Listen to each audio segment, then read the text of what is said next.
that was fast. Well, let's wait for this here. We have 1 hour and 31 minutes until we start the beautiful, very, very expected Exilecon. I made a video of intro of PoE and I thought it was like 2-3 minutes, now it was even faster. Inverted here. And we are going to watch some YouTube videos of PoE. Let's keep the hype, shall we? Hype is good.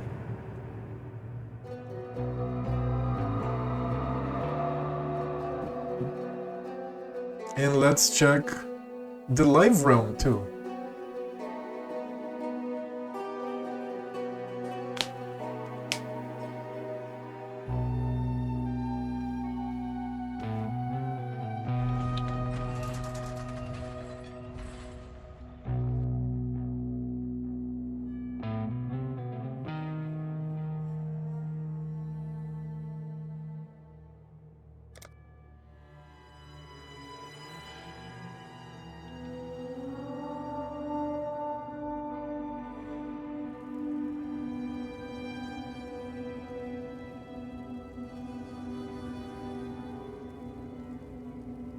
So we have this here, I have the live, we have the schedule.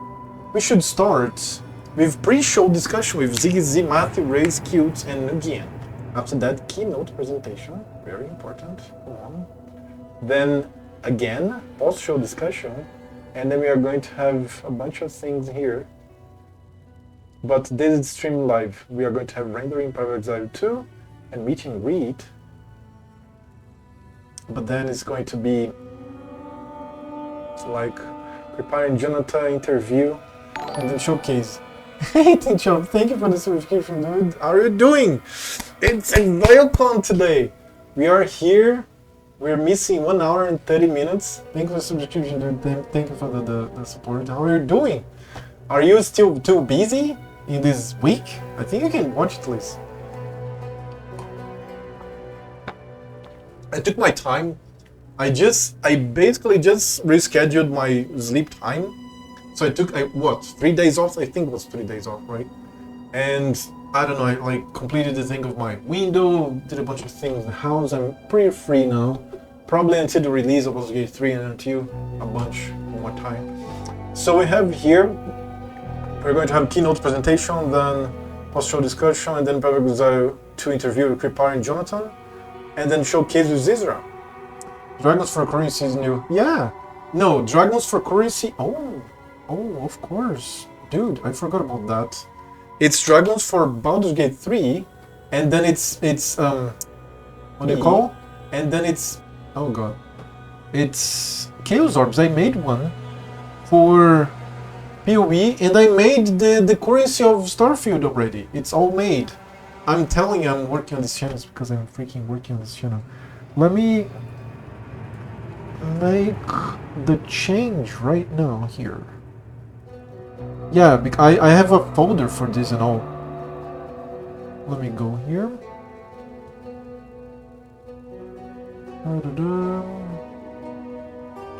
No, it's the divines, Divine Orbs.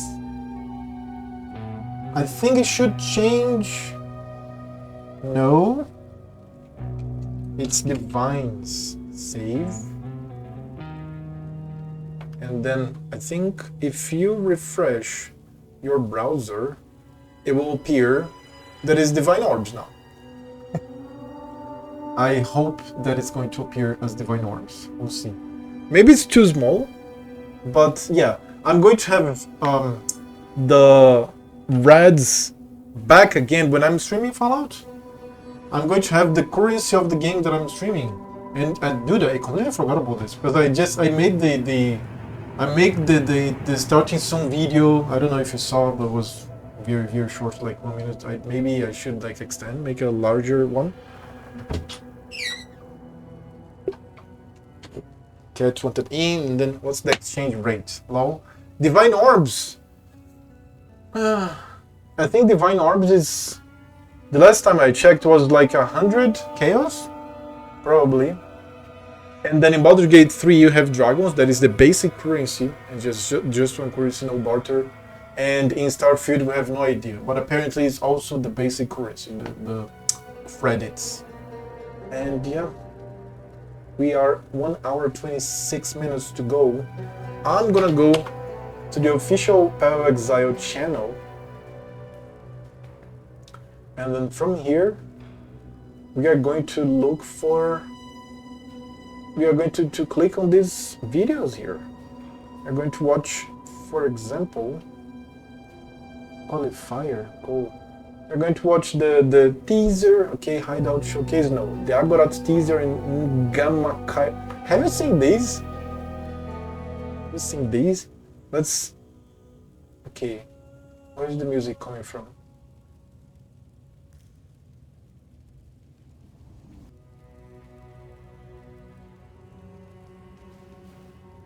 Where's music?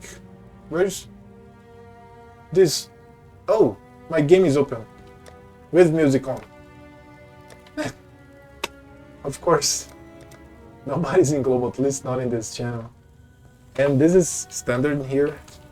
I see some people online. That's okay. Let's get out of the game and now let's take a look. Let me put back this music here. And tell me when you get back for the popcorn.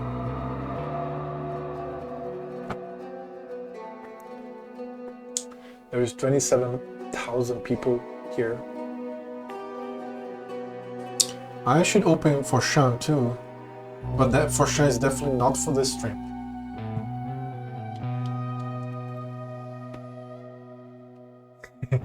Dude, for Sean is so freaking cool. Let's go, Ricardo! How are you doing? How are you doing? Do you like Path of Exile? Have you seen? Have you played Path of Exile? It's your time to learn about the game that I'm going to be playing later. I'll be playing Baldur's Gate in 6 days. 6 days. In 6 days, it's Baldur's Gate. Next Thursday, as far as I know, midday Brazilian time. And then in 21 days, there's going to be the new League of Path of Exile. In 24 days, my birthday. And then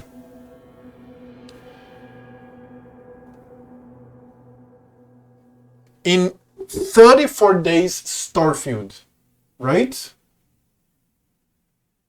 I think I can Google this. How many days until Starfield? Go down to Starfield. 39 days. I missed it. Oh no, it's because it's 34 days. I got it right. Because I have the access in September. Almost September the 1st. I have played, sir. Oh, good job. We are going to play a lot of Path of Exile together, I hope. And we're going to die together as well. And let's see, here we have what's going on in Forshan. I cannot put Forshan in the main screen here, it's suicide. But if you want to know, you type Forshan and then you go for the subforum VG. You should be all set, ready to go.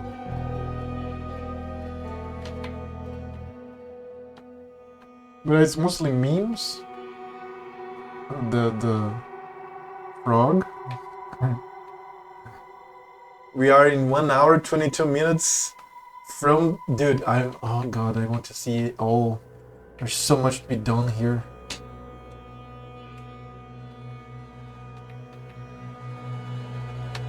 I'm talking shit.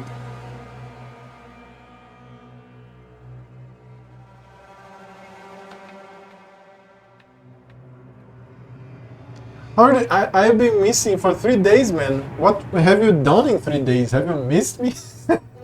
I will go back to play Baldur's Gates and I don't know, who knows, even Dota, if Chop is up for it, after of course the whole Exilecon thing. But probably we should go for like a one-shot in standard in Path of Exile. Try some maps like with high-level characters that have died of hours. So that could be nice. In the meantime, I could teach people how to play the game too by doing that. as I'm doing that. This thread is long in VG here. Long, long, long.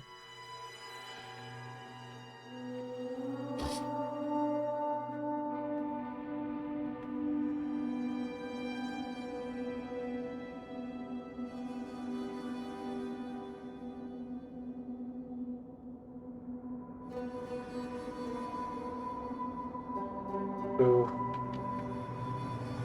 we're going to be waiting for Chop to arrive here because I want him to see too the trailers. This here, the Agorat, but I think he saw it. You know what? I'm going to just prepare here, and at least I can show to Ricardo the trailers of the new things that we are going to have. I know that you don't know the base game, and that hinders your capacity to evaluate how cool what I'm going to show is, but it's still going to be shown for you. You're going to enjoy it, I'm pretty sure. Let's see this here. Yeah, man, the portion on Path of Exile is basically memes. Memes that are too offensive to be shown on the stream.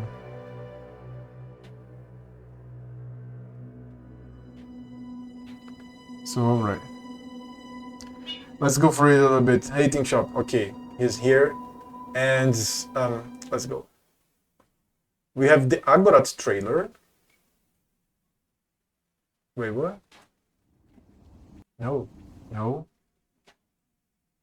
Do we have, okay, 1080?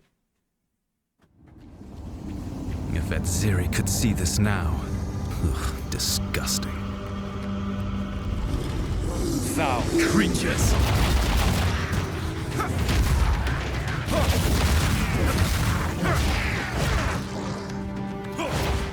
You're mine! Vile abomination!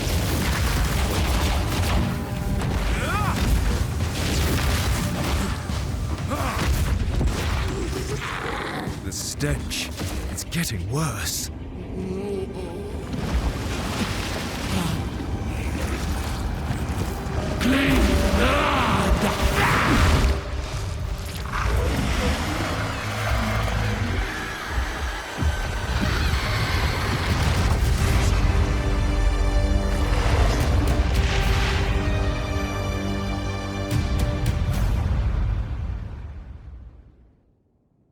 Basically becoming another game entirely, dude. Entirely. When you have his comments, when you have the type of animation that is being shown, it's insanely cool. Oh, dude, it would be so cool if they enable different camera modes. This, we'll see. We'll see what else they're going to come about with. Like, there's so much to be shown. Now let's see this other one here. I put the volume up. Go here. We pause, no, mute this one here. Zoomed out first person close up. So let's see the next one.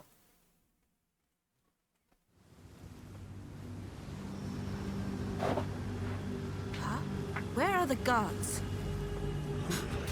Hey you! What's going on?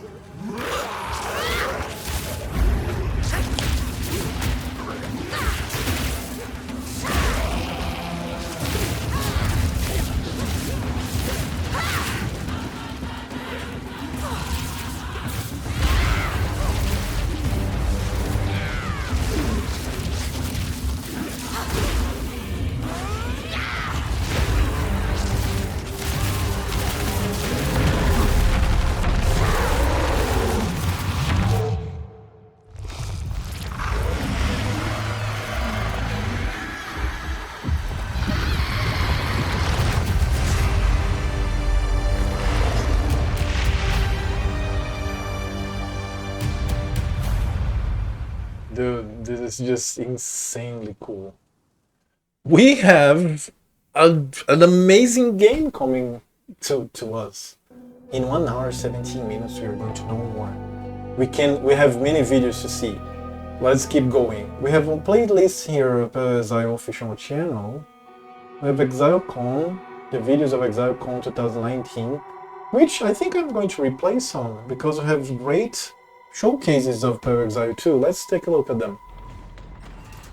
Let me see. Exile 2 official trailer. Let's copium. Let's copium. First person goes up behind the shoulder would be amazing for bossing. First person or close up behind the shoulder. I don't know. It's going to become like Dark Souls. Cam behind the shoulder. I don't know. I'd have to visualize your idea and let's see how much they can surprise us, really. But I don't think camera is going to be one of them. Yeah, Dark Souls boss mode could be cool. So let's go for the teaser. Sorry, for the trailer. The actual trailer.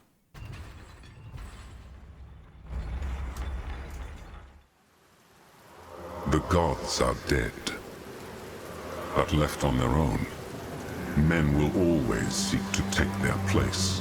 Criminals! Your sentence is to be hanged from the neck until dead. Let your souls feed the first ones, and your bodies feed the land. The only result is pain and death. The demon is escaping! Kill her! Get them.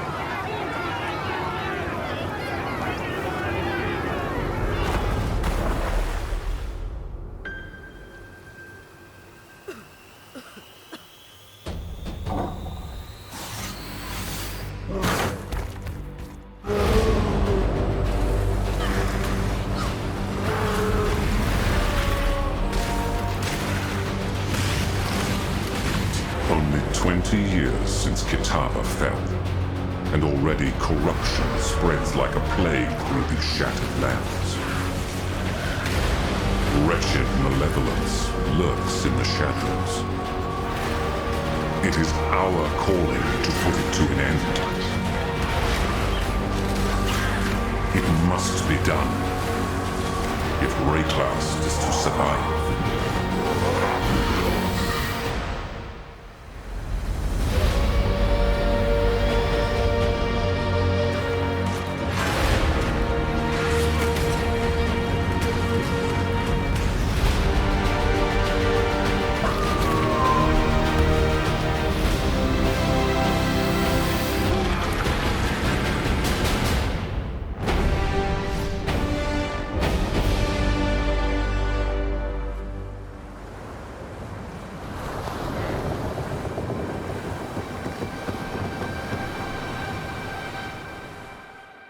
Yes, I sent the social media notifications for being live, you mean?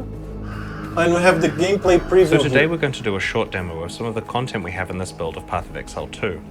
We're starting here at about level 11, which is around halfway through Act 1. Right away as Jonathan plays with the graveyard, you're going to notice the massive improvements we've made to the Path of Exile engine since 3.0 was released. Environments, characters, and items all use physically based rendering, which gives the whole game a realistic look. We have new main character class models with all new animations and completely new item base types. Most of these have physics for many of the little details, which makes them a lot more awesome.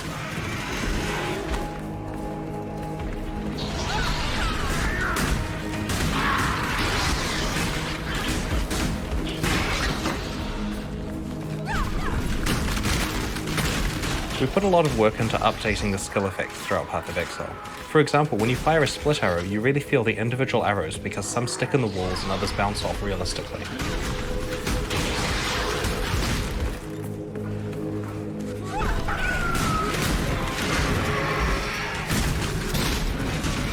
The 4.0 campaign contains a variety of optional side quests that lead to meaningful boss encounters along the way. Very soon we're going to encounter Lachlan, an NPC who has lost his family.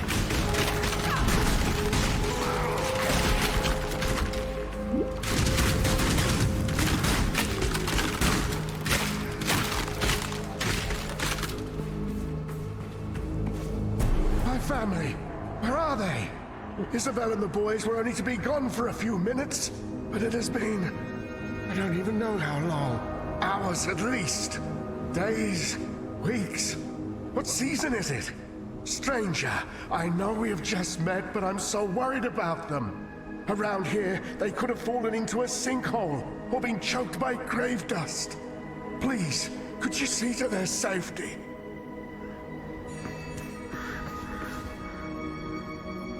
The game has changed a lot more than just visually though. One of the things we've wanted to do for a really long time is to make fundamental changes to Path of Exile's skill system. The skill system in PoE is really cool and versatile. Personally, it's my favourite thing about the game, but there have always been some awkward things about it. We really wanted to find a way to address all of the shortcomings while not sacrificing even a single bit of the functionality that we already have.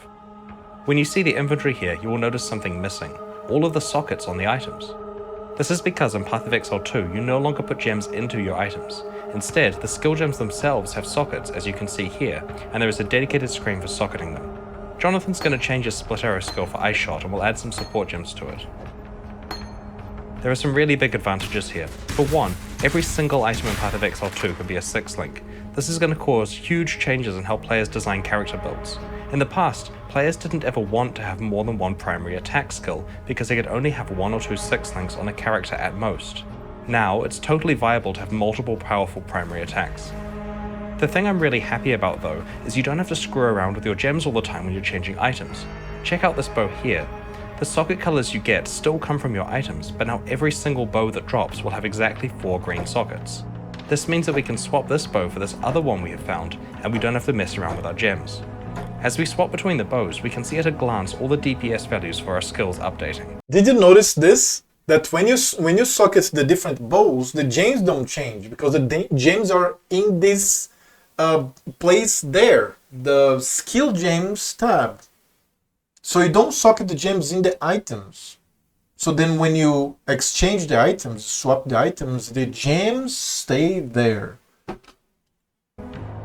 It's still possible to fine-tune socket colors on items when you need to, but because everything that drops has fixed sockets, it's way easier to just pick something up and put it on while leveling. For new players, another really great advantage is that it's now impossible to socket a support gem into a skill gem that it doesn't work with. For example, this multiple projectiles gem can't be socketed into Leap Slam, but you can see with all the highlighted sockets that it will work with the other bow skills. Some of you will be wondering about skills like auras. A lot of the time in the old skill system, you'd throw a few gems together in a 4-link with few or no support gems. How can you do that when you have a limited number of active skill slots? The answer is meta gems. Meta gems are like super support gems that let you put multiple actives into them. For example, we want to run a few different auras on this character. We can put this proficiency gem into the character and load it up with auras. It even lets you bind a single key to enable all of the auras at once. Trigger gems like Cast on Crit are also meta gems, so this means you can put an entire Cast on Crit setup into one gem as one of your 8 6-links.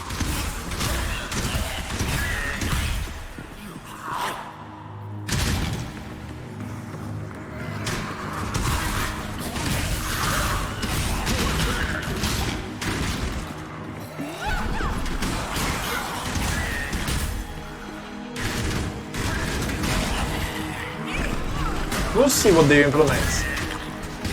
Let's give a little bit of trust. One of the things we really wanted to improve in Path of Exile 2 was our lighting system. The new PBR rendering, in addition to a much more realistic light fall-off, makes this area look significantly more awesome than what we could possibly achieve in the past.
That's awesome.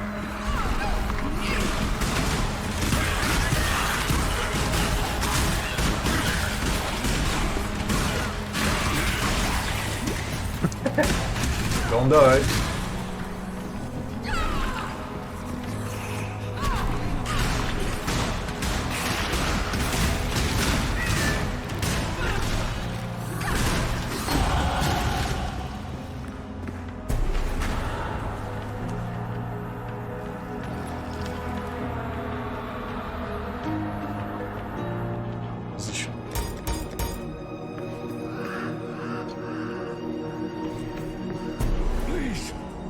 make them stop. They're whispering. They're screaming. No, don't give in. You're not dead. You're still moving. You're still here.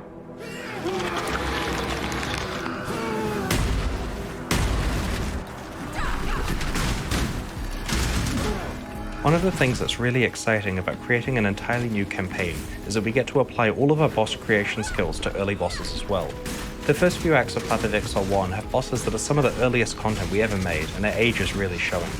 This fight here is the same level as the Fairgraves fight in the original campaign, but it's a lot more advanced. It's awesome. Ouch.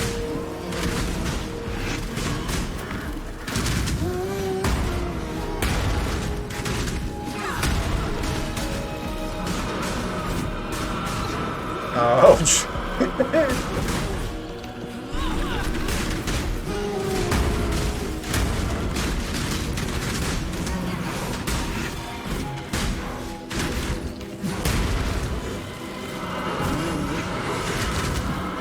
Ouch.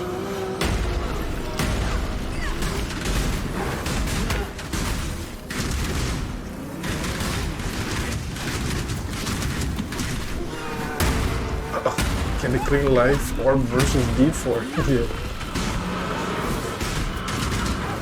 So nice, yes. At last. Learn to let go of your burdens. Not that easy, dude. Not that easy.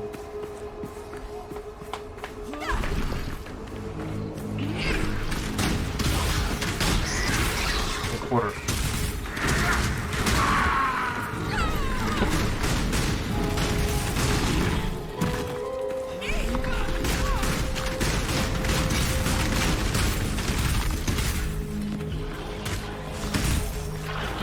Dude, the scenario is magnificent.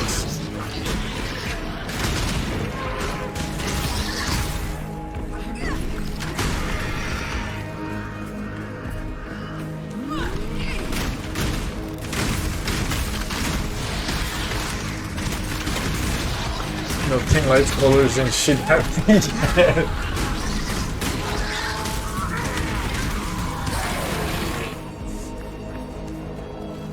So here we are in the hunting grounds. Now we're going to show you something that players have been requesting for a really long time. In Path of Exile 2, we finally have shapeshifting. Each shapeshift form can use any regular Path of Exile attack that makes sense. Here on the werewolf, we're using Leap Slam and Cleave. One of the other things we thought that was really important with shapeshifting is that you could just change back and forth at any time. Walking around in the middle of a skill, whenever, just hit the button and go.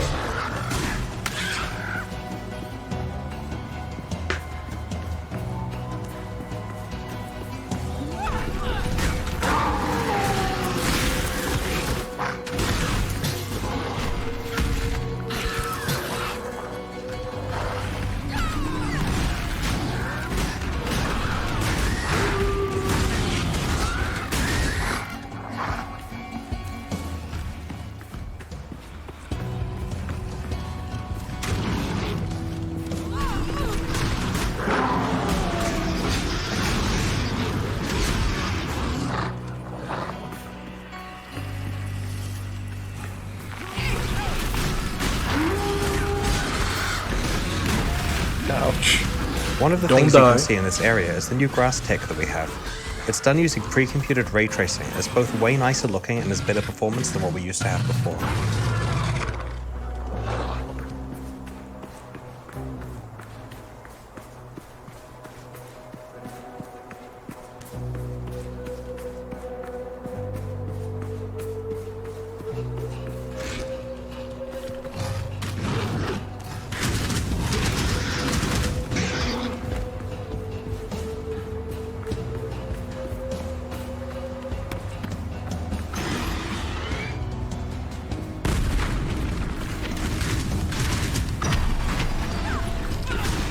More bosses.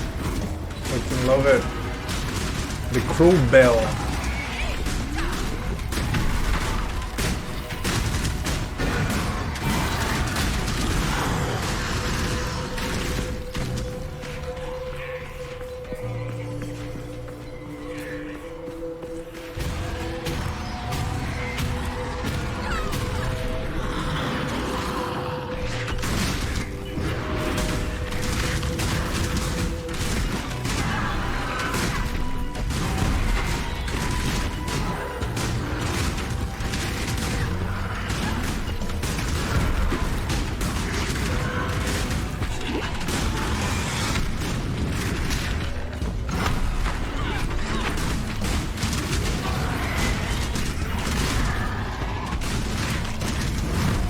Ouch.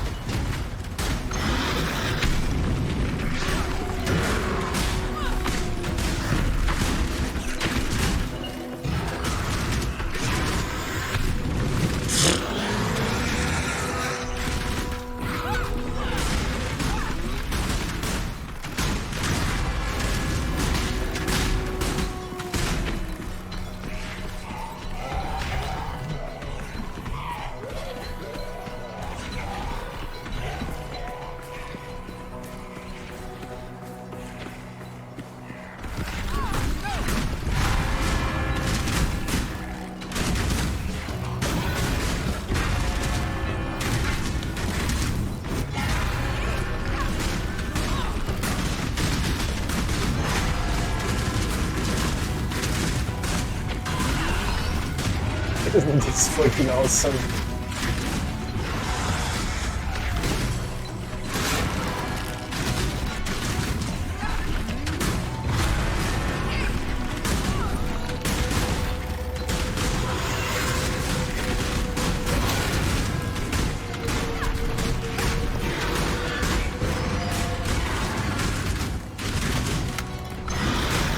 And that there is a small slice of Path of Exile 2.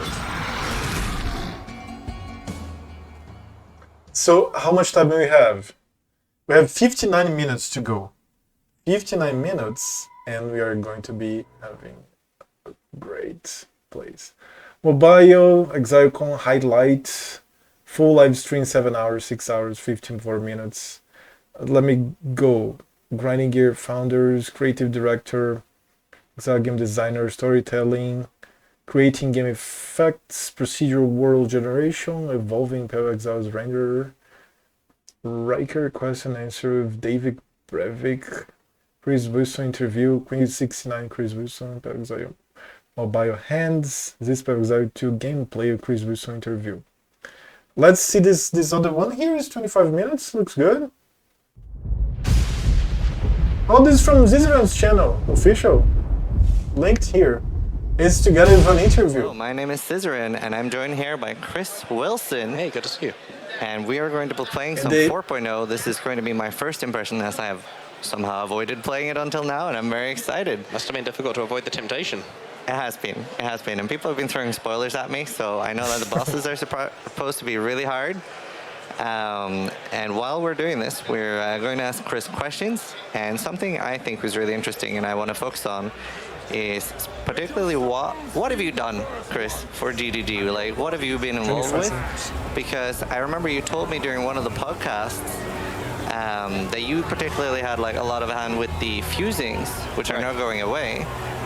Like you designed most of fusings and like the way the formulas work? Yeah, I mean, I've been involved since day one, you know, starting the company, initial design stuff, and since then it's pretty much whatever Lead's doing outside of that. Like, the fusing example was some guy needed to come up with the math on how item linking was going to work.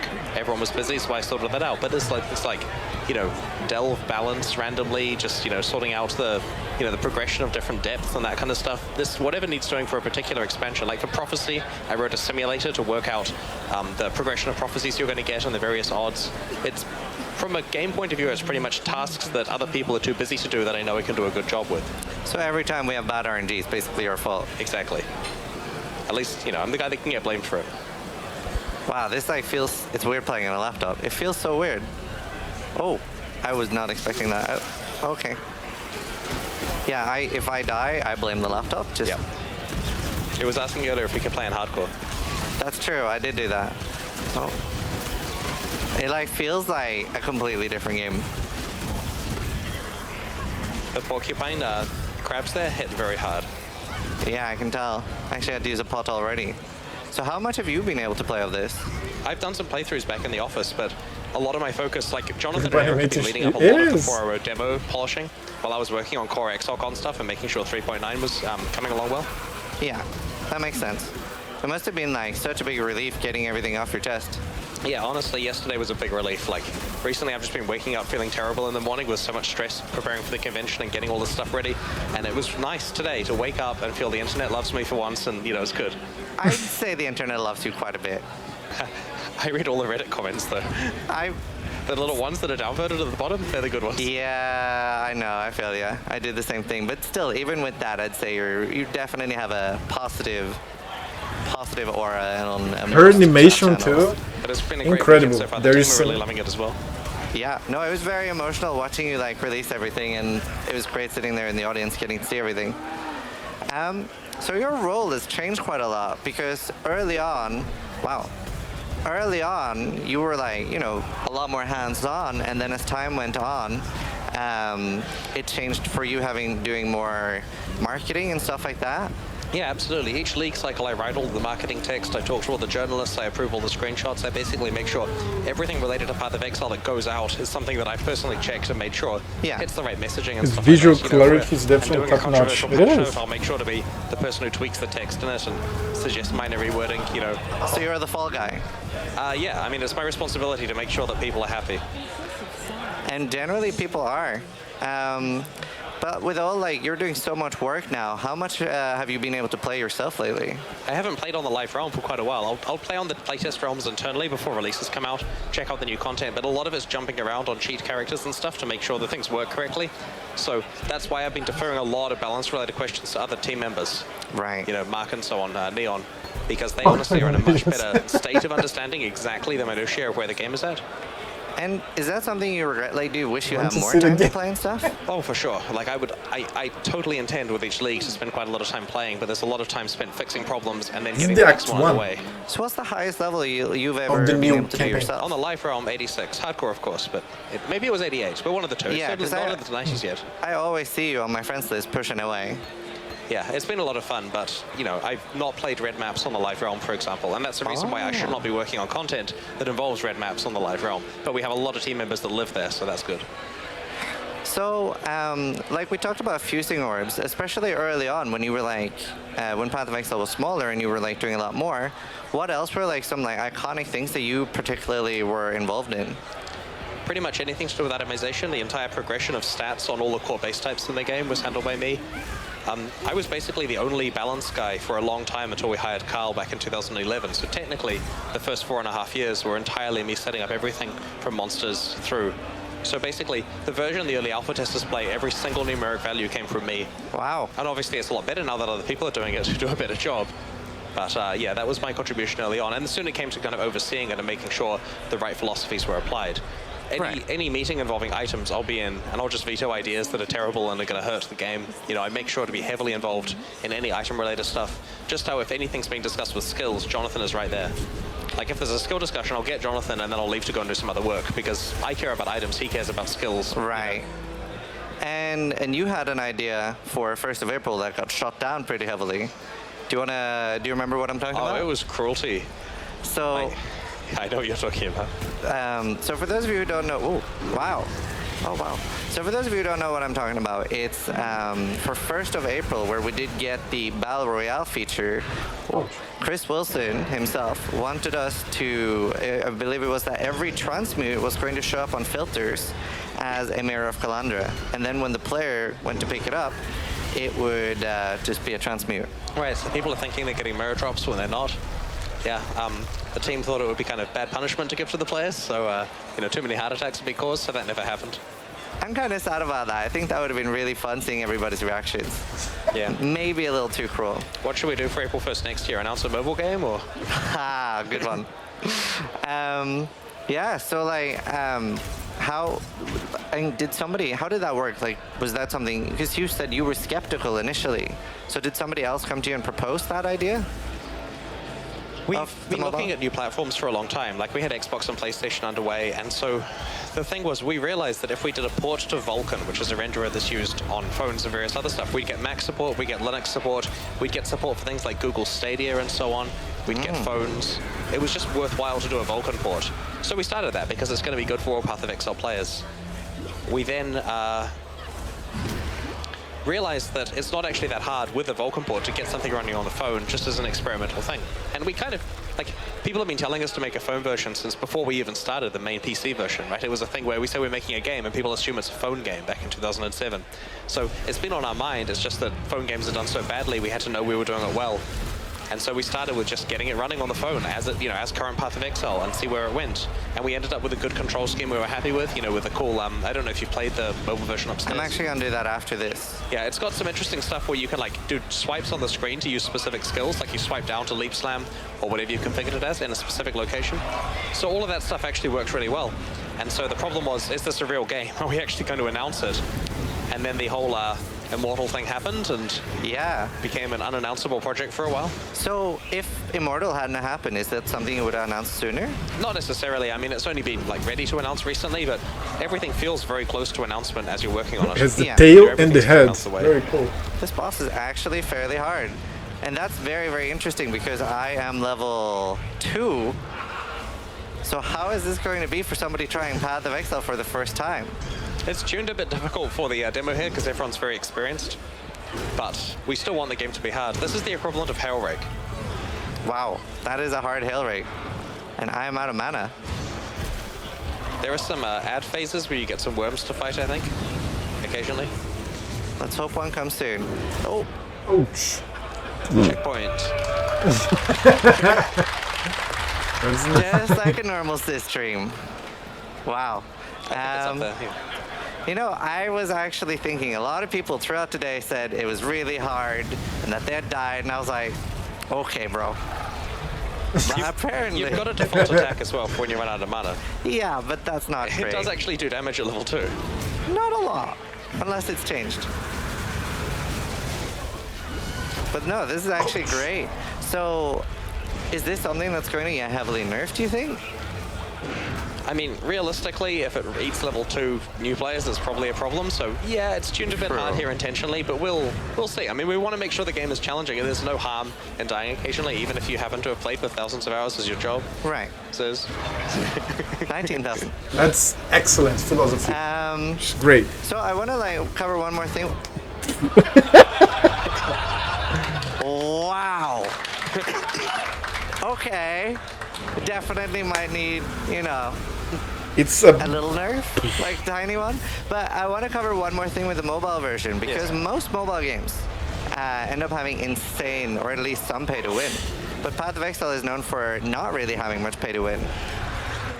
How do you guys feel about what have you thought about pay to win in mobile games? We're not going to do it for Path of Exile, right? No nerf, just another fight. Exactly. It's going to be a PC game on the phone as far as the monetization goes. I mean, I to just brute if it force doesn't it, make any money, kinda. it was a fun thing to do, right?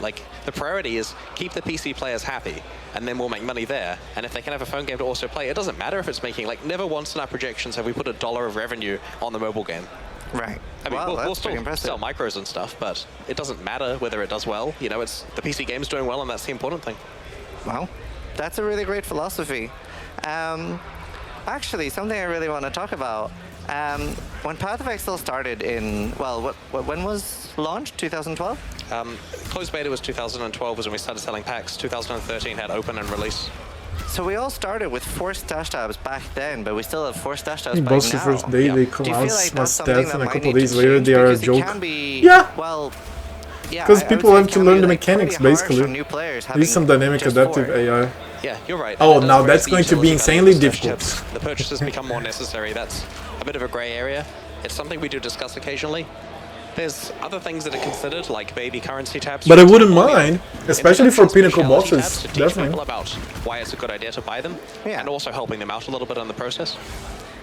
Yeah, and I don't think anyone can argue about the amount of content we get with Path of Exile. If I look at other games and other streamers, so many of them can go years and sometimes even more without getting content. Some of them will add treasure goblins. They provide a challenge even for really skilled players. There will be, yes. Yeah, it's insane how much content that we do get. So I think everybody's very, very thankful for that. Whoa, look how tired I am. All the leagues that Path of Exile has, do you have a personal favorite that you really enjoyed? Well, I have a personal favorite I enjoyed working on, which is yes? Talisman for various reasons, but we don't need to or the way that you move, the ones I enjoyed. Or the skills that you use. I actually liked Abyss quite a lot. I know it's possibly because of the character I was playing was really enjoyable, but that was a lot of fun for me. Abyss was actually really great. I did like that. I felt slightly attacked because very recently You were talking, I think this was on one of your talks. You were talking, yeah, this was the big developer talk you did, and you mentioned that Dark Shrine was 3 people's favorite leagues. And it was my favorite league. We've got 4 players who like Dark Shrine. Yeah. I'm kidding. It was popular enough. Numerically, it didn't do very well. It had just come off the For back noobs and good for of a long OGs, league yes. itself, and you Right. know, it didn't get a lot of players. Dark Shrine was something Jonathan threw together in a couple of days. Wow. That is insane, because it was like very detailed. For those of you who don't know, Dark Shrine basically corrupted all the normal shrines, and you could put items, items inside them, and something different like would change with either the map or your items. Some of them would like scour your entire inventory. So it was very saying, what if different. one is a OG noob? Yeah, it looks at the He mods starts on saying, your items, "How and you people doing?" had to work out what the different mods contributed to in terms of the modifiers. Yeah, it was a lot of exploration, and that was sort of before the whole data mining. Like now everybody knows a little bit ahead what's going to happen. But this was a bit before that. And is there any real way for you guys to do that? It is possible for us to do more data mining protection.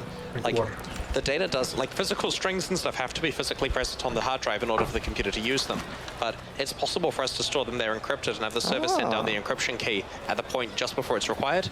So it says this item's dropped, you don't know what it's called, but it's number 19 and here's the decryption key, and then, but that's a bunch of work. And is data mining really that harmful? Like we don't let anything super important get out. Like, you know, no one data mined Path of Exile 2, you know. That's true. That is true. That did come as a big surprise. So I'm very, very excited, and especially since it doesn't sound like something that is like crazy far away. Yeah, well, there's a fully playable Act 1 here. I mean, it gets a bit less finished towards the end of it. The players who got to the manor have noticed there is no final boss. Ah. And how long have you guys wanted to do shape changing? We've wanted to do shape shifting for ages. Like, we just needed to find a good way to do it. And it kind of needed the new animations and new animation system. And so it slotted in perfectly with our plans for Path of Exile 2. It looks very cool. I loved seeing it in the demo or in the trailer. I was hoping it would be playable here as well, because it just looked so smooth switching over. And with the, so we only have werewolf so far? We have a werewolf and a bear, I believe, you know, internally available, but the wolf is the most finished one at the moment. Oh, okay, so there are 2. People were talking about a ascendancy-specific cat form. I don't know if that's been discussed yet on any of the panels. Oh, interesting. Yeah, that sounds really, really good. I'm very, very excited for it, especially how it's gonna like change everything. I am not like super familiar, or I don't know how much other panels have talked about it, but what's like the big change when you actually shape change? So basically the different forms have different characteristics. We haven't nailed down the exact stats of them. It's going to be, you can only use the attack abilities that make sense in the form. So because you're restricted from being able to use your other abilities, then there are benefits, of course, to being in the form. And so we wanted to make sure that it was very seamless getting in and out. Yeah. With the, the whole way that skills worked on Path of Exile, you'd have to wait till you're not attacking and then transform, wait for that to finish, and then do some attacks, and it felt really challenging. So this method here, where you not even talking in and out seamlessly whenever you want to, means you can kind of turn on or off the benefits of being in that form. Right. And that's something that changed fairly recently with like all the moves like Flame Dash and stuff like that becoming instantaneous. Yes. And that I feel was one of the like, especially as somebody who does a lot of racing, one of like the really like feel good changes for the game. Yeah, it was part of the big melee redo in Legion. And what we weren't able to say at the time is, so at the time we said, hey, look, we made a bunch of melee changes. What we wanted to say was, okay, so Path of Exile 2, which you haven't heard about yet, has entirely new animations. And we've made a bunch of melee changes that are really good with those animations. And we've made it work with the old ones. So we're releasing it now because it makes the game better, but it makes the game a lot better with the new animations that we can't talk about. I'm still hopeful that we are going to have PoE 2 now announced. Secret to keep as well. Yeah, hopeful. for sure. So how long has Path of Exile 2 been in like development? A long time. Ever since we finished Act 10, basically, we started work on Act 1 of 4.0. It was called 4.0 internally. Like, no one on the staff knew it was being labeled as Path of Exile 2 until the decision was made that we're going with that branding quite recently. Like, hold on, I have to go to the bathroom. Just a second. Who messaged me last night with, hey, that 2 decision must have been pretty recent. And that wasn't us necessarily hiding it from the staff, just a matter of the question of, are we branding the sequel campaign in that way? Because we knew it's Path of Exile 2's campaign is a sequel to Path of Exile 1's story. It's just a question of how are we labeling the actual announcement day. And we feel this is much clearer because it signals to everyone, this is a new 7-act game, there are 19 new ascendancy classes, all the things are new like you'd expect from a sequel. Of course, there's the concern that it causes people to think their old characters or micros are abandoned, but we've tried very hard to communicate that that's not the case. Yeah, because I think that was one of the first things you guys said as well, and I remember it wasn't that long ago that you said that there would never be a Path of Exile 2 because of that reason. You didn't want people to lose their microtransactions. So that was very interesting. I was like, wait, really? Well, if we announce Path of Exile 2 as a separate game, you had to like download new characters and new microtransactions, it would be chaotic. Like what would happen immediately is people would stop playing the original one because there's no reason to anymore. Yeah. You know, because it's all being lost. And then they'd wait for the new one to come out, and then they'd probably be annoyed they don't have the stuff. So instead, by us committing to taking as many features as we can and rolling them out in updates between now and then, people can still keep playing Path of Exile with our existing content schedule, lots of awesome stuff coming out. Path of Exile's best expansions will occur between now and the release of Path of Exile 2. Conquerors being the first of those, of course.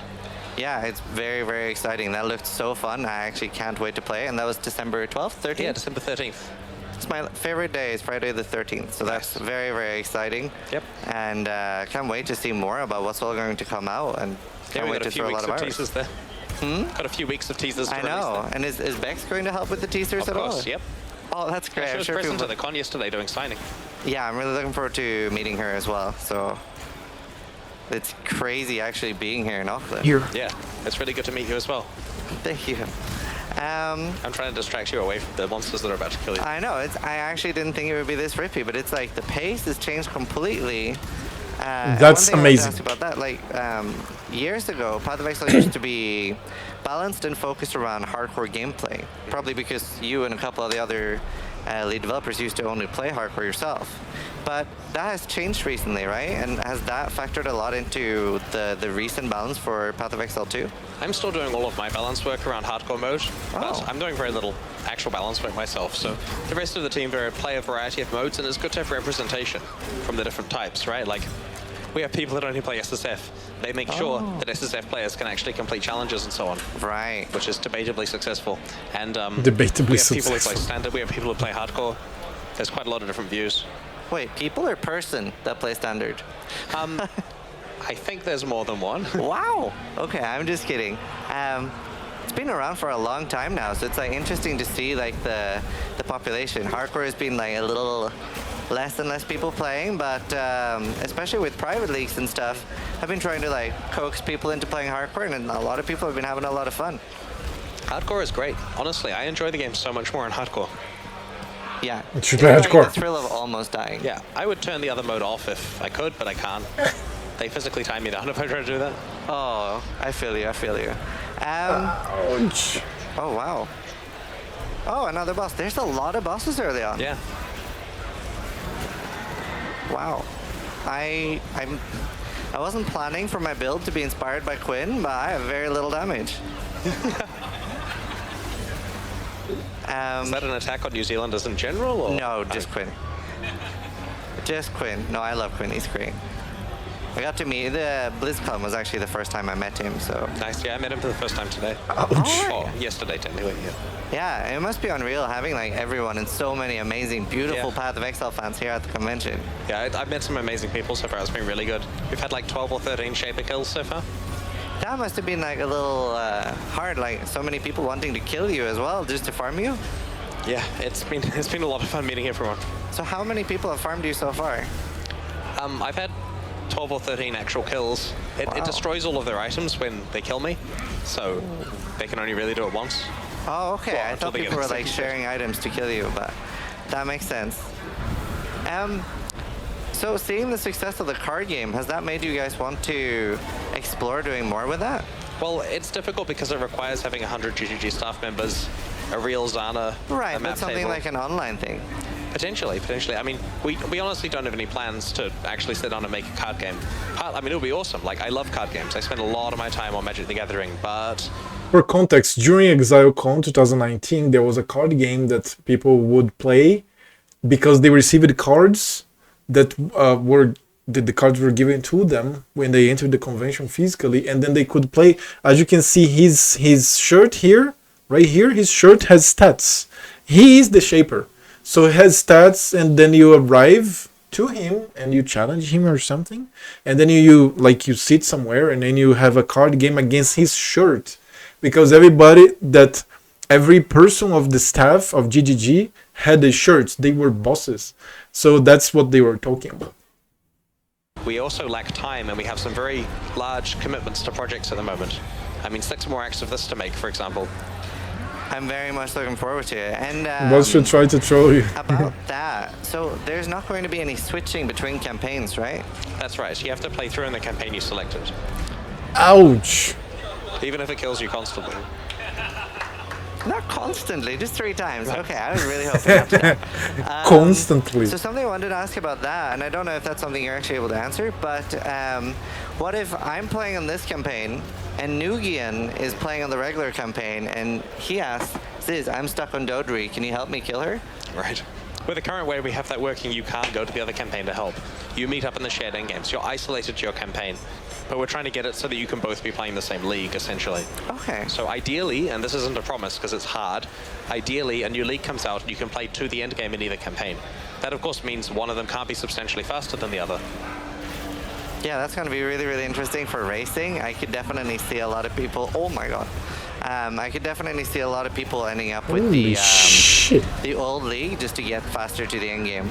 Yeah, the old league is 10 acts though. I mean, the old campaign is 10 acts and this one's 7, so. True. But I've been playing for around 20 minutes now, and this is the 3rd or 4th boss? 3rd. That is actually pretty crazy. Yeah, there's a lot of bosses. Wow.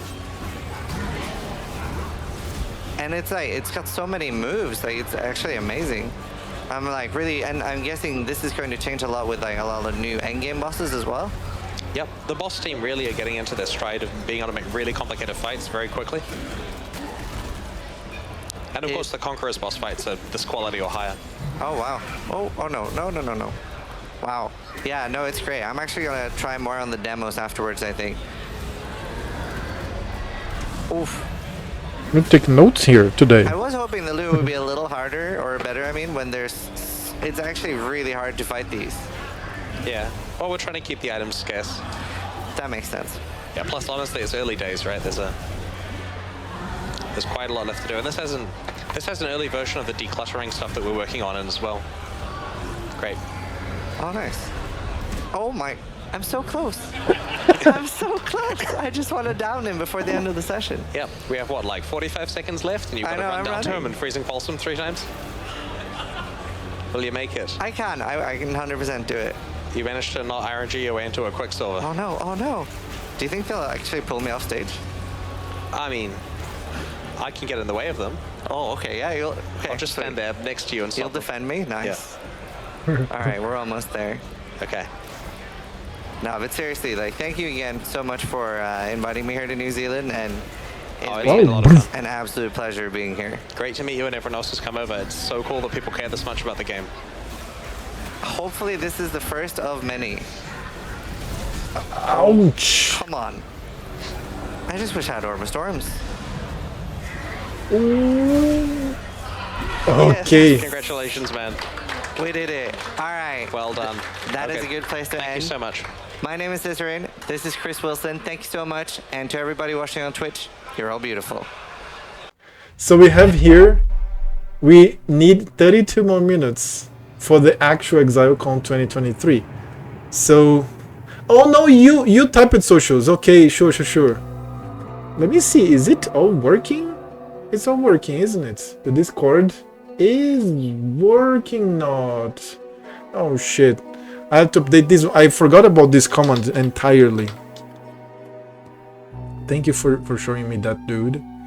Because this one is not working.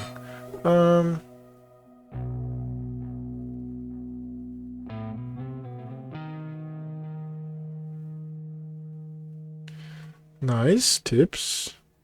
Hold on. But the Twitter is working. Twitter is working. It is. Is the YouTube working? Let me see if the YouTube is working. It is. It's just the Discord invitation that I need to update. So now let me, because this one here is working, and then I go for here for the socials. Did I add it?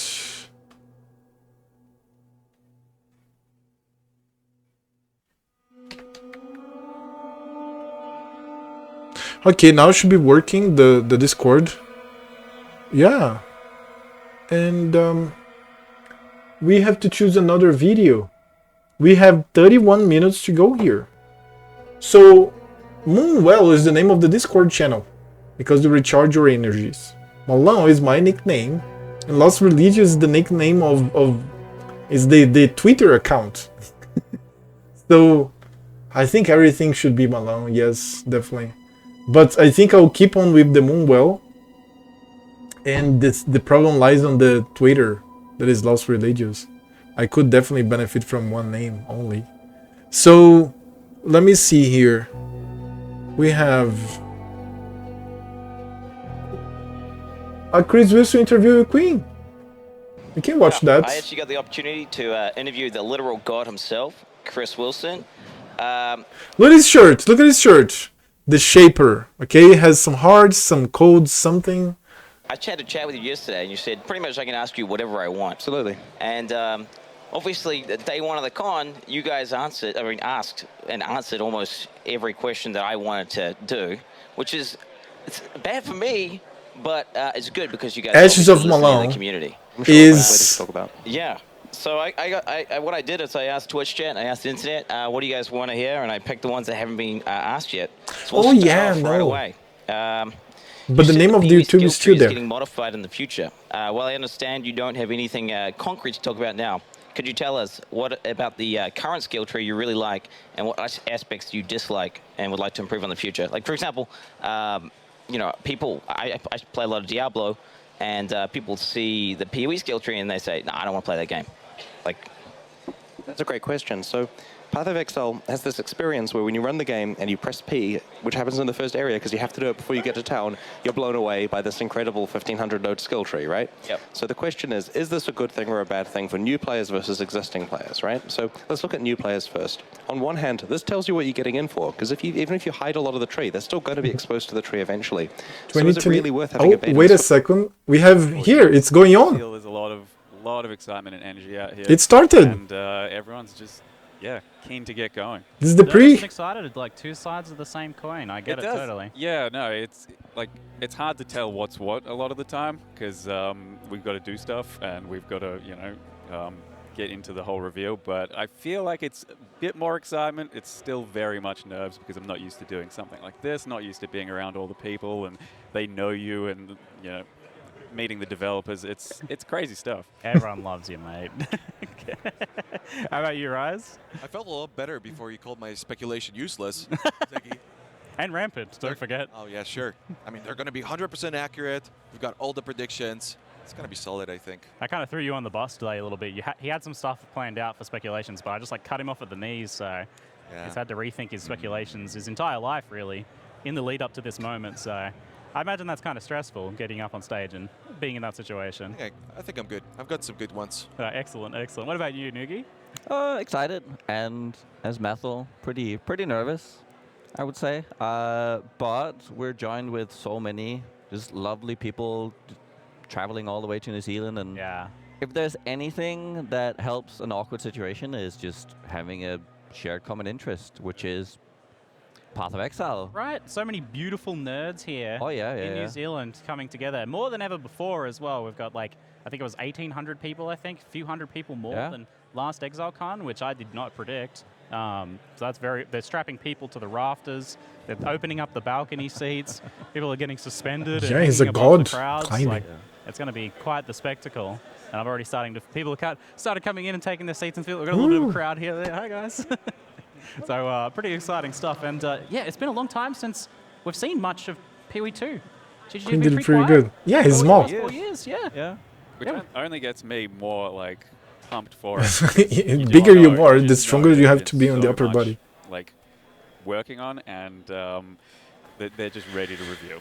There's no way the silence has been for nothing. It's the secrets. Well, I mean, we just had 2 little tiny teaser trailers recently, but I was surprised by how much I could get excited by just those little 2. I had to spend an hour analyzing them just because it was 40 seconds of content, but it was like there was so much in that we already seen. Like we started seeing things like new class models, at least possibly new classes. I don't know. What do you guys have any predictions about that side of things? Yeah, it looked amazing. I really liked how a lot of the times whenever you used an ability, it moved around your character. I think a lot of people want those characters to move forward. In the trailers that we've seen, a lot of them jumped back and all that, but I think it's going to be pretty good, and it looked very different, yeah. Because 4 years is a long time. That's like the life cycle of a lot of games. So yeah. No, I mean all the trailers and the two that we saw. If you just think back a little bit about all the things we were shown last time with all the new gems and the skill systems, I feel like you can finally start seeing what it is they wanted to do with the game, just through those trailers at least. I was looking really excited. Yeah, we saw like so much big systems change and things like that announced last time, but it's been so long, and I expect that something of that at least has changed a lot. Oh, yeah. I mean, through any creative process, Rescue is huge. So it'll be. Yeah, who's to say like the skill system hasn't changed dramatically, or they're like doing something else in the end game, or who knows? There's very little we do know at this point. Hopefully they figured out what doesn't work. Come on. Yeah, absolutely. We need that bombshell. Plenty of time. Right. Yeah, I mean, but at the same time, a lot of people who played the demo previously really enjoyed it. Only myself only got to play a little bit, but I was super impressed with what I played. And do you guys play the demo last time? A little bit, yeah. At least some on live stream. But let me just remind everyone that PoE 2 is going to fix everything, right? Like, it is saving marriages. It is going to. So good, yes. Yeah, don't worry, Ziggy. It's going to do all the heavy lifting for you in that regard. But PoE 2 is so good, it's going to save Diablo 4. That's how good it is. Oh, he did it. Yeah, he did. Someone went there. Someone broke the covenant. Yeah. Anyway, let's not hold our expectations too high on that one, right? But I was just going to point out for the teasers, like a lot of it was big because for me personally, a lot of it is about the character models and the skills, and I was pretty blown away with how all of the skills look like they'd pretty much been reworked graphical-wise. Like I was looking at the teasers and the trailers and thinking, is that the skill that I think it is? And it looks so different and so much better. Like I'm really into the MTX and the changing of the skills and all that, and just by default making all of them way prettier and way more fluid. I think it's going to just bring the game into current era of ARPG gaming. I think that's what really grabbed me from those teasers as well, was the diversity in skill use and having a lot more like situational skills like that, especially the monk kind of looking gameplay. Right. That looked super interesting with like the unarmed / using weapons combat kind of weaving together, and the movement like you mentioned. That's the biggest thing I've wanted for PoE for a long time, is more skills that involve like a step forwards, a step to the right, because melee combat is fluid, it's dynamic. Like footwork is a huge part of any sort of melee combat situation. So seeing that represented in game a lot more is very exciting and kind of points towards some of the stuff I'm really hoping to see out of PoE 2, but we'll come back to that in a second. Firstly, I want to hear, what do you guys really hope to see today, or predict that you'll be seeing today? Matha, what are you predicting? Well, as far as predictions go, the one thing I've learned over the years with Path of Exile is that I've learned nothing about predictions.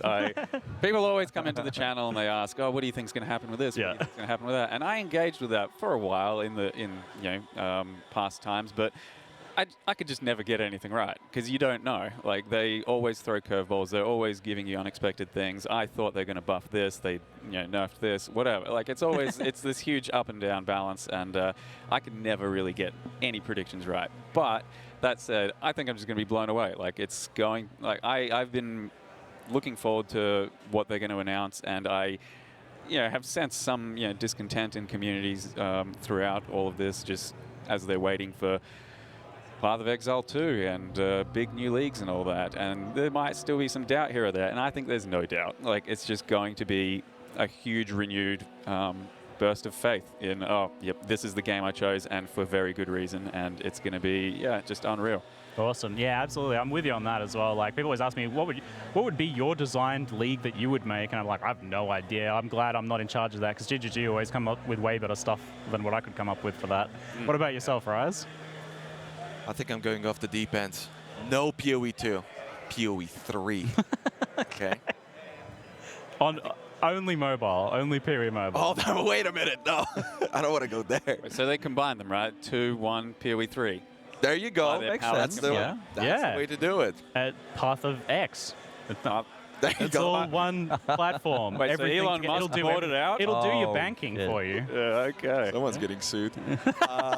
You guys have fun. Lore-wise, it would be really great if they just close the story off before PoE 2. So our characters always kind of like messed with the world, not always in positive ways.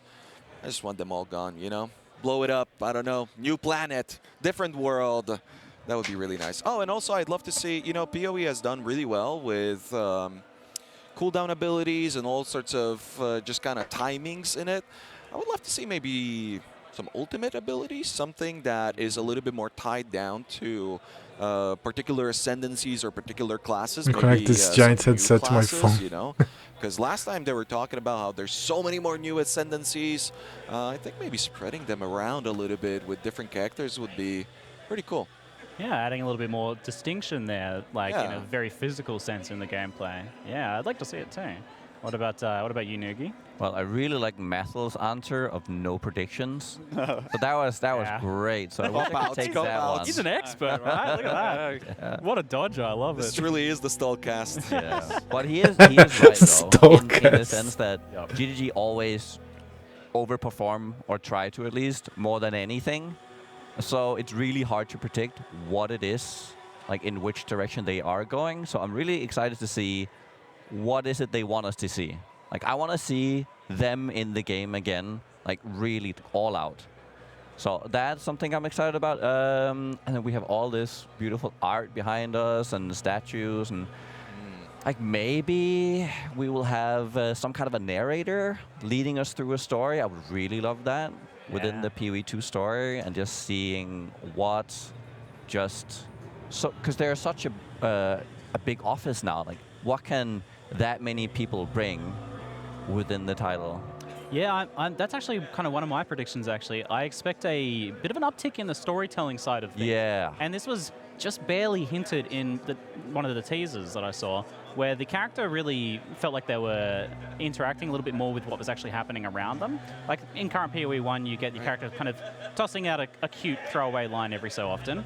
But the character in one of those teasers was actually kind of like addressing one of the other NPCs there and having like a little bit more interaction with the environment. I'm excited for a potential, improvement in the storytelling side of things there, especially with the like flavor oozing that we saw in previous iterations of the PoE 2 stuff that we've seen. And yeah, this stuff behind us, I don't really know, you guys can't see the top of this, but there's like a giant blood creature and there's a creepy head up there and a spine. Yeah, they've blown it away with the decorations this year. A little smoky in here too. I don't know if you can see that. That did actually make me think one of the things I would love to see and always hope to see is cutscenes. So it helps build you into the world, into the story, and immerse yourself in that, and really get invested and care about the story. And I think, this is possibly, if ever, the time for them to have big cutscenes, and that would just be amazing, I think. Yeah, that would be cool. Even if you don't get cutscenes, the one. It's amazing, though. It's cool. It started to look like it was going to go places, and it was going to be really cool. And yeah, we needed more, right? Just kind of dipping their toes in the water with that one, I think. But even if you don't do cutscenes, kind of big dynamic moments in the actual in-engine gameplay as well. And we saw a bit of that in one of those teaser trailers too, where the boss comes smashing through the wall and there's debris and stuff flying everywhere. That's a lot more than what we've seen previously. And they started doing that in PoE 1 a little bit with the rework to Brutus and him kind of smashing through the walls. That was an exciting moment, right? It was terrifying. Oh yeah. Brutus coming just smashing through the prison and chasing you through doorways and stuff like that. So more spectacular moments like that. Something I definitely think we're going to see a lot of for sure. So definitely looking forward to that. I'm also interested in your thoughts on what we've seen in the past about the skill system. Again, things could be changing a lot, but that's something I've been particularly interested in is this change to being able to have access to more well-linked skills and then maybe a gameplay style that supports using those a little bit more. A bit more opportunity for situational combat. Not everything has to be like a super hard fight, but the occasional moments where you're you have a little bit of back and forth with the monsters, and that gives you the opportunity to use that second or third or fourth extra well-linked skill that you've got access to now under this new system, if that's the way they're going. Do you guys have any thoughts on the skill system and what you'd like to see out of that? I mean, yeah, part of the thing you were kind of alluding to is also like combinations of skills. So things like Frost Nova, Ice Nova, and Frostbolt, like interactions with skills. It can be a bit clunky sometimes, but when done right and with the right combat around you, it feels really good and satisfying to have. So things like that would be really cool. More of those for sure. But otherwise, yeah, the combat's already feels pretty good, and just more skills as always. You know, how could you not just want more skills? But if they're doing the skill linking system and there's more at your disposal, it's going to be just interesting to see how you can incorporate the different combos, because you have to make a lot of choices. You can't just have everything. Yeah. Right. So all of a sudden, Check you have this to out. build What's into this? a few things and choose between the right things at the right times. And I think that makes for a much more dynamic gameplay. Yeah. Oh. That's a tricky balance to find for sure, because Yeah. PoE has grown increasingly difficult when it comes to sockets. I feel like back in the day it was like, oh, if you're playing a summoner, you're going to be lacking a lot of sockets. But now it feels like that's the case on everything. Literally every 100% of the time. So the previously teased system of having it be tied down to gems could be a pretty good solution. But who knows? It's been a long time. And in GGG fashion, they probably might have come up with something better. Even better. That's nice, And man. a big problem that they identified before was like early game, especially gear lock-in, where it feels like you can't change your gear very much in Path of Exile, and that's kind of always been a thing. And it would be nice to be able to freely take advantage of like different items that you find and things like that as you're going. Have a little bit more freedom, a little bit more kind of breathing room than what we feel like we have with the skills right now. What about you, Nugi? No, I think the game being dynamic would probably be the main thing that I think they're going to go for. With the whole re-rigging of all the characters, them flowing through combat, and then you find an item on the ground and you can just immediately swap it out because you think it's better. There's no taking out the gems anymore and all that. So everything will just... There won't be many moments where you're kind of tinkering while mid-combat. Maybe you find something that's really good, like while you're fighting a big boss, and you just, boom, I socket it in immediately. I don't even really need to do all the re-rigging. I think I feel like that's GGG's like worst nightmare. We've had so many situations where it's like swapping out things make you're already metagaming it. Just have an inventory full of different items for different combat. You're like, oh, I'm putting this on now. And yeah, we're going back to the snapshotting. Yeah. I'm sure that's gonna. The thing is, when with a clean slate and everything changing, you never know how players are going to take that and, you know, be creative with it. Well, absolutely. Yeah, I think shortening that moment from finding something to using it is like a really good thing to do. It's good for the endorphins, right? Like, some of the like I think more successful leagues are those ones that have the shorter gap between like the content you're doing and then the reward you're getting for it. Whereas the reward that comes, you know, a long time down the line after a lot of stuff is realized, that's a lot harder for a lot of people to engage with quite as much, I think. So that kind of. What? What the hell? Brings me. We're not just getting Path of Exile 2 stuff today. Towards the end of the keynote, there'll also be the reveal of the next Path of Exile 1 League. Okay. And it might be the last ever Path of Exile 1 League. Like, I don't know if they're going to do more after this, because there'll be the beta for PoE 2. All focus will be on that. Like, after the beta's out, are we really going to be like, yeah, let's go play the PoE 1 League again? Going to be a beta? Well, that's... Whatever. Whoa. What do you know, Siki? I mean, I don't know anything. Spoilers. I really don't this time. Everybody always says to me, "Oh, you know everything, Ziggy." You're the inside man. They bounce ideas off of you. They, you know. I really wanted to know nothing for this, and I was super glad that they did not spoil like almost anything for me, so that I could go into this completely blind, because I want to be here with all you guys. Yeah, we were in the back room, and they were doing stage checks, and we were just like, la, la, la, la, we can't see anything. Yeah, there was something on the TV there. We're like, no, I don't want to see it. Yeah, we all saw one word, and we're like, no, erasing it from our mind. Yeah, no, it's erased from my mind as best I can. What I can say is that I did not predict that. That word. That one caught me off guard. I did not predict that. That was one. Yeah. Let's move away from that. What would you guys like to see out of it if it was a final Path of Exile League? It might not be. They might be doing more, but... Yeah. I mean, I still think it's going to be a big one. I've had lots of people say, oh, you know, they're probably just waiting for PoE 2 and not necessarily going to do anything still big in PoE 1 or leagues and stuff. I think it's going to be a big one.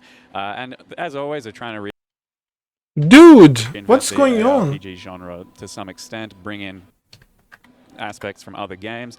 And what games I've been playing that are, I think, pretty popular at the moment are these sorts of... I know what you're going to say, survivors. Exactly. I call them like reverse bullet hell, right? Yeah, the bullet heavens. Yeah, something like that. So like a vampire survivor thing. And I think they at some point, like very early into the game, touched on something like this, which is the Coward's Trial map. So that's a unique map, and it's basically just slaying waves of monsters, right? But it's very old, very dated, and I could see that they could definitely capitalize on that hype and sort of... I could see that, mate. An entire league where you just... If they reveal that now, everyone's going to be very... I hope I didn't... I'll go to the bathroom again. For, you know, I'll be predict back. it by all means, but I think that could be a really fun league mechanic for... just satisfaction in that whole genre is like a distillation of action RPGs in general. It's like just take a lot of action RPG, kind of strip them down to like the very base of kill monster, get upgrade. Yeah. And it would blend well, I think. And we've seen a little bit of like sampling from other genres. We got some roguelike action recently. Exactly. And yeah, it just seems like they see what's hot out there right now. How can we bring it to this game? And a lot of the time, it's feels like it comes out of nowhere for this game, and it works. Sometimes I feel like it doesn't always work, but it's good. It's worth a try, and it's an experiment. But this one, I think that type of mechanic and system would be great, and who knows? Innovation is their strong suit. I'm definitely here for that one, but that's one route they could go. Do you guys have any other thoughts of a different route they could go, maybe? Sure. Yeah. Fixed trading, bring back Harvest, auction house. Path of Exile copium. GGG's been stalling harder in PoE 1 than we have on this keynote. So, yeah, no, I'm just hoping for big bosses and a big wrap up to the story. Again, the thing we're seeing behind us, you know, it is a little bit of a possibly an ascended Xana-like creature. I don't quite know how that works out lore-wise. Maps are timeless, all this sort of stuff. I think they might be going big. I remember last time it was Metamorph, and it was met with Conquerors of the Atlas as well. So that was a pretty good combo. Yeah. Definitely a very enjoyable league. Conqueror's sick. Hopefully no picking up of organs this time. Yeah, please. I'm going to call him out right now. Oh, yeah, we're getting... Because we're reacting later on to what we're going to be seeing. Yep. Yeah. Okay, we can call him out. What about you, Nugi? Oh, it's a tough one. I mean, a big wrap-up would make sense if it is really the last PoE 1 league. Yeah. So, I mean, just like Rai said earlier, blow it all up. Blow it up. Just blow it all up. It always works because what's left in the in the ashes. We'll see about that. Or a boat league. I mean, that's always the other option, right? Yep. There's always a boat or league. fishing league. Yeah. I mean, we've had Boat gardening. Surely we can have fishing actually at some point. And as the like final, just like a meme send off for PoE 1. Yeah. I think Crystal curses the gardening league. Might have been a... Well, yes, we know they do. Certainly. I don't think they like that one. I think, yeah, it's kind of the ending of an era. We're moving from PoE 1 to PoE 2, and we're jumping forwards in time significantly. We're not getting a whole new world, but we are getting propelled forwards into the future and maybe exploring new lands. So it basically is a whole new world in one sense. So some sort of send-off. I would love, even if it's just a little thing, just some little send-off incorporated into the league or into the game, or maybe if they're doing some sort of like update to the end game, something like that, you can couple that with like something, a little bit of a teaser of what's happening in the end game when PoE 2 comes out as well, because we've had some invasions from otherworldly entities recently, and that's certainly been hinting and leaning towards an extension of that. Are these links permanent? Two kind of or do I need to remake them? Getting explored here, both Path of Exile 2 you, by the way. campaign That's storyline, great. but also what's happening with the end game. What is the Maven heralding forwards for us? You guys have any thoughts on that? I mean, not really. Like, how much bigger can you go? It's I know, already, right? Like, we're already cosmic. Like, you start out on the beach and you got a driftwood club, right? And then you're slaying the cosmic entities from... Well, that's what I think is rather interesting, is that we have There are Path of bits, Exile 1, like if you want to remake really it, you can deep, release maybe it, too and deep. you can Killing all the take gods. them. Oh no, Yeah. so they're permanent. I That's think like it's fine. the storytelling thing is like, you get to that point and it's like, okay, you got to kind of pull it back a little bit. And it looks like we might be going a little bit more humble, a little bit more grounded for the start for PoE 2, and I think that's really cool. Yeah, I think so. Oh, So man. And PoE2, like being able to pull down to something more of a grounded story, something a little grittier, maybe a little bit less crazy over the top, and then contrasting that maybe with the end game being a different thing, because they've always been a little bit separate, right? Like you have the story of the campaign, and then you get into endgame, and then it's its own separate story that's evolved separately and on along a different timeline with some weird, wacky stuff when you start to think about which exiles were where and which exiles we're playing now and which exiles we're playing before and how they incorporated the story. It's kind of like a wild system that is difficult to explain to non-PoE players, perhaps. I mean, even 2 PoE players, it's difficult to explain.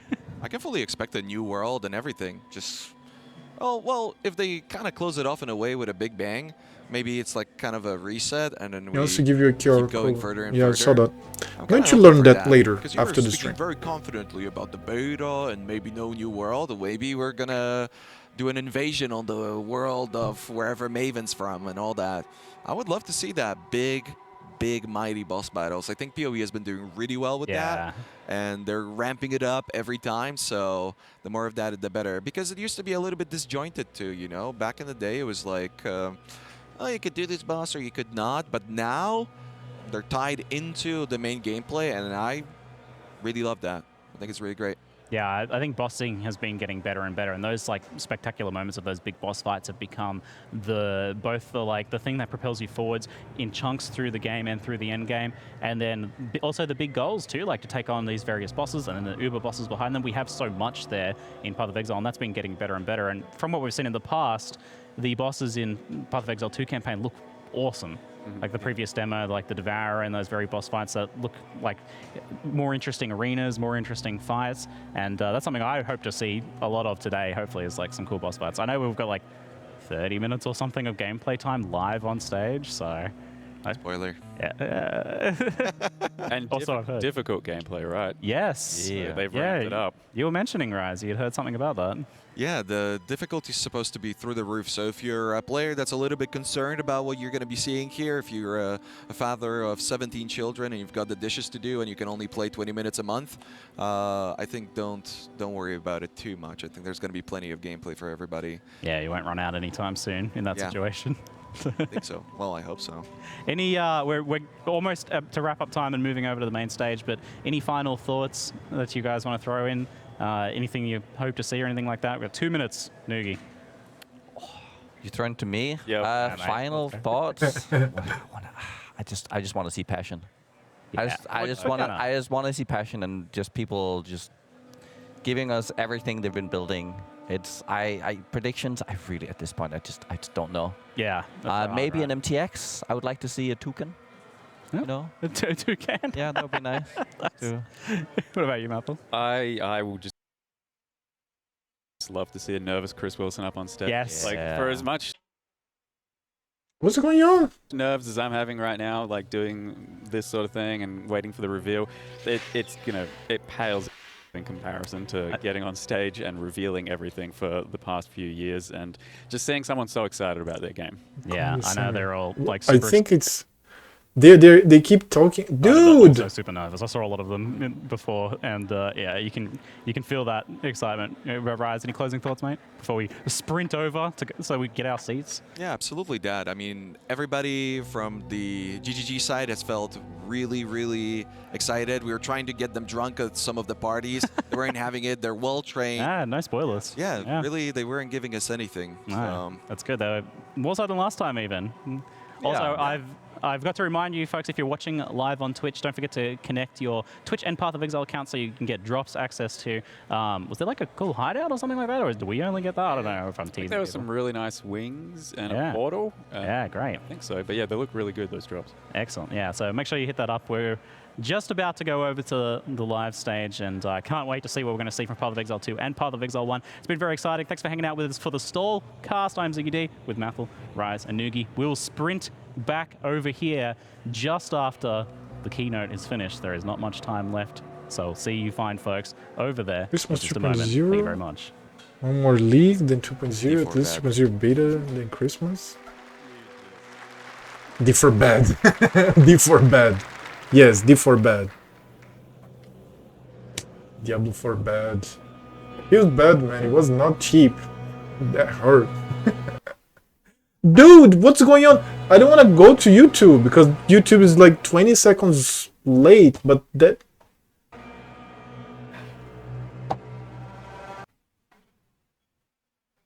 Stop doing that! Okay, you know what? We're going to YouTube. What?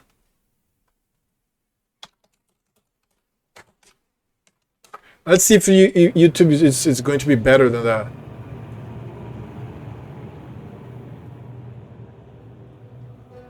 I'm even pausing this one here.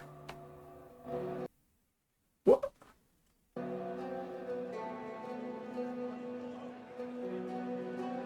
Okay. YouTube looks fine. You paid for the privilege of seeing what an ARPG should not be. Yeah, okay. Yes. Dude, I could not have afforded it, but okay, I mean, past waters. At least now I have all the leagues for the future.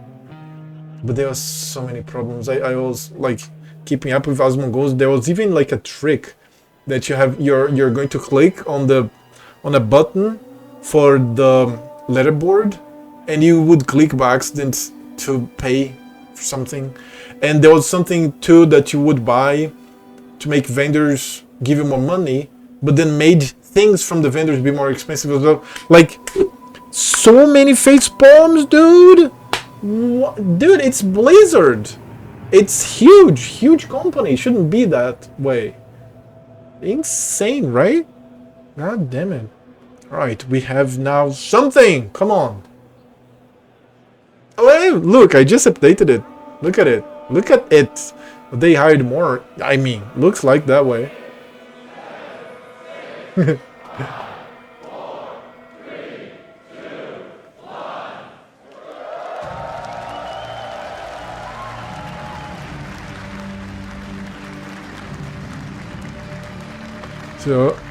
So all it takes is hire one shift.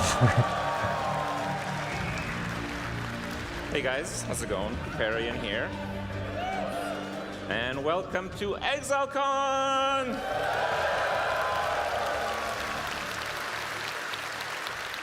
Thank you all so much for joining us here in New Zealand. It's quite a journey. Thank you guys for joining us online.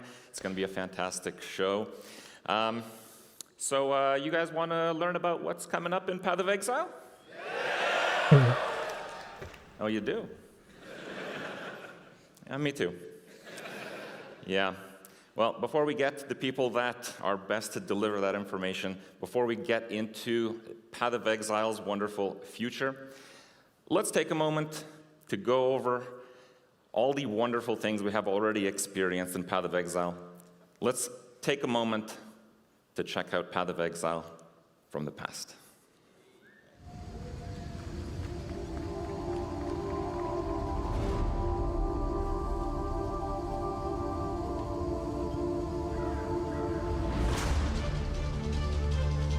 Life is fleeting. A worthy opponent. Go with God. Death to sin.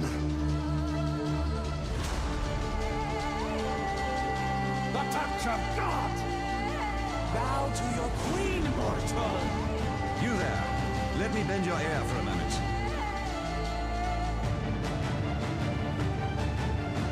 Why are you so in love with death?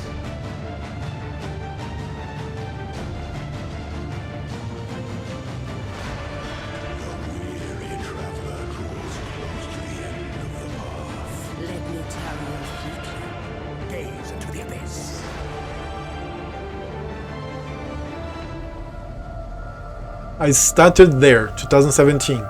That's when I started playing this game. Fall of Oriath. What in damnation have you done?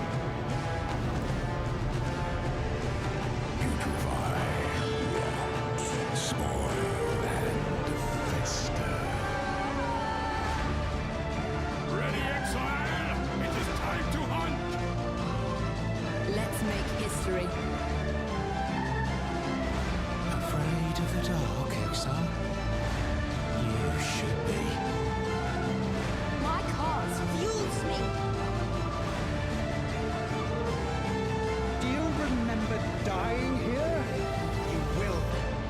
I liked this league very much. It was very complicated, but I really enjoyed it. Legion, oof.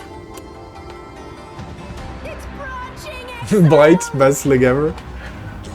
Problem Sanctum, maybe. Metamorph, hated it. Delirium, nice. Harvest. A harvest awaits. This one should Heist. be rather legitimate. Does the Echoes of the Atlas trailer. with me? Ultimatum. Oh, I love it. This one. Just loved it. Expedition. Also loved it. There's no time. Scourge. I've become too weak to sustain the blood crucible. Siege of the Atlas. Sentinel. Another mortal. Calandra. Sanctum. Sanctum was awesome. Crucible, not so much.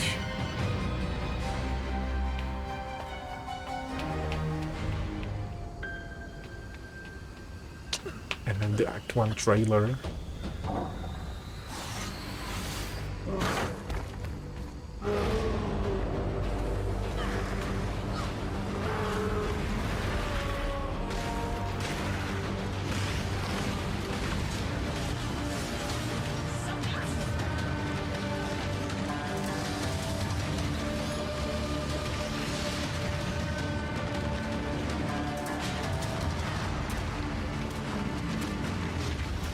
Thou creatures.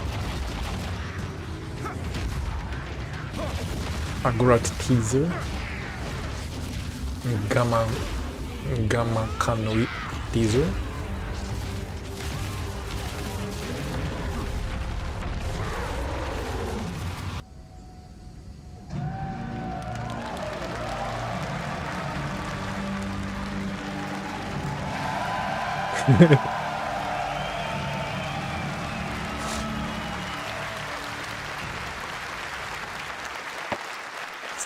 Serious Zark. Hi, I'm Chris Wilson from Grinding Gear Games.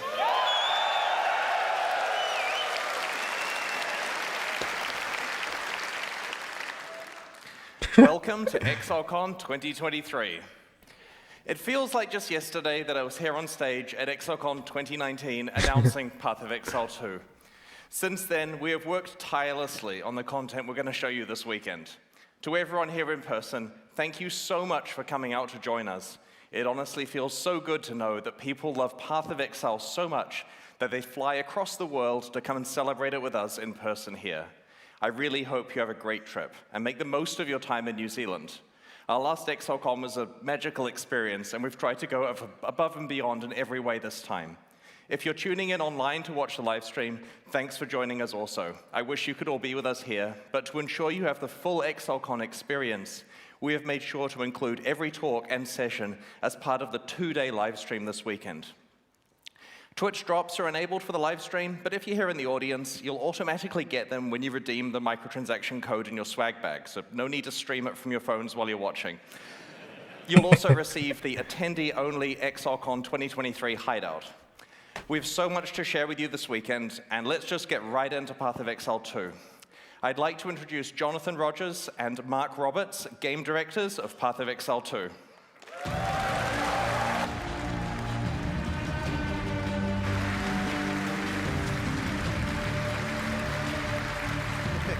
The Shadwalk. Hey guys. While Chris has been running Path of Exile 1, Mark and I and over 100 other developers have been hard at work on PoE 2. And honestly, the project has become much bigger than we expected when we announced it in 2019. It's been almost 4 years since then, and so it's about time we showed you what we've been working on.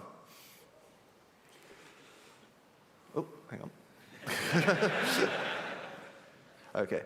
Sorry, I forgot. Okay. When we announced Path of Exile 2 at Exilecon 2019, we told you guys that we were releasing it as an expansion to PoE 1, and that both campaigns would be playable in the same game client with a shared endgame. But PoE 2's scope has continued to grow and grow, and it's far more than just an expansion with a new campaign. It has entirely new monsters, skills, mechanics, classes, everything you'd expect from the next generation of action RPGs. not to mention revamps of most of the PoE 1 League content. This thing is just freaking huge. There was a point when we realized that our plan to replace PoE 1 with PoE 2 would essentially be getting rid of a game that people love for no real reason. So we made a decision. Path of Exile 1 and 2 will be separate with their own mechanics, balance, endgames, and leagues. But it's still a shared platform. Your microtransactions are available across both games. Everything you have ever purchased or will ever purchase in the future will be usable in both games unless it's hyper-specific to the content of one of them. You can't transform into a bear in PoE 1, so a reskin of your bear form isn't going to work. But you absolutely can equip the awesome armor set that you got and use all your stash tabs. So with that in mind, we'd love to show you a live demo of some of the stuff we've been working on. PoE 2 has come a long way. Mark here is going to man the PC. Hopefully he doesn't die. It is a live gameplay demo after all.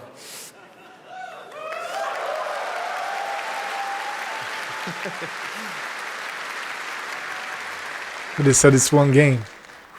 Let's listen to it. All right. 2 games. We'll see. I'm discovering at the same time as you gods are. caused all this, you know. After Oriath was destroyed, I traveled, searching for answers. Everywhere I went, the same divine devastation. It must end.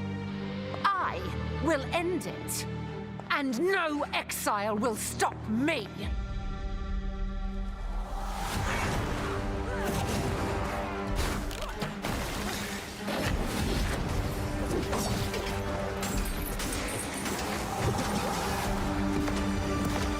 Warrior, Huntress, Sorceress, Mercenary, Monk, Druid,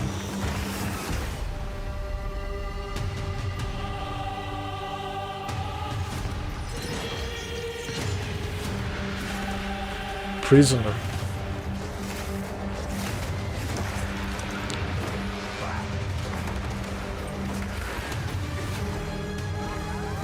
the Bog Witch,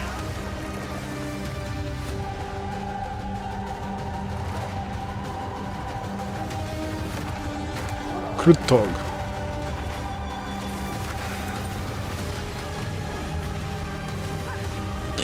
the Blind Beast,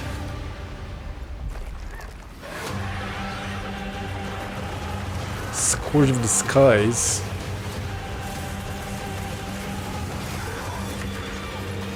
Diamora,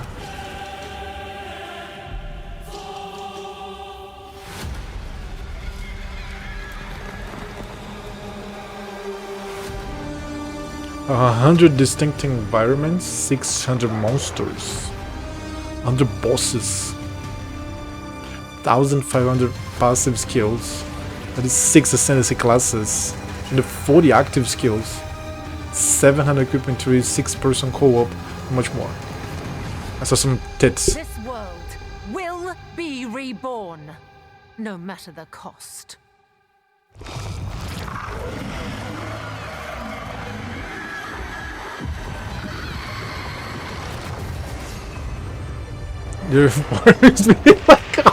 They're watching right now. They are watching right now.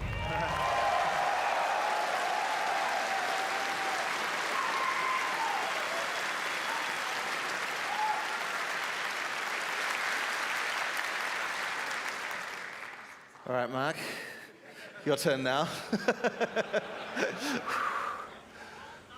Welcome to Path of Exile 2. We'd like to start off by showing you some of the gameplay of Act 3, one of the 6 acts in PoE 2's campaign. We're starting here in the jungle depths. Act 3 is set in the ruins of the Vaal civilization, which fell thousands of years ago. Jungle has taken over their former once great cities, and we'll be exploring it using one of the 6 new character classes called the Monk. In PoE 1, we had 1 character class for each of the combinations of strength, dexterity, and intelligence.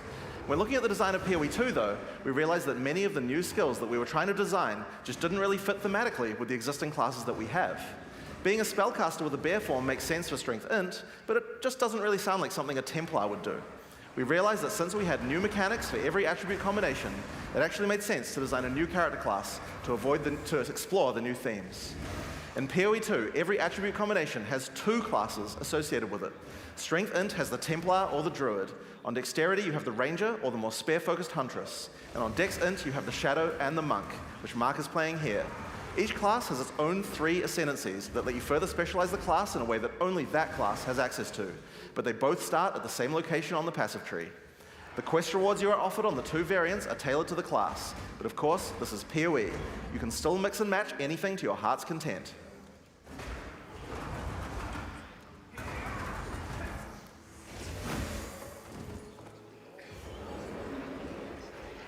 Silverback Blackfist. Looks like we've come across the boss for this area. In PoE 2, every area of the campaign contains a boss of at least this difficulty. That's over 100 bosses to fight as you make your way through the campaign, and they all have unique mechanics.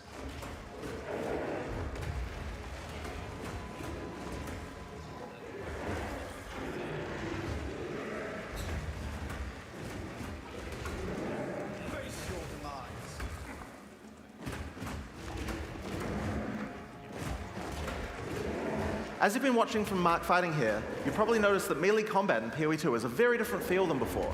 We've done a lot of things to add mobility to combat. Practically every melee skill in PoE 2 has some kind of movement built into it. But the Monk in particular is a melee fighter who specializes in mobility over brute strength.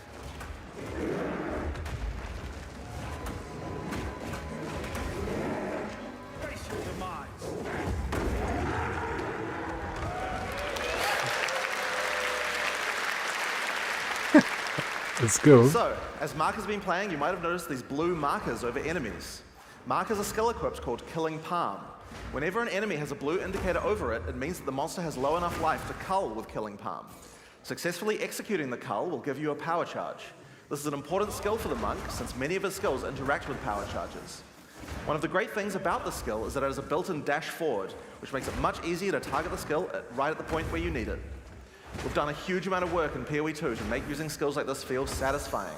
If you're accidentally targeting slightly off the monster, the skill will automatically lock on to the cullable target, and it will even do a small amount of pathfinding around obstacles. We really want to make sure that when you've got an opportunity to use the skill, nothing is going to get in your way. Once you have some power charges, you're going to need some skills to power up. A great follow-up is Falling Thunder. Falling Thunder without a power charge just creates a relatively small lightning AoE in front of you. But if you do it with power charges, it turns into a pack clearer with a large number of extra projectiles. One thing to notice here is that, like almost every melee skill in PoE 2, Falling Thunder has a little bit of extra movement built in, just in case you need it. Use the skill within range and you just do the flip in place. But use it at a larger range and your character will move forward while executing it, getting you into position without any time penalty. In PoE 2, you also get a short period to redirect your target.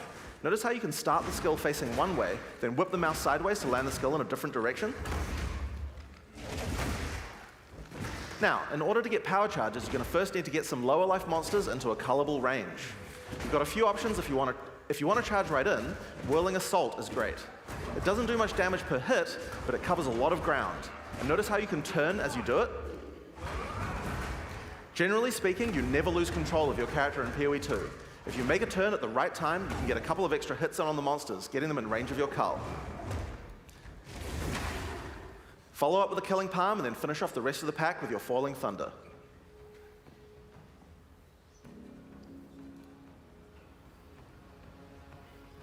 No. We've now entered the Vaal Mechanarium. This is the place where the Vaal built the various constructs that they relied on to power their civilization. Now this is a find. A Vaal Hey, Alva. that hasn't been looted? I wonder why nobody's been in here before. One useful feature we've added is the ability to call in NPCs to where you are to give you more information or help you with quest objectives, rather than always having to go back to town. In this case, we've called in Alva to find out what to do. This mechanism, if powered with a small soul core, it could open that door. There should definitely be soul cores somewhere around here. They had to power these constructs somehow. As Alva just said, we need to find a small soul core to open this door. Let's explore. Get back! If you want to shave off some life without getting too close to some of the more dangerous monsters, a great option is Wind Blast. Wind Blast also doesn't do too much damage, but it keeps enemies back. The closer they are, the farther they're pushed back, so it's a great option for keeping smaller but higher damage enemies at bay. Note that the bigger the enemy is, the less they'll be pushed back, so trying to push back some giants isn't going to be as effective. And there's the Soul Core. Let's get back to the door.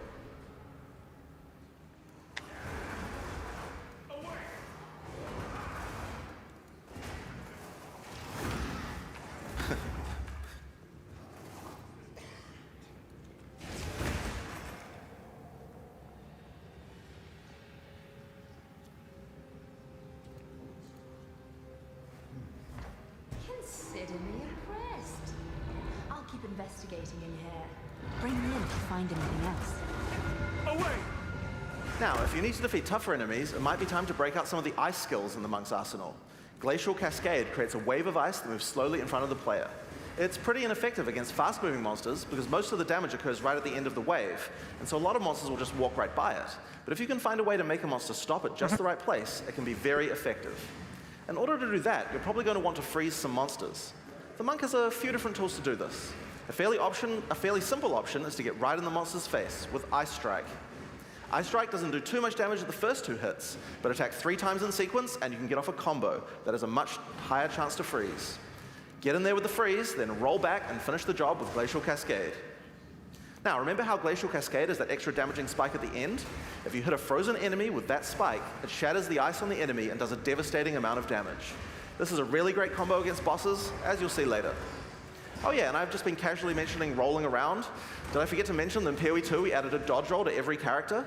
Just press spacebar at any time to roll. There's no Beautiful. cooldown and no limitations. Okay, this is awesome. And it even has pathfinding in it, so you don't get stuck on anything. When you He got stuck immediately. When you dodge roll, you're not invulnerable. If something hits you, you're going to feel it. But Comes and rolls, watch our video. that's because while you're rolling, projectiles and melee strikes will always miss.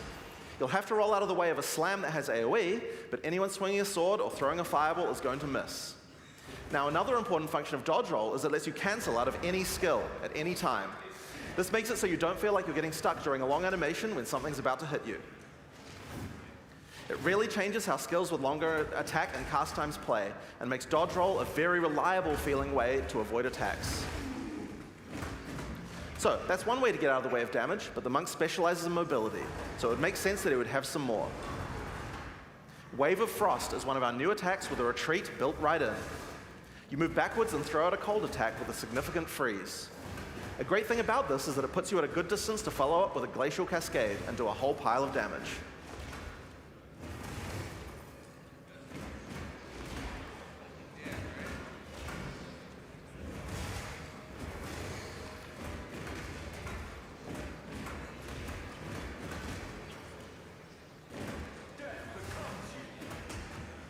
Ooh, look at the damage. Ooh.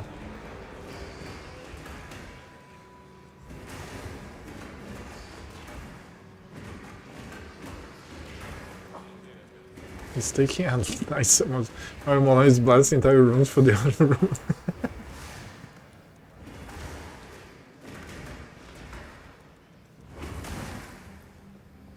Another skill you can use to get some extra freeze is Shattering Palm. Shattering Palm is a palm strike that puts a small ice bomb on the target. Kill or deal enough damage to the target and the bomb will explode, doing some damage and a significant freeze. It's a great option against bosses where the wave of ice might not be enough to get that freeze off. But you still really want to use Glacial Cascade to get the damage bonus.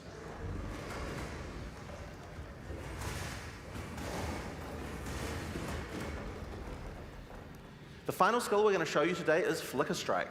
It's a monk skill and another skill that you don't need to dodge or charges. evade.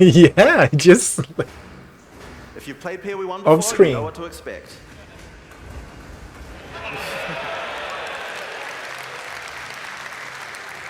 It's a great finisher for tough boss fights, if you were able to get some power charges beforehand.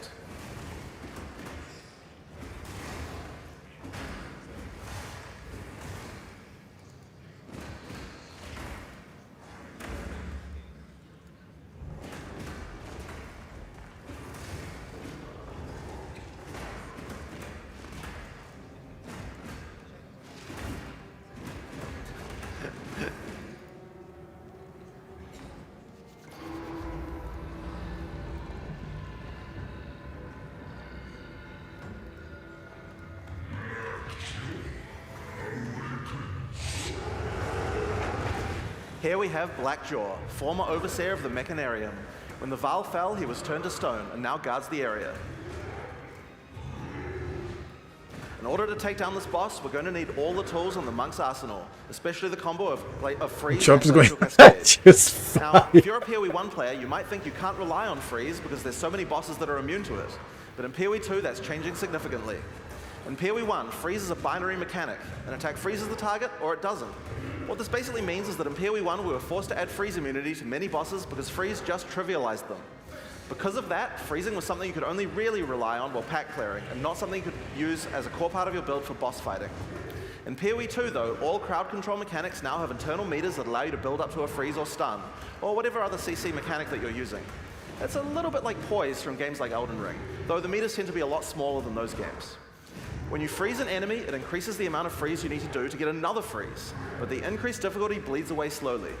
More freeze will always let you freeze the boss more often, but this system means that it will not get out of control in party play or interact badly with other CC mechanics, allowing us to let these kinds of mechanics actually work against all bosses. Holy shit. Why press 17? Yeah, at some point you're going to be playing with your eyes, right? You just look at it.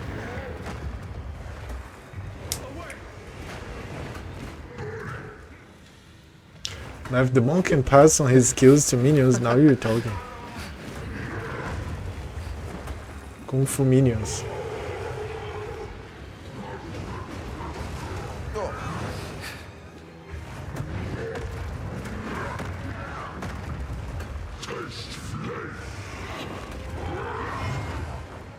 Nice to kill this boss. Let's go, Mr. Dev. Ooh. Oosh. I almost died. Like Monkey King. Oh! He died. What? Oh, no. All right. Let's take two. All right, so this might be a good time to mention that in PoE 2, if you die to the boss, you have to start again from the start. There's no boss cheesing. So, hang on. Oh, there might be a... Are you okay? Oh, 1 second. One technical issue. No cheesing! No cheesing! Softcore! Take this! All right, we good? Back to the... I'm sure there are portals. No cheesing, you have to restart from the beginning. He just said. All right. You go back to the portal, but the life is full. Do you understand? Do we ever balance that? Like, come on.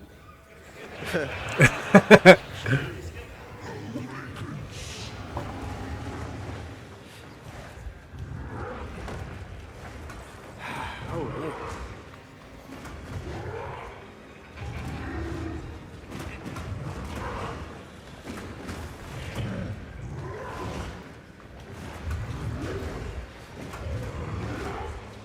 Ah, now he's doing some damage. Let's go. Come on, you can do this. Oh yeah, what about for groups? I don't know, we are going to see the interactions. We'll see the interactions. But I guess if the whole group dies, the boss fight goes from the beginning. That looks to be the way. And we are talking about softcore here, of course.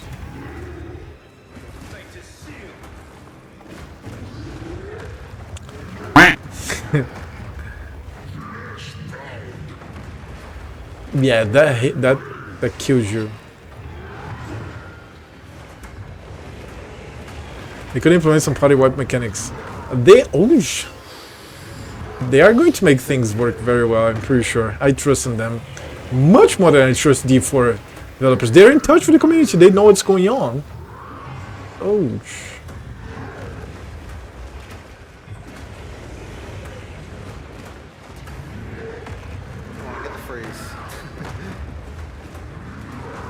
Ouch. His life is at 50% at this point.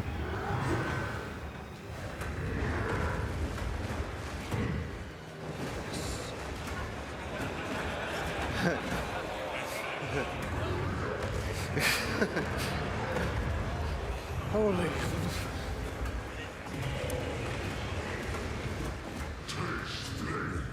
Okay, do the... Oh, nice. Whoa, whoa, whoa. Ooh, that's a lot of damage. That's a lot of damage.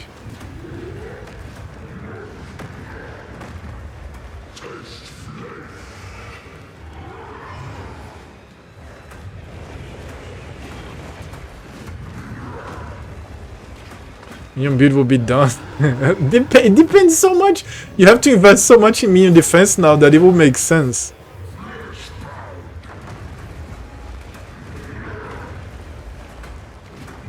You can do this. You can do this, dude. Do not die. Come on.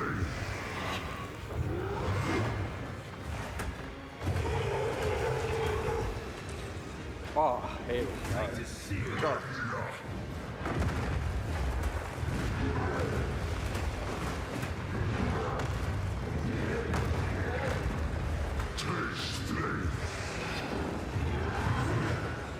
The space bar.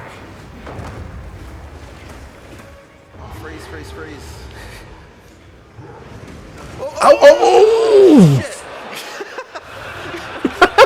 He cursed! He cursed! Come on. You can do this, dude! Let's go! Get it. They're so good. There you go. After this. No. Alright, okay, there we go. Have you played? No, I haven't.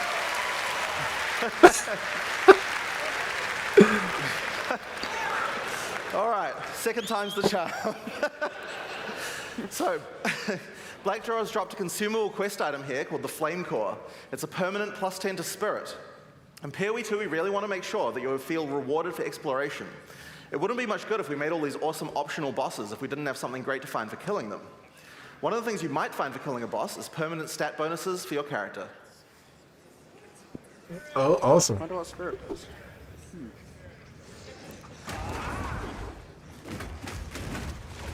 All right, now, Some of the OGs trying out that fight. Yeah. Mark will have to find his way to the exit the hard way.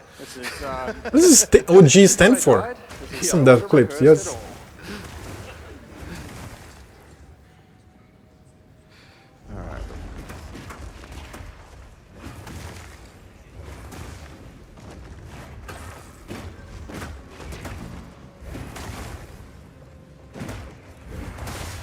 Original gangsters. Oh, okay.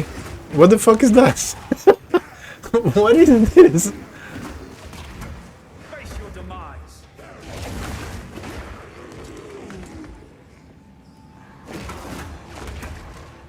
Like creep. No, yeah, I get it. It's the older people that play PoE, but where did this term come from?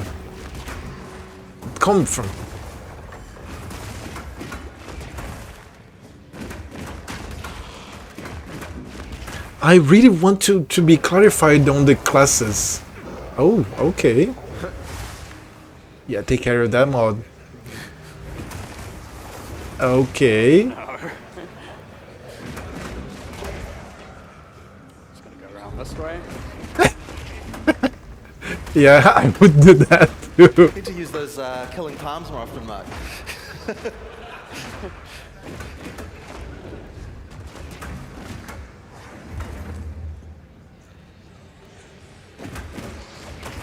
Your fate is sealed. Yeah, don't get crowded. Don't get crowded. Don't get crowded.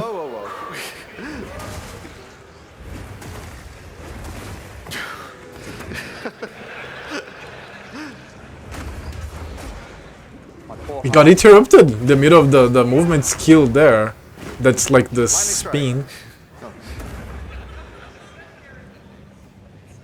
The power charge looks better. You got completely lost there. It was first used by the LA gangs in the 1970s when referring to the original members. Oh, okay. Cool. Alright, yeah, there we go. Alright, here we are. Here's the exit. I'm gonna die. Ooh, sorry.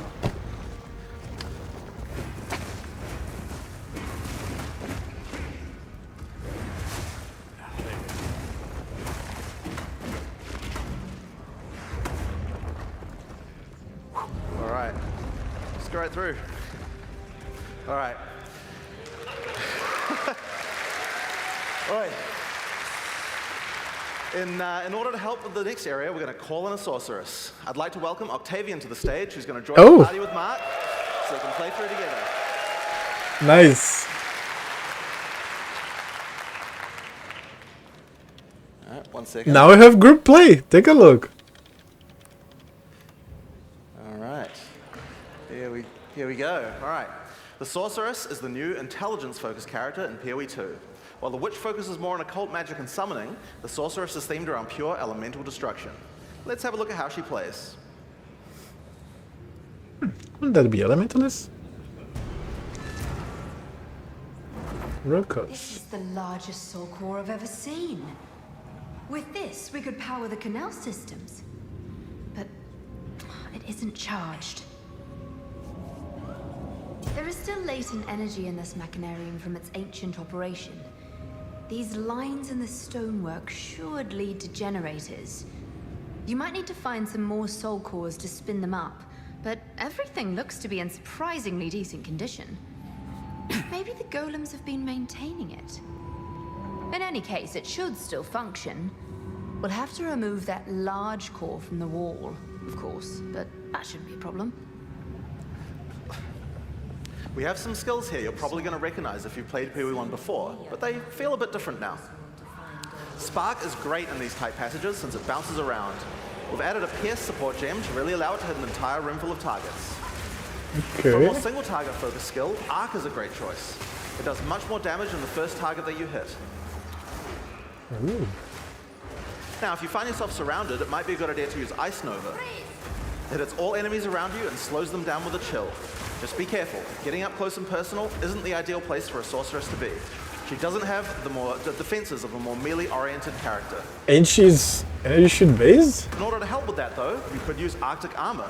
In PoE 2, Arctic Armor is a buff that builds up as you stand still. You can see the ice crystals forming around the character. They drop off if you walk. Oh. When monsters hit you, they take cold damage and build up to a freeze, so it's a great defense.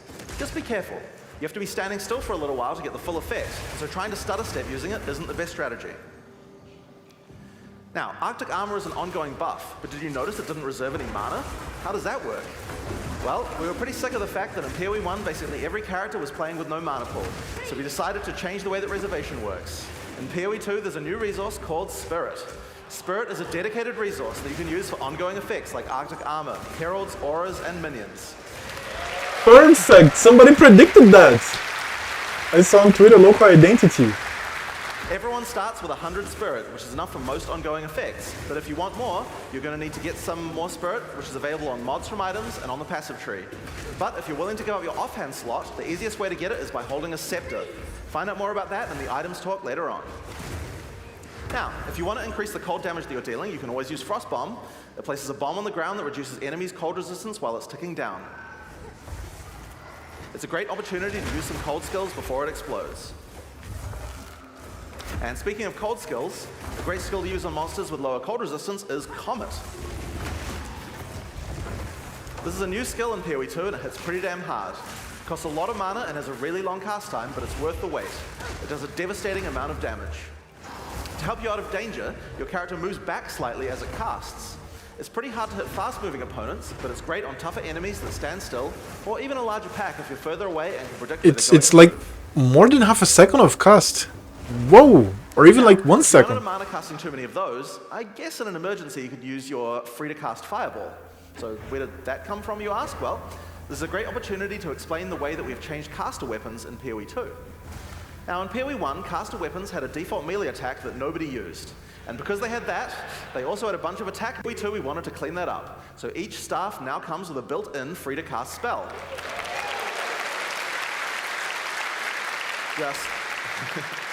Just put it on and spam away to your heart's content. Now this particular staff is the base type that you'll get right on the starting beach, so it's quite likely that you'll have outgrown it by now. So that's why we've also made a lot of staves with more utility-focused powers for casters to use.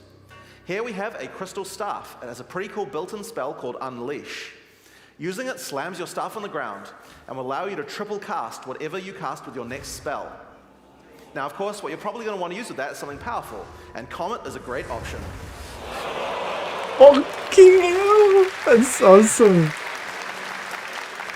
You'll notice that Unleash is one of the few skills in PoE 2 with a cooldown. In general, we really try to avoid using cooldowns because we really hate the feeling that combat is just waiting to cast your next spell. But it does make sense for Unleash since it's free to cast, and it's something we want you to use situationally anyway. Now, if you're facing something tough, you might need to try out Mana Tempest. Mana Tempest creates a circle of power which your character literally hovers over the ground. While in the circle, your mana drains, but it powers up all your spells. Lightning projectiles will fork, beams will chain further, and you also do a lot more damage.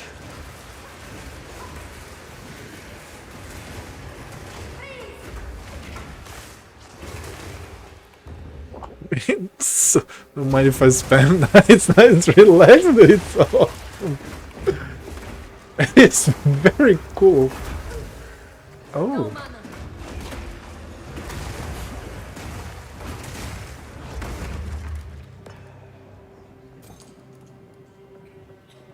So, with all of these skills, here's a great combo to try. First, cast Frost Bomb to reduce the target's cold resistance. Ouch! Then use Mana Tempest to increase your damage. Follow up with Unleash, and then triple cast Comet to do a truly insane amount of damage.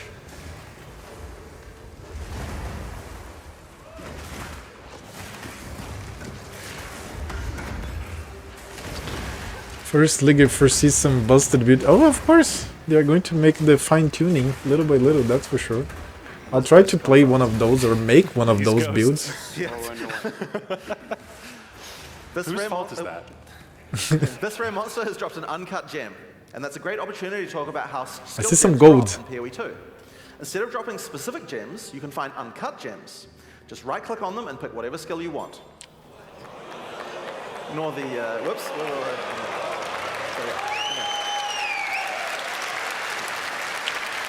Oh, awesome for Souls of Found. The gem will come pre-leveled to the level of the area that dropped it, so it's a lot easier to change between skills in PoE 2.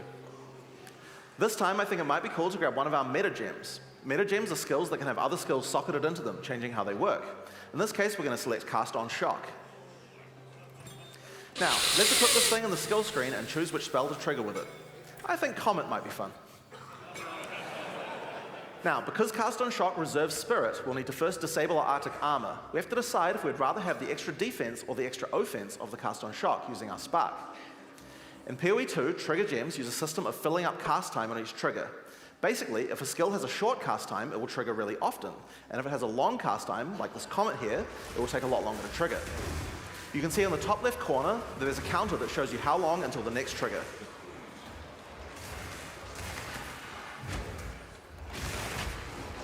Hopefully he shot some monsters.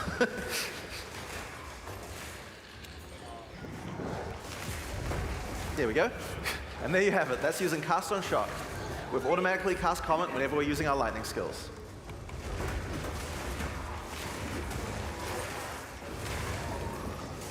Dude. So, we found the generator. Time to power it up.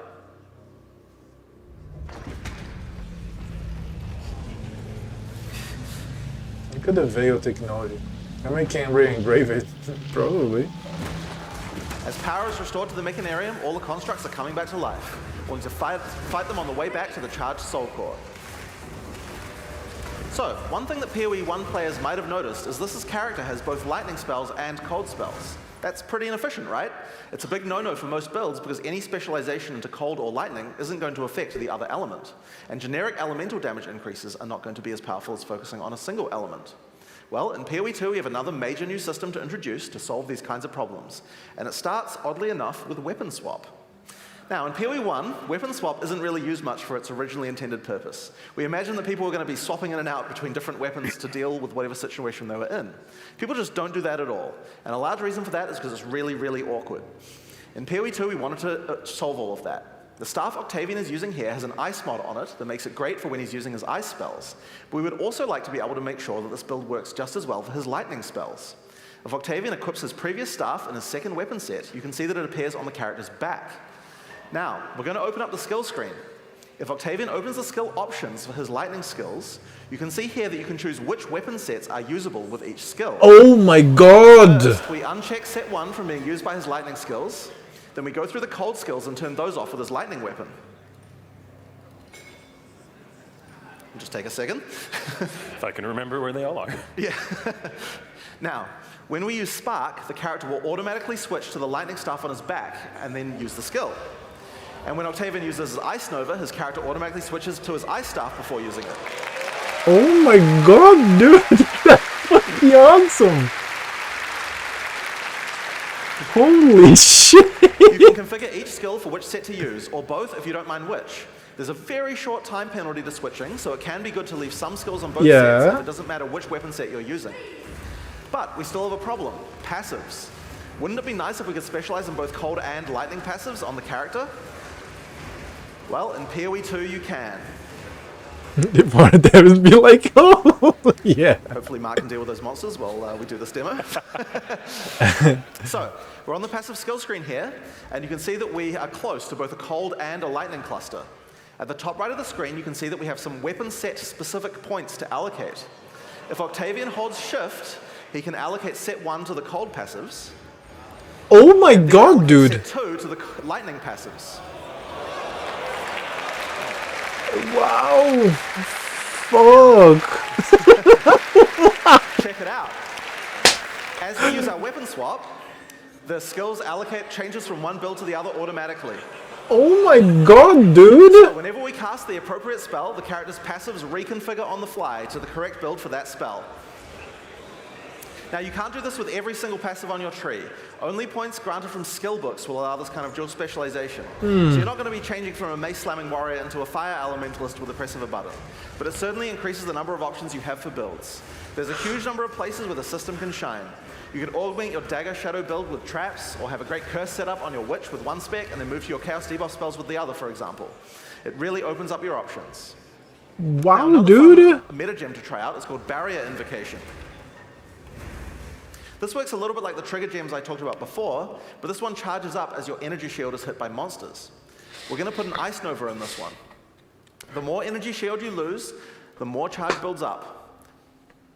We'll just get that one equipped there, yep. So yeah, the more energy shield you lose, the more charge will build up, until the point you're able to cast the socketed skill instantly. There we go. So you lose some, so you lose some energy shield, and at just the right time, invoke Ice Nova to cast all the stacked up copies in one instant cast.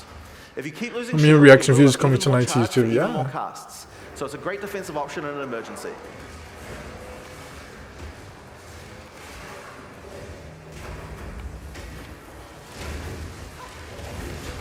It's way better for the first one, them very nice. Yeah. Even Hika's going to be playing Path of Exile 2 now.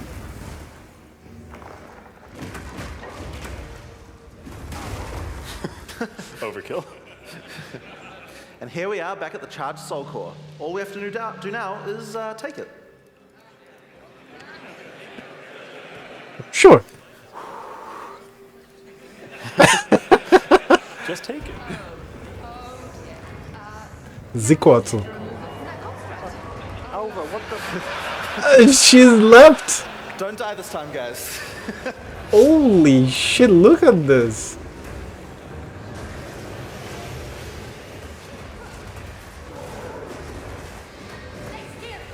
Frozen? Nice. Wait.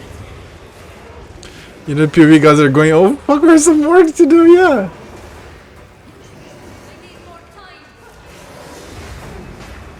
Away from the wall. Oh god. Frozen though. Good. Frozen, nice.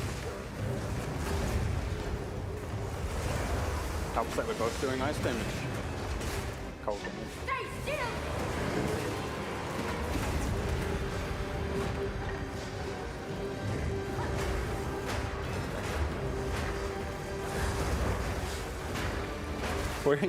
He's heavy stunned.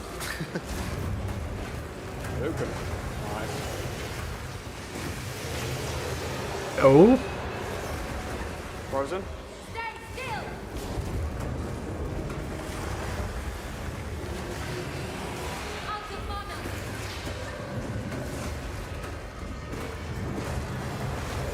Frozen again. Getting real lucky with those freeze procs this time. All skill.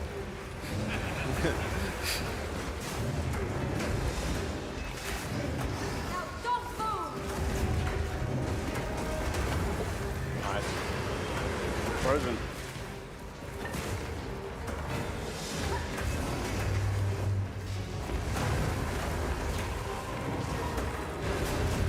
Watch out, get away.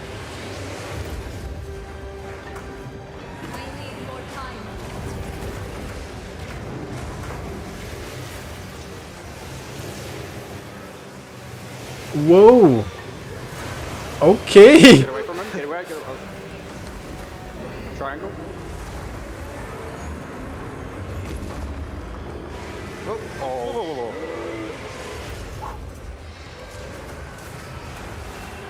Charlie.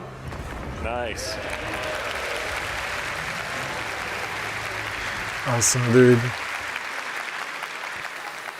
So that's Path of Exile 2. These areas, as well as around half of each of the first 4 acts, are available to play at the 3 demo zones around Exilecon. Now, if you're physically here at this event and you get to play the demo, just remember, it's a different game than before. It's a lot harder. You're probably going to run the first pack of monsters and just die. I really recommend you read the signs. They have good advice on how to combine your skills effectively, and remember, dodge rolls on spacebar. Because look at all these features for a whole year. You're just going to die otherwise. So your next question is likely to be, when is the beta? Well, we're in our last year of development, but we're still finishing acts, adding skills, and balancing everything. The closed beta is going to start on June 7th, 2024. Path of Exile 2 has been a long time coming, and we're incredibly excited to be near the finish line, but we're just not quite there yet. We're determined not to rush this and make sure we get everything right. In the meantime, there's a lot in store for PoE 1. I'll hand back over to Chris, and he's going to talk about what's coming up. Dude, I'm good. I'm good. I can play a bunch of Starfield, Baldur's Gate 3. This is fine. I'm good. I was running a whole year. Yeah, probably Christmas 2024, right? God.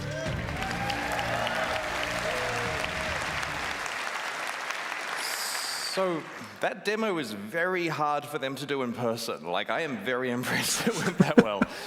So as Jonathan explained, Path of Exile 1 will continue to be its own unique game once Path of Exile 2 comes out. We will continue to update it with expansions and leagues going forward. And because accounts and microtransactions are shared between the 2 games, and their expansion releases are offset from each other, it's super easy to jump between them and effectively play both if you want. So I'm going off script for a second here and just going to explain this a bit better. Imagine we release a Path of Exile 2 expansion, right? So everyone dives in and plays it. You give it, say, out of the 13-week cycle, you're going to play for, some hardcore players play for the first few weeks, some people play for most of the time. We're going to aim a Path of Exile 1 expansion to come out towards the end of that cycle, say 4 or 5 weeks from the end, which also lasts for 3 months. So because Path of Exile 2 has more content and is a significantly larger game, it will mean that you can play Path of Exile 2 for the majority of the cycle, and then either keep playing if you want to keep playing Path of Exile 2, or jump into Path of Exile 1 when its league launches and enjoy that, either for the entire period or until the next Path of Exile 2 one comes out. And of course, because your purchases are shared, if you were to buy supporter packs or microtransactions in either, they're just available on your characters in the other. Speaking of Path of Exile 1 expansions, we've got one coming out in just 3 weeks, on August 18th. Let's watch the trailer for Path of Exile, Trial of the Ancestors. Okay. Souls such as yours do not go quietly into the night. They thirst for battle. They yearn to prove themselves.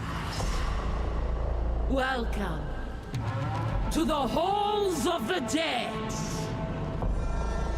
Earn your place among us. Under Henikora's watchful eye, test your mettle against the greatest warriors who ever lived.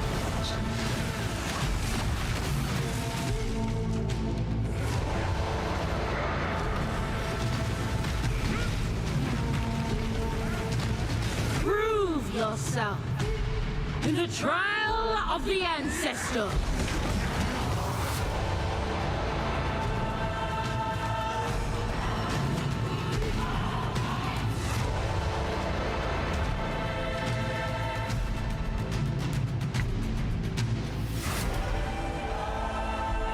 Tattoos?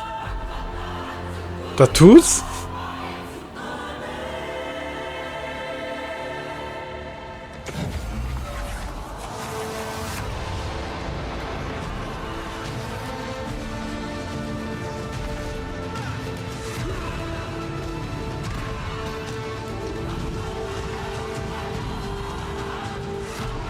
Oh, new chieftain. God, you revamped a new chieftain? In the end, only one can become champion. Will it be you? Trial of Ancestors.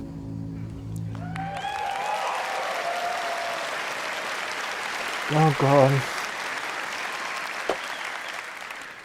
In the Kurui afterlife, the fallen chieftains of each tribe participate in a tournament called the Trial of the Ancestors. You will journey to the afterlife, assemble your own team, and enter the tournament to battle those chieftains and earn valuable rewards. As you play through areas in the Ancestor Challenge League, you'll find tradable silver coins. Using them will take you to the Kurui afterlife, where you will encounter Navali, who you may remember from the Prophecy League.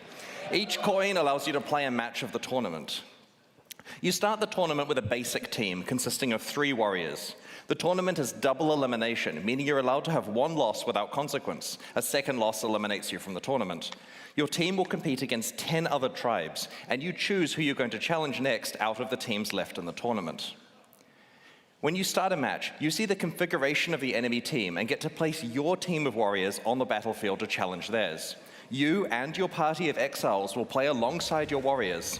So while this league does have many elements of an auto-battler, you're right there fighting alongside them. During a match, when a warrior dies, they respawn at their totem after a short time. If their totem is destroyed, then they are instantly killed and can't respawn. The team that destroys all of the opposing totems wins. If you're playing a hardcore character though, don't worry. Hinokora, the goddess of death, is watching over you and will restore your soul to your body, so you can't permanently die in the afterlife. Like that. In the Trial of the Ancestors, strategy and tactics are key. Every unit has its own strengths and weaknesses that must be utilized to win matches. The turtle is really slow and really tanky. It's perfect for either defensive positioning to stop flankers or offensive positioning to tank hits for you if you're pushing through the middle. It's not great in the center or flank positions due to its slow movement speed. The Tuatara is a quick and deceptive unit, which is relatively well balanced for all positions. This version of the Tuatara has a stealth ability, which makes it perfect for the flanking position to sneak through enemy defenses and take out unprotected totems from the side. The Goliath of Night is a disruptor unit, and it's ideally placed in a center position to intercept enemies that are chasing you. You can also allocate it to defenses so that it disrupts enemies that are trying to kill your totems by stunning them. So in this match here, we've set up a Tuatara in a flanking position, a turtle on defense to guard our totems, and a Goliath to follow us as we attack up the middle. Our plan is to work with the Goliath to distract the enemy front line so the flanking Tuatara can get through and destroy some of their totems.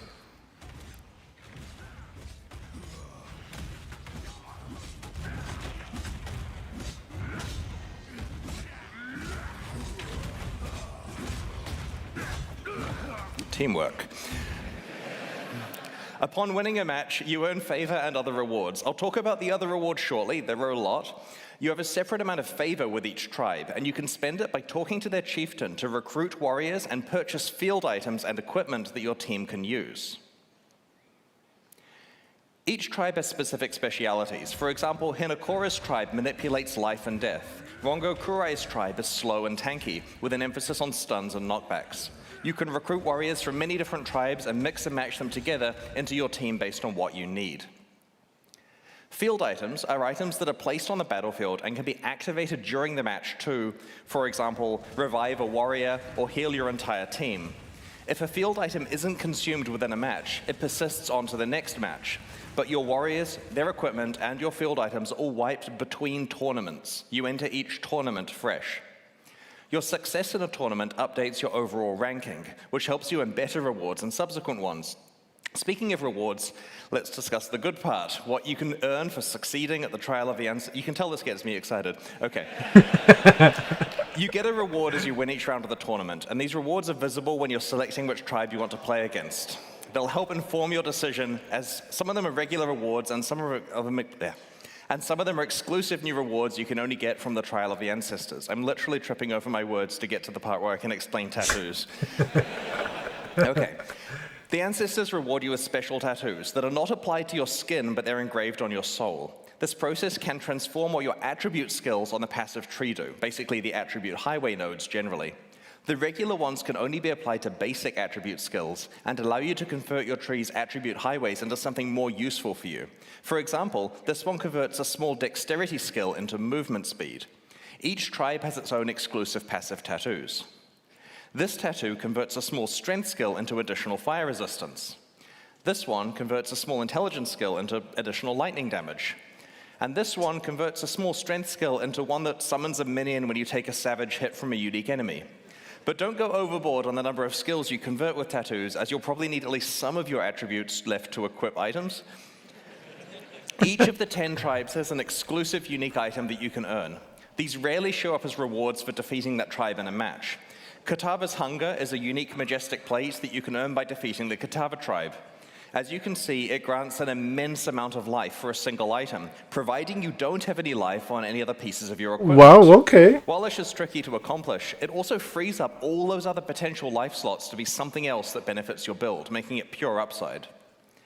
This amulet is a unique item you can earn by defeating the Arohongui tribe. It has the powerful effect of causing your flasks to instantly recover life and mana whenever you're low. This could potentially be a powerful panic button, or maybe you want to build around permanently being on low life or mana, so all of your flask usage is instant. If you manage to win the entire tournament, you'll not only receive the reward for the final match, but Hinokora will also give you a choice of 3 additional... button didn't work. Of 3 additional exclusive items. Let's have a look at some of the things you may be offered. First up, there are 4 unique items that exclusively come from Hinokora for completing the tournament. This belt, for example, lists a plethora of really powerful properties, both beneficial and detrimental. While you're wearing the belt, the property shifts around every 5 seconds. You never know what's going to happen next. Will you always crit, always evade, never evade? Maybe you're able to find some ways to build around the detrimental effects to create as much upside as possible. Hinokora also has a selection of special, more advanced passive tree tattoos that you can only receive from her. This one transforms a 30 intelligence notable attribute skill into one that increases the level of all of your intelligence gems. You're only allowed 1 copy of the specific attribute combination tattoo on a tree. Hinokora can also award you with a new type of item called an omen. These are small items that sit in your inventory until a condition is met, at which point they are consumed and something happens. In this case, when you reach 25% life, your flasks are all replenished. Now don't worry, each player can only consume 1 omen per combat area, so you don't have any reason to fill your entire inventory with them. This one creates a portal on death. We made it for me. It won't try to save your life, but it will save you some time. This one grants you Soul Eater when you level up. It's definitely worth carrying around for that occasional massive power boost. Omens are tradable but hard to get, so use them carefully. I shudder to think about how much this one is going to be worth in the presence of those incredibly rare unique weapons from 320. Now note, going off script again here, back in the day, when we had stuff like the Prophecy and so on that let you upgrade to rare forcibly on a specific base type, we had to block the good items by putting crap uniques on the, sorry, I meant upgrade to unique. We put crap uniques on that base type so that you couldn't get it every time. Well, we stopped doing that, so a lot of the uniques that were upgraded in 320 are just the only thing on the base type. So items like this let you deterministically get something quite valuable, hence they are quite rare. The most exciting one, though. Finally, Hinokora can offer you a lock of her hair. This is a very special currency item that lets you foresee the result of using another currency item to craft something. This means, for example, you can know whether it's worth exalting your item because you'll know exactly what the outcome is. Hinokora's lock will slot into your crafting pipeline with powerful consequences. The Trial of the Ancestors offers a wide selection of valuable new rewards as you complete matches and tournaments. We really look forward to seeing what strategies you develop for building, equipping, carefully placing, and playing alongside your tribe. So that's the new Challenge League, but Path of Exile expansions contain more than just a new league every 3 months. In each update, we also augment Path of Exile's endgame and shift the metagame with new gems and balance changes. This expansion is no exception. I'm going to explain the other changes in a medium amount of detail. I'm conscious that we have both new and existing players. For new players, I'm going to try to include some extra content to help make the changes more understandable. You can find out all the detail in the patch notes and other information we'll be posting in the few weeks before release. Let's start with how the Trial of the Ancestors expansion expands Path of Exile's endgame. In December last year, we released an expansion called The Forbidden Sanctum, which introduced the Sanctum Challenge League. This league was a roguelike game set within So Path of good. Exile where you would randomly So explore good. a randomly generated sanctum one room at a time, alongside your regular play. You'd pick which rooms you wanted to explore out of several options and accumulate beneficial boons and detrimental afflictions that made your run easier and harder, respectively. Not only did Sanctum work really well as a league, but it also had the potential to be added to Path of Exile as part of its core endgame content, alongside systems like mapping, delve, and heist. Well, in this expansion, the Forbidden Sanctum is back. Yes! I was not expecting this, dude. I've really been looking forward to this one. We're reintroducing the Sanctum as core content in Path of Exile's endgame. Oof. You'll initially meet Divinia, the Sanctum NPC, in Act 10. Sanctums are now tradable items that you can find while playing maps in the endgame. A forbidden tome represents a whole floor of the Sanctum, and its rooms can be played back to back, or you can take breaks between them and do something else if you choose. Upon successfully completing that Sanctum floor, the next floor is generated as a tradable item with all of the state of your Sanctum run built in. This means that the item stores what boons and afflictions you had, what rewards you've locked in, and how much resolve you have left. You can then either play this floor or trade it to someone else if it feels more beneficial. For example, let's say you manage to lock in a really valuable reward. The example here is a Mirror of Calandra, but you'll also notice that... Do I have a laser pointer? It doesn't work on the board. Okay, one resolve. This is an example here where the player has a very good reward locked in, but a massive pile of dangerous afflictions and only one resolve on them. If you don't feel capable of completing the rest of the Sanctum from this point, then it would normally be a write-off, right? If you gave this to me, no way am I getting that mirror. But you can now trade the Sanctum state to someone else who is willing to pay for the chance to earn the mirror, or lose it. And you can look at expected value in economics, right? It's worth some percentage of that mirror. So you trade it for like 5 chaos to someone, they run it and lose their chaos. Your relics, which act as passive bonuses within the Sanctum, are locked in for the run when you start the first floor and can't be changed for the rest of the run. Speaking of relics, they're now tradable and have been rebalanced around this. Oh. To those of you wondering, we have decided against bringing back sanctified relics for now. A complete Sanctum run now requires killing the final boss, Lycia, in both her first and second form. She will always drop a unique relic, and these have been reworked and replaced as we rebalanced everything. An important aspect of the new Sanctum balance is that your primary defenses now have some effect on protecting your resolve. We have a Your clip. armor allows you to mitigate resolve loss, and your evasion grants you a chance to avoid resolve loss entirely, a lot like how armor and evasion work. Your energy shield grants you Resolve Aegis, which is a mechanic that works similarly to how Energy Shield behaves for life.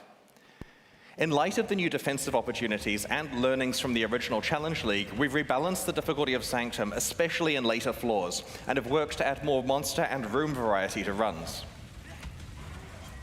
We've added new boons and afflictions themed around the new defensive mechanics, and have rebalanced many of the other ones. Nice, cool. Like other optional endgame systems that involve tradable items, players who don't want to play Sanctum can trade their Sanctums to other players in exchange for an item or currency that benefits them more. Successful Sanctum play can generate a lot of rewards. It'll potentially be possible to build characters dedicated to Sanctum running and just farm Sanctums repeatedly in order to profit. Sanctum isn't the only improvement that Trial of the Ancestors brings to Path of Exile's endgame. We're also introducing 16 new Atlas Keystone passives to the Atlas passive tree. As a quick summary for new players joining us, the Atlas tree is a system that allows you to customize your endgame experience in Path of Exile. As you complete different maps, you gain skill points that can be allocated in the tree. You could use these points to modify the behavior of different content you encounter in in-game maps to make it more difficult or more rewarding, or to behave entirely differently. The system allows you to double down on the content you enjoy and avoid content you don't. Keystones are really impactful passives that totally change how endgame systems behave. Usually they have an element of give and take and require you to come up with new strategies to take advantage of them. Each of these 16 new Atlas Keystones changes how you might interact with Path of Exile's endgame. Let's have a look at some of them now. We will reveal the rest of them before the release of Trial of the Ancestors in a few weeks. Extreme Archaeology completely changes how you play expedition encounters. Instead of placing a series of regular explosives, you now place one gigantic explosive. Every single chest or monster in the blast radius is affected by every remnant in that radius. Oh my god, dude!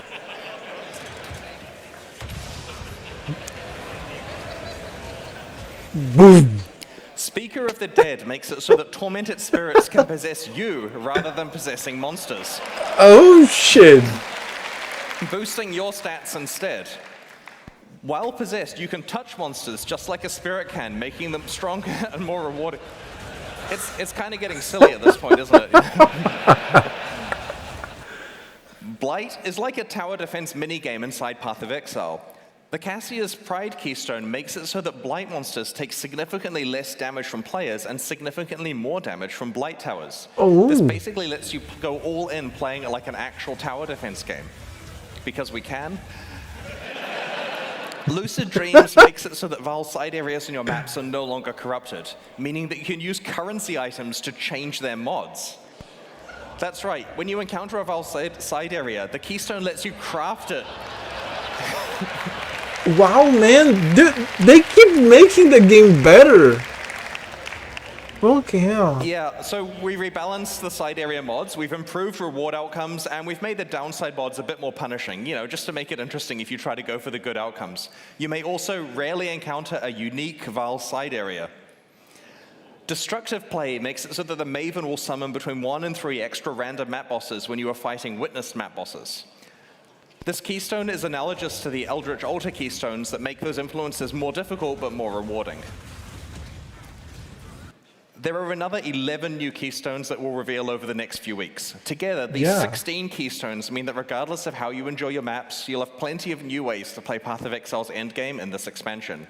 And I should note, in the initial draft of the keynote, I painstakingly went through every single keystone. It took like 10 minutes. But we'll put them in the news to save you some time here.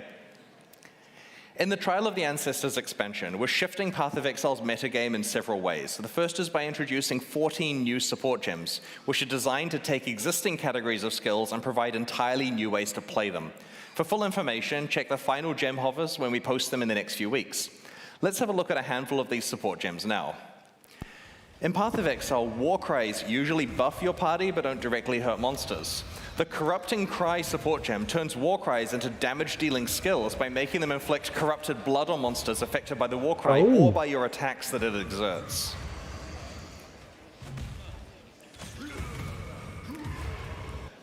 The Returning Projectiles support gem causes projectiles from supported skills to return to you, piercing all targets but dealing a little less damage. I think there's another example too.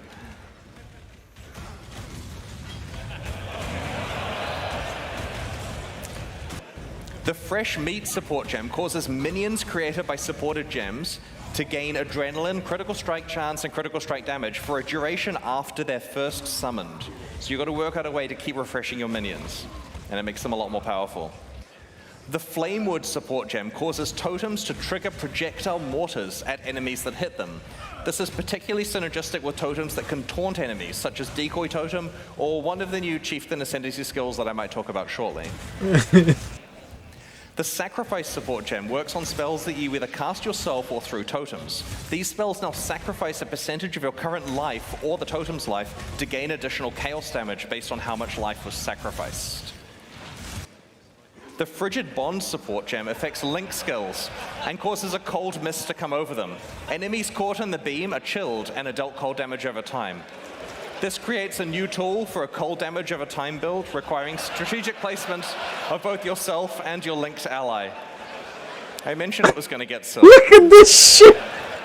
The Locust Mine support gem looks OP and affects attack skills that use bows and wands. Instead of directly using the supported skill, you throw mines in an arc that use that skill for you, targeting your location when you detonate them. In addition to these gems, there are another 7 that we'll be revealing over the next few weeks. In addition to the 14 new support gems, our balance work for the Trial of the Ancestors involved us revamping 2 Ascendancy classes. These are the subclasses that you can specialize in as you play through Path of Exile's campaign. Each main character class has 3 Ascendancy classes available. In the last expansion, Crucible, we overhaul the Pathfinder and Saboteur. This time, it's the Guardian and Chieftain, which are Guardian specializations Chieftain. of the Templar and Marauders, respectively. Oh, While we were very happy with the theme of the Guardian, it was falling behind the power level and popularity of other Ascendancy classes. Our changes in this expansion have modernized the class and will present you with more relevant build opportunities than before. Brace yourself. Okay. Path of Exile 102. Harmony of Purpose can power up parties using link skills. Time of Need now completely cleanses and heals you every 4 seconds. Radiant and Unwavering Crusade both fully embrace the Holy Summoner theme by giving you access to some exciting new types of minions that are exclusive to this Ascendancy class. We have this picture on the announcement page, pathofexile.com/ancestor, for you to scrutinize. Next. While the Guardian's revamp was similar to that of the Pathfinder, the Chieftain has received the Saboteur treatment. To be honest, we were unhappy about many aspects of this Ascendancy class in its old form, and so we have completely redesigned it. You can play it now. It's basically an entirely new Ascendancy class with the same name and art, and a new way of approaching its themes. Its new skills let you, among other things, cause enemies to explode, turn off enemies' fire resistance while you're stationary, convert passive skills to apply to fire damage, and have your fire resistances apply to your cold and lightning resistances. I'll just give you a sec more to read. All right, that's on the site too for you to check out. It's pretty powerful now. Oh my god, dude. To celebrate the release of the Trial of the Ancestors, we'll be hosting a boss kill event. To enter, create a hardcore solo self-found character in the Ancestor League and race to kill all 7 Uber Pinnacle bosses on the same character. Note that unlike the last event we ran, this one is not a ruthless event.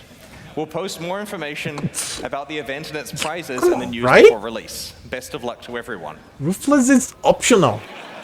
For the Ancestor Challenge League, we're launching 2 new series of supporter packs, the Shade and Disciple packs. Each tier contains the pack's full face value and points, alongside several exclusive microtransactions.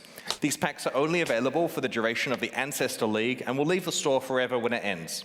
As always, the microtransactions in these packs are purely cosmetic and do not affect the character's power or progression in any way, despite how cool they look. The Shade series of supporter packs contains 6 exclusive microtransactions. All right, the sarcophagus back attachment imprisons an unspeakable evil that struggles to break free. Nearby monsters send it into a frenzy, and enemy deaths provide it with souls to feast upon. The Stygian Waypoint shackles visitors to your hideout in chains, yourself included.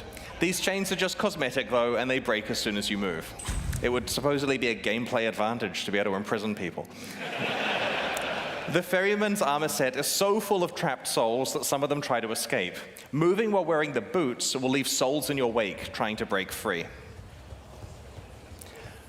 The Infernal Portal opens a gate to the Netherrealm when you approach.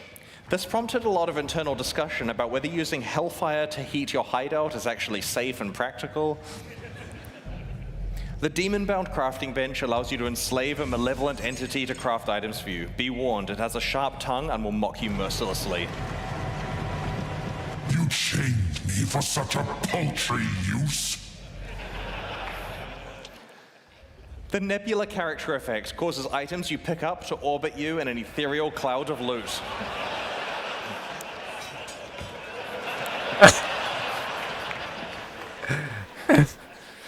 The Disciple series of supporter packs also contains 6 exclusive microtransactions. Look at dog. I'm going to put that in the top pack. The Hero's Landing finisher effect summons a marble statue from the heavens to execute unique monsters you defeat. Oh, unique Decide monsters. whether it's the sword or the huge lump of rock that actually kills them. The Bell Tower map device heralds the opening of a new map with a peal of bells. Start to run out of portals though, and it will reflect your desperate situation. This is fine. The Cathedral armor set refracts light through your character, creating beautiful patterns on the ground around it. Wow. If your life gets low, it responds in kind. The Observer Diamond Flask summons a tentacled mass that fires its eye lasers at enemies you critically strike while the flask is active. Again, cosmetic. The Currency Orb Charge effect lets you pick from a number of different currency types to replace your charges with, as long as you've used that currency item anytime from today onwards. Some people, we have to store it in the database, right? Some people will show they can be part of the exclusive club of players who have actually used a Mirror of Calandra. This effect also causes your charges to display in town. So the theory is you go use your standard mirror. Yeah. Which we all have, right? I have one in hardcore. The faithful hound pet is a very good doggo, and it knows a few tricks. You can command it to sit, roll over, or play dead. And yes, you can pet the dog.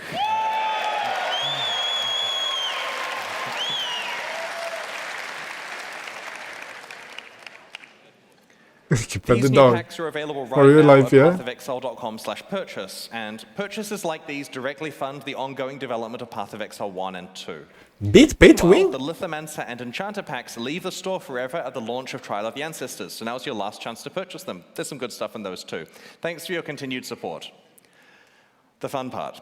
For the last Exilecon, we developed a special card game that encapsulated the full gameplay arc of Path of Exile over the course of the event. Got it, yeah. Players could defeat monsters, progressively upgrade their items, use currency items to craft their equipment, find and run maps, and eventually defeat pinnacle bosses to earn rewards. It was a whole lot of fun, and we've had so many requests to run it again. So this year, we're proud to bring you the 2023 version of the Exilecon card game. And like all Path of Exile expansions, it even includes a challenge league. In your swag bags, you'll have found a box of Exilecon cards, and then a gentleman outside will have asked to purchase them from you for real money. If you have any cards left, you can use these to challenge GGG staff members who are walking around Exilecon as monsters. They'll be wearing t-shirts showing the monster's stats, which include symbols for their attack and defense. Using the cards in your deck box, and those you accumulate by defeating monsters, put together one set of armor, one weapon and shield, or a two-handed weapon, and an amulet and 2 rings. To defeat a monster, the damage on your weapon has to be equal to or larger than the defense of the monster, and the defense on the armor and shield have to be equal to or larger than the attack of the monster. It's that simple. There are some wildcard symbols. It's explained on the rules in the box. Rings and amulets are pretty hard to find, and they can be used for either attack or defense. So to attack a monster, politely approach a staff member wearing the shirt, introduce yourself, and show them the set of equipment you want to use. If your symbols match, then you'll have defeated them, and they'll give you a reward and remove some of the durability from your items. They do this by clicking the card, so if you want to keep the card pristine, don't necessarily attack someone with it. It will get damaged in combat. Be careful not to waste your best items on low-level monsters. You're not allowed to attack the same monster twice in a row, so you need to explore Exilecon to find different GGG staff members. You can get maps by defeating monsters marked as gods. Take these maps to the map device to run them and progress through the tiers. On the back of the box is a list of quests. As you complete quests, you can visit the crafting bench on the top floor to receive rewards for completing those quests. While you're there, you can also use your currency items to modify your equipment. I mentioned that this year's version of the card game introduced a challenge league. That league is Delve. Accumulate sulfite and bring it to the Delve wall, sorry for the bad photo, it's hard with lighting, on the middle floor. Each sulfite card you hand in allows you to explore one tile of the Azurite mine. You'll all be working collaboratively throughout the event to delve deep into the mine, fight the monsters that lurk there, and uncover its treasures. And I feel really bad for the poor people that had to hang 3,000 cards on that wall. You may eventually be able to challenge the pinnacle bosses if you manage to get really far in the card game. I'm the Searing Exarch, Jonathan is the Eater of Worlds, and Mark is the Maven. Defeating any of the 3 of us will reward you with a Mirror of Calandra enamel pin. This pin is exclusively available for winning the card game and won't be sold in the merchandise shop.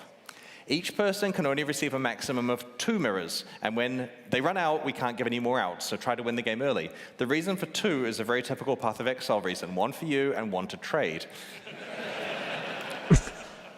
All right, it's almost time to go and experience Exilecon 2023. Aside from the card game, we've prepared a full weekend of activities for you. There's a busy roster of talks and interviews on the main stage and the streamer stage. We've posted a schedule at pathofexile.com/Exilecon, so you can see what is happening when and where. The schedule also includes information on meet and greet sessions. Our special guests this year include a roster of many of your favorite streamers, but also some game development industry friends we've met over the last 16 years. We're proud to once again welcome the creators of the Diablo series, David Brevik, Max Schaefer, and Eric Schaefer, as well as Travis Baldry, who you may know from Fate, Torchlight, and his popular fantasy books, or even the books he's narrated. They'll not only have meet and greet sessions, but are also participating in an action RPG roundtable discussion alongside me and Eric tomorrow on the stage. In all of the developer talks and panels, Exilecon attendees will be able to scan a QR code on their phone to submit questions for the speakers to discuss in the panel or on the Q&A section of the talk. The Path of Exile 2 Exilecon demo is a large one, and you may want to play it multiple times this weekend. In each session, you can pick from one of 4 character classes, which start at various points throughout the first 4 acts of Path of Exile 2's campaign. Around half of each act is included in the demo, and your session time is limited to 45 minutes before you have to let someone else have a turn. Remember, as Jonathan said earlier, this demo is hard.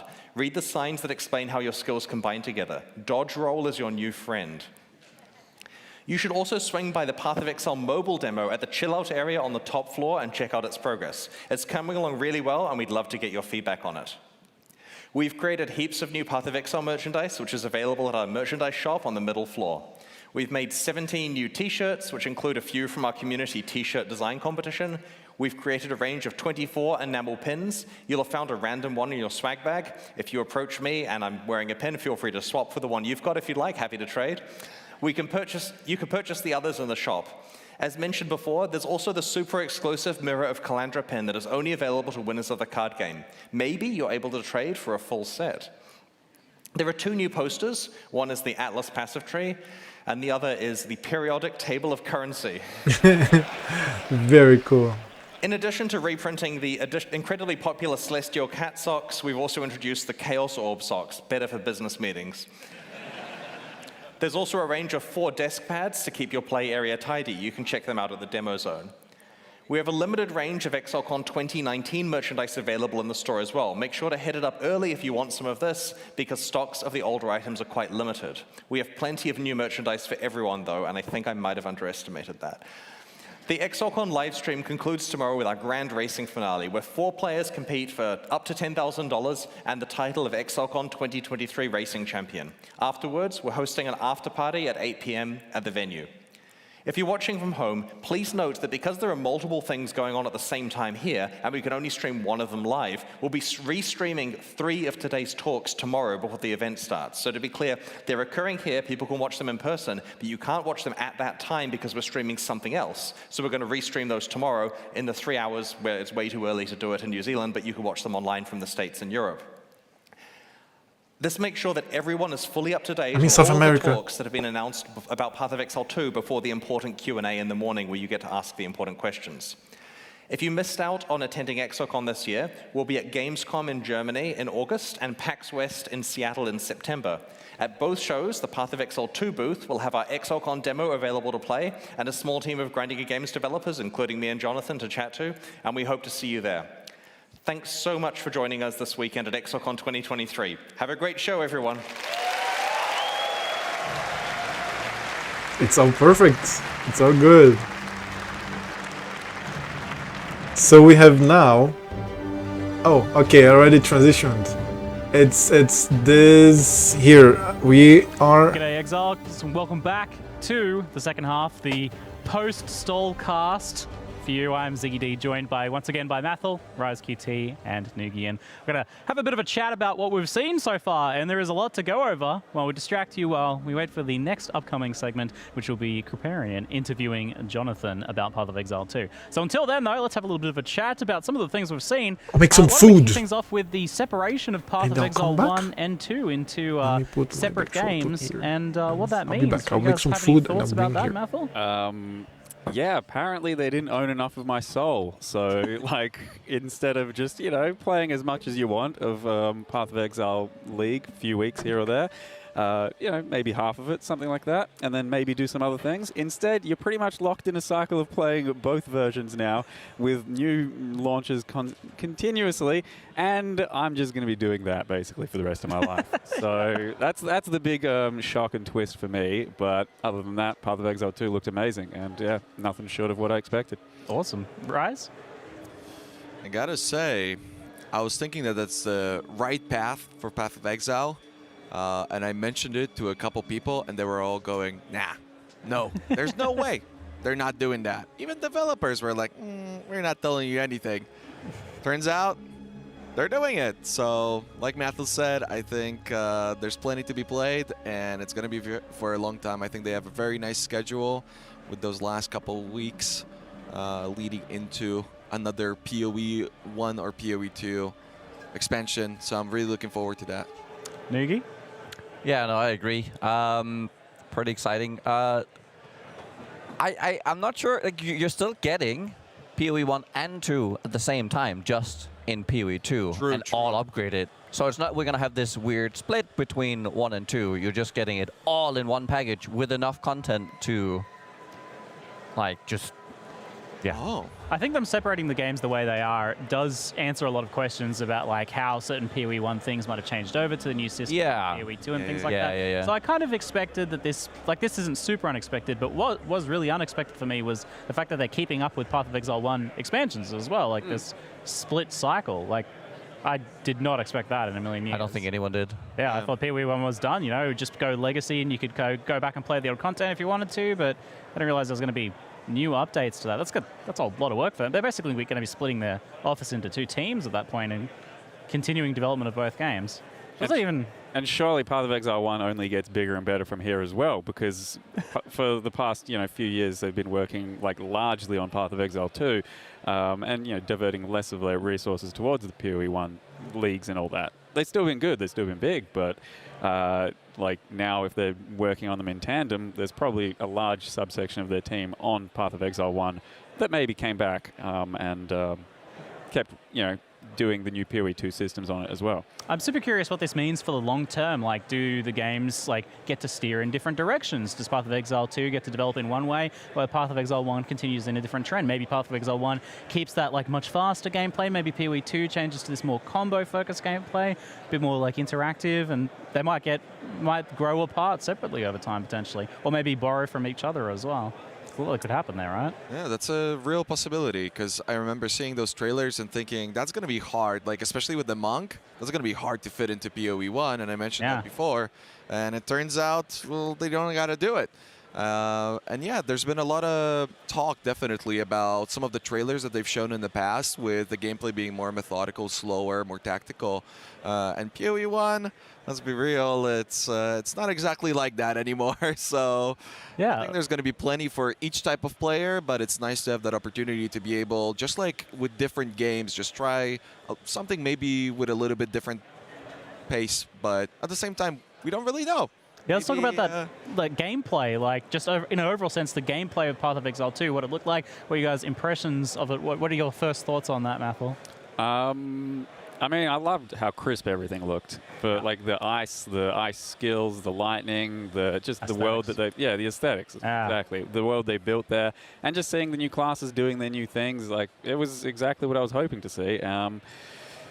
It was at some times, I think, a bit slower than I would have liked, but that's just kind of how it is early on, and then especially during a demo. Yeah, you should have noticed that I think pretty much nothing was supported too much. There was a lot of extra passives unused. Yep. But you still want to be able to have your Path of Exile zoom and get through it pretty quick if you really want to. I'm sure we'll get that later on, but yeah, it looked just crisp. Yeah, I anticipate that players will be playing that same content after a little while, twice as fast, right? With better links, better gear, better builds, and so on. For demonstration purposes, obviously slowed down quite a bit, but it does give you an idea of what they're going for there. And showing that, I think, does allow for us to see a little bit of the idea of okay, so maybe we have the fast encounters, players really crushing stuff really quickly, but then maybe at endgame, certain bosses or certain bosses where you're leveling have those longer encounters, and this is what Path of Exile can do with that situation. Here's much more dynamic gameplay. We did see very different styles of gameplay too, from the Monk and from the Sorceress. Mm-hmm. One felt like a fighting game, and then the other one had the meta skills and a bit more combination between those different spells and things like that. So how do you guys feel about that? Did you prefer one over the other, or? I think just having the dodge available. Yeah. Every class without a cooldown. That's big. Is crazy. I say it didn't have a cooldown, right? Keep rolling. That's crazy. And I saw some animation canceling with that too. Yep. That is very, very cool. I think that's much better. Hopefully, it's going to be much better than what it is in current Path of Exile with some of the animation canceling. But yeah, absolutely. I think the Monk. pretty crisp. I think that was looking pretty good. The repositioning, the constant mobility, that's the sort of classes that I enjoy. So I'm really looking forward to that. I think the going to the PoE 2 and slowing it down a bit, and all the uniqueness of all the different kit with the weapon swapping and all that. I think you're going to be able to live more in a certain fantasy in PoE 2 than you've been able to be. Like, there's going to be more of a distinct feel to everything. Where even as like in PoE 1, you had flame dash on every warrior, like on every marauder, duelist, everything. Like you were a spellcaster, but also a fighter. It's like, So I think like they can really lean into like the uniqueness of every character. And I think that's going to feel real good. Yeah, and then the weapon swapping as well. They haven't really specified what you can and can't do with that. They were talking a little bit about the different passives for like fire and lightning, but then can you do that with the types of melee weapons and switching that out? Like, that looks like a system that's got a lot of opportunity and probably going to be pretty tricky to develop around sooner or later. That's what I figured. Looking at the weapon swapping, I thought it's an opportunity to be able to pick up like several different weapons while you're playing and actually spec into like a couple instead of just going for generic things and hoping that eventually you can commit to a weapon. This way you might at least be able to branch out into two different things, actually spec two different things, and then make a full choice later down the line. But yeah, I think it's going to have a big impact on melee as well as the casters.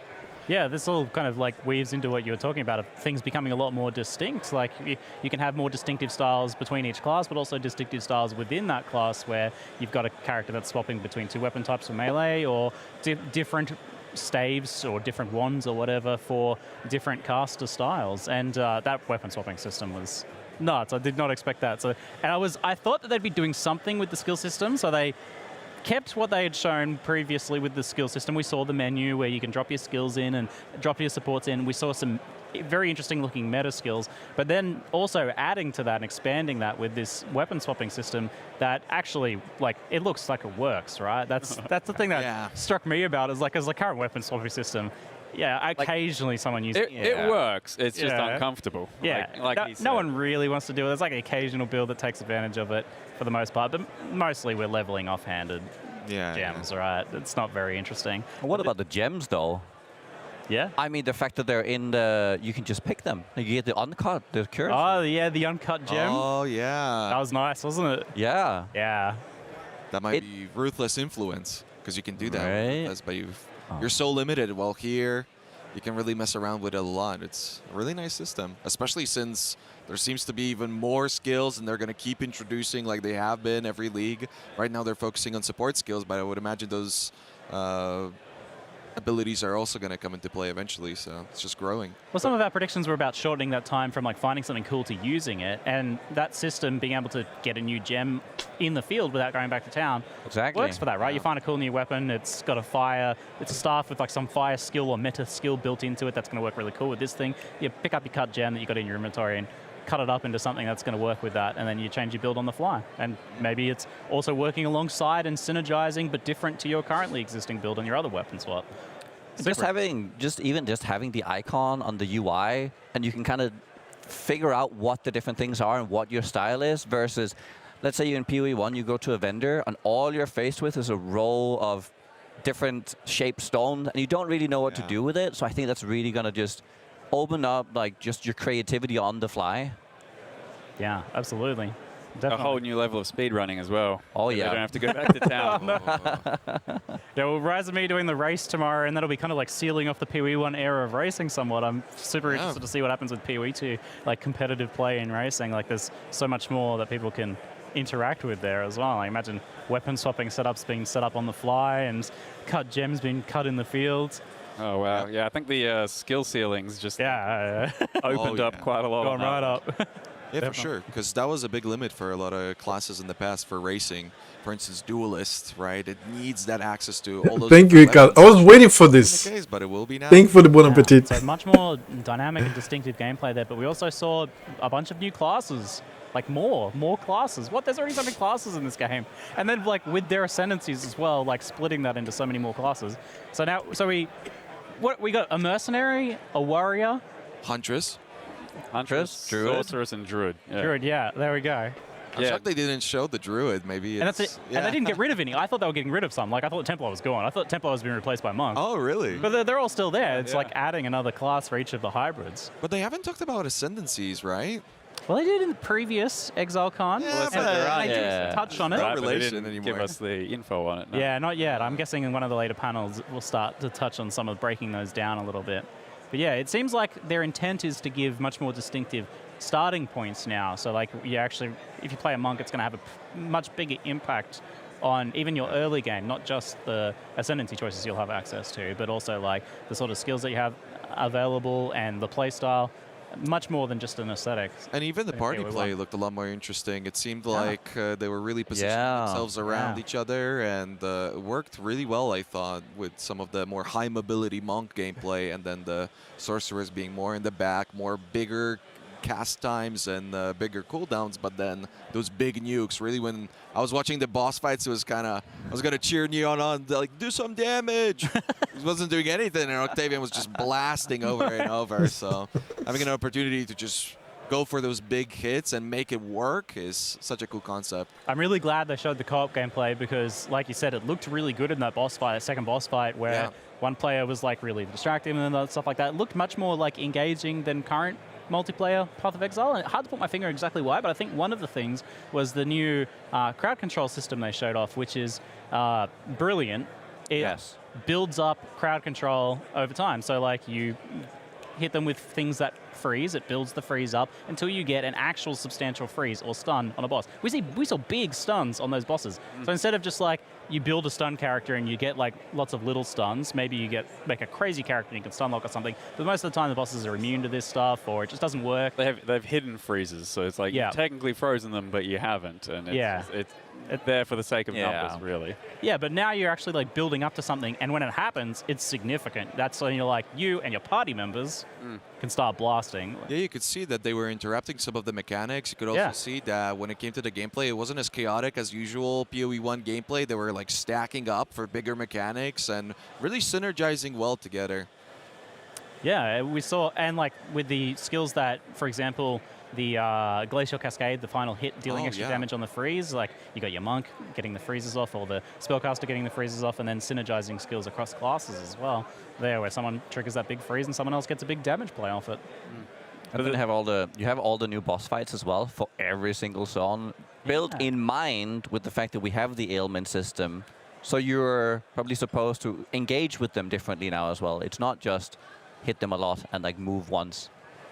Yeah, that was one of the biggest concerns at the last Exilecon for me, that how do you really build this from the ground up to make it feel like it's not just a continuation of Path of Exile 1 and just another expansion, because GG's just so good at releasing these expansions over and over, and you kind of grow accustomed to it. And I know that some other games have been doing that, where they release basically an additional campaign, and it hasn't quite hit the mark. So I think the final decision on, well, possibly, I'm assuming, the final decision on PoE2 being a separate game is going to be really cool. I think we saw much more different boss design than what we've seen in the past as well. It was like, there wasn't just like a bunch of auto attack spam like you get with current bosses. There were much more big abilities per boss battle that we saw there. And they felt tighter, like they were happening end to end. Like there was much less place for the exiles to maneuver. So those crowd control mechanics have a chance to play a real large role there, but also the dodge roll. I feel like that shapes the combat in some way. I mean, most of the mechanics looked pretty lethal. Like, you really do have to get out of the way. When we saw Neon die that first time, you could really notice, and just the actual fear that he had for every attack on that second time after that. He'd, like, there's just one pretty generic sweep, and you know you could be a little bit away from it. I saw him run right to the end of the back just to make sure he's not getting hit, and almost every single attack that did hit him, if it combos a little bit, he's going to die, and it made for some tense moments. They really did him dirty. No unwavering stance. He kept getting stunned over and over. I'm like, whoa, they have no mercy for this guy. They rehearsed that segment like a few dozen times as well, and you can tell that the death wasn't planned. I'm glad we got to see the death. They actually mentioned that they did about 20 of those runs, and he died on maybe the last of those runs, and then went, oh no, is that is it going to happen again? Hands. So then turns out twice in a row, basically. Yeah. So could not have gone worse, but that's what you want to see. Yeah, started to get in his own head, I think, and was getting a little bit caught out by some of those abilities there. But yeah, that looked pretty brutal, but also quite satisfying. Like what we said, probably you'll be a little faster in terms of actual gameplay with the players once your skills are better supported and things like that. But it's going to be like still fast and lethal gameplay. And I know that's something people will be concerned about. A lot of people see this like skill combos and a lot of these things, and they're like, I don't know if that's the Path of Exile one, because a lot of people do like the really fast-paced Path of Exile, but it still seems like it's very fast-paced gameplay there. But they do have the option now to go back to PoE. If they really just love everything that PoE 1 had to offer, it's still there. Yeah. Nobody can go and say, hey, but it used to be this in the old days. Well, it's right there. You could just go and play it. And a lot of people want that as well. I mean, you see World of Warcraft expanding and expanding over years, but then there's a core style of play that they would really love, and that's why we have, all the the classic games now coming out as well. And that's essentially what, I think that's pretty clever of GGG that they're coming out and just giving us the classic experience straight away. Yeah, we don't have to demand in 10 years' time, like, we want classic. They're like, we're you spoiled. think you do, but you don't. That's it, we're bringing desync back. I'm glad we're not going back to that classic. A little too classic for everyone's taste. It's like classic, but continuing to evolve. My mind's still blown about that whole announcement. But you know what, a lot of people also, like, I heard people like in the crowd being like, tell us, why haven't you told us this? That was gold. Did anyone? Gold, the gold was crazy. Yeah, so they didn't actually touch on it, did they? No. There you go. Spirit, they did. It was like literally the first thing that comes up because they kill the first monkey and it drops some gold or something. Yeah, there was some gold there. They're like, what? What? Well, that might be a spoiler for people at home, but on the cards that we got at Exilecon, the currency orbs, they look different. Very different. Oh, really? Very different. Yeah. But you've seen currency orbs? Because there is a I have campaign. like 2 We'll transmutes. see, man. They're We'll see. They're not just more detailed, they actually look... No. They're like They look very, very different. The transmute looks like an Exalted Orb almost.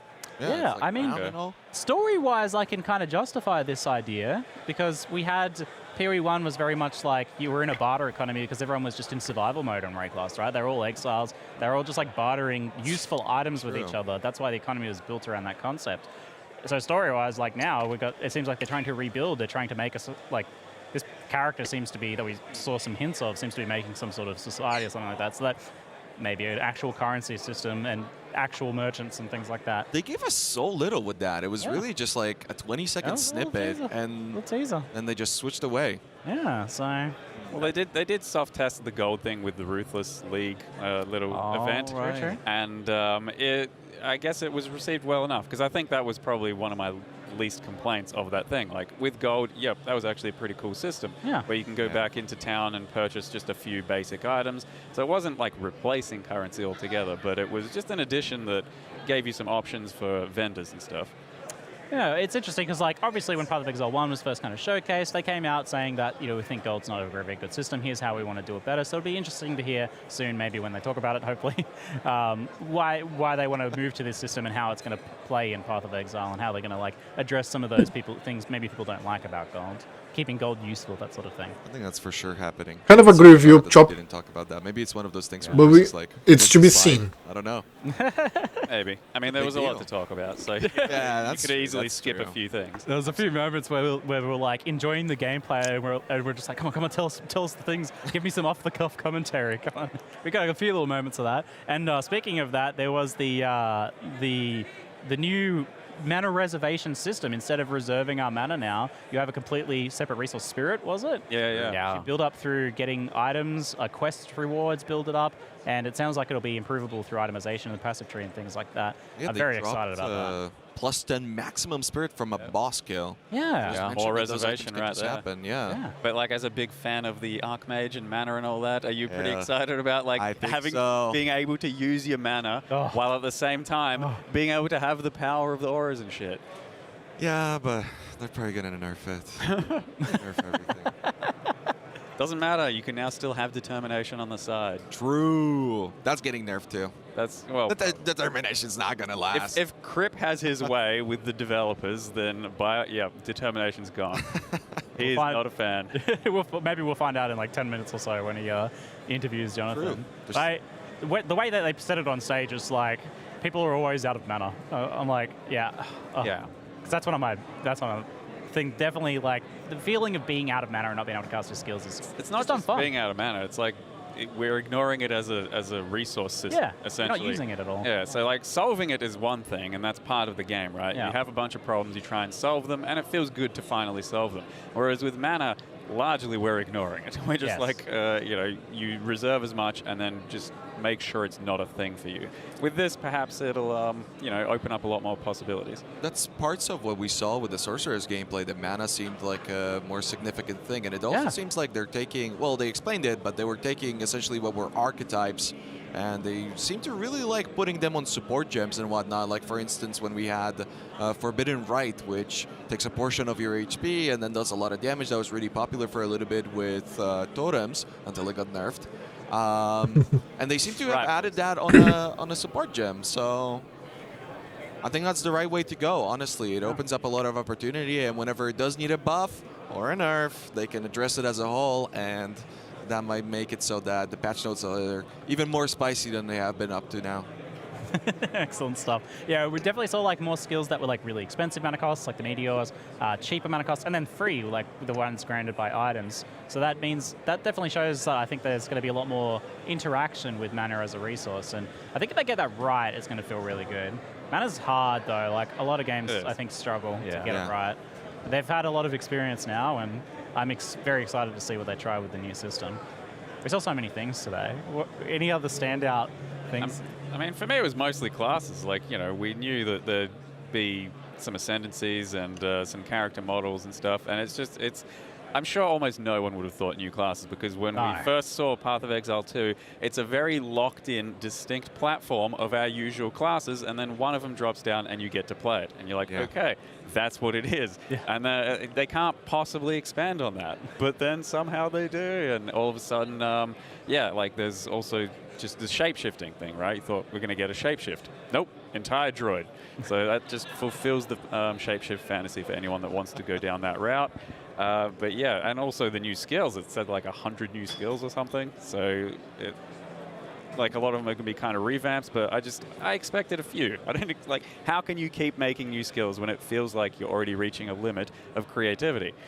But there's just more. It's so brutal to other games when we saw that, like, the rattling off of the stats, like 700 item types, 1,000 skills, 82 classes. I'm like, oh, how do other games? You just can't, right? Because they're taking everything from Path of Exile 1 and moving it forwards. And that's been my big complaint with some other games that have gone from version 1 to version 2. It's like everything else forgotten about, gone, completely erased. It's kind of also interesting how they said that, I believe the Huntress is the, what was it, polearms or some pokey type of weapon? I think so. Javelins and stuff? Yeah, like spears specifically. Like so it's Jav, kinda, Amazon kind of vibes. Yeah, I wonder if you're gonna be able to have that class be some sort of caster, or if they're really kind of tying it down, because that's very unusual for PoE. I know that they're doing stuff with the attributes, right, where they're splitting up different classes to have different attribute preferences. But to tie a class down to a weapon, pretty unusual in a game that usually had like all the freedom in the world. I think it gives, if you think about Monk as well, it's all about movement and hitting and getting up close and dodging it out. If you think about like what can a spear do, I mean, if you just think about all the different ways, you could also pivot around it. You could swing around it. You can. That's true. Like attach it into something and pull yourself through it. Well, the thing is too that with PoE, the gameplay's always been like, if it's melee, it's super melee. But if it's melee, but I mean, the game, the way that you would make melee work in the past is you just gave it a bunch of AoE. So maybe with. But PoE 2, you see more the Monk, weapons. And you're like, it's low life. I dodge, I hit. I'm just hoping that it's going to be a more mid-range class, essentially. Sure, We don't really have that. It's either big AoE or, well, bad. It definitely looks a lot more dynamic now with like... With the dashing, and they're attaching like a certain movement to every skill, so that you're never like feeling as if you're kind of missing because you've attacked from too far away. So that seemed to be actually a pretty big system as well to make melee refreshing. I really can't believe the dashing. It's so crazy. Because forever they were like, no, mobility bad, nerf, nerf, nerf. And it was they were doing that forever, and I remember one of the most despised patches was when they put even more cooldown on mobility skills. So for them to just completely 180 on that, looking forward to it. And it's also very impressive from just a game point of view, because that's a big jump. Yeah, it's changing the gameplay around it too, like in a very exciting way, I think. We also had the Path of Exile 1 League announced. I thought that looked so cool, right? Yeah. So you predicted the Survivors, and that's like a trending genre right now. The auto battle is also kind of a trending genre. So I was like, oh, Methel, you were close, mate. That was a good call. I think I was off by maybe a year or so. Yeah, one year. Next year, maybe we get maybe. Or maybe I just gave them the idea, and Yeah, someone's furiously coding right now. But yeah, no, that one actually looked. It's pretty big scope of that one. It seemed kind of similar to me of Sanctum, where it's like this separate thing where you interact with slowly and build your own sort of board and gameplay, and then have a big battle. Yeah, it's like a tournament structure. Yeah, and then start up another one later. But it seemed very kind of like Sanctum in the way you're going to engage with it, but then just a completely different mechanic altogether. And it was kind of more like grounding us, right? So as opposed to going all the way out into space and killing some other bigger things, it's like it's still from our roots, our ancestral roots, and like the history of the game's characters and combat and all that. All right, you guys have any thoughts? So, I don't know. So they showed some leaderboard stuff. Yeah. Will that be against everyone else? Like, will there just be one? I think there's just going to be one that was massive. for your own character your own progression, character? so that you're like getting higher up through the system and getting further along to higher combat. I would like to PvP bracket. some other people though. A little I bit think of like that's how if it far. lands It would be a good PvP system. Yeah. All right, folks, we've been given the wrap-up, though. We're going to be moving over in just a moment to Kriparian interviewing Jonathan, talking about Path of Exile 2, I believe, and I look forward to hearing what we're going to be able to hear about them. Thanks, guys, for joining me for the Stallcast. I hope you enjoyed it. Hope it kept you occupied while you were waiting through these difficult times for the more interesting content. Happy to be of service. Thanks for watching.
It's a long transition.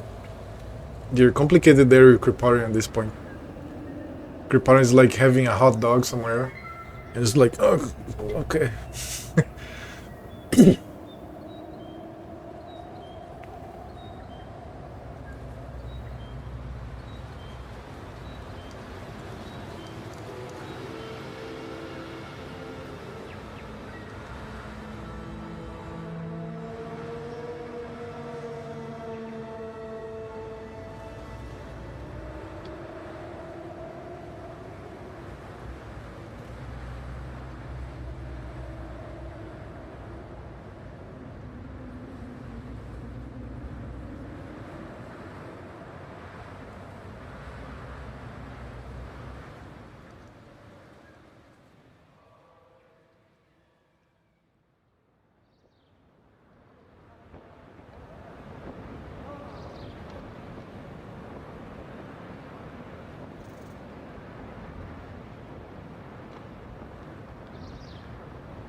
And the venue is fucking awesome.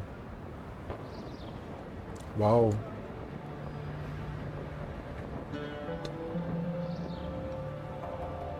That's the Vastiri Desert.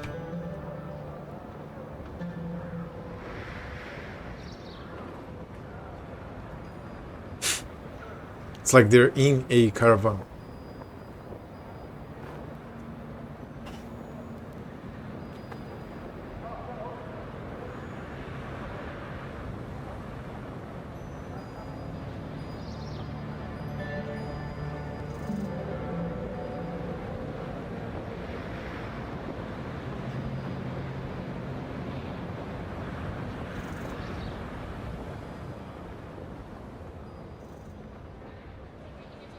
Yep. Can you hear me just fine? I think actually, could you move your mic a little?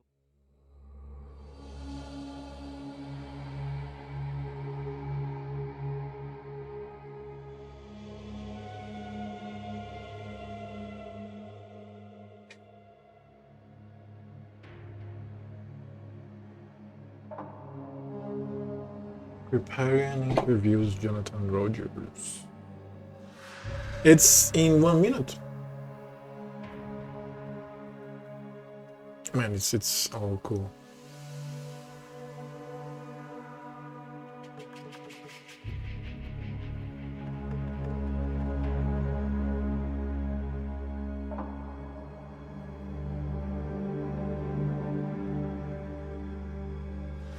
I had to look at this clip from Chop.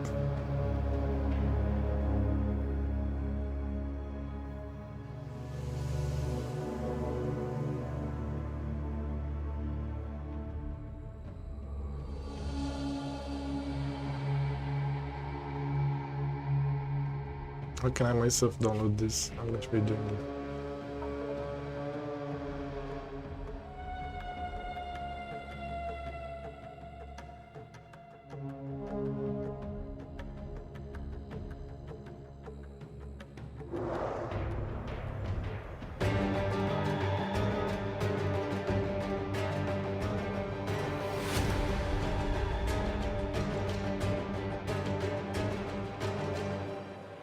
Hello, everyone, and thank you for joining us. We have some dev Q&A. There's going to be a few of these, and we are starting with none other than Jonathan. So, Jonathan, it's been a pretty exciting start to the day. Absolutely. I mean, it was much more exciting for me up on stage there, man. It's yeah, it's quite a thing. It is quite a thing. I think people seem very happy with what they've heard about PoE 2. I really hope so. Yeah, like there was a huge amount of work that went into getting all that stuff sorted out, and yeah, I'm definitely glad it went okay. Apart from the minor death incident, but should be all right. That's part of Path of Exile. Absolutely. I should hope so anyway. Well, soon enough, people here at Exilecon will get to play it a little bit. We'll have some gameplay showcases even right after this, actually, with Zizaran. That should be pretty fun. But first, I personally had a few questions about PoE 2, and hopefully those will answer some questions that many of you have. And if not, again, there will be more dev interviews throughout the event. All right, why don't we kick it off here? So we saw that PoE 2 in the demo, it was a little bit slower gameplay paced than what people experience if they play Path of Exile 1 right now. Right. But from what I've seen in the gameplay showcases, you guys generally try to slow it down for the purpose of the showcase. That's true. That's true. So what is the goal, I guess, is the question. So do we want to change Path of Exile 2 pacing versus Path of Exile 1? So to be honest, it will be a little bit slower, but kind of not at the 50. Sorry to get technical, but not at the 50th percentile. Like I think that part of the issue is in PoE 1 is that there's so many multiplicative mechanics that go on that like at the sort of 95th percentile, at the top end of player, you get this like absolute ridiculousness with like 600 projectiles per second and that sort of shit. And it's like, well, it's like 600 projectiles per second, it's like you just can't see fucking anything, and so you don't have any ability to respond to boss mechanics. Like I don't think it's as fun as when you actually have, like 60 projectiles per second or something like that, you know what I mean? Like we still want it to be ridiculous, it's just that we don't want it to be like at the very top end, you don't want it to be quite as ridiculous as it is. And it's honestly just so that you actually get some interesting counterplay with the bosses, you get some more like stuff going on there. And so that's kind of a thing that we like to do. But then we also do always tend to keep it a little bit slower in the showcases just because, as you're saying, you want to see what's going on, you want to show people what's happening. So yeah, like basically, we were using like a lot in the demos as well. Here, there's a lot of like two-handed weapons, which are a bit slower. Just once again, to sort of get the idea of the. That's what I use. Yeah, fair enough. But it's like basically we're just we try to show off the game because it looks nicer for like when you're, especially when you're trying to appeal to a new audience. You want to show it off as best as you can. The bit slower just makes it look a bit nicer. But I mean, at the same time, we're seeing that we've still got like all the triggering mechanics and like triple casting and all that sort of stuff. Like all that stuff really will allow you to do the kind of ridiculousness that you expect from PoE still, for sure. Like I certainly wouldn't want you to like. I still want a player to feel like, oh, I totally broke the game with this bullshit that I'm doing here. Like it needs to feel like you still broke it, just not actually break it. Like I don't want the servers to actually be on fire, like they sometimes. Well, if it's just for a little while, you know, it's worth the moment. Right. A big one is I heard the audience kind of wooing when they saw gold dropping off of the monsters. That's a funny one. In PoE 2. Yeah, we never even mentioned it at the keynote, and it's funny because it's like it's not exactly like some big headline feature of oh, there's gold in this game. Who's ever heard of that, right? Because obviously it is what it is. Of all the things that we did in PoE 2, I would say that's like the only like every other decision we make, we're like, does this feel like PoE or does it feel like not PoE? And like the gold thing is probably the only thing where we're like, this isn't really a PoE thing, and we acknowledge that. But at the same time, I think it is actually important to make the drop system better. Okay, it's like fundamentally you have this constraint. If you're going to kill a monster and it drops nothing, it feels like shit. And then at the same time, therefore if you have to drop something, you can't obviously drop a rare on every frickin' monster you kill, so therefore you have to be able to drop something. And honestly, gold does actually work. Like there's a reason games have it. But the important thing that we don't want to do with gold is have an economy based around it. Like it is supposed to not be something that like people. I don't expect players to be trading with gold to each other. They're going to be trading with other currency items as you would hope they would in PoE. Like that's our thing. Well, I guess the follow-up question would be, what do you want someone to use gold for? So the main thing they should be using gold for is fixing, like especially during campaign, fixing deficiencies in their build. Like if you need this thing to be able, if you need like the right resistance, if you need something like that. We've overhauled the shop very significantly to make it so that there's much more likely to be things inside the shop that will be able to deal with problems that you have. Like if you're fighting a boss, you don't have the resistances, you should be able to deal with that very quickly. There's also rares that you can find in there sometimes for certain things, and we also make it so that it doesn't change every level. Like you get new stuff getting added to the shop that sticks around for a while, so that you get a chance to actually save up and buy it if you see something that you want. And there's also gambling. So like by gambling I mean like buying a base type where you don't know what rare it will be, and you will be able to get uniques that way. That's similar to Ruthless with gold. Absolutely. Well, there's a reason we were testing this, right? We were interested to see what's going on here. Like, we want to see if it actually works. Like when players are exposed to it. That was absolutely a test. We were like, let's see, can PoE even work with gold in it? Like and there's been some changes since we did the Ruthless with gold test, but yeah, it was just interesting to see what happens. Yeah, personally, I actually really liked Ruthless with gold. Right. The one thing I didn't like very much was the currency conversions through the vendors was disabled. Yes. So I was sitting on hundreds of jewelers, but I just needed like 3 fusings. Right. Yeah. So there's definitely been tweaks since then, and there's definitely great feedback. Like it's one of the whole reason we ran Ruthless with gold was to absolutely see like what sort of shakes out. It's very hard to do those kinds of tests in the office because it's like the amount of play time you'd have to like work out whether the economy is going to work is pretty extensive. So I'm gonna spin it all the way different outside of mechanics on this one. Very bad for my first time in New Zealand was coming to Exilecon the first time around, and it was a wonderful experience. And it was really the first time that I realized just how much of New Zealand themes and culture kind of exist, at least in part, in Path of Exile. For sure, yeah. And it was such a wonderful thing to see. Like I would go to a museum, and then I'd see something that was quite similar to what I've been playing for years in Path of Exile.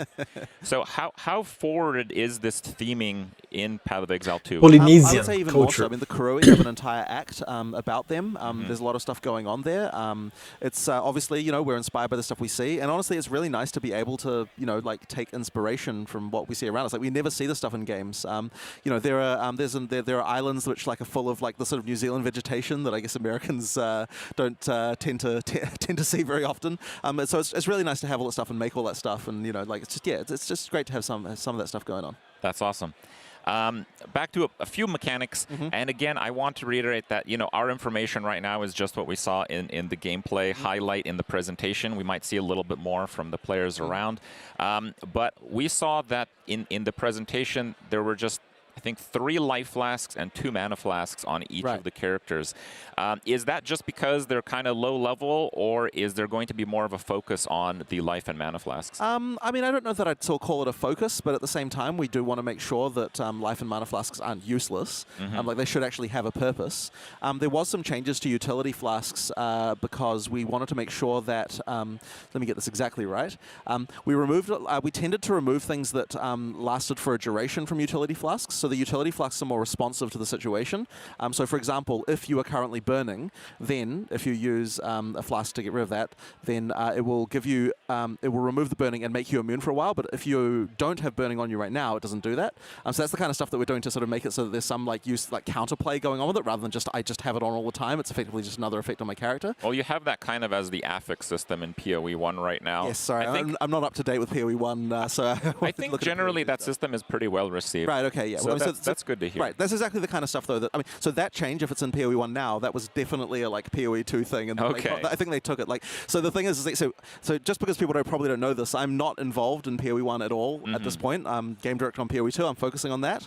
And then Chris, we talk, obviously, about designs that we're doing, and he definitely, you know, I suspect that some of those things just filter their way down. So that's how you're doing flasks. Exactly, right? I'll take that, yes. Yeah, exactly.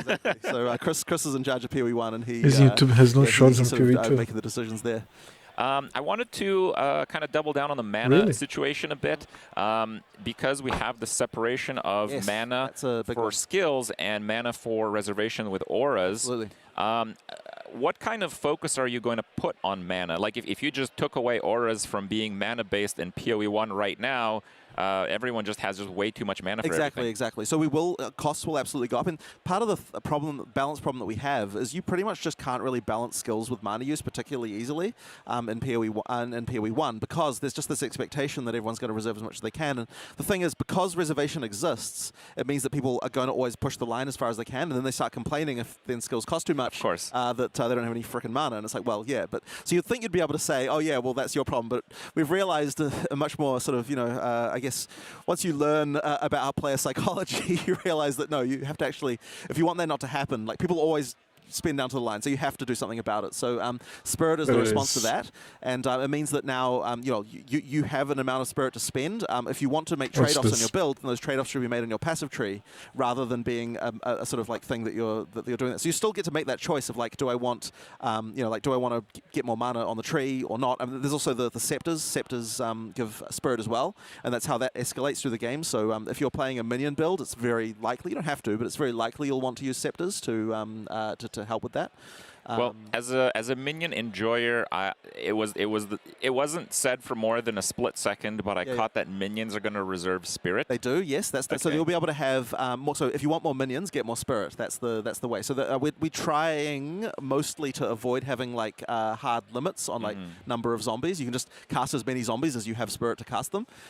So then it's sort of up to you to choose what the. I see. Yeah. Yeah, I thought of actually asking if there's a way where you can have enough spirit to summon like all the available minions, kind of like a Lord of the Dead type of situation. It should be possible if you spec correctly to be able to do that. Okay. The other thing with scepters, by the way, as a base type, is that all of the mods of them are all like does this to nearby allies. I so see. that means that scepters are a great, like they're sort of like a minion supporting thing, but also just like for auras and stuff like that as well, since they give you the spirit. You can choose to be like a Templar, you know, with like a flail in one hand and a scepter in the other. That's like a viable thing, or minions or whatever. Anyway, I'm getting off on a tangent here, but well, back to the other side of Spirit. I kind of wanted to know if there was a different design in auras, because in PoE 1 they have they're gonna crushing your mana pool. It's really hard to use more than like 2, 3, maybe 4 if you're heavily invested, because now you obviously expect everyone to use some form of auras. But you'll notice the cast on the trigger gems also reserve spirit. Oh. And so then the choice between triggering versus auras is now also a potential trade-off. I see. So there's other stuff going on. Like we really want to make sure there are different, like entirely different styles of things you can use your spirit for. So then it definitely feels like, you know, I mean, obviously you can try to do more than one of those things by just getting more spirit if that's what you want to do in your build. But it's still like, you know, there's definitely a lot more sort of interesting options there about how to trade one off for the other. Well, right now in PoE PoE 1, you can get like an enormous amount of damage, or honestly, in some cases, all of your defensive capabilities through your auras. Right. Do you foresee having such that can certainly high power levels? That can certainly be a way, right? Like once again, if you get I think the numbers right now is like you can get like you start with 100 spirit and aura reserves 100 spirit, but you can get like, and probably I shouldn't even quote me on these numbers. I think you can get like 600 spirit from a scepter. So it's like you can still, if that's where you want to go, you can go that way. Okay. I never want to be the kind of person who's just like, nah, we're restricting everything. We don't want players to do it. No, like we want you to be able to. If you want to spec into something, you should be able to go hard on that thing and get like a lot of it, right? Yeah. So yeah. I have a couple questions with the dodge roll. I guess let's tie the first one into the minion build. So right now in PoE 1, it's kind of swerving a little bit away from that, where there's a lot more active minion builds, but there's still passive minion builds. We still have skills like Righteous Fire, dot builds. There's a lot of time in between using skills. So with a spammable dodge roll in PoE 2, do you foresee some builds that are just like non-stop dodging around the boss while doing passive damage? I mean, it could be it could be something that you do, but I'm hoping that we can provide enough things. Like, I mean, ideally the balance produces the most fun outcome, right? Like ideally, like, okay, sure, you could just dodge roll around the boss and kill it eventually, but you're probably going to want to use, like, it's funny, I've actually had conversations with designers like, oh yeah, this is the only skill I'd ever use. And I'm like, okay, but then if you just did this, then you know it increase your damage with this and you get this effect. And like, oh yeah, you know what, I guess I'll just add that in too. And then you have that, and then they're like, oh yeah, but then if you added this skill, you know, like now you'd be able to do this as well, and that would just, and it's like, oh yeah, well I guess I could use that skill too. It's like, we kind of want to promote the balance so that you always feel very much like, oh yeah, I just want to add this extra thing, and I just want to add this extra thing, and then pretty soon you've got like a whole ruckus of skills on your character that are all, you know, that all have a purpose and all feel like they've got useful in certain situations. And especially with the way the skill system works now, where you can have 9 6-links, you know, like it's okay to just have some skills that you just use rarely, right? That are just in the right situation, they're useful. Well, I wanted to ask about that a little bit later, but since you're touching upon it, what determines the links on a skill gem? Right. So basically, every gem when you first get it starts with 2 support sockets, and then you find a jeweler's a lesser jeweler's orb to add to go from 2 supports to 3 supports. Okay. And then there's a jeweler's to go from 3 to 4, and then a Grandmaster's, I can't remember the name of it, but Grandmaster's Jewelers or something like that goes from 4 to 5, and then obviously 5 sockets in a gem is the same as a 6-link is in PoE 1, so 5 supports, 1 active. So basically you find those, and the one to go up to the 6-link equivalent is quite rare, like that's still the like chase thing, but instead of having like ridiculous numbers of fusings that you're dropping into an item, it's like, you know, you will just find one eventually, and then that's, you know, and because you want to 6-link all your items, they have to be common enough that you can, like, you know, but getting the quest for all 6-links on your character is still like a thing that, you know, you're going to want to do, and you know, there's some that sounds like a lot, so many more options when you're factoring I that think way. so, yeah. Well, they're going to do the gameplay demo, I think, in about 15 minutes. I think the PoE 2 gameplay demo is going to be Zizaran that tackles it the first time, so we'll see. Maybe he finds some of these items. Yes, I think he might be able to. Yes. Maybe. Okay, well, for gold. But gold is barely into useful. Kind of the dodge system. So in Ruthless right now, they just have the dash. It's a very limiting movement skill. Right. So this is very, very different from the dodge roll. And in PoE 2, we get the dodge roll, which is almost like a spammable version of it. Sure. And the skills themselves have a movement component, and it's not just for the melee characters, as you noted with Comet on the Sorcerer. It kind of pushes you back a little bit if you want it to. This kind of brings up my question of, do we need skills like Flame Dash? Will there be strictly movement-based skills? I don't personally feel that they're hugely necessary. Like, there should be enough mobility in just what you're doing that it feels okay. Like, a large number of melee skills have dashes or closes and like various other things. Like, depending on the skill, like obviously different archetypes are a bit different, but everyone, no matter what weapon you're using, will have some kind of access to like stuff that allows you to get around the battlefield quickly. She's by everything. Gold, there's ways to do that where it feels storage. natural without kind of making it so that it gets to this insane degree that things. But gold is barely useful, man. So like, I mean, all the things like the, for example, like the monk's killing palm. You can go really far with that thing, but you have to go to an enemy. So it kind of inherently means that you kind of get the like it works really well for mobility and combat without kind of making it so that you're just constantly going jing like everywhere, you know. Yeah, you kind of. we want to make it still feel right, well, and like intuitive and fun and mobile without kind of having that just like you're constantly spamming movement skills to the point where you can't even see what the hell you're doing, kind of thing. Well, from the gameplay people will try out at Exilecon, and from the live demos that you will see, hopefully we'll get some opinions and see how people feel around it. I mean, honestly, the major reason, like one of the huge things about dodge roll to me, like the biggest thing that I'm excited about is the dodge cancel, because what it means is that like just the whole like I'm not losing control of my character feeling is just a hugely, really important thing. Once you've got that, it's very hard to go back. Like when you've got just like there's no lock-in, there's none of that, and like it means also that we can make some skills that are slower because it's okay, right? Like in PoE1 you cannot make a slow skill because if you did, it would just lock you in for so long. It would feel terrible. They put it on a mind gem and fix it. Yeah, like the ability to actually be able to use attack speed as a balanced tool again by having things like that, and also the redirect on like the ability to retarget skills as you cast them and stuff like that. It just really improves that kind of stuff. So it means that we can have fast skills, we can have slow skills, we can have anything in between. It just unlocks that ability, and yeah. I wanted to ask about the weapon swap system. It's more of like a dual weapon. It is kind of a dual specking thing. Yes, it's yeah. So you noted how you can get a lot of the power enabled just from having two weapons attributed individually to each of the skills, and the power that you unlock from the passive skill tree. But also the weapons just kind of seemed like more powerful in general, like getting a spammable skill on a Sork, getting the Unleash. It just seemed like there was possibly more weapon power. There's more power from your gear centered on your weapon than maybe PoE1. Right? Is that there is a little bit more balance in that direction. It's not like hugely. It's not like so.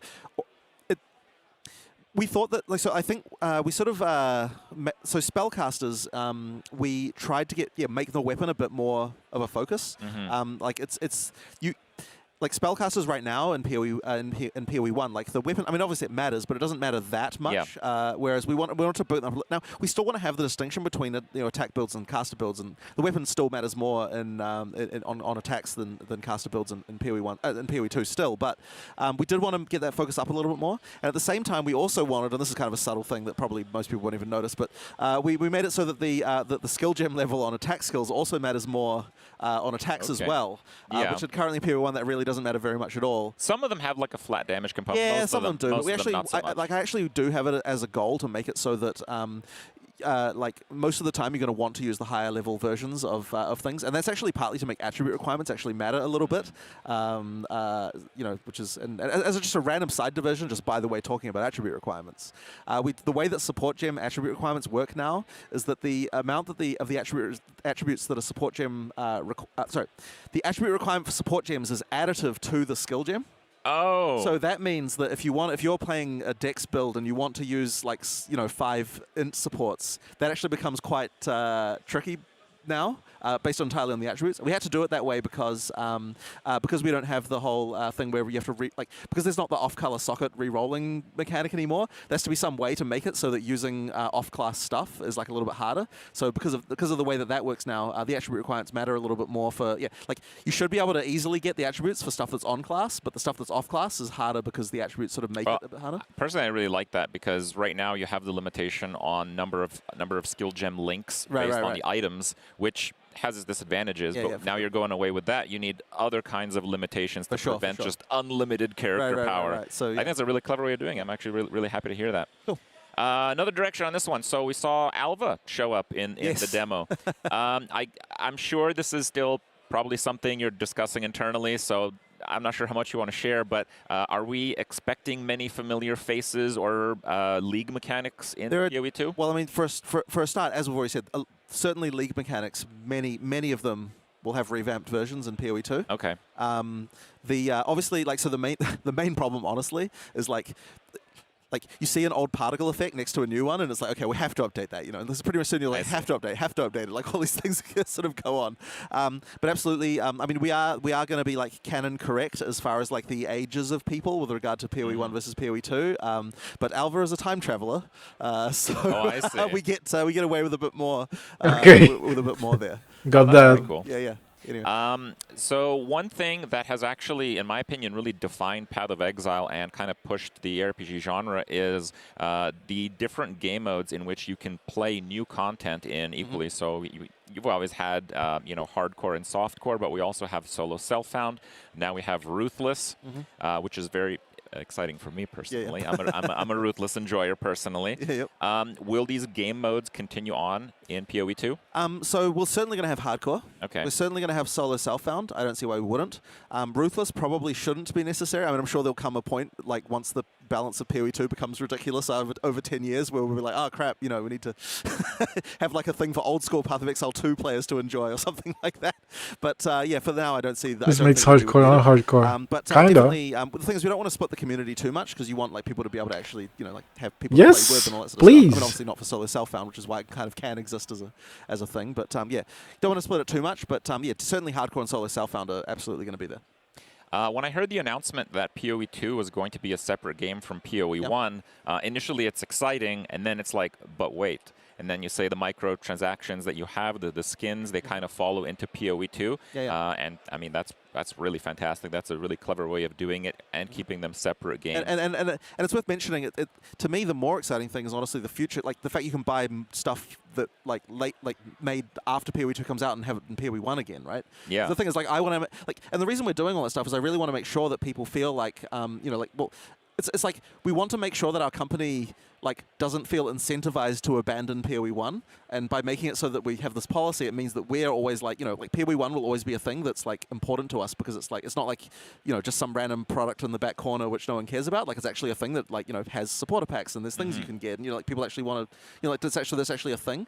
So I just want to make sure that our company does sort of still not do PoE 1 dirty. It needs to sort of have a good future as well, in my opinion. Well, it seems pretty good to me. I'm excited to play next league.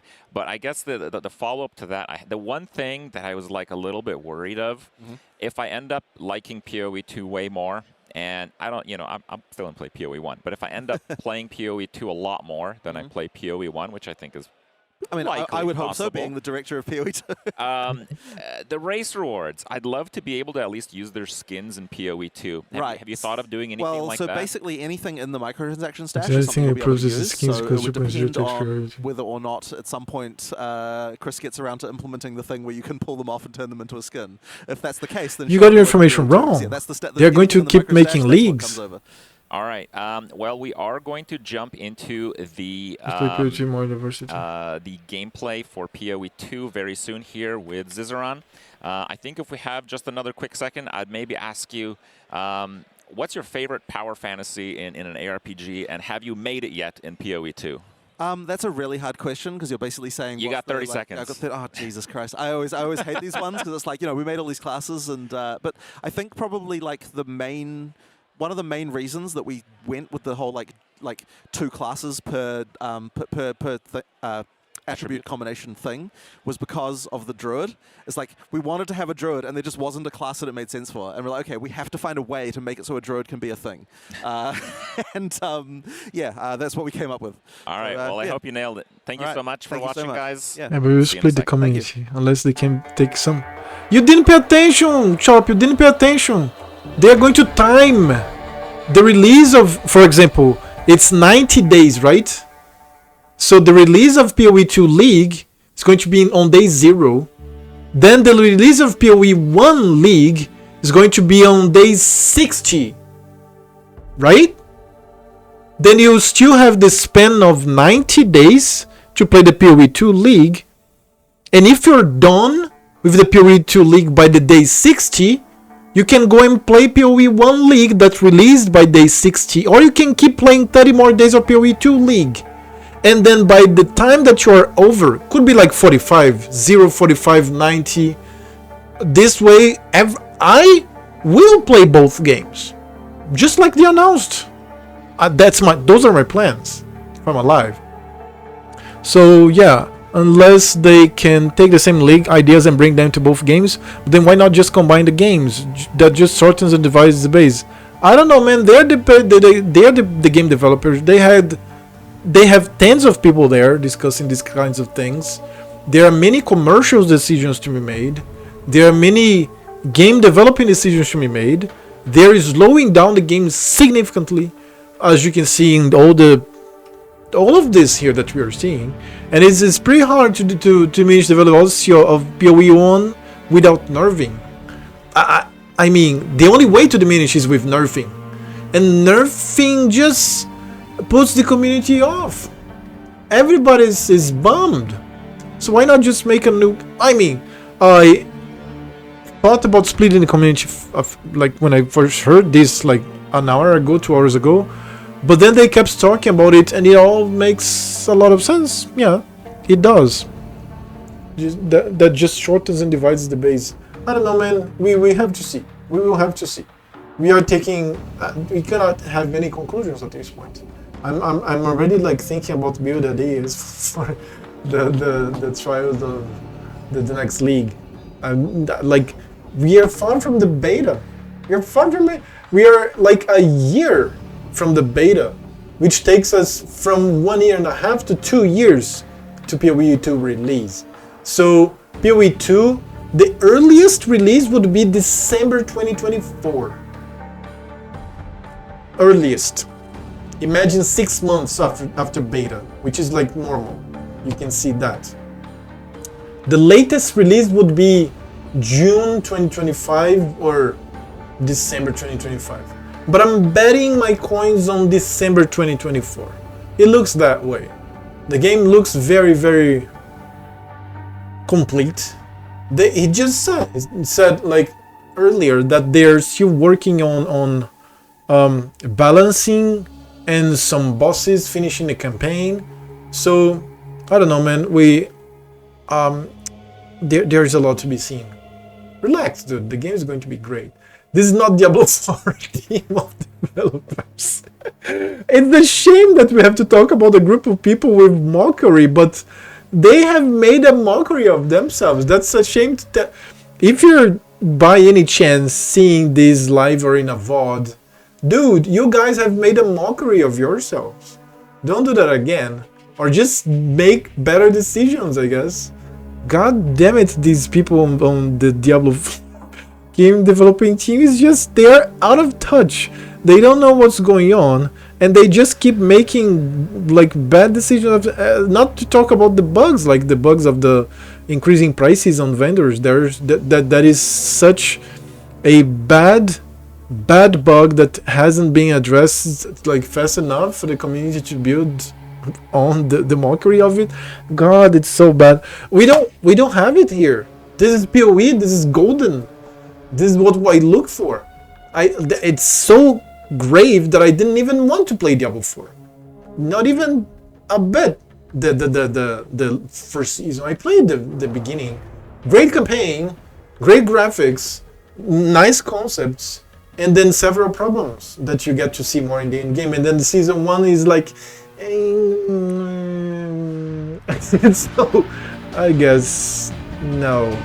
This is Path of Exile. This is grinding your games. Let's give them a little more respect. With another live stream. Or hi, Scissoring here with another live stream, and we are going to have a first look at PoE 2. And I feel like Act 3 looked really hard. Ooh, Act 4. I think we do Act 3. I really want to try Sword. I think that's just perfect for me. That's just in line. All RPG's been a fan favorite of mine. Okay. There's a well. I'm going to try to speedrun a little bit. A quick glance on all the items. Just because I have a feeling, well, I especially want to like look at things later, and I think a lot of people want to look at it. Gold can be spent on vendors. I feel like they didn't talk enough about gold. Oh, hello. I'm going to see how much information we can get out of everything. Hopefully that's appreciated. Stash? This account doesn't know stash is available. All right. Ugh. Cross the Sandswept March in the search of a cigarette. Okay. All right, now, if I die, it's because I'm not used to the keyboard and the mouse. That's the main thing, okay? So it's very important to remember. It's not that I'm bad. Oh, wow, it's so weird with the delay. That is, wow, that is really gonna take some getting used to. Okay, unleash. Okay, good. I'm like, I almost want to open up settings, like enable like overhead health bars and everything. Cold. Right, I really want to try to get to a vendor. I also want to try to speedrun. Because I think we're, oh no. Ouch. And I also want to try not to die. Oh wow. Oh wow. Very different feel. Unleash is pretty fast to activate. I'll try to group things up. He is grouping things up. He almost died. Okay, we got gear. I feel like they didn't pick up enough gear, so I want to pick at least one up. Okay, that's good. Right. Is that Frostbomb? Okay, good. Things hit a lot more than what we're used to. That'll freeze it for sure, right? Wow, it doesn't actually freeze. Cold, chill, and freeze resistant. Right, okay. Cross the Sandswept March. I don't know how much we need to kill of... Oh, never mind. Actual boss already.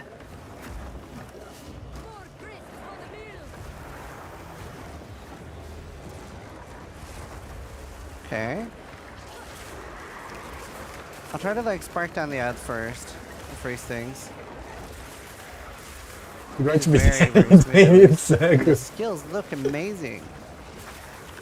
I also have no access to chat or anything, so this is like me speaking as if I had no one watching. It's like the good old days. It's the good old days.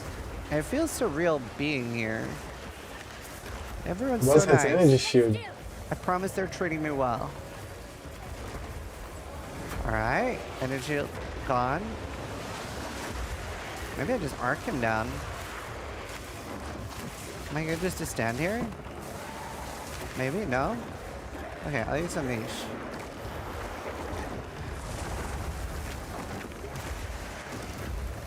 I don't know if I actually need to kill him, but I kind of want to. Surely he'll drop something.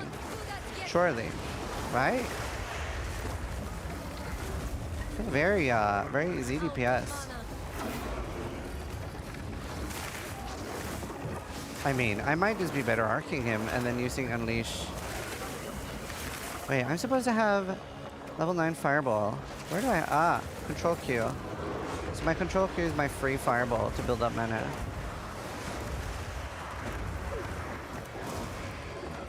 Okay, I mean, this thing needs to go.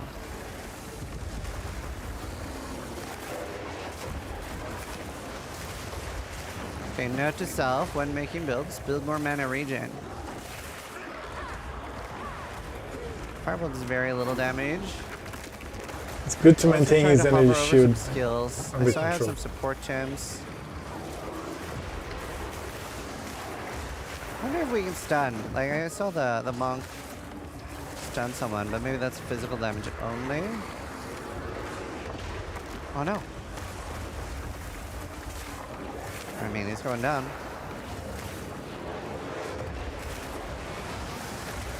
Here, surely we just arc him down. I'll do the Mana Storm thing.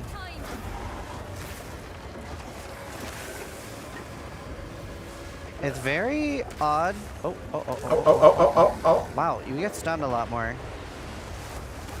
It's very odd to have the ability to move you backwards. It doesn't always move me backwards either. Okay. Got a lot of armor. Wait, do I have it? Oh, I do have overlay. Oh my god. I wasn't sure. They didn't show an overlay at all. I know they usually don't.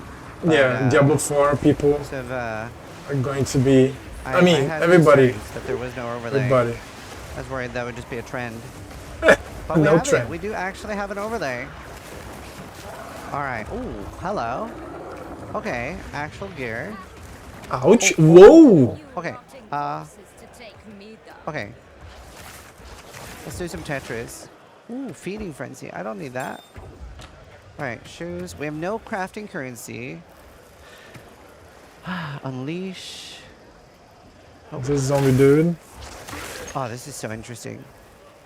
Frozen Nexus. Supports chill round when they freeze an enemy. That's on Frostbomb. Mana Tempest. What was it that did again? I'll hover over everything in case somebody wants to see that. Just so you can clip it. This is beautiful. Alright. Chance to shock. Alright, we'll move on. I actually don't think I had to kill that. So what's this? Cross. Oh, that's a checkpoint?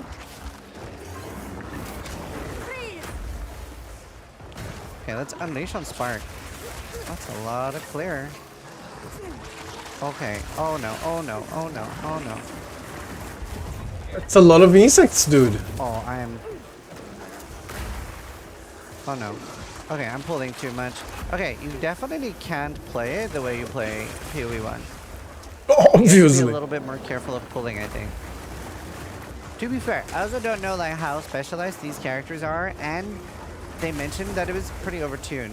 So surely it'll be easy, right? We're actually He only wants to use the comets. That's what's currently his problem is. Not using skills for clearing. So things are just accumulating. And you guys know how it is when it's like not your mouse and keyboard. Yeah, that you is. guys have something to blame. Not yourself. You never want to blame yourself. That's rule number 1 of gaming. Yeah, he wants to accumulate things and commits them. That works. Utility flasks. Ziggurat encampment, marsh crossing. Let's search for ziggurat. That's the encampment. Surely I need to go southwest. Very large areas. It's like doesn't feel super linear to go through. I'm not 100% sure where to go. Let me try Arc with Unleash. Arc's not great with Unleash so far. Both the Ice Nova and the Comet feel pretty alright with it. Ooh. I should use Frostbolt more. To be fair. That's so nice. That really feels really impactful and good on the Comet. When I first saw it, I was wondering if they had some sort of similar system that we've seen in other games with like that you can choose the element of a skill. So you would have like that it was just Firestorm but cold, but it is actually its own skill. Oh. I mean, things are like slightly different here. This looks like some form of progress. Orbs. There. I remember the last time I did this, I kept the overlay up the entire time and people were very annoyed. They were like, why do you have the overlay up? I feel like most people that actually play games do. Yeah, I will try to keep it down for more for this The gold one. makes me think Diablo is... At very sweet requests from a lot of people. Just keeps Now, moving forward. It doesn't if I clear actually anything. Get time to, oh wow. If I actually get time to try the demo when I'm not doing something on stage, I'll get 45 minutes to try. So I am going to try to complete one of the acts. Because they said it was going to be almost impossible. We do have Tai Tai here too. And that's kind of why I'm like trying to run through some things. Wait, please don't say I went backwards. Please say I was going the right way. Surely. Okay, well, vendors. Hello. I really want to see what gold does. That's the #1 priority for me. Oswald, the hooded one. Kane? Identify items. 4 items identified. Hello? Wait, what? What? Okay. That really helps. Well, can I vendor things?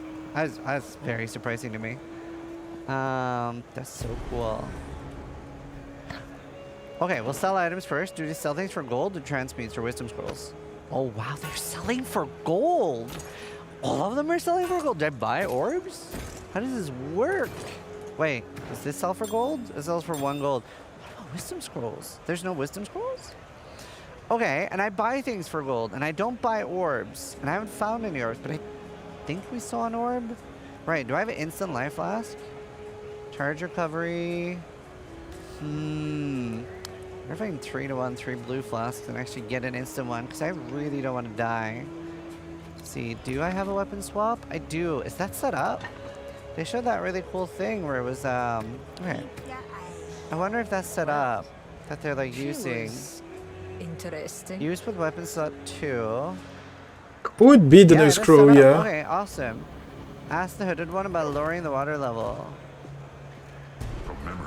Okay, and if anyone was hoping to get lore stuff, I'm not the playthrough from that. I'm going to be trying to rush through things. See, is that going to go in control W? It's got 3 charges of Frostwall.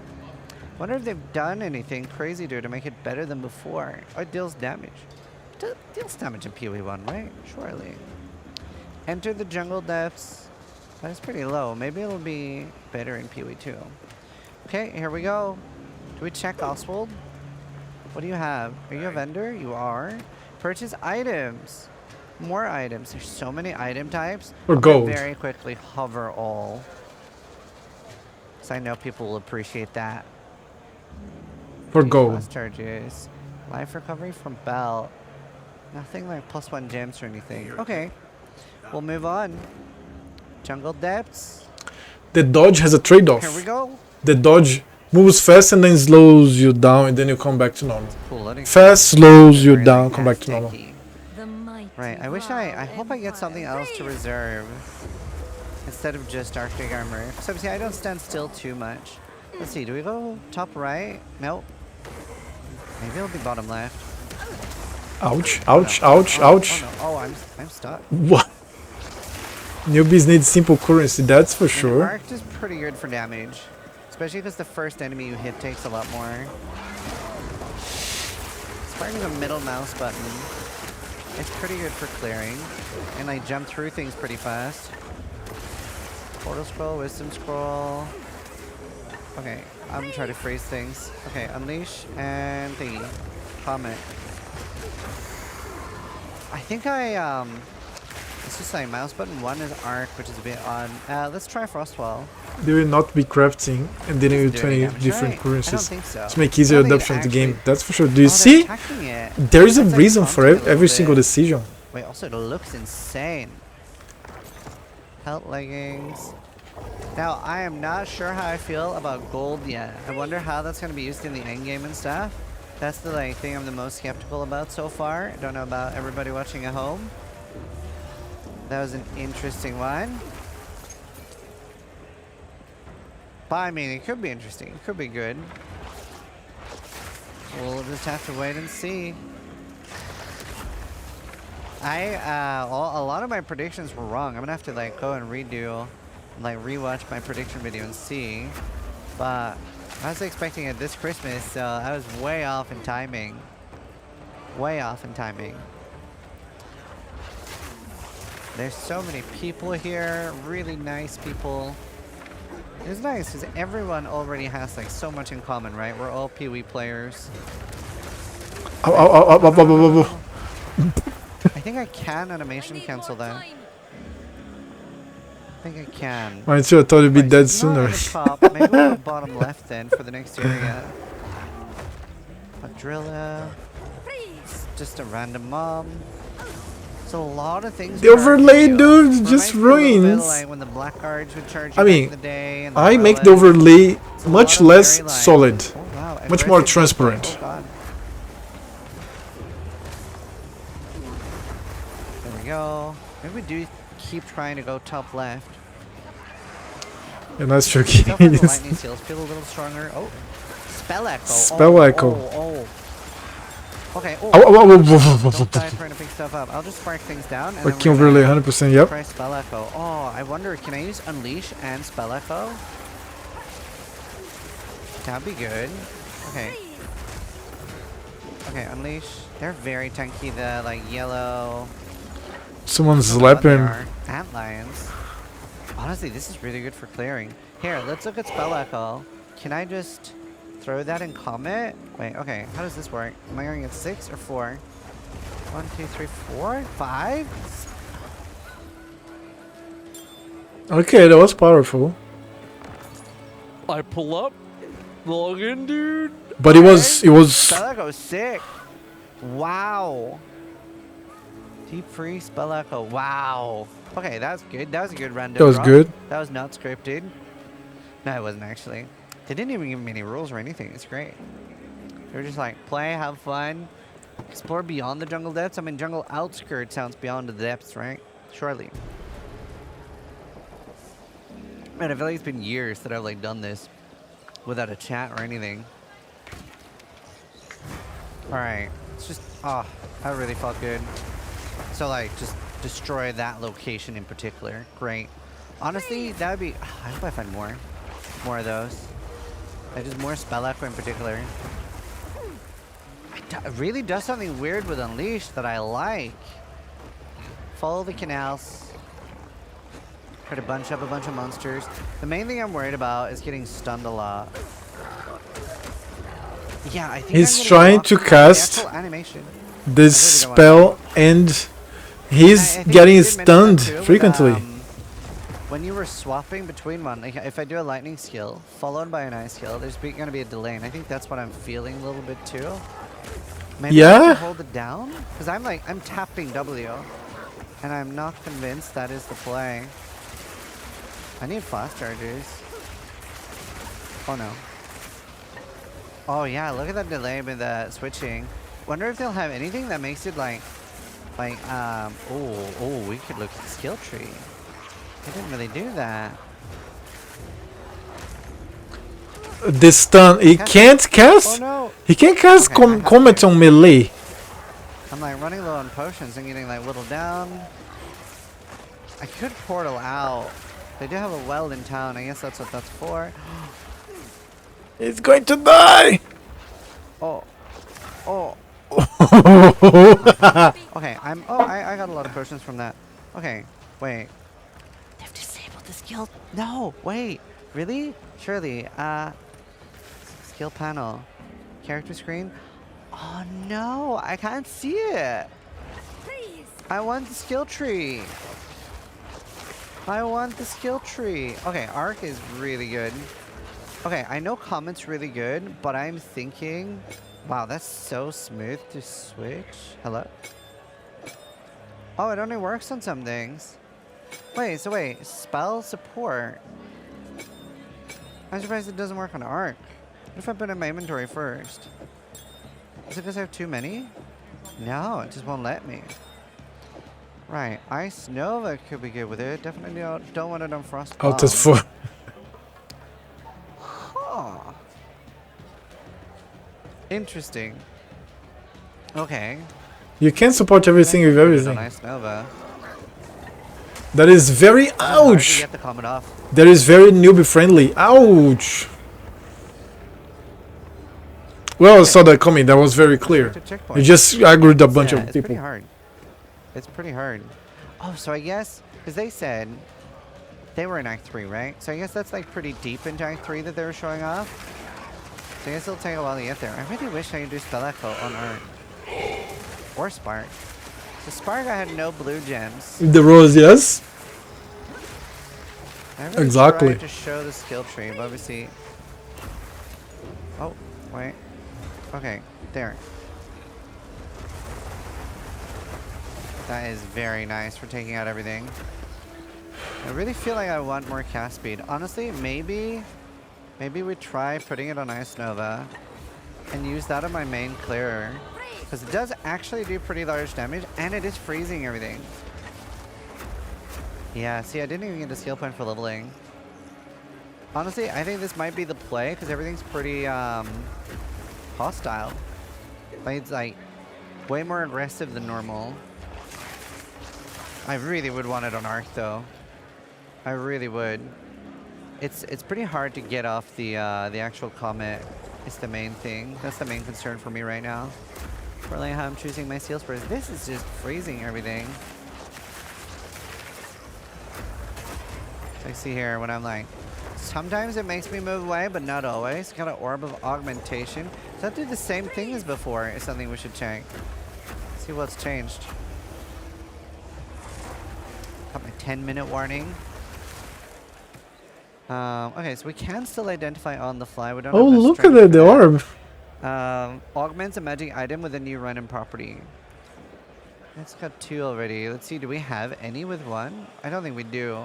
We haven't found a transmute or anything. And I couldn't buy any currency from the vendors. Wow. That is like quite nice that it like does freeze so often. You basically perma-freeze all the small stuff.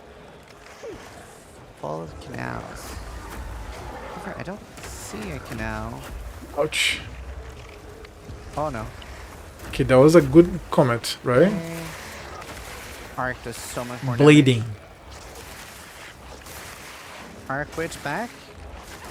Arc Witch back. Okay. Oh. It's like a little bit of a delay on the skills as well. I died twice. I saw that coming too. And it's not even a hard boss. Like, I haven't even... Oh. We haven't even gotten to a hard boss. Oh, that was unideal. Sunswept Marsh, Sunken Cigarette, Jungle Depths. Oh, no. I have to run back. Okay, unideal. But we checked... Yeah, right? after pack freeze, definitely. Right, we'll just run through. But we don't know how it feels. We only see it from here. Other than the roll, obviously. Rolling doesn't help. Where was that? We just go all the way left. See, Rolling definitely is not for traveling. If you run straight through it, so we'll have like Tai will be running that. It doesn't help We'll on, be doing on practice moving. runs. And then we'll try to see if we can finish an entire rack. That would be sick. All right, we're almost back.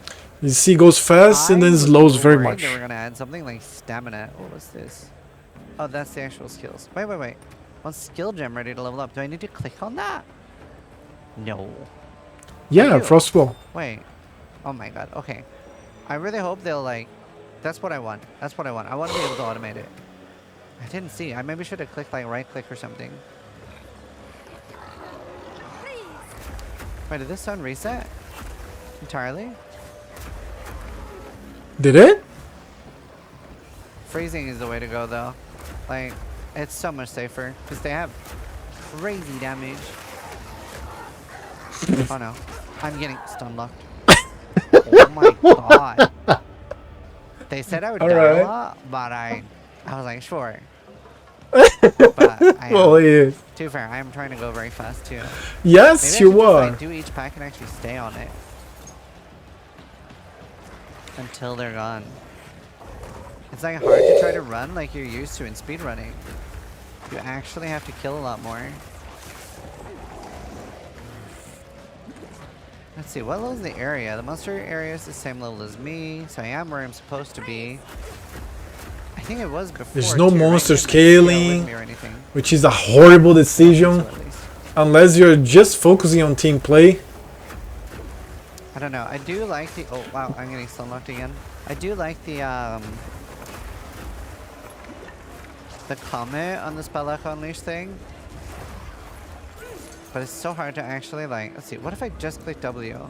So I'm just getting stunned out of it is what's happening. I'm going to put it back in and try to be a little bit more careful with it. Ice Nova. There. We'll put it back in with it. I just gotta, like, freeze things, run away. To be fair, even if I don't use Unleash... Yeah, look, I'm getting stunned. Oh, wow. Oh, wow. Oh, no. Jesus. That's hard. Don't tell me. Like, it looks that way. I want a higher stun threshold. Because it's not...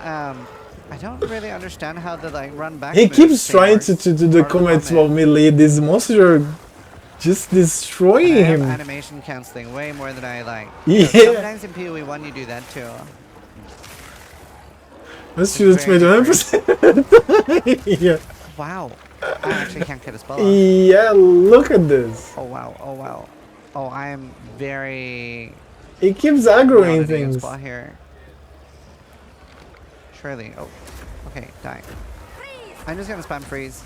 See, actually, the spell echo on the Ice Nova, I think, is the play. Especially if you want to run a lot. So at least then you can kill them. When you, like,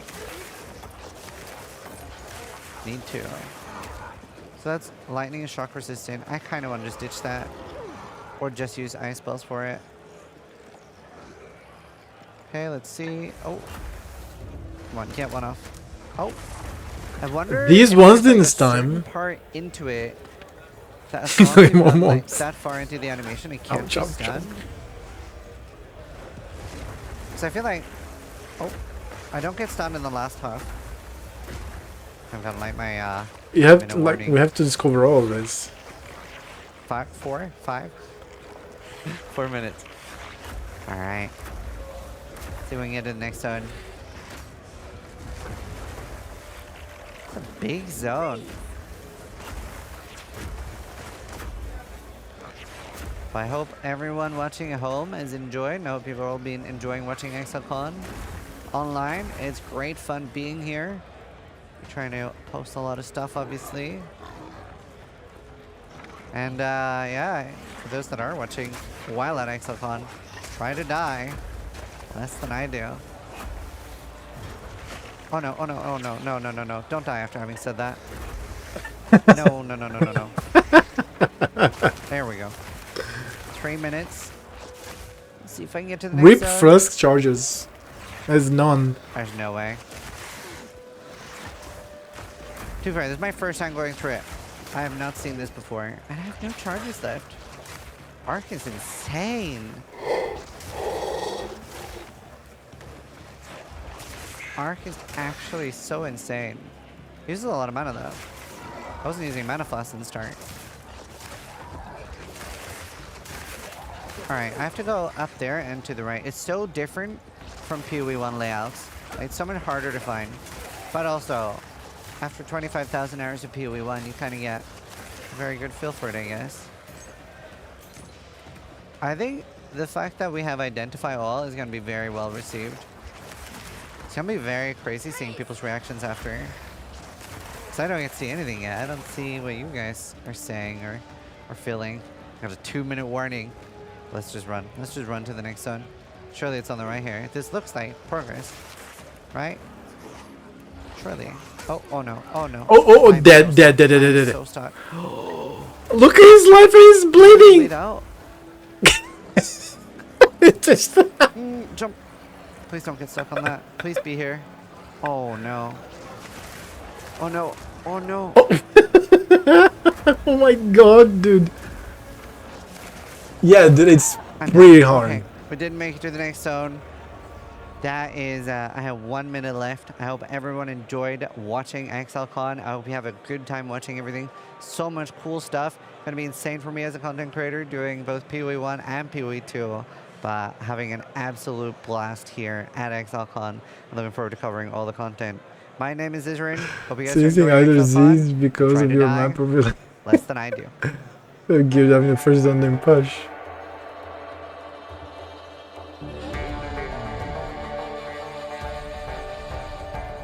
I'm going to the bathroom very fast.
Good afternoon, everyone. Welcome to our talk today on character skills. I'm Rory Rackham. I'm lead game designer working on player skills for Path of Exile 2. I'm joined by our principal animator, Ed, who's done all of the amazing animations for the player character, and Jonathan, the game director, who you will remember from earlier. So, today we're going to talk about all the huge improvements we've got to player skills in Path of Exile 2. We're going to talk about how combat flow is massively improved by animations and motion, and we're also going to talk about how we've got a new depth of skill variety, doing things we've never done before with skills, and thanks to our revamped skill and support system, as well as all sorts of fancy new features. We will start looking at combat flow. So, Path of Exile 1 had a few issues with character animation, mostly stemming from the fact that our rigs were prehistoric, I'd say, a little outdated, and that limited what we could do with animations and limited how well our animators could stretch their animation muscles. Would that be accurate, Ed? Yeah, no, they were borderline unusable. Some of them, quite a few of them actually, we were animating straight onto the joints of the character, which is a very painful process. Some of them had strange little quirks, like Ranger, for instance, her spine would just disappear randomly, and you'd have to go looking for that. And also they were all unique and uniquely named, so there was no ability to share anything between them. So everything we had to do from scratch, and it was, it wasn't very good. It meant that whenever I said, oh, can we get a new spellcast animation? It's like, well, it's a horrible, painful process for 7 characters, and then every combination of weapons that the spell could be used with, which was all of them.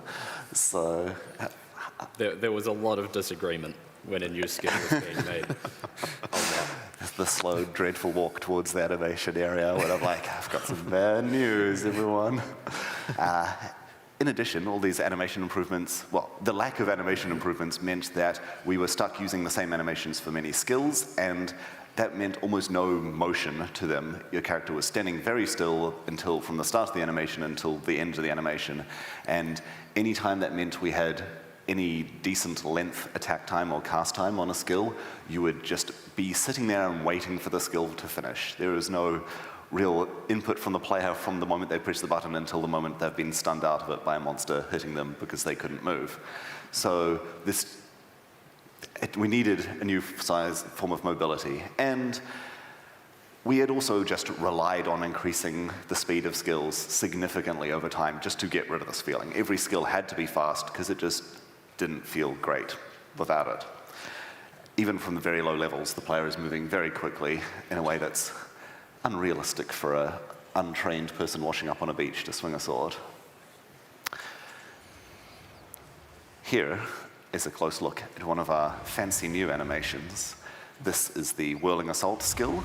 It shows some mobility. The player can control their motion as they use the skill, and the animations look gorgeous. Right, Ed? Yeah. He knows it. He does. He does. So now they have flow, they have natural motion, and they have just control that the players never been able to have before. Do you want to tell us a bit about how we started off? Yeah, so I've wanted to work on the character animations for a long time. I've been at this company about 8 years, and to me the old character animations always felt a bit clunky, a bit spongy, particularly in early game. They just didn't really feel satisfying to kill things with, and killing should be fun. So in-game. In-game, yeah. And so I have a bit of a background with Shaolin martial arts, and I also just have a very strong opinion of what I think looks good. And so with that, I started to work on the just basic attacks of the character, just making sure that even swinging a sword with no audio, no special effects, felt impactful. And yeah, with the new rigging, this meant that I didn't have to worry about doing this for each individual character. I could just focus on each individual weapon and make them feel unique and individual. Yeah, even outside the animations, it was also a big focus. Even the basic attack should feel punchy. We've got hit effects, assuming you're doing enough damage to the target, you'll get some punchy hit effects. You've got some cool blood going on that's reacting to the angle and direction of the swing, and now the color of the blood of the monster, which is something we didn't have before when every stone golem was filled with jam. So that, even just starting at the most basic level, right, the very first time you swing the weapon at a monster on the beach should feel like a whole other game, really. Looking at the momentum and the actions. It's so hard to Shaolin iteration, all sorts of cool tech that we've got to make the character feel mobile, make the character feel like they've got control, and that everything has a physical presence to it. So The basic melee attacks all have a step attack built into them, so if you're up close, you'll just perform the attack normally, but if you're at a distance while running towards the monster, you will start the attack while continuing on at your movement speed, and then by the time you reach them, that's when your weapon will strike them. So it has a really strong flow of the motion of your movement leads directly into the attack, which also gives melee characters a huge combat advantage, because the monster is maybe realizing you're in their face and is about to start the swing when you've already got your weapon most of the way towards their face. This has just resulted in much smoother melee combat, and for the non-basic melee attacks, we want to also bring in that kind of smooth motion to it. So, do you want to tell us about the step attacks, on how we did that for the regular melee attacks first? Yeah, so for every standard stationary melee attack, they've all got an additive animation, usually from the waist down, which just adds a little step, depending on how much anticipation the attack has before the contact. Sometimes that's very small, sometimes that can be somewhere around a second. And that's usually custom done to the attack, so it shouldn't be some weird, janky, foot slidey mess. It should flow nicely into the action.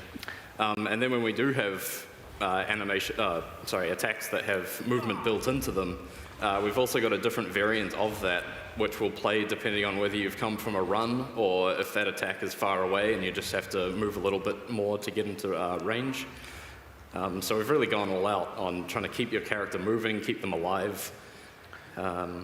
Yeah, we discovered it was very important with the step attacks that the step has to be additive, because your whole body goes into the swing when you're doing a proper melee swing. You can't just lock off the hips and just be moving your upper body to do the swinging.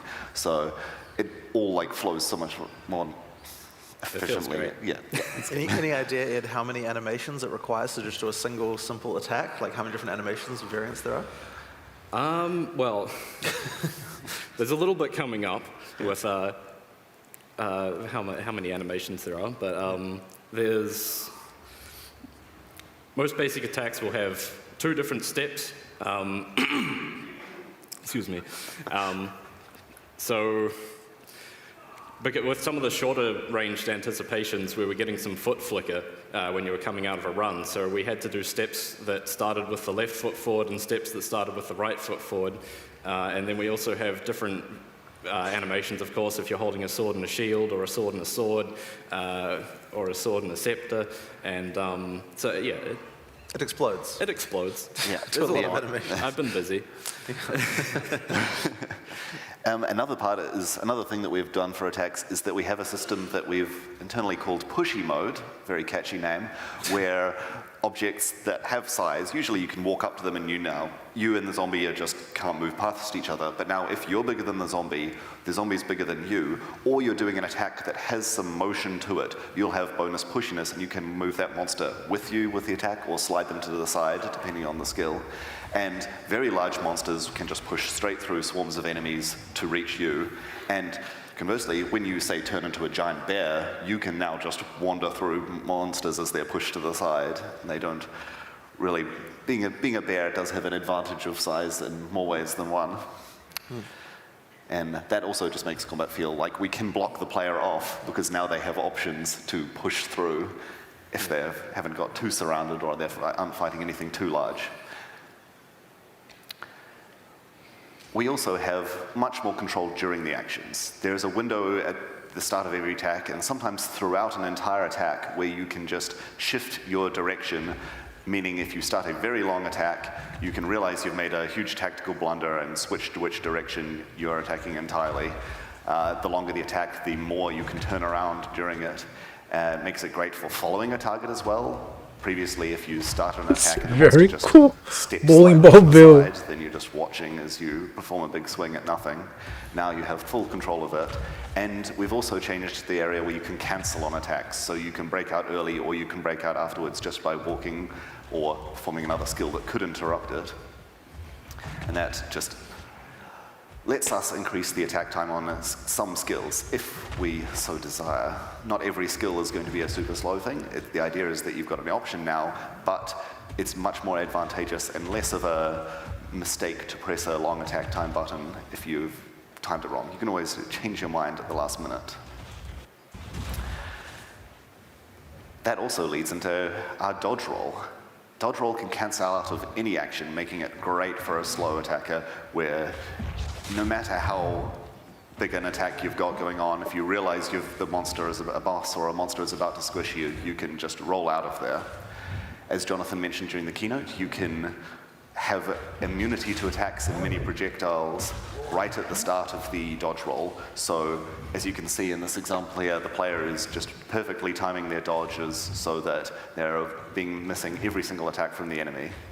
You can't cancel the dodge roll itself, so the biggest disadvantage of it is that once you've started it, you can't be attacking until you've finished the roll.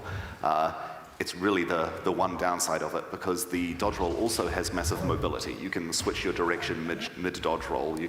Doesn't matter which way you're facing when you press the button, because you can just switch and change your mind if you realize, maybe I want to go in an opposite direction.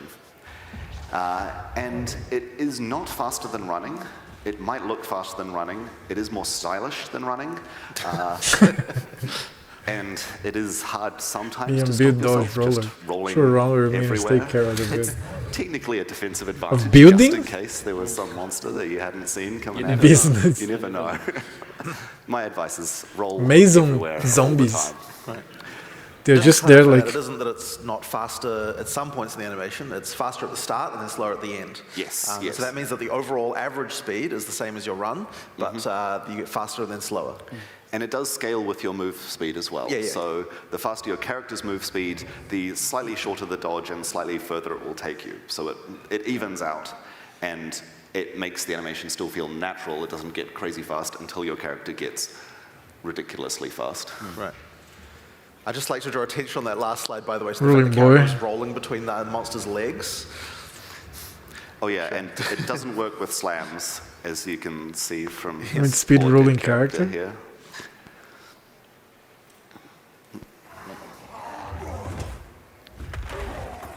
Do you want to tell us about some of the blending between the animations that we have? Wow, it looks good. I took a different approach to a lot of the attacks and how they were animated. In the past, we had the characters idle, and every attack would start and finish in that same idle.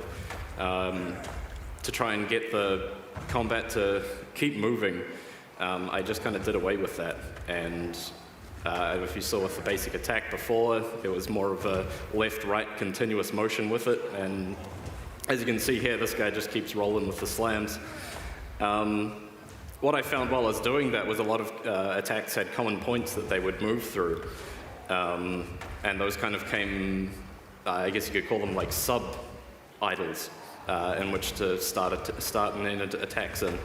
And totally intentionally, it flowed together very nicely. Wasn't a surprise at all. But yeah, I don't know. We've also got blending for when attacks don't have those similar starting and end points.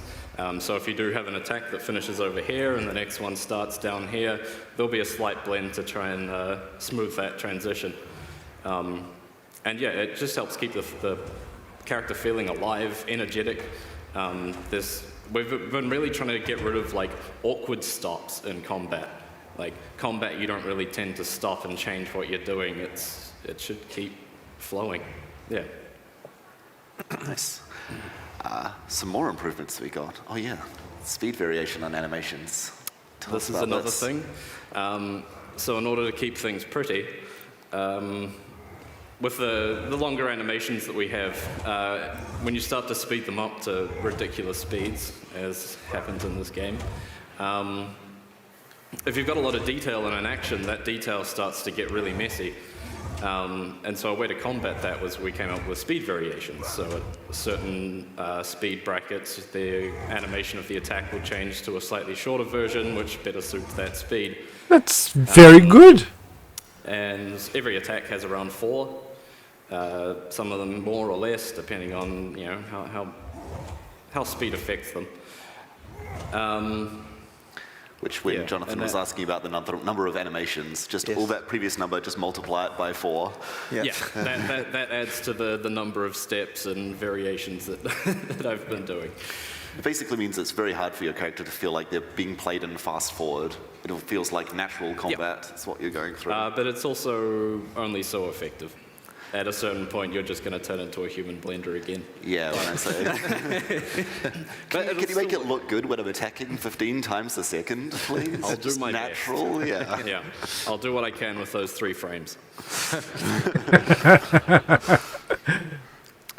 So we also have a lot more of the skills effects and a lot of the skills actual damage patterns and impacts coming from the animation itself. So we have these beautiful animations and the effects are tied into them directly. Our effects artists have made some amazing trails that just add so much to the swings that they perfectly match the motion of the swing, and the timing is all animation controlled and tweaked in the animation. You can see in the example here they've tweaked the curve of the swing to match the motion of the attack perfectly, and all the audio events and the position of all the damage is just right there, and we can match it perfectly where the position of the weapon is at that point in time.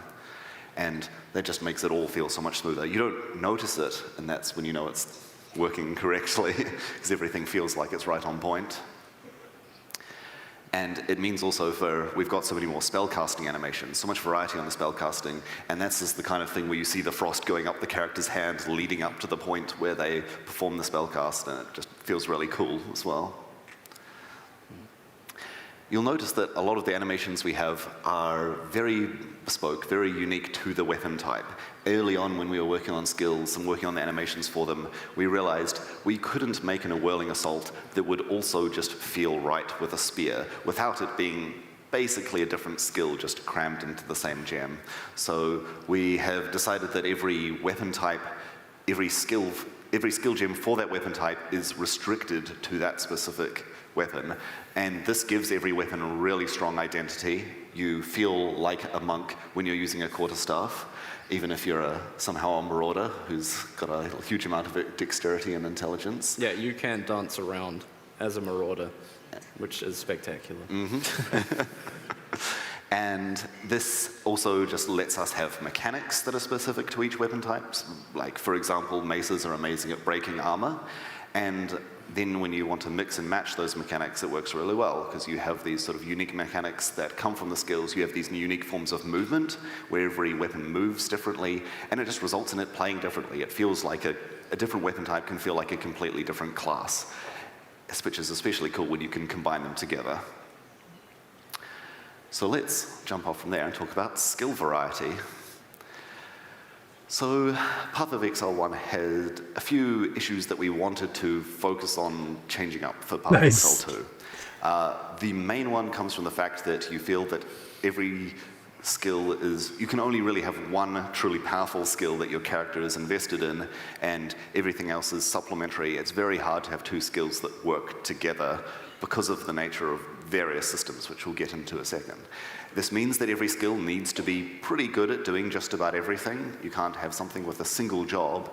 And it means that situational skills, like for example a skill that has a very long attack time, they have very little place in the game. This is caused mostly by the socket system, where you will usually only have one fully supported skill, and a fully supported skill is so much more powerful than one that isn't supported. And you might have 2 if you're lucky, but even then, if you did have extra sockets, you're usually better off putting those sockets to use on buffs or permanent effects or some skill that doesn't need to do damage and then can be applying other utility effects at the same time.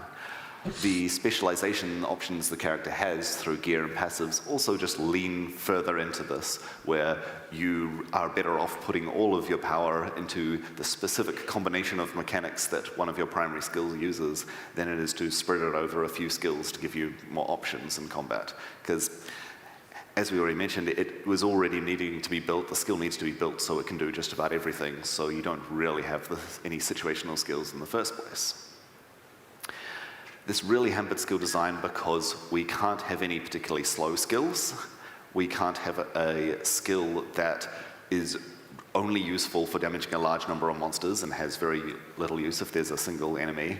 And we end up balancing the skills around the support gems and assuming that you've got a bunch of powerful damaging supports. We ended up having supports mostly exist as a way to boost your damage directly, which is cool, but there are plenty of other mechanics in the game that also boost your damage, so we don't need to use the support gem system for that. It also meant that mana had to be sort of averaged out based on attack and cast time, because you can't have a skill arbitrarily be something you can only use a little bit because of its mana cost, because it's going to be your damaging skill. And you're probably used to using all of your available mana, all of your available sockets, all of that on buffs that will just permanently affect your character, and once you turn them on, you won't think about them again until you die and revive and realize you haven't turned them on. This respawn. We thought about ways we could approach forcing the player to use a variety of skills and decided that we completely wanted to avoid cooldowns being the way that we force you to rotate through skills. We don't want to have skills with a long cooldown without a reason that feels very appropriate for the skill. And we also didn't want to add skills that would generate mana or generate a resource for you as their primary purpose, just so you can use other skills that you otherwise couldn't spend. That would be able to force you into using a combination of skills, but you would spend half your time doing almost no damage, and then all of your rest of your time doing a huge amount of damage, and you'll feel bad when you finally have to go back to your little bit of damage. Sounds like it, yes. So you can get some more mana to keep having fun. These guys know. We also really wanted to avoid putting the character in a rotation. Bad solutions. Diablo 4. You're like, okay, it's a boss. I'll just go 1, 1, 2, 3, 4, and repeat until the boss is dead. So the focus is on every skill being situational or setting up a situation in a not entirely reliable way. We have all sorts of mechanics that help us achieve these goals. New skill systems, support changes, the dual specialization, spirit system, and more. First, let's talk about the new skill system, which was announced at the first Exilecon, but we've kind of perfected it over the past few years. The character now starts with 9 sockets, so right from level 1, if you happen to carry over a bunch of gems or get really lucky and finding some uncut gems, you can fill your character with skills and be doing all sorts of things. They have their own sockets, and what this means is you start with 2 support sockets, so if you happen to find a support gem early on, you can just put it in and start using it right away. But as you progress, you will find currency that will... First, you'll find common currency that will upgrade it from 2 to 3 sockets, and you'll probably find a few of those before you find the currency that will upgrade a skill gem from 3 to 4 sockets. This means that your skills, large numbers of your skills will grow as you progress, rather than just you focus all of your currency and all of your investment on maximizing a single skill. It is naturally your character, as your character plays, you'll get more options for all of your skills. And this usually means that this also meant that we had to change how we think about socket colors as well. We really wanted you to stick with your skill gem. Once you find the gem that you want to keep using, you're not replacing that with another version that you find with more sockets, as the currency is going to be the thing letting you upgrade that. And so we did a similar thing with changing socket colors. If you find a blue support gem that you want to use, and you want to make the socket blue, it is a deterministic use of a chromatic orb to change one of your sockets to that color. So you know that you're not going to roll the dice with your 1 remaining chromatic orb to try and get a socket color that you don't have, and just find that you can't use any of the support gems you were using before, as well as the new one. There's actually, just to extend on that thought, 9 plus 5 all white. PoE1, where you just kind of like, you can brick your character by just like making the bad choice with regard to rerolling, so you effectively don't want to use the rerolling stuff on your items that are important, otherwise you might screw yourself up. And we wanted to avoid all that to make sure that, like, yeah, if you want to just change a single color, like now chromatic is just, yeah, use it on the socket you want, pick the color you want it to be. It makes it so you don't have those kinds of problems anymore. It just sort of allows it to allow you to do that sort of customization without that issue. Yeah. There will probably be some late game mechanics where you can roll the dice and risk everything. There are some late game things that you can, if you want to brick your items, we still allow. We still have warlords. You still have the opportunity to brick your items. In the campaign, you don't need to worry about your skill gems. Right. They're safe and you can feel invested in them. Right. support gems, we've really focused on taking them away from being damage boosts and put them more about customizing the skill. There's a lot of opportunity for you to just choose how you're going to use the skill. And a very important design principle for this was saying that you should not want to use the same support on every one of your skills. Even if you're using all slams, there shouldn't be a support that's like, well, this is a must-have for every slam skill. It should be that you're thinking about, well, this skill I'm going to use in the thick of combat, so I'm going to put the unbreakable support on it, so I'm much harder to stun out of while I'm doing the skill. While this skill here, Sunder, I'm going to use from safety, I'm going to use it from a distance, I'm going to snipe monsters with my Sunder, so I'm going to just focus on something that will give me a damage boost very occasionally. We have plenty of old favorites coming back, like the fork support that you can see, but they come at a cost that means that they're unlikely to be considered an absolute necessity for the skill to be as useful as we want it to be at the mid and early parts of the game. Things like Fist of War return, so every now and then you get a big damage boost to your skill, but it is also, the cooldown is shared between your other skills, so you want to pick carefully which skill you're going to put Fist of War on. And we also have a number of mechanics, like for example the armor break mechanic that maces specialize in. There are support gems to let you put that on other skills, nowhere near as efficiently as the skills that focus entirely on applying armor break, but there is a way to build the combination of skills you want to use together if the skills that inherently come with those mechanics aren't the ones that you want to be using then and there.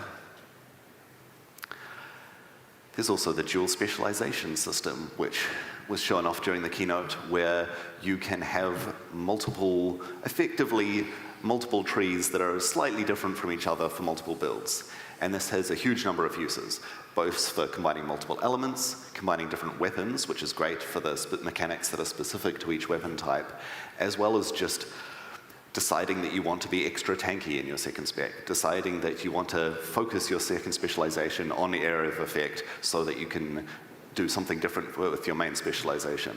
And it does have the cost of needing to find two great weapons to take full advantage of it. But when you do get the two weapons that work well together, it can provide a huge amount of customization to your character. This also connects to reservation effects, where you can have a reservation effect enabled in one set and a different one in a second. So for example, I could have Cast on Shock, triggering my area of effect skills in my first set, and just do Spark to clear enemies, and then switch to my second set, and I could be having Cast on Crit there, and having a high crit spell that is then proccing my single target focused arc skill, and so I can be swapping back and forth based on the situation, or I can bind one of those skills to a specific situation so it automatically swaps back and forth. There is a small time taken to switch. There's a nice little animation if you're just grabbing the weapon off your back. So you have to be tactical about how you use it, but it's small enough that in the thick of combat it's absolutely still very useful to just switch out just based on the situation that you're in that very moment. I think the reservation thing you were saying before is really worth emphasizing, is like the whole, having the ability, for example, to have Arctic armor on one versus the other, like you'll just switch and instantly that will be on, like there's no like having to worry about it or having to recast it or anything like that. Like you can just switch effectively all the reservation skills from one set to the other just as you weapon swap automatically based on what skills you're using. So it is pretty powerful. And the reservation will remain on when you die as well. You need to remember to turn them back on again. Useful bonus. Especially when you have to, so you can, there's a little menu where you can select which weapon set you want them to be in, including shapeshifting. Shapeshifting is its own set in that, so you can say, when I'm a bear, I want Arctic armor to be even tankier. Leading into that, Spirit. So Spirit is our new resource which is used for every permanent effect that you're just going to leave on your character the whole time. You no longer reserve your mana outside of probably some specialized mechanics or keystones or supports, and instead you're focusing on gaining as much Spirit as you can if you are wanting to stack permanent effects. So minion characters really care about Spirit because their permanent minions are paid with Spirit, while their temporary minions are still paid with mana and need to be resummoned. This means as a minion character, you want to get as much Spirit as you can to have as large an army, but maybe use some of that Spirit for an aura as well. It's a sort of a balancing act in finding the combinations of minions you want, which might mean switching out which minions you have or which number, how many minions you have of each. We've added the ability to just manually unsummon your minions if you want to bring some others in, just to make everything a bit more convenient. And yeah, the fact that they can be set per set means doesn't apply to minions, so your minions will just remain active the whole time, but you could switch out which aura is applying to them, or switch to a set that has more spirit, thanks to carrying a scepter, and then has an extra aura active on that, only in that set. So there's a lot of flexibility in how you use your permanent buffs, and in addition, we've tried to make the permanent buffs much more interesting, rather than just flat stat bonuses as well.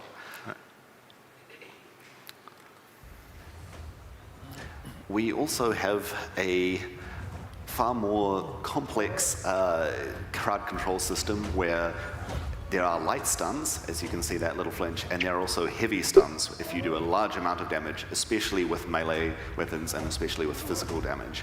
You'll be able to knock a monster into a state where they won't be able to react to you for sometimes a very long time, giving you a huge opening, especially for melee characters, to just deal all the damage while the boss is just recovering. And this system is a system that is connected to freeze. It's connected to a new immobilization effect, which is something that spears specialize in applying at the moment. And the more you apply these, the harder it is to apply more of them to a boss, which does mean that in a team, you're both able to specialize in different mechanics, and you will both build up your effects on the boss, but the boss won't be locked out permanently from having a party of 6 people all applying crazy amounts of crowd control effects. It still gives you a huge tactical advantage, and many weapon types and spell types also take advantage of those mechanics. You can now rely on the fact that at some point during the boss fight, you'll be able to freeze them, and so you can follow through, and the same for applying a heavy stun. Most monsters have their own heavy stun animation where they get knocked down in a the bosses anyway. moment. The bosses definitely do. Yeah. Some monsters as well, but the bosses are the main ones. And this just makes playing a hard-hitting warrior character just feel really punchy as you're just taking the enemy out of combat for a time to just finish them off. The player also has to deal with this system in a mostly positive way, where if you are stunned, then your threshold will build up for the next stun, and that will repeat. So it's very hard to be freeze-locked or stun-locked, and it carries over between the crowd control effects as well. So being frozen means you're very unlikely to be stunned afterwards, making it safer for the player to recover from freeze quickly, and if they can react in time. And this does mean that monsters, that when you're beaten up by a lot of monsters at once, they will keep stacking up stun on you, but the player recovers from stun much, much faster than bosses do, so you don't need to worry about waiting outside of combat for the stun to fall off you. Within a few seconds, you're back into fighting shape again. It means that swarms of monsters can be a threat if you just let yourself be attacked by them, but in general, Você deve se vai boss. Can you self-stun, build up your resistance? That's just not a thing that you need to worry about, thankfully. Freeze is a little bit longer now, so you need to be a bit careful about freeze, but we've got flasks for that. Now let's take a look at some of the skills. This is a close look at Falling Thunder. Do you want to tell us a bit about the animations on this one, Ed? Yeah, so this one, I really just wanted that slap in the ground pose. I don't know, I've done a little bit of stuff training back in the day, and that was just one that felt real good, and I wanted it in the game. It also Shaolin gives Monk? this nice up in the air, like lightning strikey pose, kind of like Thor. And it just flows together really nicely. Like, you can spam it, you can use it once, and it works on both occasions. You trained with Bruce Lee. As it will spend power charges if you have them, but it's also just a fun to use area skill with some nice mobility to it. Yeah. This one you'll recognize as Killing Palm from the keynote. Power charge generator. This was one of the few ways to generate power charges. Power charges are not a simple thing to just stack up rapidly when you need them, but they are giving more than double the damage for every charge on that Falling Thunder skill, so they're a huge damage boost. Yeah, someday I was going to be an reward you putting in the effort to finish off monsters with Killing Palm, as well as other power charge generating skills that have other similar, non-reliable, more skillful conditions for generating the charges. You want to tell us how you created this totally realistic and normal martial arts move? So a big challenge for this was doing. I was told it had to be unarmed damage. Is Chris Wilson's bike? So he had to Guys jacked? hit them with his hand while holding a big stick, which is a little awkward. So the biggest challenge of this was just getting that stick out of the way and making it not the main spectacle, making the palm the main thing you're looking at. Yeah, the unarmed attacks are a special skill. They're an unarmed attack, but they can be used while you're holding a quarterstaff. They use your unarmed damage while your weapon's still in your hand. It's magic. But you can also use them when you don't have a quarterstaff, right? Yes. And is there anything about one hand empty? Like, what about if you were holding like a mace? You need both hands to be empty. Both hands, okay, understood. Yeah. This is a close look at the Wave of Frost skill. It's just a sick backflip, you know? Yeah. This is one of the things that led us into an early sort of, let's make something, what can you do with a staff? What's a cool monk ability? Let's get some Last Airbender stuff going on. And this led us into realizing how fun the mobility of the monk could be. This is the one that really started feeling like, oh, you're a monk, you do this, you then whirling assault through the enemies, and it's just got this awesome mobile feel. Yeah, this was playing around with evasive maneuvers, and I didn't really plan it, but if you use this in tandem with whirling assault, like it just blended together so nicely, and just with these two skills, we got a really good feel for how the monk would play, just kind of dancing around the battlefield. And the effects artist did an amazing job with the ice and the graphical programmers as well. There's just some... Look at that ice. Nice ice. Nice ice. This is an old favorite, Sunder. Big, punchy, pack clearing damage. And we came to Ed with a... Okay, that's awesome. Look at this Sunder. Over maybe like 2 seconds.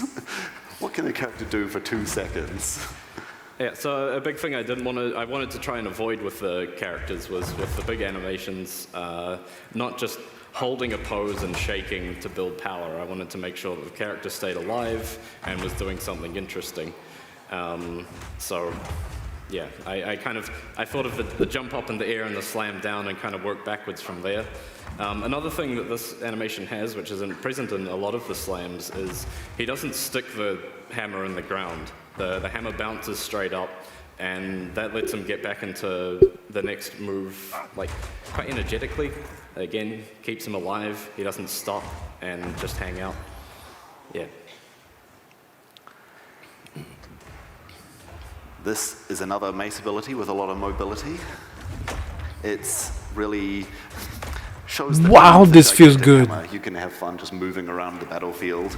The first hit has massive bonus stun damage, letting you leave enemies vulnerable to apply that massive damage from the second strike. Yeah, and this one shows off the moving variant that I was talking about before, like he just did then. Bit my neck. Like quick step as he's swinging the hammer back. It's the vampire cat. Real quick, it's an office favorite. Also, just a small difference in this from previous animations is after he finishes the swing, he actually steps forward through. So the motion of the attack just keeps moving forward. There's no like forward, then back, then forward, then back, then forward. You just keep mowing through them. That's great.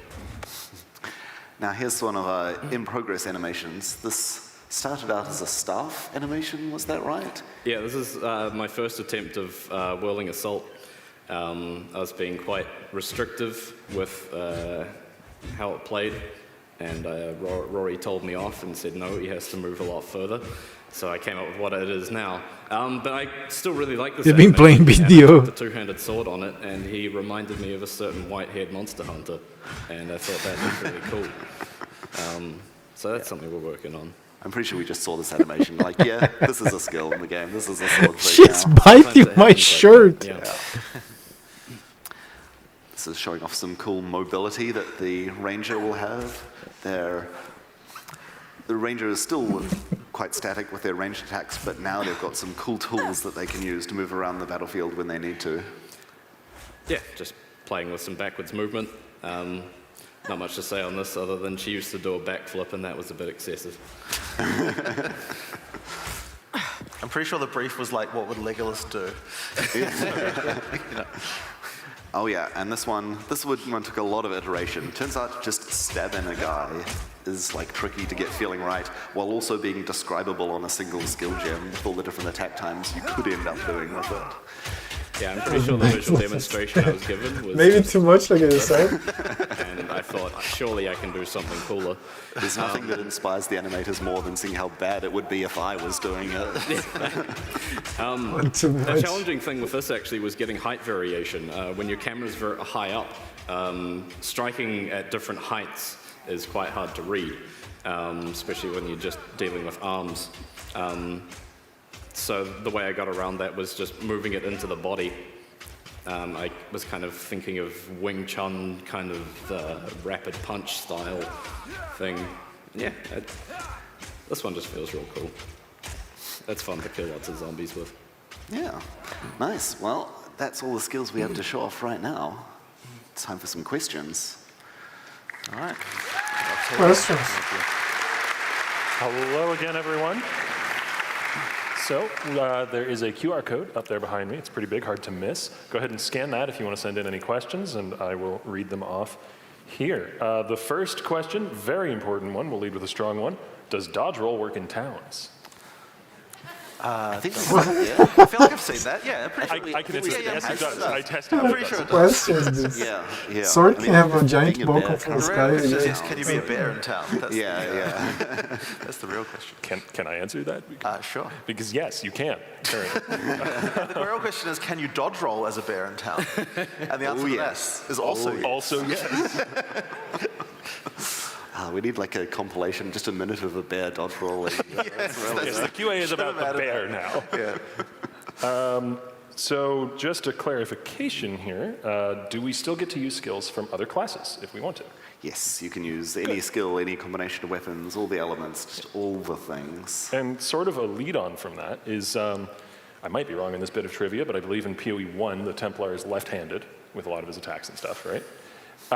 Is there still going to be room in PoE 2 for that sort of like individualized personality, like Monk dodge rolling differently than other people, that sort of thing? We have the technology. Yeah, we can we can definitely, we have the capability of doing unique animations for the different characters.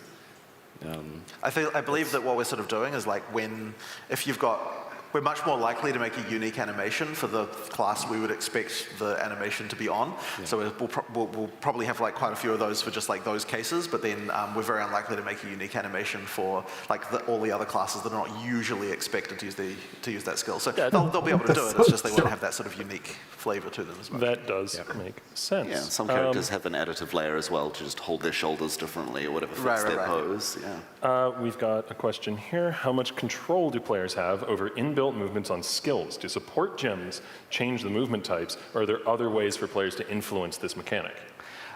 We already have some investment on the tree to specialize in using your dodge roll in a different way for a dexterity character, but a lot of it is... There's also shift attack. Holding shift has some influence in some cases on some skills, but it's all very much like skill by skill. Like there's also now the ability, although we haven't really utilized that much, where they've got the skill options area in the skill screen. So if there are particular things we want to allow the player to specialize about a skill, so for example, the always shift attack button is now in there.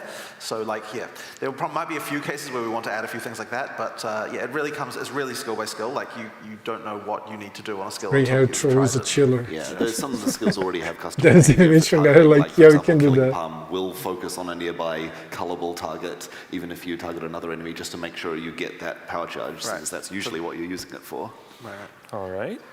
Given so many skills have inbuilt mobility, is it then less important in some ways to scale attack and cast speed, or is that an equally valuable stat, would you say, as it is in PoE 1? It's always going to offer you more survivability because you're going to get your hit out faster, but we're still keeping plenty of mechanics that reward you for using slow attacks or But I mean, your part next of attack. the idea is to make it possible to make a build that is slower in PoE 2. Yeah. Like, we want the fast builds too, but we also want to be possible to be slow. In PoE 1, it's just not really possible, really. I mean, there's some things we've done over the years to try and make that more of a thing. There was like the sort of two-hand exerted stuff and a few other things like that, but it's just, like, we wanted to make it a lot more of an option. It's rarely a bad idea to get a little bit more attack speed, but going out of your way to get it is nowhere necessary anymore. Okay. Another question that's more of a clarification than anything else is you mentioned that skills are restricted by weapon type now. Does that mean that all skills can be used with only a single weapon type, including spells, or is this an attack limitation? It's an attack limitation. There are a few fancy spells, like the ethereal blade skills now will use your daggers, but most spells are for any weapon type you want. They're a lot better with caster weapons. Just for clarification, I'm not going when to you do say that. ethereal, you mean ethereal knives? Ethereal knives. Raise creativity. Probably an internal name I wasn't aware of. Are there even any other spells that require a weapon? I think it's just those knife ones, right? We'll see when we get to the Templar skills. Is there any plans for, and this may already be in the demo, but are there any plans for the dodge roll mechanic being modified by itemization? There's already we already have some passives on the tree that modify the dodge roll in some way, so we're definitely going to have mechanics that affect it. Yay, We've we'll yet see. to really lock in exactly how far we'll go with that. It's unexplored space to a degree. Yeah, I mean, but Well, it's yeah, part no. of Exile. How can we stop ourselves from doing crazy stuff with anything that we can do anything to? Yeah, we're not very good at saying no. Well, the programmers are. Can the dual specialization weapon swap delay time be reduced by stats like attack speed or cast speed, or is that a fixed interval? We are going to have stats specifically to increase the swap speed, and we're looking at different weapon types having different swap times as well, so it's easier to swap to lighter Are you weapons sure? than it is to a big heavy weapon. He knows. I'm learning about that on stage. I do have a thing that I forgot to mention during the talk that I realize I want to show off, which is mana costs are not paid instantly at the start of the skill now. Yes. They're paid over a time up to the point where the skill starts doing something, which does mean if you get stunned out or if you dodge roll out or you just cancel, you will save most of the mana, so you have much less of an issue of wasting all your resources, meaning it's okay for us to have larger cost skills, knowing that you're not going to lose it all if you get stunned out or you decide to change your mind at the last minute. Yeah, just to clarify, that system is just purely beneficial for the player. So we've not got much time left. We'll go to the final question here, which is on the gem crafting. How do Vol skills interact with gem crafting? I don't know that we know. I think Val skills we probably don't, isn't there enough to say there? I think they might not be. Not really. We want to do some real cool stuff with them, and we're not locked in we're yet. probably not ready to talk about Val skills, I'd say. But it's definitely a thing. Yeah, we shouldn't really design them on stage right now, but yeah. By committee. All right, well, I think that is our time for this talk, so awesome. Head on out. Sweet. Thank you. Thanks, everyone.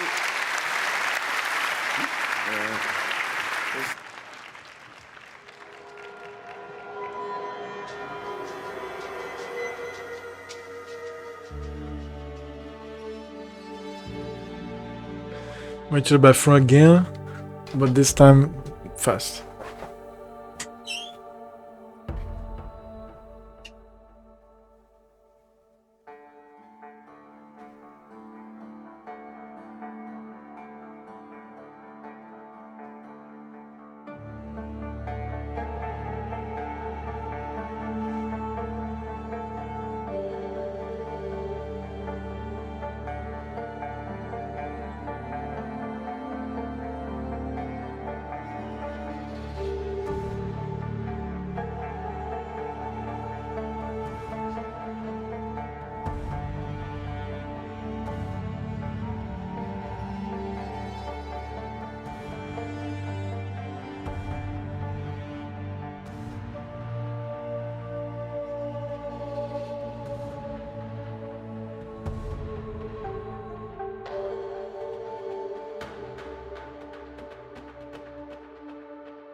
Heartseeker Portal? Do you have drops enabled? Dude, I have everything enabled every time. It's not showing for you? Did I have to click another thing again? I remember having done that already. Let me see if there is something to be done here. The fuck? Let's see.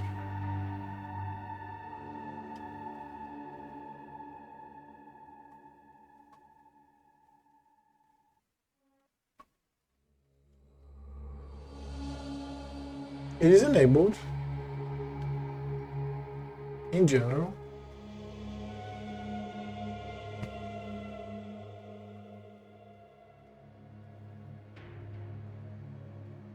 Have you got the rewards or no?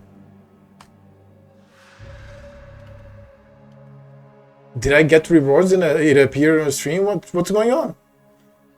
Or I don't see any option. It is enabled and that is it. It should be showing. That's it. It should be showing.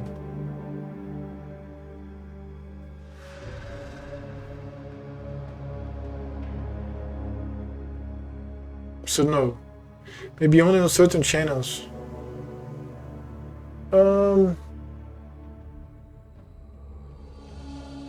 But I remember them saying that you get the drops. And I'm not even watching on Path of Exile here, it's not live. I have it open, but it's not playing because I was having trouble here.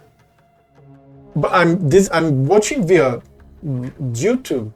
Maybe leave like POE on Twitch open or something? I don't know. I really don't know how that works. I like drops though. I would love to have my drops. So let's see what's going on here. If I hit play here, and then I hit pause here. Oh, we have the ad. Nope. We're good.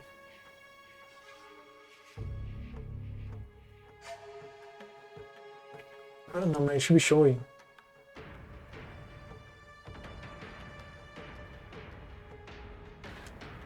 Please don't click any links in whispers. Thank you. Yeah, that makes sense, I guess. So that's weird. I think you have to actually watch from the thing. So you could be gentle and stay here and let this open without spending the if you don't hit play, you don't spend the bandwidth with the stream. Be right back. Matthew coming up. Yes, in 5 minutes. And there we have the cat again.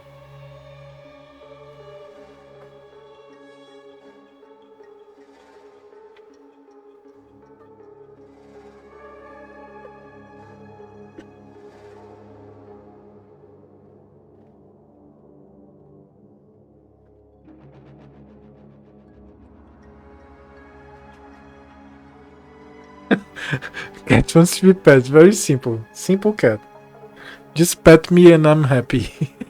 She's purring already.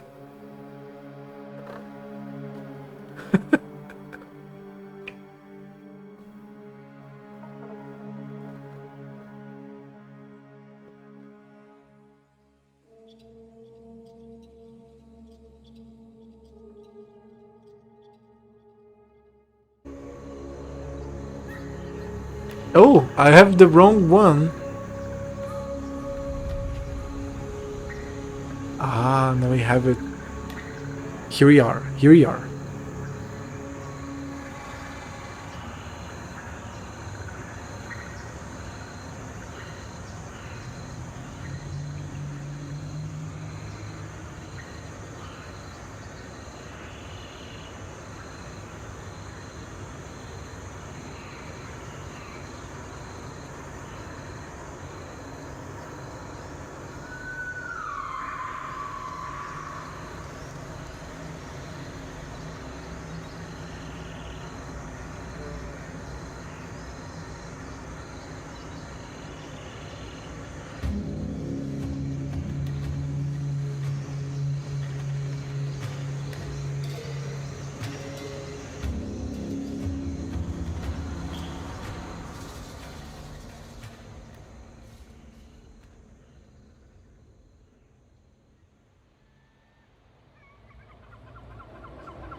This gets very vocal. Ow!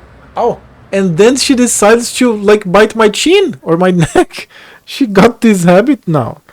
No, stop biting, dude. Stop biting.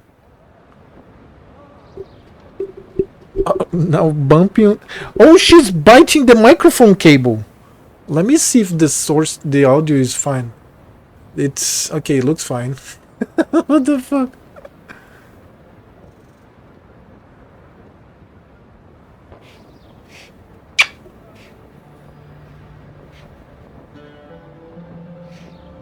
Look at the camera, cutie.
Hopefully Matthew knows how to open close me. Just a toggle. Or just diminish the opacity in the overlay. I play with a very, very nice opacity. Let me show. Let me show my opacity here.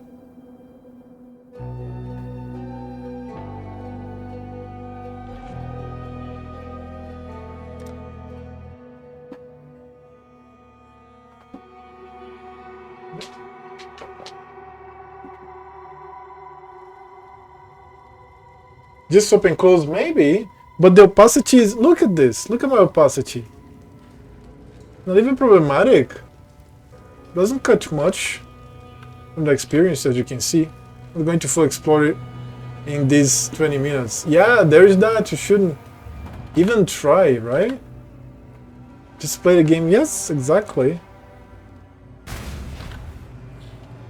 Here on Chamber of Innocence, for example. Look at my opacity. It's actually fine. Oh, okay, we have it. Oh, I thought we had it. All right.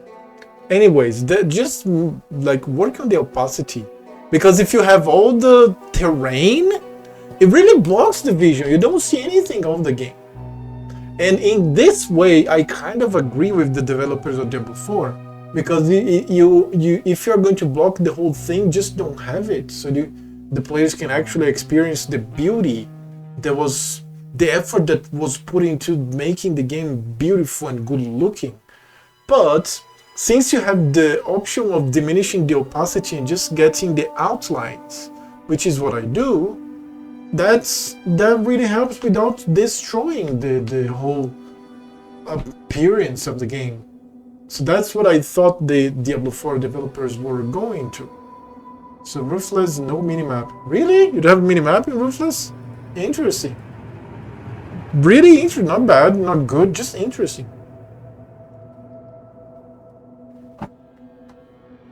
Just a different experience. Like, fully different experience. I tweeted your clip. You see? I'm here, dude. I have to make much more here.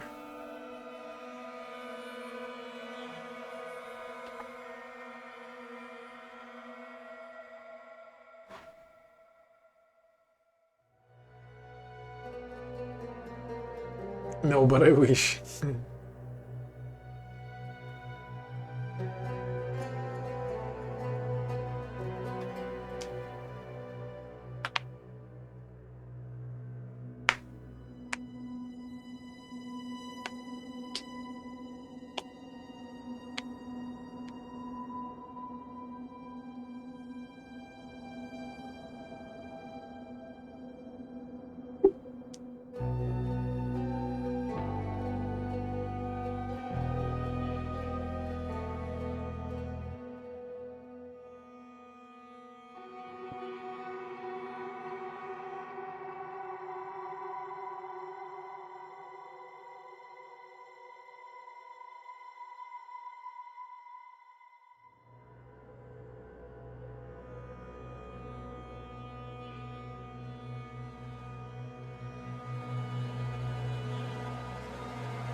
a good YouTube show too. I'm creating. I have a list here. 1, 2, 3, 4, 5, 6, 7 items that I have to explore. Which I think 5 are YouTube video creations. And I'm not even talking YouTube anymore. I'm talking video creations because I'm posting videos directly to Twitter. I'm taking years to fucking get the 1,000 subscribers to YouTube to monetize this. So why not just try and invest in Twitter? Yeah. I was just looking at the super stash you had. Yeah. I mean, that was a challenge and it worked. That Zebra kept calling the porn stash. Oh shit.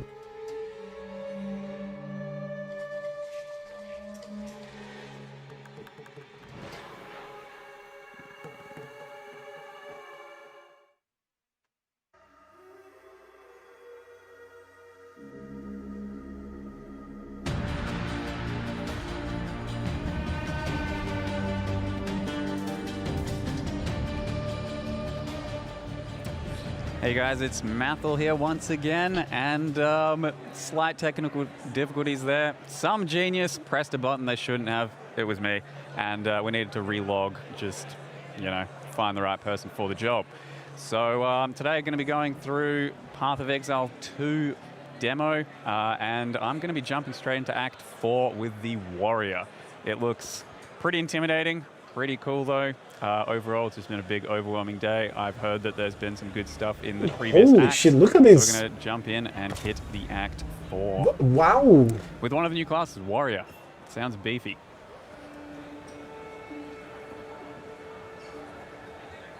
King's March. All right, so we start out, there's an Alva. There's apparently a good few directions to go in this act. Got our mini-map back. That feels pretty good. Get my bearings. Mini-map okay, back. Let's see what we got. Piles of gold. Can spend at vendors. Interesting. Some physical damage on a crumbling mace. Warrior Great Helm. Yep, bit of life, bit of everything. Pretty nice looking setup. Now, we press Alva. Oh, King's March. It's been months since I had a bath. If you're looking to hire a ship, since she had a you'll want bath. to sell your share of these vile artifacts first. Talk to Rog here. He's our buyer. I'll have to attend to a few things, but don't worry. We'll see each other again when the time comes. Talk to Rog. All right, I think we need to check out a few other things. What do we got? Warrior, Scarlet Strike level 45, life per second. That's not a whole lot of life for a level 45 character. Something tells me we're going to be dying a few times. Bunch of minus chaos, some fire, cold res. That's nice, pretty intuitive panel for your resistances. As we all know, we do need resistances in this game. Interface much better. Much better, goddammit. I have urgent news for you.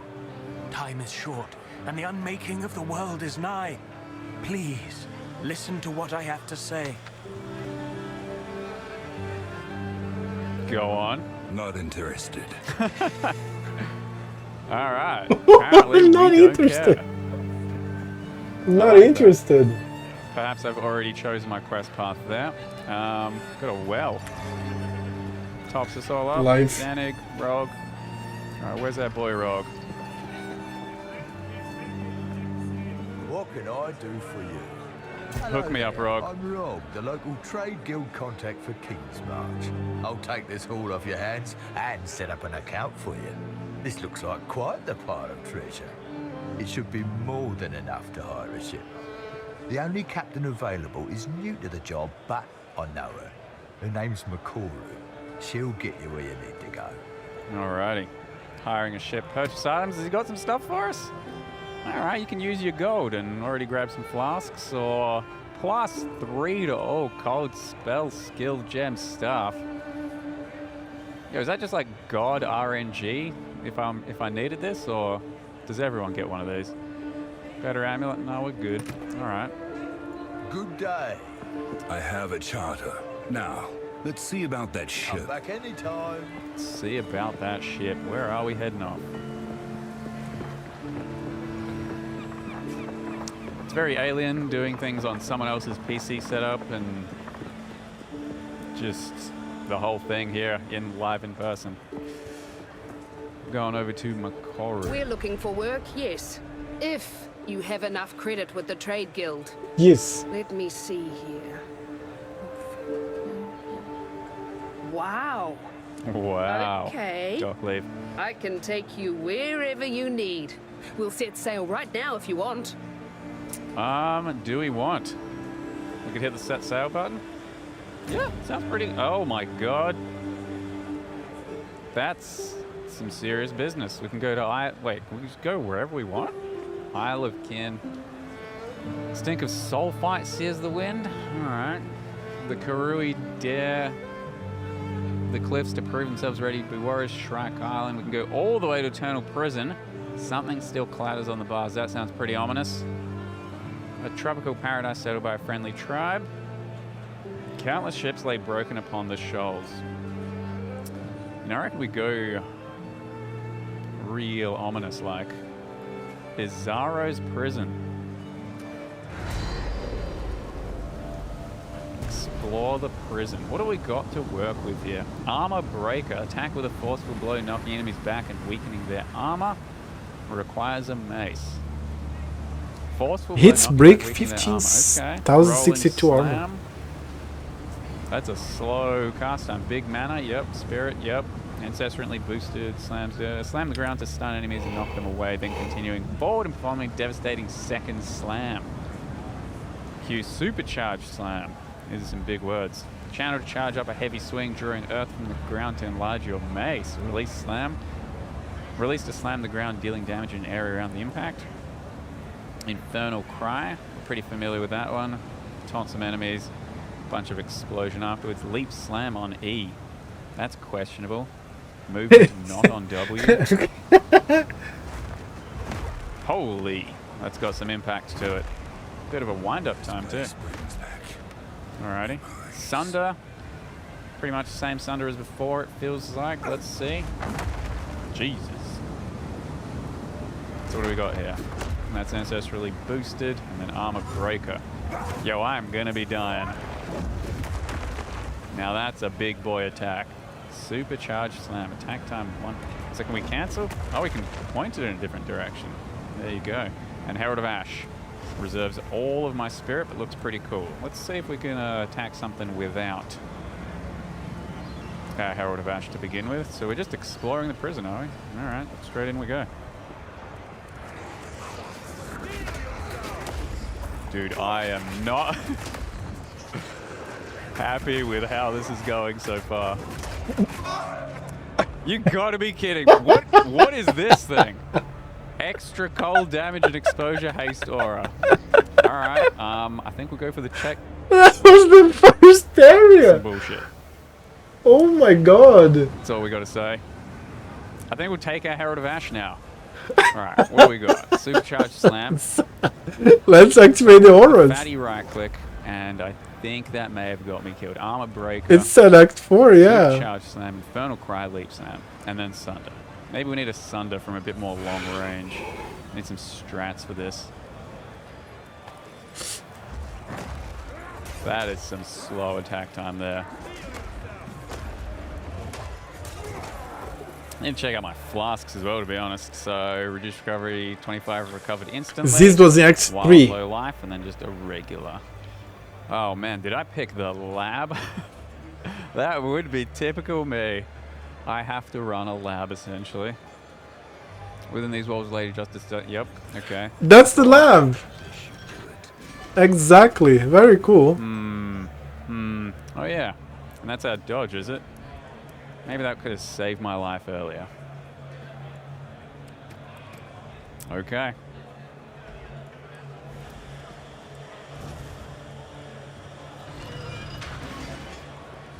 Any lab enjoyers in the chat?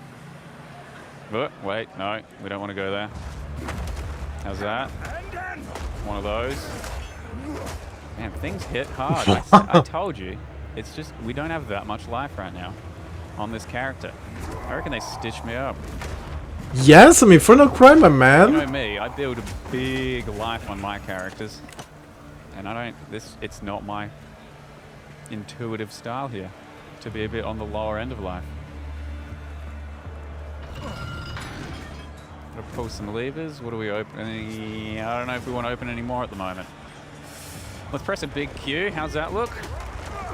Double hit. So we're armor breaking, knocking back. It's always pretty weird picking up someone else's build as well. Okay. Maybe I jump in and not die? Wait, what's happening here? Pasted. Okay. Jumping over.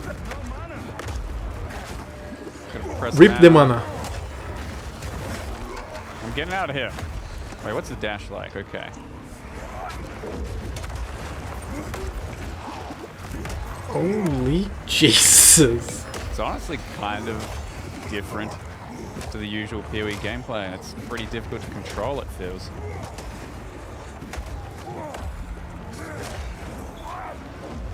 Big attack, big smash. Let's pick up some of these items. This guy's getting rezzed, or am I blind?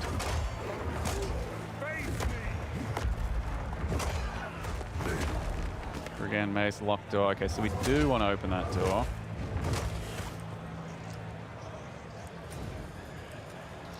Let's press in some buttons real quick.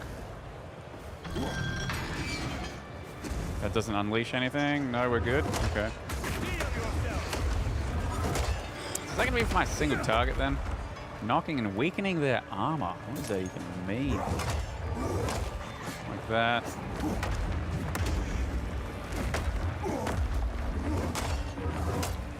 So the sensitivity on the mouse is a bit lower than I'd like, and that's kind of why we had the technical difficulties. I was trying to change that. Big slam. All right, not bad, not bad. It's a nice slam. Dude, this character is insanely cool.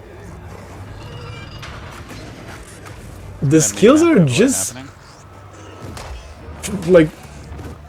I want to play this guy right now. Minimap overlay. I'm just kind of not used to it anymore from a certain other game I was trying. Certain other game I was playing. But we won't talk about that. We're still exploring prison. Okay. Jump in, and then hit him with a barrel roll. Hit him with a barrel roll. Okay, so you're not rolling through enemies. That's interesting. Thought maybe you could like just cheese your way through. One of these, give him a deep slam, hit him with one of these. Just get more in tune with my attacks, because we are going to be coming across some serious business soon, I imagine. So how am I going to do that? Hit him with an arm? Okay, Sunder's pretty powerful. It's honestly not too wrong to just be a Sunder build right now. Jump in, hit him with one of these, and then combo him with one of these. Alright, not bad.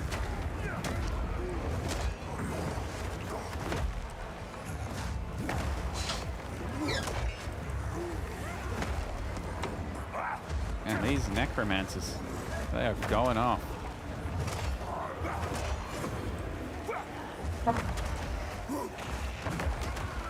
Who's resin at this point?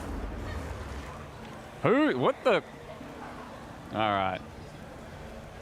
Feels like we need to move on a little bit. Actually, I see.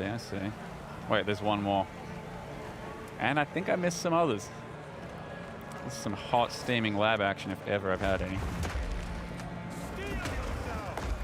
A pointed mole. Is there any chance that without anything is going to be better? I'd say there's a chance. 36.54. It's not too far off. Have I got any currency? Boom, transmute. Okay, that could have gone better. We're not doing anything with that guy though. That's what our armor and everything looks like. Okay. All right, who's resin? What's going on around here? We just swoop on past this guy.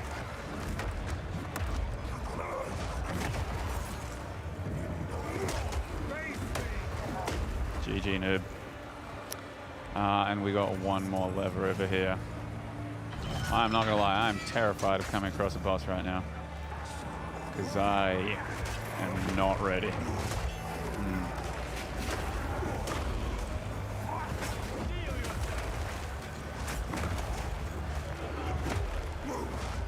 We got one of them somewhat Z DPS builds right now. So you know I didn't build this character. Would have blasted through by now. What's this guy got? Caustic Orb on death. It's actually pretty good that you can really notice he's definitely a little special. It's super different. Okay. Let's try it again. Let's see what these Caustic Orbs look like. Ah, the usual ones, okay.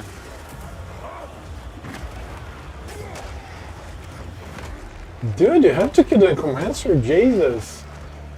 Ember Great Axe. Is that a pure fire damage two-hander? Pure fire damage. Ember. Look at that.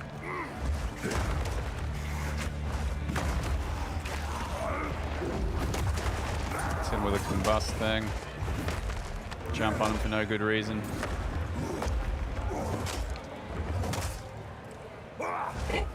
Hit him with another huge attack. Okay. That's what happens after. Anything? It's the mouse sensitivity, I'm telling you. Alright, what's the knight armor? Big fancy looking armor. So that's the pure fire damage axe, okay. Crossblade spear, alright. We'll keep exploring so you can see me die to a proper boss, I think. Because, that's for sure gonna happen. That seems to be a decent attack, right click. Leap out of here, barrel roll through there. Okay.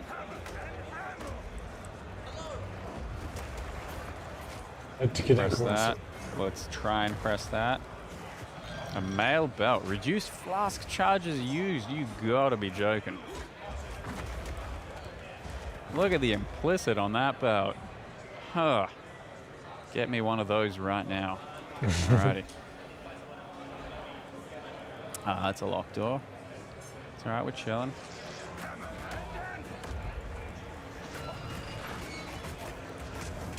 Yeah, these rats do not mess around.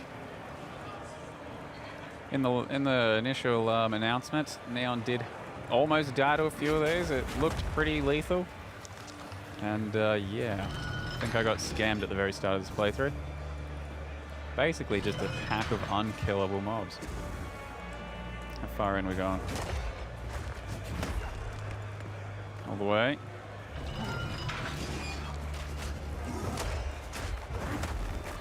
Okay. Hit him with space, not too shabby.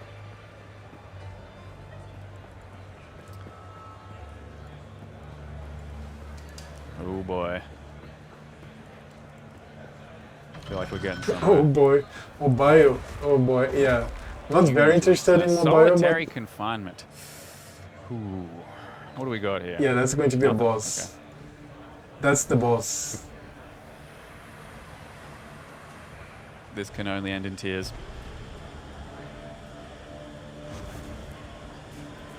Leaving prisoners to drown. Monstrous. Uh-huh. Oh god. Okay, no, this is... No, that's not a boss. Come on, man. I was winding up my huge sunder. How are you going to slap me like that? Whoa. Whoa. What do I do with this? Very cool. Is it just pure environmental?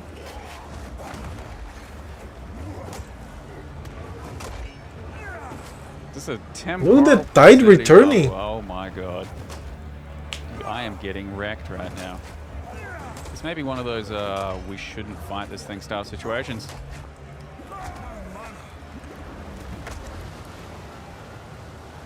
Jesus, he's not even way close. Too strong for me. I'm about to run out of flasks. All right, tactical retreat. We got to fight something else. Holy crap, dude! Guy's stuff tactical has retreat. no flasks whatsoever. Do a barrel. Do another barrel roll. Hit him with a barrel roll. Please. Get out of it. Oh. This is. So this is a huge boss, right? Like act boss. I reckon got to be an Uber, one of the end game pieces of content. We're already here, surprisingly. Wait, no, flasks. We still need flasks. I said flasks.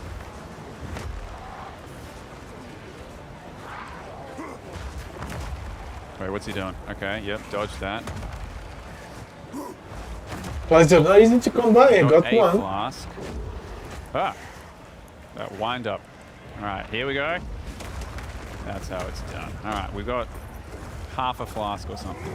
I got this.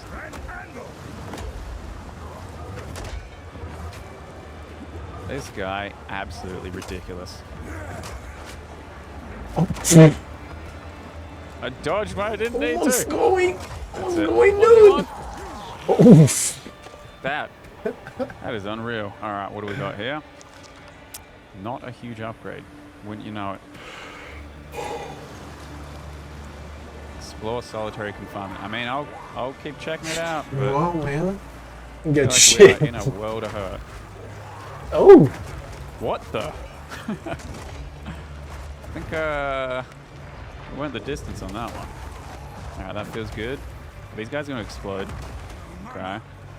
Okay. Okay. No, they don't. Or at least, yeah, no, there they do. I'm scared to stand still right now. He's not using the Inferno Cry as well. That's how it's done. Alright, we're exploring. We need to get messed up. God damn it, I'm sorry, dude, that I keep yawning. Pretty cool zone though. Like, what is with this water? Does it slow us down or anything? Or is it just pure environment for environment's sake? 'Cause it looks stunning.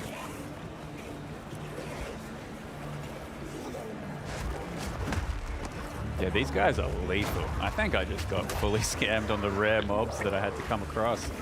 Whoa! Oh, trying to barrel roll out of here. Nope, nope, nope, nope, nope, nope, nope, nope, nope, nope. Leap slam out of that. Holy shit. Okay. Yeah, the leap slam least stuns.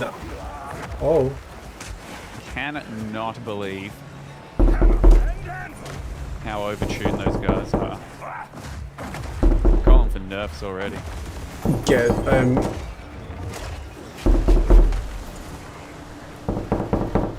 Does that wake me up a bit?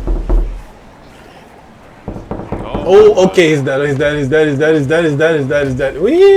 He's dead, he's dead, he's dead, he's dead. You gotta be kidding me. These are the haste monsters. Hit him with a... Hit him with a... What's going on? Whew.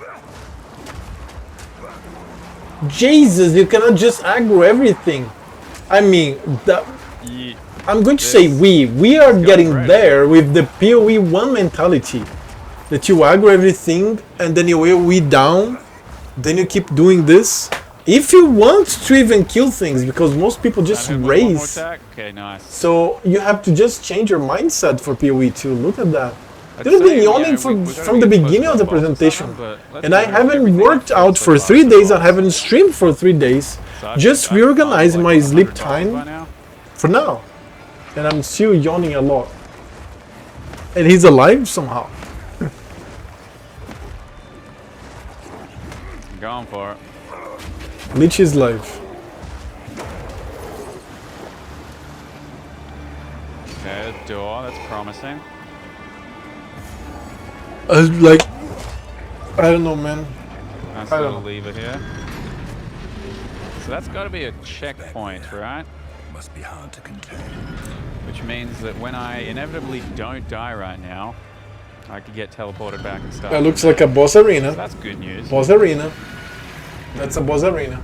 Oh god. That's the right, prisoner. So what do we do here? Oh. Wait, what do the switches do? Let's press one. Should we stab him? I see. I need to keep him still, I believe we've said. Oh my god. Okay. I need to keep him still. Right, but how do I do that? Do I have to drag him over from one end to the other? Dude. Holy shit, what a hard boss, dude! Alright, we'll go one more. Get a big attack in. Face tank.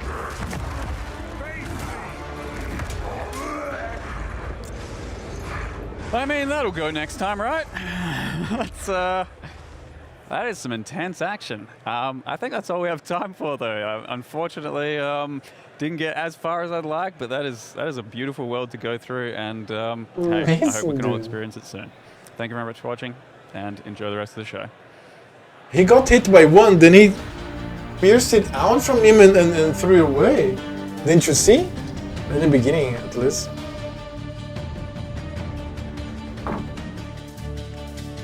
Now 5 minutes to go for that one.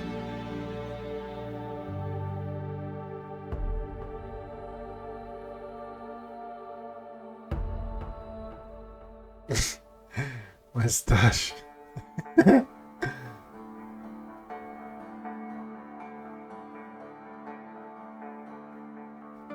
Now, I'm checking Twitter. People are tweeting the shit out of Exilecon.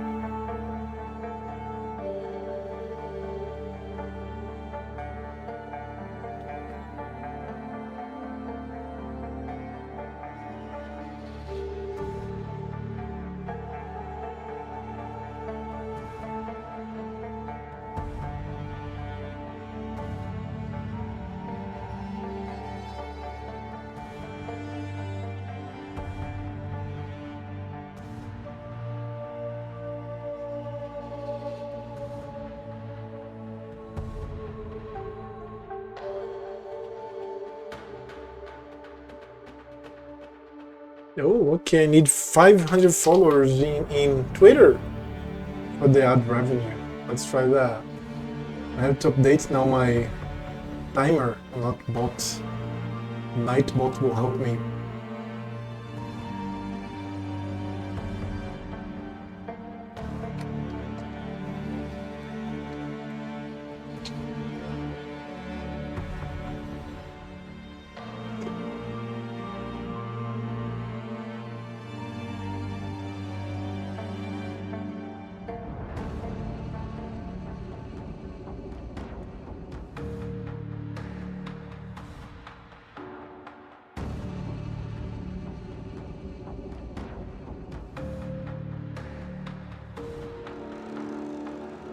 Okay, just updated it.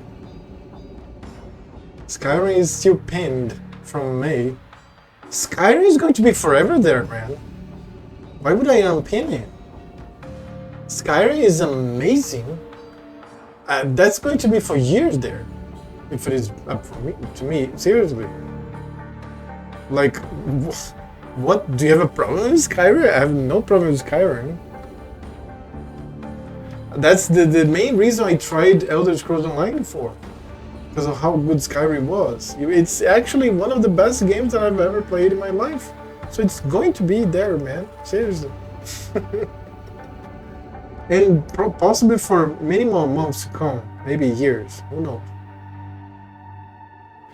No, but the first thing someone sees May 26th and it seems like you don't update. No, I have so many tweets, dude. That is just a pinned tweet. And I have the impression that you don't use Twitter as much. You don't visit many people's profiles because the pins that people have sometimes have years of age. It's just something that's very relevant to them, seriously. And that was very relevant to me. I don't know.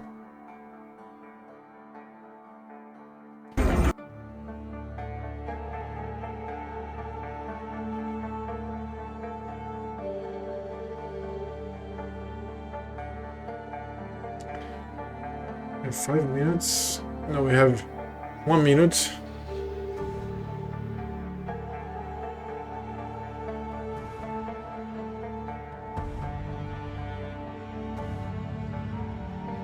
I keep...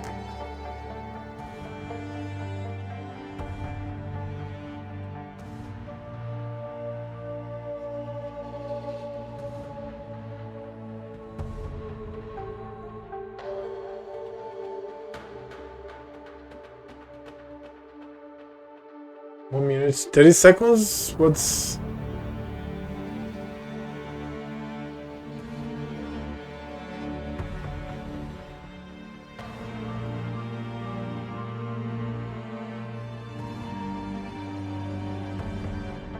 So yeah, in YouTube I need 1,000 followers.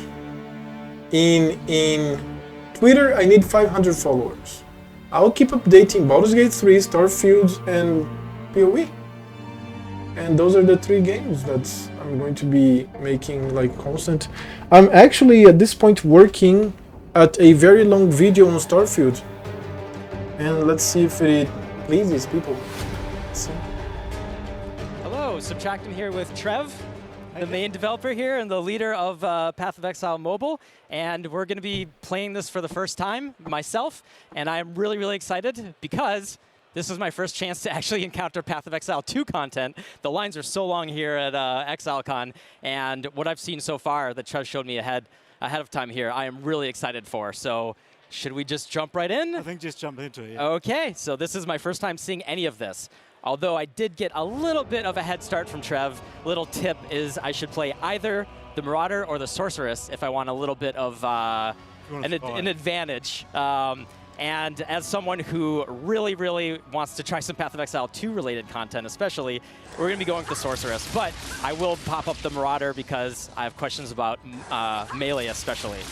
All right, so Sorceress, Intelligence, and cast spells. That's what I like. Okay, what did she was a dangerous political dissident. Yeah, so we kind of themed each of the characters with that crime, because you actually start off in the Colosseum, and it's all part of like the storyline with Dominus, kind of basically looking for someone to actually do his missions for him. Oh, really? Interesting. Yeah. It's not a beach. It's not a beach, yeah. And can you comment on the relationship between Mobile's story and theming compared to Path of Exile 1 and 2? Yeah, so Mobile is a prequel, so it's basically set before both Path of Exile 1 and 2, and it's kind of like an origin story kind of theme with Dominus and Valdo, obviously going to shape it. So yeah, it's got a nostalgia factor for existing players, so they're kind of like, yeah, they recognize it, but it's also completely bespoke content for mobile. Okay. Very cool. All right, and I'm playing Standard League? Yeah. All right, so does that mean there's going to be challenge leagues and everything? Yep, the leagues are planned. Okay. Yeah. All right, excellent. Yeah, we're keeping exactly the same model. So.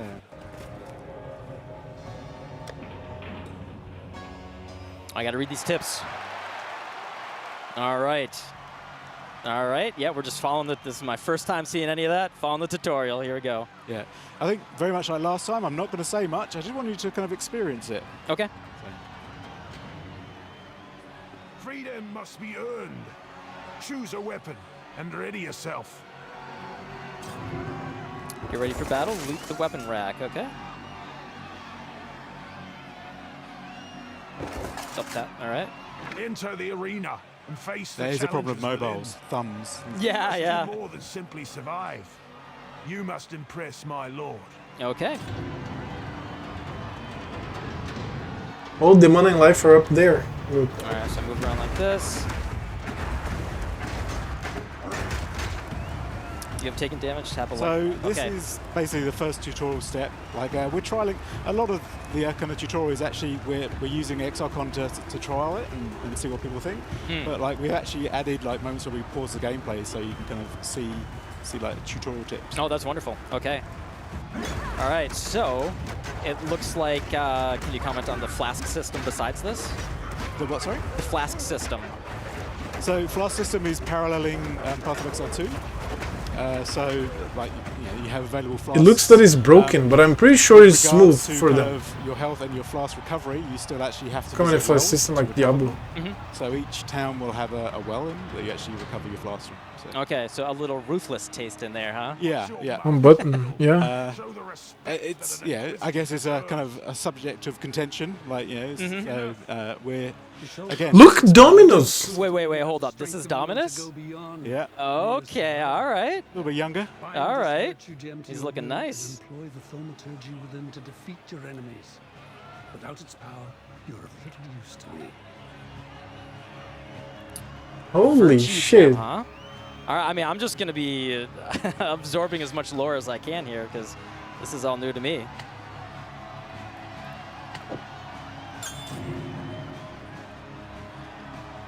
Okay.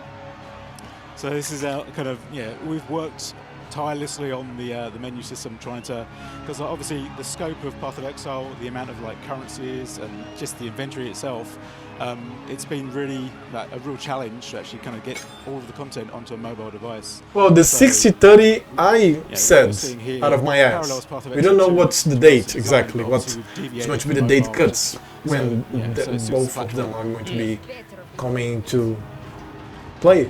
Okay, we're going back in the arena. See, it's all very broken. Okay. Okay.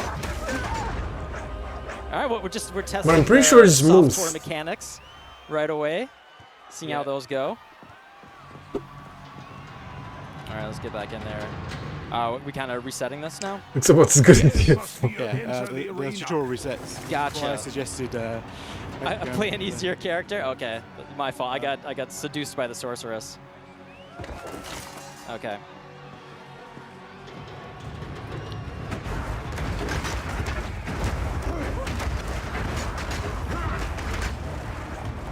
I'll just do the regular thing that I do on a regular league start, and we'll just we'll spam past everything really quickly to catch up. Like Path of Exile 2, the dodge, the roll. Oh, we actually have this dodger. Okay. Yeah. All right. I wasn't going to tell you. I was like, you're just gonna let me. You're just gonna let me die, and then so bad. That's see how it is. My power knows no bounds.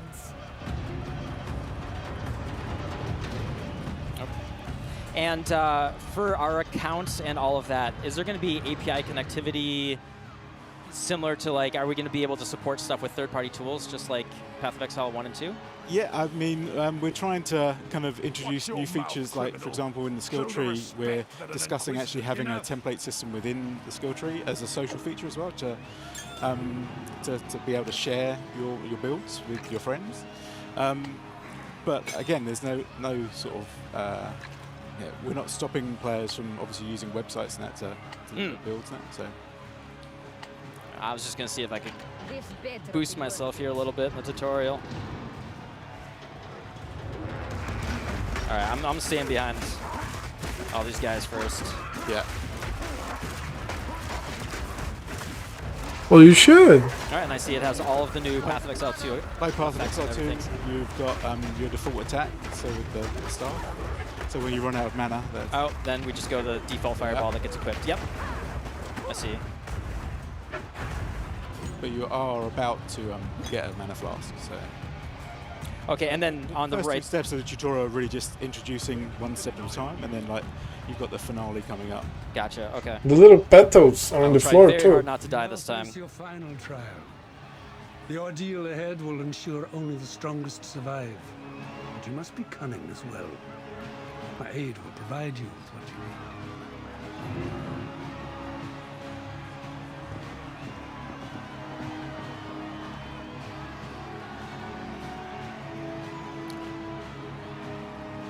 Nice, okay.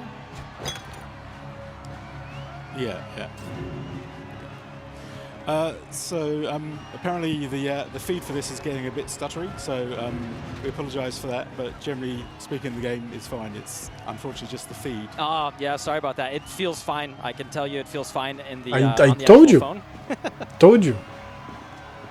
If it wasn't, he was going to be talking about this from second one. I'm just gonna hang out, let these buddies take all the damage. Should I give you a tip? Like maybe I'll take all the tips. Take the punishment first. Yeah. So. All right. Yeah. If you got any game facts tips, let me know. Barbaric champion.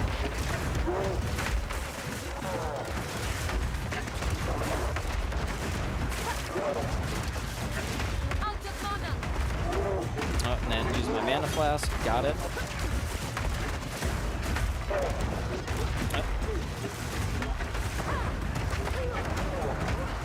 Now, is there like a maybe it should have been played on a desktop emulator. What I'm facing? Basically paralleling. I guess people are going to use that. Yeah, I hadn't thought about that. Yes, because I've been following that much the Diablo Immortal thing. With the touchscreen, but I think that's something we'll talk about at another time. Okay. A bit more detail. Okay. All right. Another tip. Yeah. It's not over yet. So just be ready. All right, so I'm going to immediately equip this gear that I got. We're going to take our time, level up, pretend like we're playing hardcore. Must identify items. Okay, got it. Yeah, so... Dragon.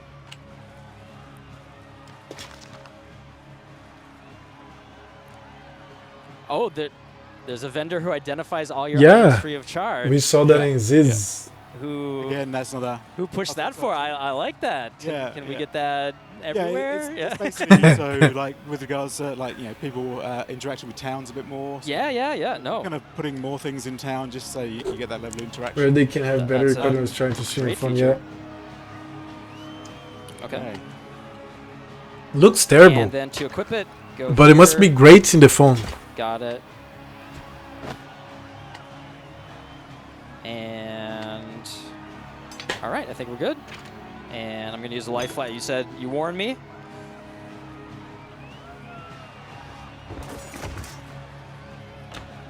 All right. A powerful display of collaboration. Unfortunately, I only need one of you. Turns out my buddies are not so good buddies. Yeah, so got it. I want to let them kill each other. Yeah. I'll just get... I'll just get some loot while they fight each other here a little bit. Oh man, they hit hard. Oh shit. Oh, they decided to film the thing. But there's something, the frame rates. Do you see, even showing the camera from outside, there's something about the frame rate of the phone. You guys like hard games, huh? Yeah, you should be able to finish him though. All right.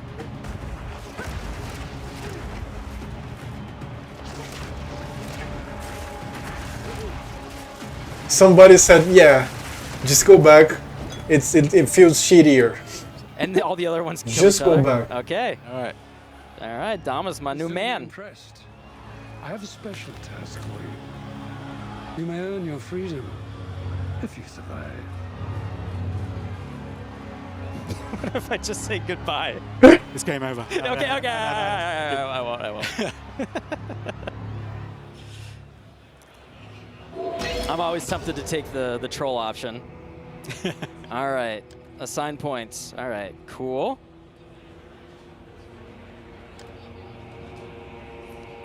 Very smart. Very, very smart.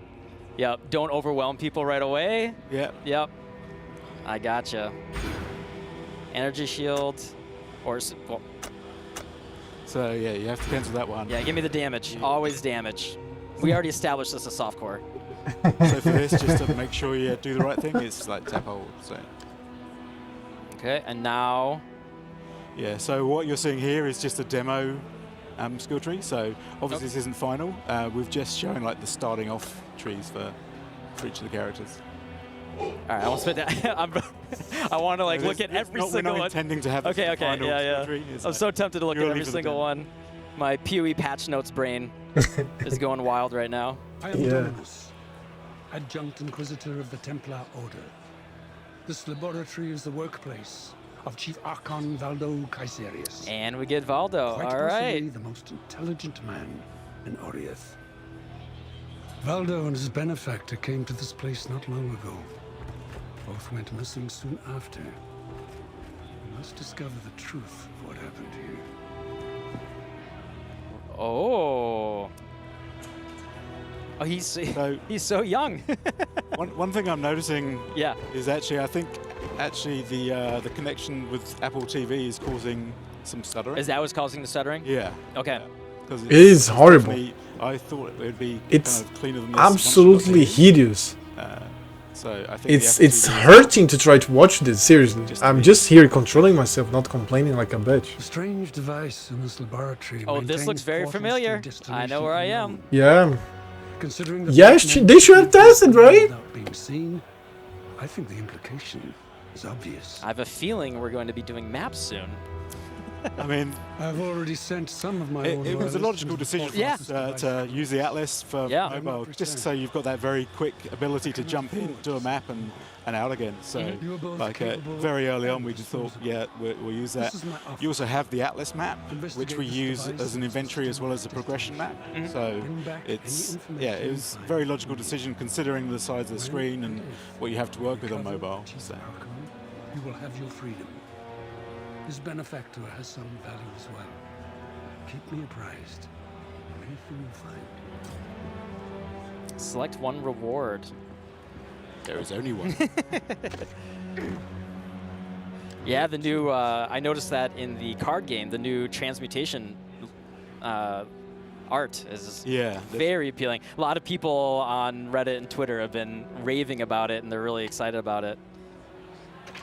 Very, very cool. Okay, and we got a map device here. We got our well. We have our apothecary.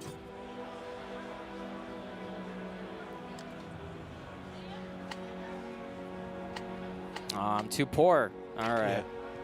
Yeah. I see how it is. Okay. I would definitely hit the well up before you go any further. Well, I gotta give to them that it's PoE 2 in mobile. Doing this demo. Interesting. Wait, hold on. What are these folks doing here? Oh, that's all the players upstairs. Real? Okay. Yeah. Oh, so we're actually just on a live server in a general chat. Wow. Oh, you guys are righty. Doing a live demo like this? You guys are real ballsy. It's wow. Oh, hello there. I can activate this a young Isla. Yeah, this is Isla. The PoE 1 nostalgia is already like wherever it goes.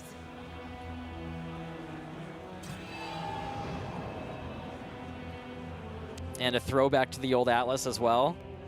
I mean, you definitely hitting those buttons. So in Act 1, we want to slowly introduce the mechanics. So Act 1, you're literally kind of following orders and you're going on each of these maps. But then, like in Act 2, then we start introducing you can pick maps up, you find them, and then you can start actually. It's a little bit more kind of sort of dynamic as far as like there is a quest path, but you can sort of jump between maps to resolve it basically. So. And then, kind of, as we progress even further, like into sort of beyond Act 3, you can then start actually sort of applying currency in that to your maps as well. So we just slowly introduce it, just so people can get familiar with the concepts. So. What are you doing? We have no time to waste. All right, let's get mapping. All right, who are these guys? There's Dominus. Veneris. Yep, that's Veneris. Wow. So I'm just like fawning over the all the lore and the characters. So all of the content we're using is actually Path of Exile 2 assets. Obviously, we need to tailor it, and like kind of optimize it for mobile. So that's the process we're constantly going through and still going through at the moment. So yeah, we want it to look like a AAA game, and I think we're getting there. We're heading that direction. So. Yeah, I mean, I love Path of Exile 1, but like even the mobile version with the PoE 2 assets, it's pretty striking. Now, is there a way for me to make this mini map? Okay, all right, +1 points right there. So you can actually use it as a joystick, so you can pan around the map. Oh wow. Okay.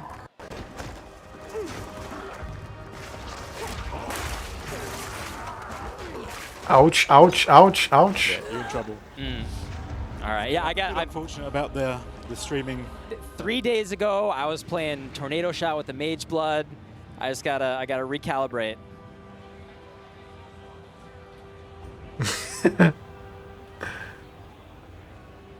Oh, and I gotta get into the habit of hitting that well every single time too, right? So again, yeah, it's definitely a point of contention, but you know, we are paralleling and sticking to Path of Exile 2 as close as possible. like, the goal was to zero compromise with regards to the mobile. So we want everyone to have the same kind of experience they have on the PC.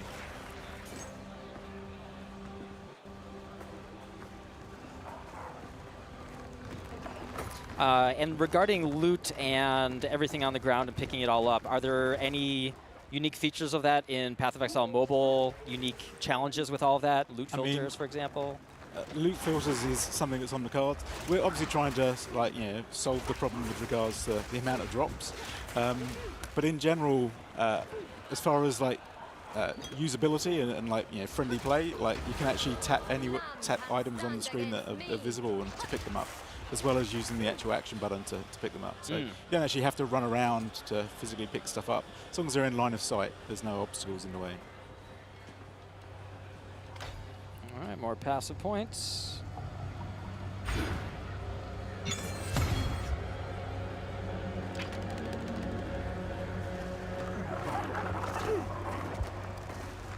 And will the loot filters be... I mean, a lot of this might not be sorted. I'm already thinking, okay, supporting loot filters for the general populace, sharing them with each other. What's the relation there of... It's still yet to be decided, but it definitely will be loot filters. Okay. Neversink? Get on that. Yeah, I already saw that he tweeted, oh, Path of Exile 2 and Path of Exile 1 filters, and now Path of Exile Mobile filters. And now we might need Path of Building. We might be 3 different Path of Buildings now, too. Oh, man. It's a lot of work. Can I use the potions on the right side as well? You can, yeah. The flasks? Okay. Yeah. Good, because I want to be if you're running. Yeah, I want to run away and use them. Yeah, That's why we opted for using the orb as well, so it's that you can switch between the two. I like that. And are the controls customizable in terms of placement or anything? Yep. Or? Okay. You can actually just adjust the HUD. What I was mentioning before about the kind of advanced skill use is we have a D-pad system, which the skill set you have at the minute is probably not worth actually investigating, but we have a system where it allows you to swipe in the direction on the screen. So you equip them into the D-pad slots, and then it basically means that you've got targetable skills. Oh, okay. We opted for that system rather than actually having a press hold and a directional target. Primarily just because of the pace of the game for Path of Exile. It's you need very fast response for your skills. So there's basically a system where you can just swipe on the screen. The reason I'm mentioning that is when you can customize and tailor your HUD, you can actually scale the size of the joystick area as well. So it means you've got larger screen space for doing your targetable skills and stuff like that. So we've made it as customizable as possible. Sorry, I'm distracting you. I look up for 1 second. I'm almost dead already. Okay. Yeah, I want to talk to this this quest NPC in the middle of my map. What is he doing? Doesn't he know this is Path of Exile? I just want to run strand and run to the end. What's going on, buddy?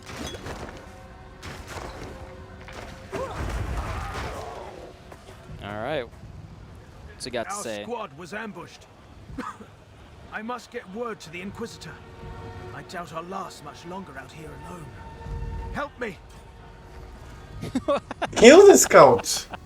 I recommend aid. Did you recommend it? Okay, I mean... Well, it's your choice. It depends how you're feeling. We gotta kill... We gotta kill... Sorry, we gotta kill this out.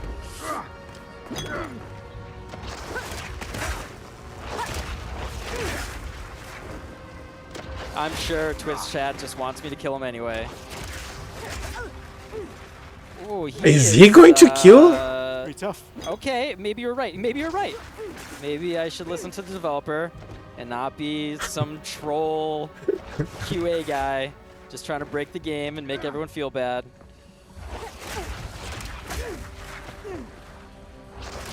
He has no flask. He has to run for his life. Yeah, I have to say it's a shame about the Apple TV stuttering because when it's not stuttering, it generally does feel really, really responsive and good. Well, hopefully we'll see you upstairs. Yeah, I'm 100% going upstairs right after this. After I get some lunch. All right. Yeah, same. I definitely. Oh, I'm good. I got to do it though. This is my mission. Yeah, there we go. All right, Portal Scrolls create checkpoints. All right. Cool. Well, I mean, this is feels great so far. Is there anything else that you think I should get to here? I mean, there's like 7 levels to the demo, so like, yeah. you barely even looked at my game. What are you talking about? So yeah, basically we left it as an open-ended demo, so the only thing that's restricting is the battery life, so people can play as long as they want upstairs. Okay, excellent. Yeah. And are there any plans for any time frame we could talk about right now? Demos or anything? We're paralleling Path of Exile 2, so okay. Like, obviously, you know, Big Brother, so we can't really talk about sort of timings of release or anything like that until we're happy with like where that's at. So yeah. Okay. Basically, Path of Exile 2 will be first. Okay. Yeah. Excellent. Well, thank you for letting me play, and I had a lot of fun. I'm excited to see where it goes. Awesome. Thank you. All right. Well, yeah. Thank you everyone for watching and following along, and I'll be upstairs playing for anyone that's here at Exilecon. Thank you guys. Cool. Thanks.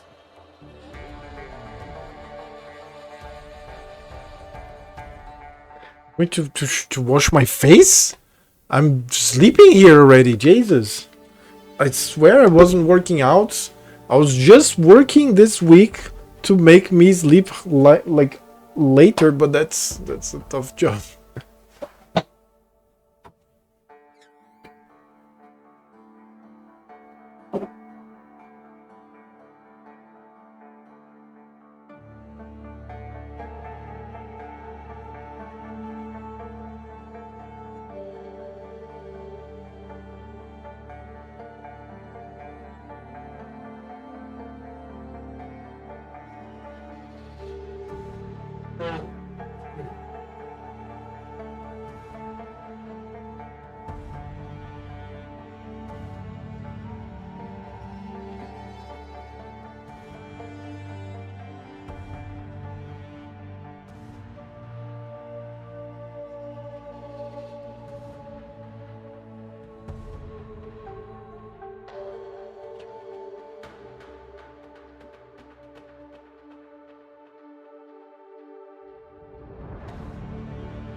Oh my god, it's not easy, dude.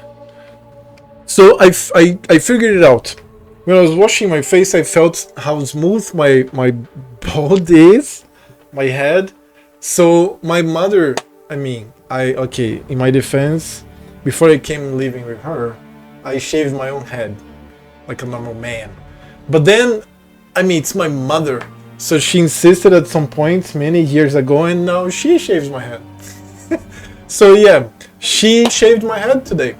And it's so when you, it's probably because when you use blades, you remove the first layer or even more layers of actual skin from wherever you're shaving.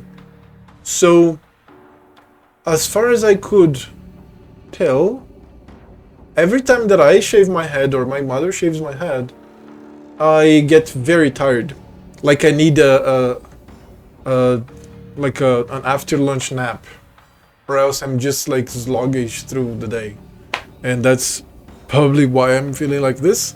Just before, she really insisted in doing it today because it was kind of like I don't know, big. The hair was long, and 1 hour before I started streaming, I sat there in the living room under the sunshine, and she shaved my head. So I didn't take any naps after that. So that's why I'm here struggling. So they're late. They're late. It's 1 minute late already.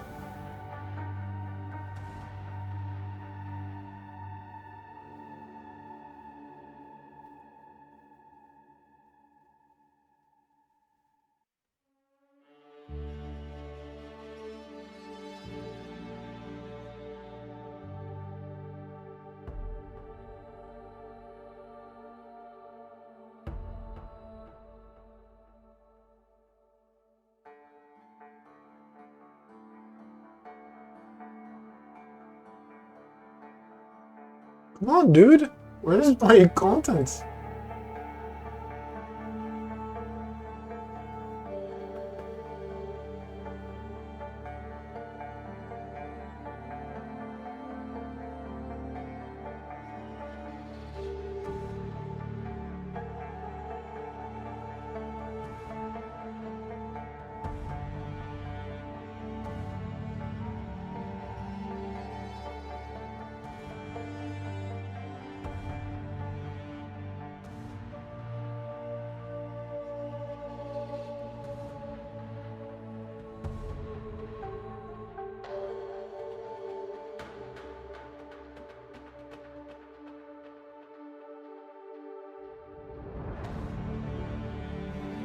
What? Kitten, Cats, Noodle, and Matt. I'm waiting for this. This woman is amazing. She has the lore, like, well set up. She knows everything about the lore of the game. Okay, there we have it.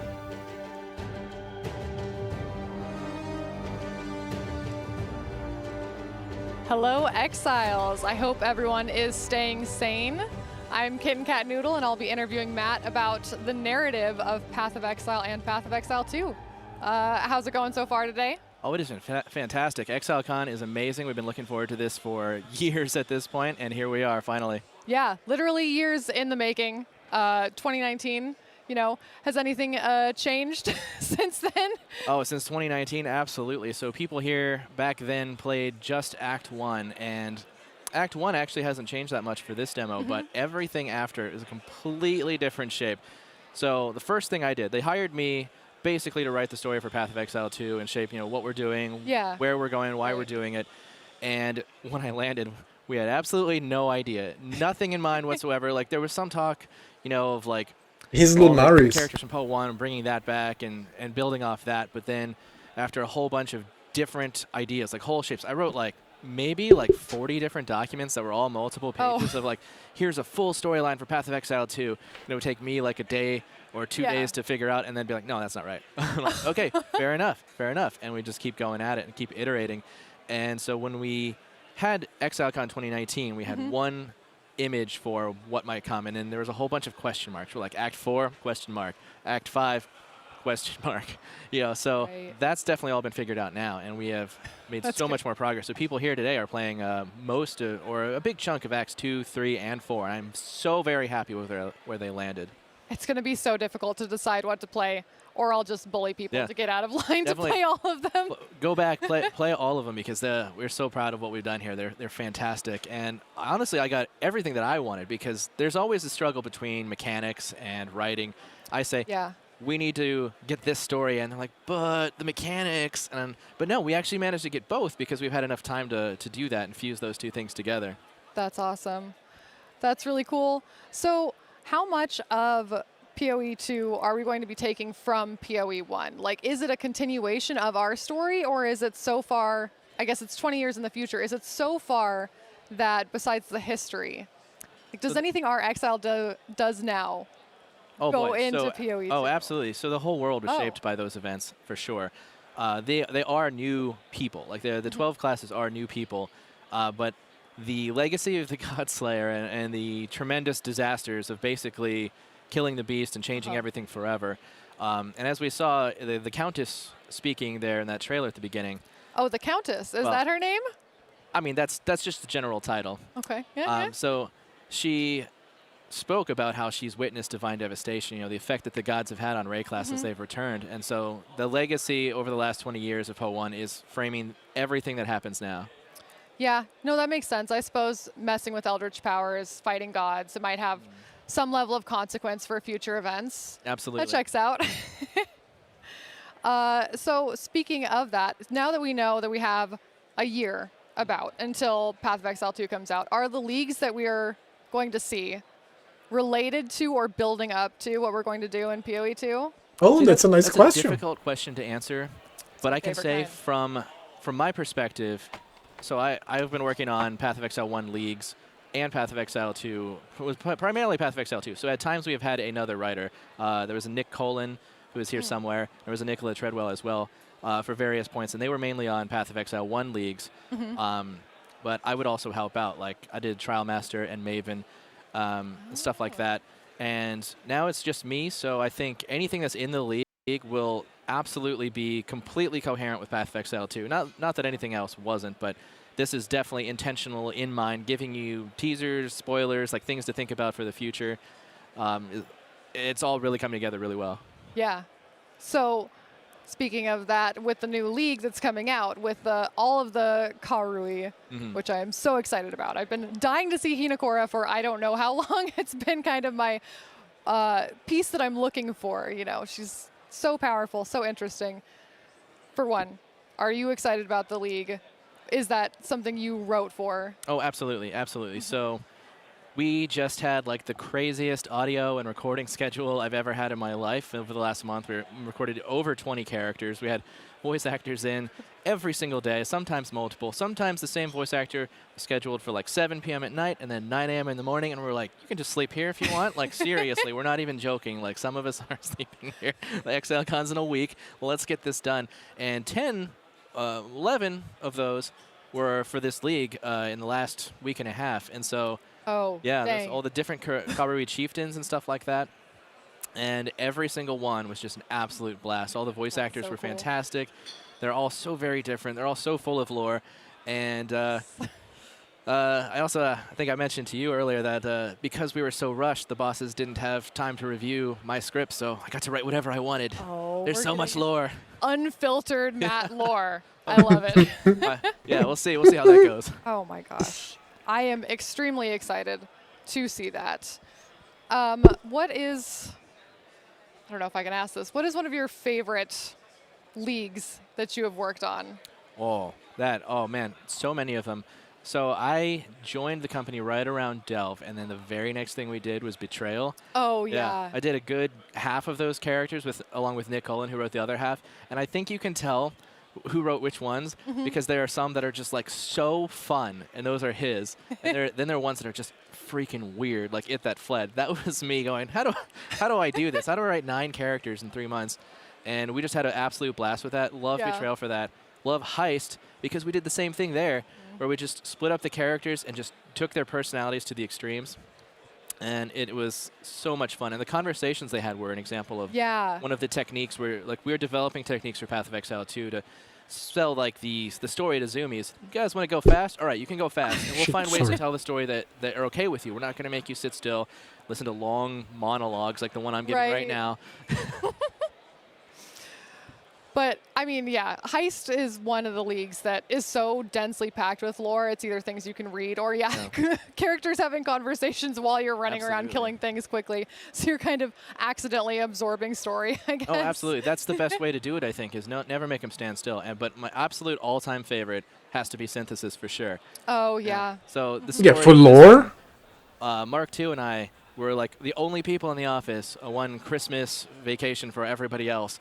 And he was like, hey, you want to throw around ideas for the league? Yeah. And we came up with like what I think is the absolute triumph, like a symphony of mechanics and story together. So good. Yeah. And I am so excited for that. And I think we're going to get to see more of that from the mobile demo being played here today. Oh, really? If you go play that. More Synthesis? More something related to Synthesis. So the story. Okay. Yeah, the story of Path Mobile, if you check that out today, you'll find it's set 20 years in the past. That immediately gives us some big opportunities. Oh my gosh. I will have to go check that out. I'm so excited for that one because that lets us get into things that, we can't do if we're going into the future. But, starting 20 years in the past, there we go.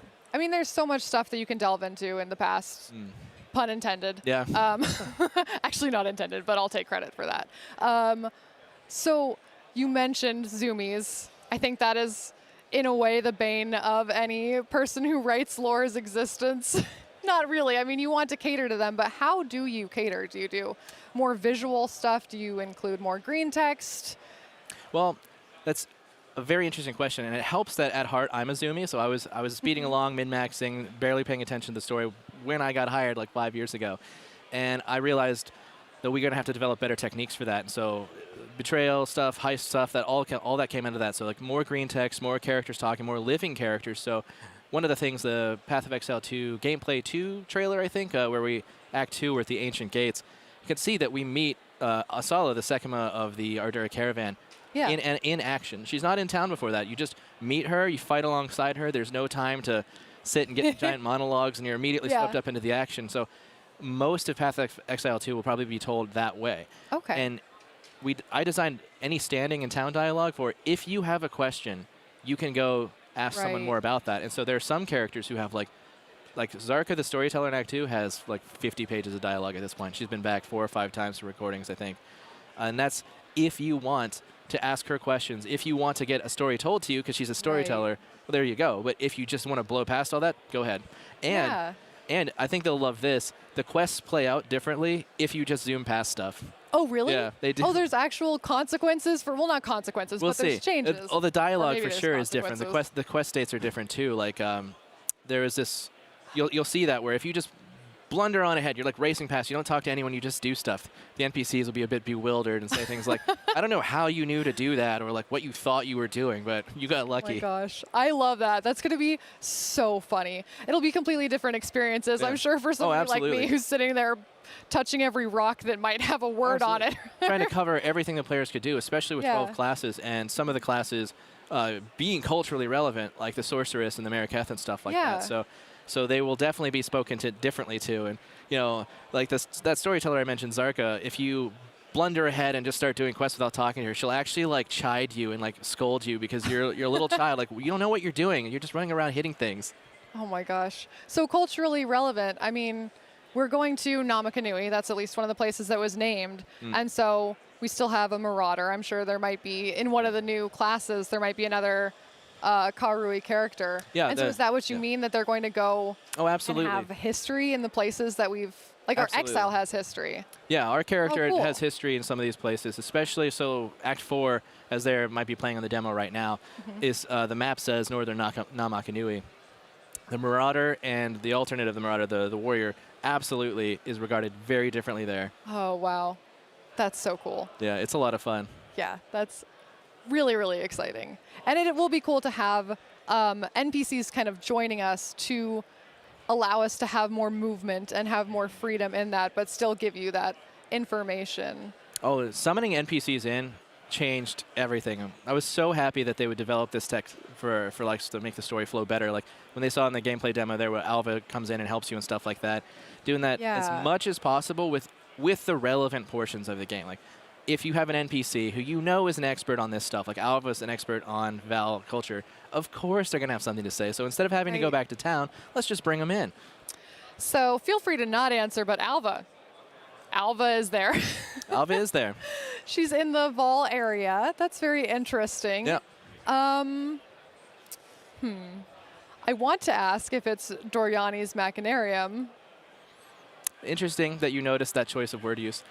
I will say that we have had a lot of fun laughing about the use of Alva in Poe 2, because whenever anyone asks questions about her and how she's there, we're just like, it's a great big ball of wibbly-wobbly, timey-wimey stuff. And don't worry about it. Have fun with it. That's literally her whole thing. I guess all the people who are like, Alva is the last to die, is this sort of a... Oh, I think it's pretty clear she absolutely was, yeah. Wait, really? Yeah. Same voice actress, same model. I don't think that's a spoiler to give away. No, but also it was never confirmed, and I thought maybe if she was here in the future that like it wasn't, but...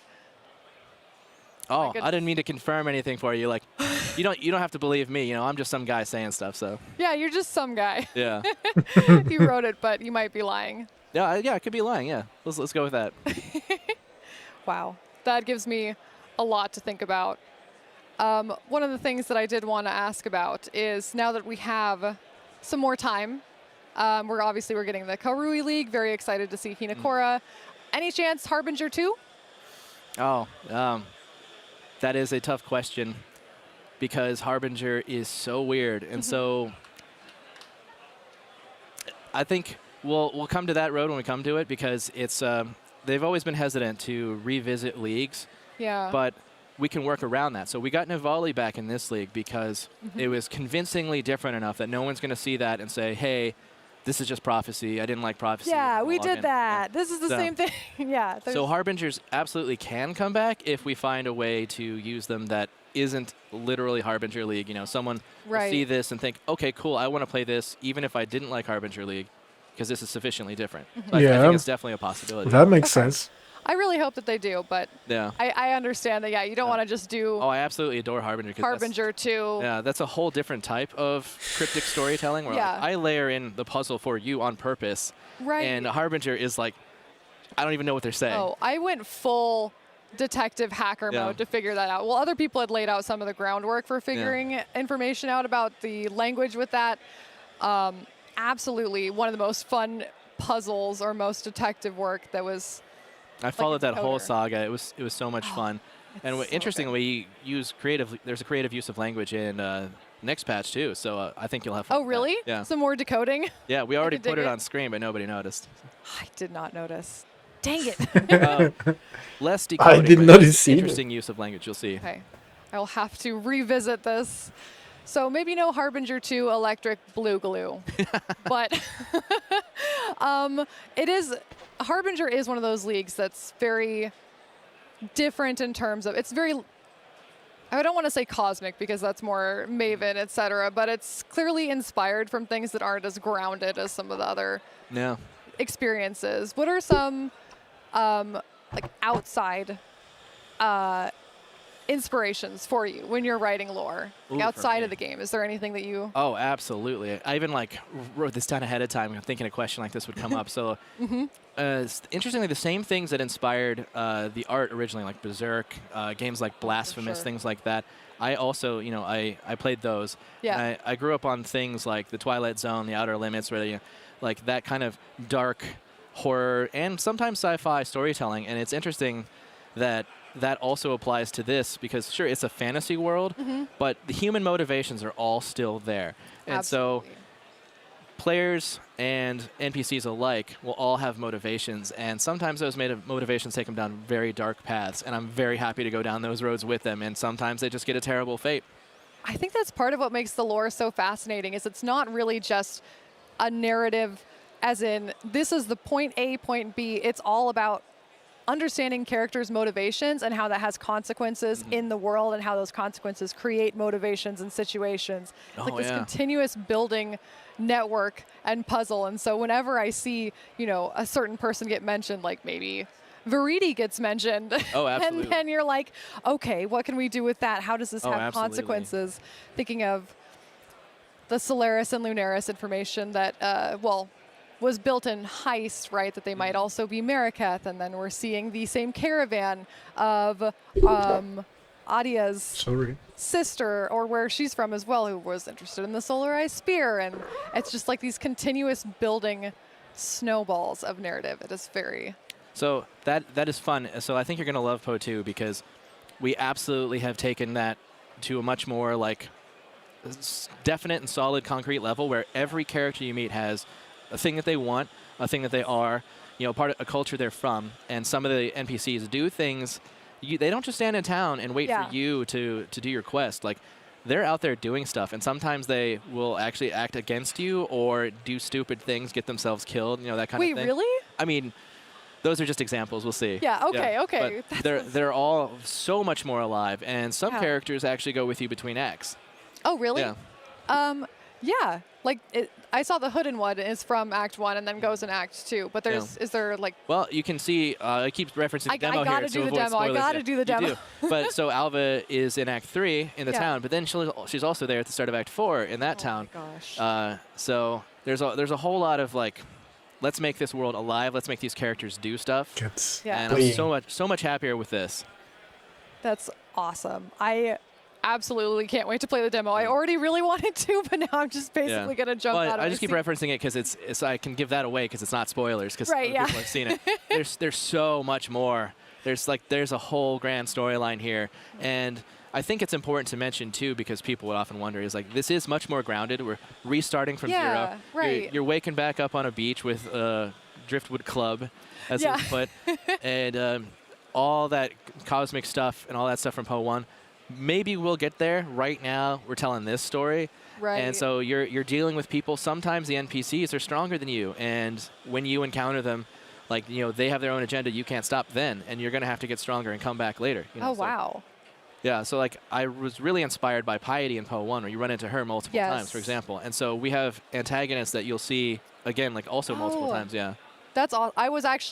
I didn't have that in my questions, but I love Piety as an antagonist, right? She's not an enemy necessarily, but she's somebody who just taunts you and bothers you and shows up and has motivations that are basically counter to what you're trying to do. So we have some more antagonists.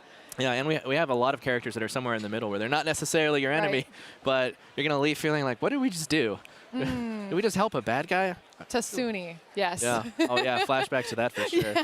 Oh, and like referencing like the feather choice in Poe 1, we'll definitely never leave a choice like that just hanging. It will always have a real effect on the world. Yeah. If we do that, That's really cool. I mean, if you're skipping dialogue has consequences, then probably making choices like who's going to lead this entire civilization could have some consequences. Oh, man, and the skipping dialogue having consequences was such a catharsis for me. I love that. That's so sassy. If you don't talk to any of the NPCs the whole act and you just finish the whole thing without talking to them, they won't even know you. Yeah, they're like, I'm sorry, who are you?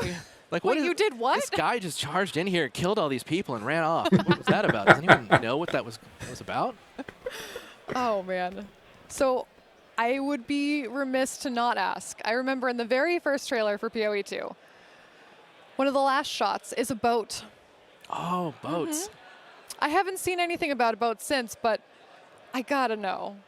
Is there gonna be a boat? There's absolutely gonna be a boat, and you can play it today. It's in the demo too? Yeah. Oh my gosh. Okay, well.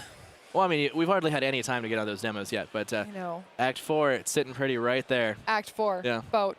Write that down. Definitely got to play that one. You played that. I've seen all the animations and stuff for that. It's absolutely fantastic. And I don't know if any of that's implemented now. Like, I think it's just area transitions because we want people to save time. Yeah, for sure. Oh, man, the boat is gorgeous. I know. I'm going to struggle so hard with doing the demo because I want to read everything, but I also want to see everything. And I don't know how to do both. Oh, man.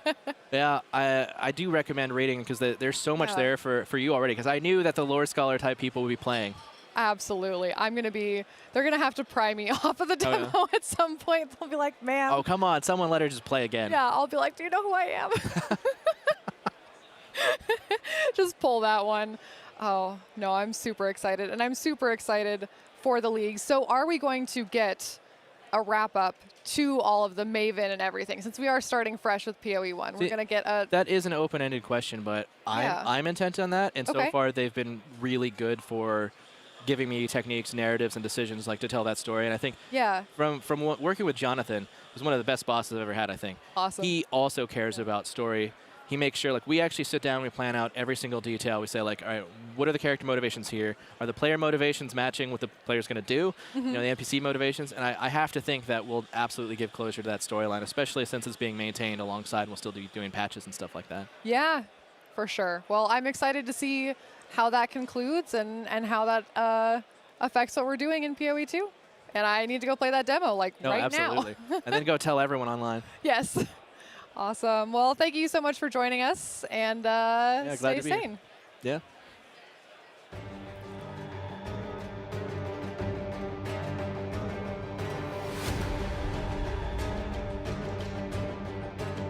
We have 5 more minutes. And then another showcase, and then 1 hour of questions. Is that it? Let me check out. What's that? So we have here. In 5 minutes we have Path of Exile 2 gameplay showcase. You can see this in this link here, pathofexile.com/exilecon. So, Preach Gaming, and right after that we have developer panel, wacky Path of Exile 1 mechanics question and answer. Mark, and Andrew and Chris. That's what we are going for. And my cat in my lap here. This cat, she wanted to be on top of the computer, like many other cats stay, and Gita especially stayed. But at this point she's still chewing cables and biting cables and pulling cables, and that's not a great idea. So I picked her up from there. Now she's on my lap. Just purring and like being like with the mouth, the eyes shut. Oh. Sorry.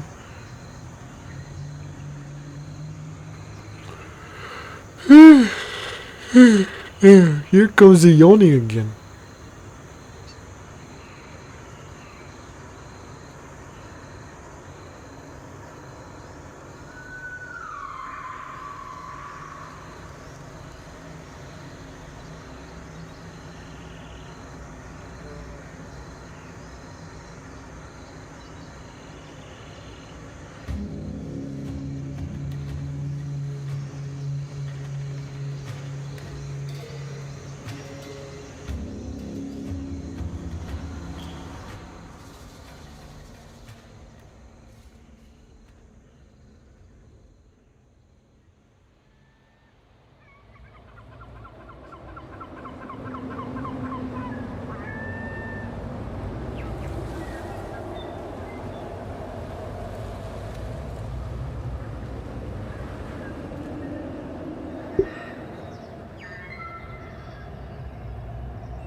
This is so soothing. I like to speak The lower tone. Because this transition, I could even make this by starting some screen for PoE.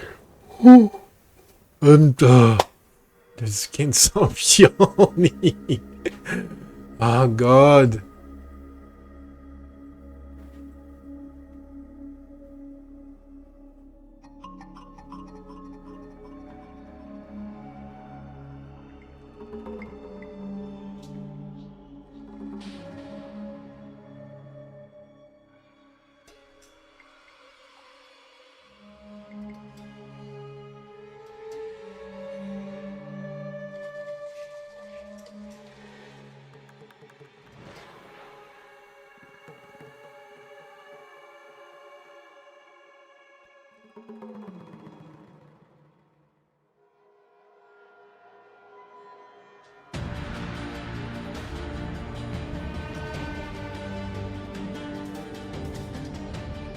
Ladies and gentlemen, welcome back to Exilecon 2023 and the streamer stage. We are going to be playing some Act 4 in Path of Exile 2. My name is Preach. Many of you probably know me from my blind playthrough of Path of Exile, where we went in and see if we could figure out this game that needs a degree in order to play it without knowing anything at all. And I have been here all day and have yet to actually touch Path of Exile 2, but this has come with a number of warnings. Apparently, I am going to get destroyed. I must use my dodge roll. I must use all the abilities that I have and to try and live through whatever nightmare I'm about to face. I've been told the difficulty is super, super high. So we're going to be playing the warrior because hopefully there's some flicker strike clicking in here, although I believe it is for the monk. But we'll see what we can get. So let's log in and see what we can mess around with. And hopefully I'm not going to die as much as Zizran, because I believe he got messed up completely. So, we are dodge rolling. I have some abilities already. Let's have a look-see. Armor Breaker. So the combos, one of the big things that I saw from the keynote that I was really excited about was the combinations of spells and how they work to make it into big, massive smashes. Attack with a forceful blow, knocking enemies back and weakening their armor. So we get an armor debuff from doing that. 2 to melee strike range. Okay, he's doing a better job. He's reading his shit. The rolling slam. Slam the ground to stun enemies and knock them away as well. Then continue forward and perform a devastating second slam. That sounds awesome. What have we got here? The supercharged slam. Channel to charge up a heavy swing, drawing earth from the ground to enlarge my mace. Juicy. Release to slam the ground, dealing damage in an area around the impact, followed by aftershocks dealing damage in a larger area. Okay. And the Infernal Cry performs a war cry, taunting nearby enemies to attack the user and exerting subsequent attacks. Combust is triggered when affected enemies die. Ooh. Well, that sounds good. And we do get leap. Fantastic. Jump into the air, damaging and knocking enemies back with your mace. When you land, enemies you would land on are pushed out of the way. So we're constantly knocking stuff back with this. And we've got Sunder. Slams the ground, creating a wave of churning terrain that damages enemies in a sequence of areas in front of you. A number of enemies hit by the wave will release a shockwave, damaging other enemies requires a mace. And Herald of Ash. So we do get a buff. Grants a buff providing attacks fire damage based on your damage. While you have this buff, enemies near those you sufficiently overkill with attacks will be burned, taking fire damage over time based on the overkill damage. The burn inflicted by the skill can only be affected by modifiers to damage over time. Perfect. All right, let's get dodging. Oh, look, it's me. Oh, fantastic. Hi, Elva. Ah, King's March. It's been months since I had a bath. If you're looking to hire a ship, you'll want to sell your share of these vile artifacts first. Talk to Rog here. He's our buyer. I'll have to attend to a few things. Yeah, gotta wash. But don't worry. We'll see each other again when the time comes. Fair enough. Where's my boy Rog? Are we going to do some gamba? I kind of want to talk to the preacher. Friend, I have urgent news for you. Time is short, and the unmaking of the world is nigh. Are these going to give us side quests? Listen to what I have to say. Go on then. All right, Not ignored, interested. shunned. All right, Rog's in here. Welcome. I can already see the difference graphically. Hello there. Hello I'm there. Rog, the local trade guild contact for Kings. All right, geezer. I'll take this haul off your hands and set up an account for you. This looks like quite the pile of treasure. It should be more than enough to hire a ship. The only captain available is new to the job, but I know her. Her name's Makoru. She'll get you where you need to go. Sounds like a deal. Sounds like hiring a I ship. can sell this haul for you. Should be more than enough to hire a ship. The only captain available is new to the job, but I know her. Okay. Her name's... Sounds good. All right. Fair enough. So... I have a charter. Now, let's see about that ship. Boat time. What's the well? Oh, it just refills our stuff. Excellent. I want to leap slam in town, and they're not going to let me do it. Oh, look at this. This is a juicy boat. It's a thick old boat. We're looking for work, yes. If you have enough credit with the Trade Guild. Let me see here. Okay, set sail now if you want. Perfect. Boat me. Oh, the map. Ah, I get to pick. So there's a prison, Shrike Island, Isle of Kin, Journey's End, Kedge Bay, Nagatoto Island, a tropical paradise. Right, let's go to Journey's End. Let's go there. That sounds good. If we're going to die, we might as well die at Journey's End.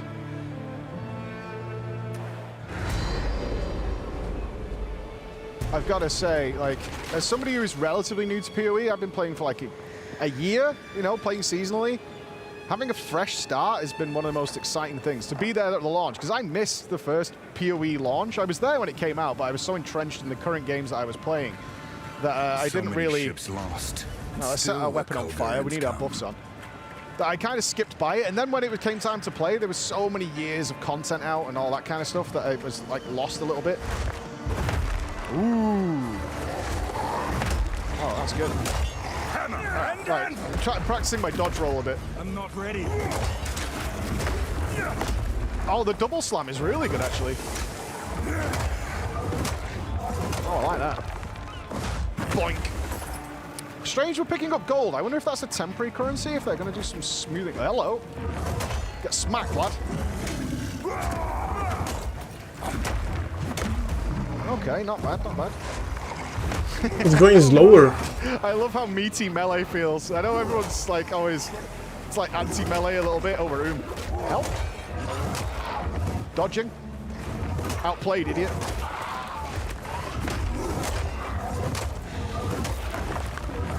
Oh, these birds are bad. Bad birds. Oh god, I've drained my mana so hard. Okay, need to keep an eye on that a little bit.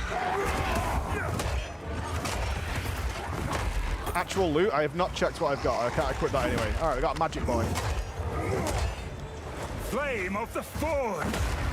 Beautiful. Right, see, yeah, that's where you... He needs to press his mana flask. Is actually really good. I heard some people say they weren't sure on the animations, but maybe it's because a lot of the PoE 1 stuff is so fast and you kind of just murder everything on the screen. Well, I see the telegraphing, I see what's going on. I need to be way more accurate with this. Yeah, so you can see that light up when it's doing it, that's cool. Big mana for a big guy, like it. Oh! Oh, we're getting smacked. Okay, we got actual enemies. Roll out the way of that. Let's get rid of big boy, eh? Give it the old slammer jammer. Give me that. Juicy. What's down here? I wonder if I can... I don't think I can leap over it. Okay, he's going to slam down. Let's avoid that. Oh, it's got a big range on it. Oh, fair enough. More mana.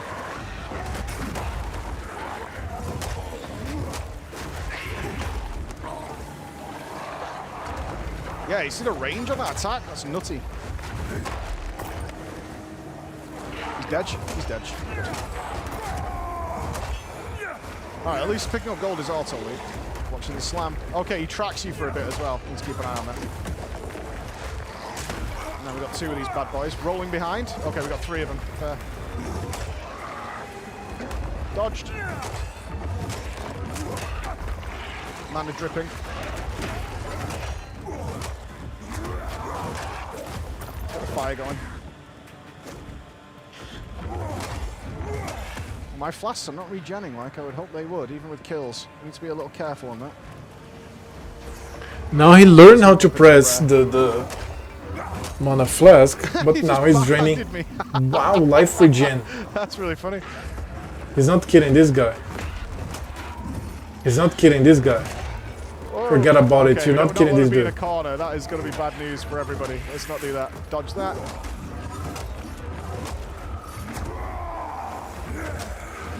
We're kind of boom. He's not killing this guy. Oh. Look at that. He hasn't read. I saw the backhand coming as well. Hasn't read the guy has life regen. Do you take dam? Do you know how to take dam?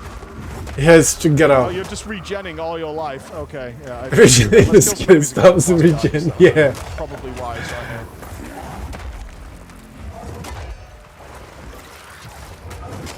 Like before anything I read, I scanned very fast and I saw life regen. Like In fact, we're getting nothing. half a second or even less. We need to deactivate this. Yeah, it's just sucking too much of our mana. It's like frozen orb. Ouch! Okay, this guy's not leaving. It's frost orb. Let's roll out of the way of that. Frozen orb is the skill from Diablo 4. You're cursed with Diablo 4 names now. So like that stuff regen. Yeah, the No, no mana. what's the name? Looks like our little melee attack gives us. It's an ascendancy skill from the occultist. Let's go over here. How much does this take? Removes 70 mana 100% for of life armor regen breaker. from the enemies. Okay. Let's regen a little bit. Whoa. Hold, hold. I can beat this guy. Yeah. You don't have mana? You don't have damage sustain? You keep... Okay, cat. Shouting now. Flame of the Forge! No, I didn't want to do that. Have a little drinky drink. Oh, he's interrupting my cast. Steady, steady. He's Get regenerating the more Resident damage Evil than I can offering do. for me. He's not killing this guy. Just give him up. And there's a mark on him. There's a mark on his face. Okay, It's even let's go worse.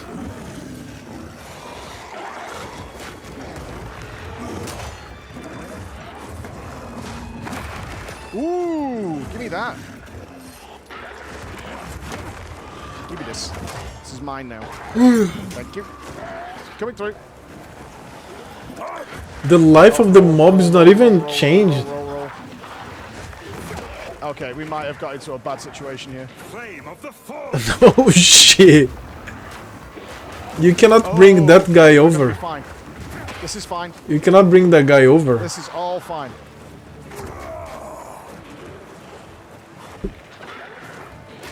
Switch that off for a sec. This. Oh, no! Okay, I'm not surprised. Where did the cat go? Take me to the checkpoint. I am absolutely not surprised. I have my mana back. Okay, good. Oh, of course, because it resets the whole level now. Okay.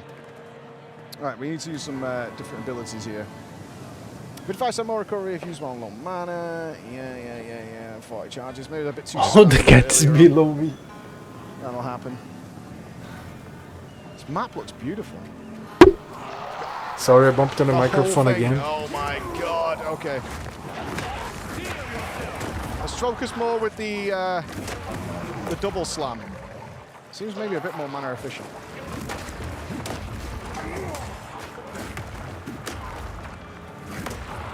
What was that? He has to hit once with the skill that removes armor and then a big skill. He cannot spam the utility skill. Trying to read. Supports any skill that hits enemies, giving it a chance to shock more powerful skills. Okay. Yeah, it's not for you, So dude. let's put that. So it's a blue. It's not for you, dude. Herald of Ash. Just throw that away. It's not for you. Yeah. No skill. It can even socket that. Not really. Works with our leap slam. I can't put it in. Unfortunate. Okay. Or if I can, I haven't figured it out yet. Oh, this this guy. No, it's another one. That's fine. Oh, no, this is just a normal one. Okay. New mace.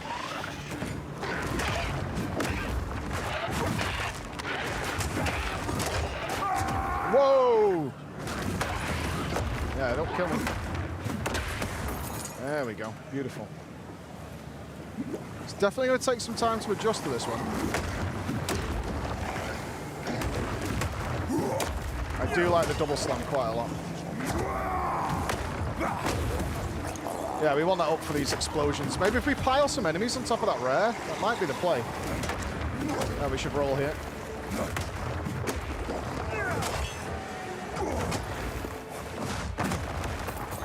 The old leap slam. Can't equip any of this stuff, can I? Well, if they give me here. Increase first. Okay, yeah, we want that life percent. Dude, that scythe is sick. Just picks up. Hammer and anvil. Or was that an axe? Not sure how much damn that combust does.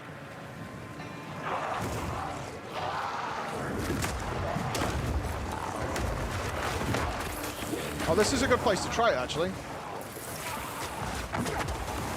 Oh, that's much nicer. There we go. No mana. Well, we do run out of mana again. Pushback is very small. Like, every ability I have pretty much does some sort of pushback.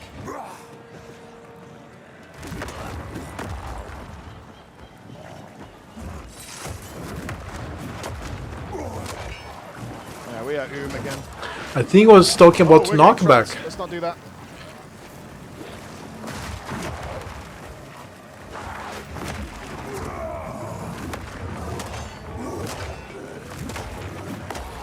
I've got to tell you guys, it feels so weird to play PoE where even the trash enemies are something to be considered.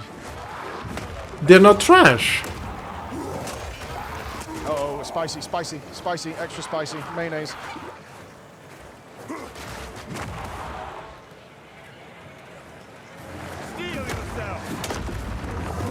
Get out of here. Oh, the tracking's not too bad, actually. Yeah, as long as you go like a decent distance away, you're fine.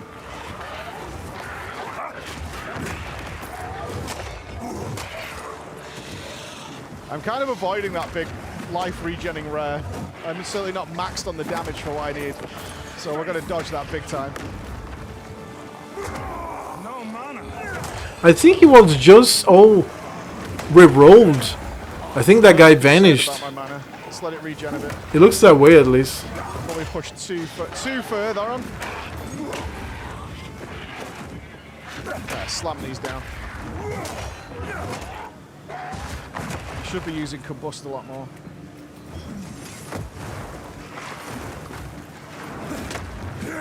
I'm here nannying my cat. That would be a really good time, but I'm going to use the last of my mana to set it up.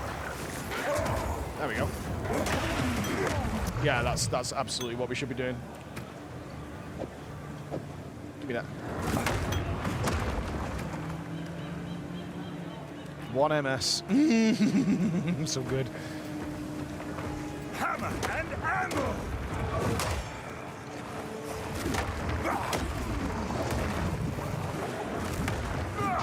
Let's try and set the combust off here. Get the big channel going. Roll over here. Roll this. He's going to slam me. Good stuff. Okay, we're getting a little bit more comfortable now. Okay, it's a very tiny explosion. It's fine. I'll be honest, it's probably because of my noobishness. I'm not quite sure why my mana flasks aren't regenning. I would like that. Okay, big bunch of boys. Let's ignite them all. Let's give them the old leap slam. Heal up a little bit from that. Oh, whoa, whoa, whoa, whoa, whoa, whoa, whoa, whoa, whoa. Okay, a lot of slammers aiming in my direction. Still come with these filthy boys. All right, we pulled a few of them. Roll this way. Dutchkin and diving. Oh, are we doomed? Yes, 100%. Oh, we're super doomed. Oh, no. It's gone badly. Help! He's going to die now. Help me, please. He has no flasks, barely any mana. I feel like I'm in a boss fight. Extra cold and exposure. Okay, stay behind these. Okay, he's... Okay, yeah. I'm chilled. Oh, no. All right, this is my only hope at this point, is to combust them all. Yeah, what you have to do is that as you play the acts, you learn, because if you like they fall from parachutes, and this character is fully built, and this act fully hard. But if you got there in hardcore, means that you are going slowly, like killing a bunch of monsters each of a time. Can we waypoint it? Yeah, let's check Shrike Island. You're not going to let me? No, I've set it to there. What about the Isle of King? Okay. Fine. Fine. This is where we are. This is where we're going. I understand. No problem. Nice skill gems. So in this, I've got impact shockwave support that comes with the armor breaker. No gems in there. Okay. That's the gem for melee splash. Extra uses of that cooldown. That's with the infernal cry. Good. And with Sunder, I've got jagged ground, which comes with Sunder. You know, which I'm not using a lot of, but honestly, I'm a little scared about running out of mana usage, which is the way it's got to be sometimes. Hammer and anvil. Whoa, we're getting spiced up here. We got a breather, trying to be a little bit more conservative, but this game does not want me to do that. Help! Okay, slam. There we go. Okay. You cannot accumulate whites. You accumulate whites, you're dead. Alright. Let's get some combustion going for some explosions. Okay, watch the slam.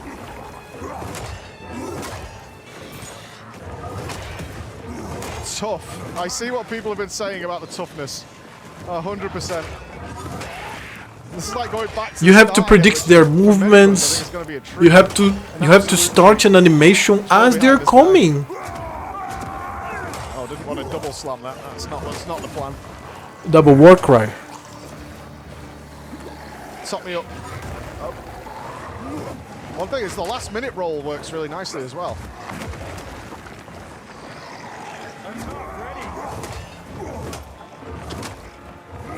Go on, give it up, pal. Should we try and fight the rare again? I think we risk it. I really do.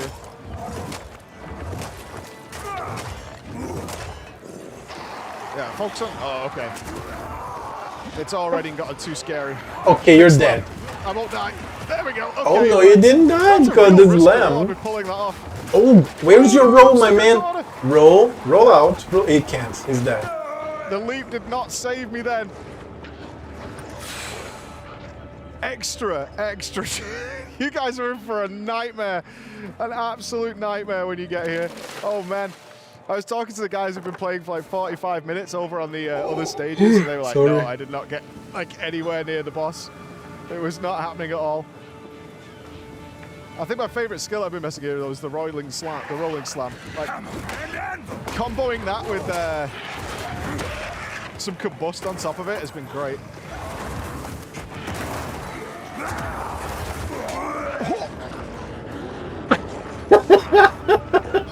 Oh my god! Yeah, man. You have to play from the beginning. If you play from the beginning, like imagine I play very slowly. Even I playing very slowly and over leveling, I'll die a lot. Act 1, 2, 3 until I get to the end of the campaign or something. At some point you get the lesson. You have to aggro like 1, 2, 3, finish them off, and then keep going. And you have to time your slow skills for when mobs are getting to you, not when they are at you. Big slam. He almost died for this charge. That feels good. That feels so good. I guess, but it's like more than 1 second of charging.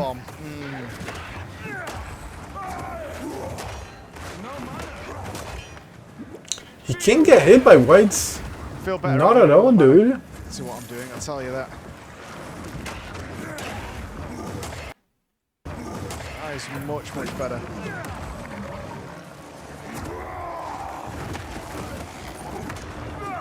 Mix in the combust, that works juicy as well. Come, hey, where are you going, pal? Come back. the triple combo. One thing's for sure, I'm getting very good at knowing where to go in this now map back-to-back and how these yawning. enemies all work. So when we fight the giant versions, we're going to be in really good shape. But I've just been given the nod. That is going to be the end of our time playing, but I'm going to be able to play a lot more of this throughout the event and have a bit more practice with some of the different classes and making these abilities all work together.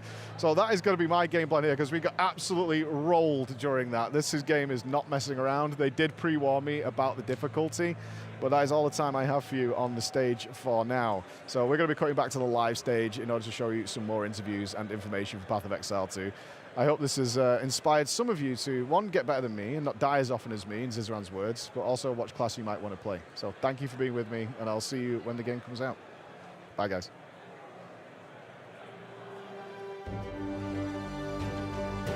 This guy's a good host. He really speaks well. I like him. Like he's like a, I don't know, a news host. Now it goes immediately, no 5 minutes, right?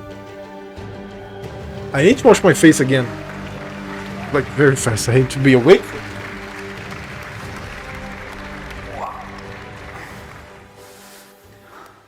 Hey everyone, and welcome to the wacky Path of Exile 1 mechanics Q&A. So the goal with this talk is that we will cover the crazy Path of Exile 1 mechanics that you've always wanted to know about. We have a cast of Path of Exile 1 developers here, including Mark, our programmer, who knows the game backwards. You'll know him from the Reddit and forum replies. He knows every aspect of every mechanical thing. He is armed here with a full copy of the game's source code, our development tools, and a client with cheats enabled. And this means you can ask crazy questions like, what would happen if you had 500 extra arrows, for example? And he'll theoretically whip that up for you, and we'll see what it looks like. So if you know something really, if you want to know something really obscure about a build, he can theoretically answer it. We'll see if we can stump him.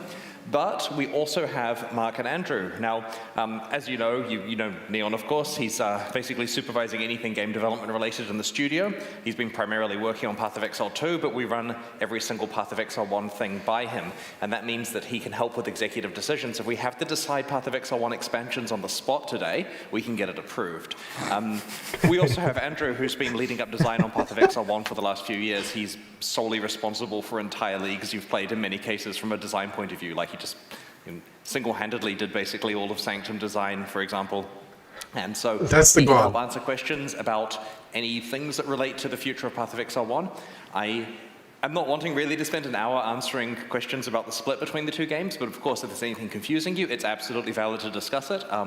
Anyway, using Slido, the platform for submitting questions, could we get the instructions on the screen for that, please? We have a QR code you can scan, which will enable you to submit questions to the list that I have here. And I will skip past the ones asking about my head and then ask the questions of the people. So picking one off the bat, I'm being asked, what does it look like with 500 magma orbs with return projectiles? That's referring to the new support game. So we can come up with better questions on this, of course, but it's a good one for Mark to start putting together for us. Now, he has a button there to switch it across so we can see what's going on his computer. He'll only do this once he's finished the setup so that you don't see all the internal developer tools. So let's have a look at the questions to see if there are any other bits and pieces that we can answer in the meantime. That's very nice. Did the development team foresee the development of Waterloop before it was developed by the players? Not personally. Same answer. Like, there are some builds that we foresee that are weird and wacky that seem unintentional, but we did think about them beforehand. But Waterloop wasn't one of them, I don't think. Yeah, we try to put the pieces out there so you can combine them in crazy ways. So making something like Ward is so that people can do crazy stuff, but we didn't predict that one.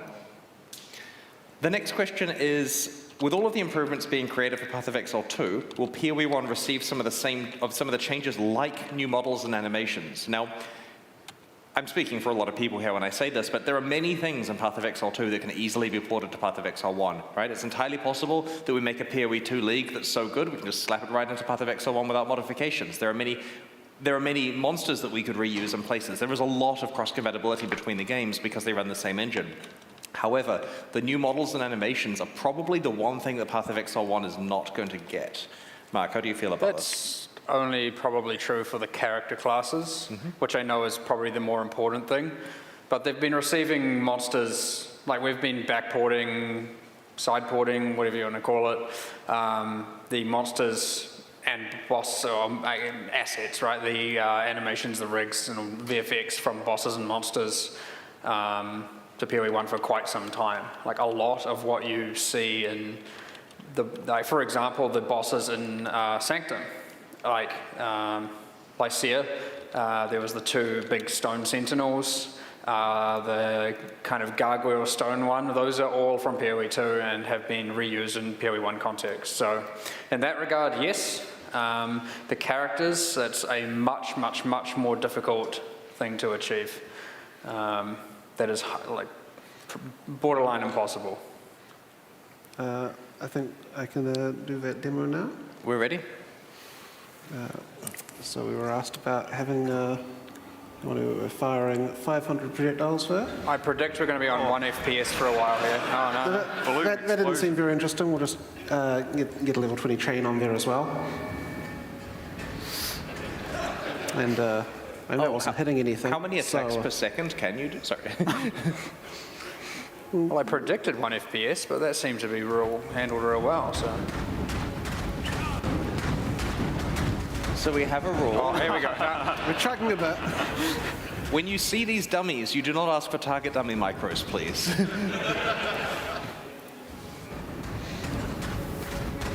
Right. That's what that looks like. What about some increased attack speed? Ooh, I think it's just like another 20 yeah. chains. We're just going to get the client to crash off the bat here. Yeah. This happened last time. Oh.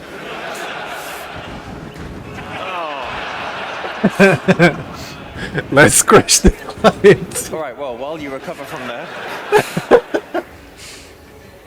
Okay, so a question here is, are there any development cheats or tools that have inspired items or gameplay? Is there any time where we've come up with something in a situation like this where we thought we want the game to freeze? Are there any development tools that inspired something for gameplay? Or anything we've done with cheats that have inspired certain gameplay? Done with cheats. The development process usually doesn't start with the cheats. We start the development and we figure out which cheats we need to make the league easy to test and develop. There's some examples. They're pretty hard to justify. But I've seen, for example,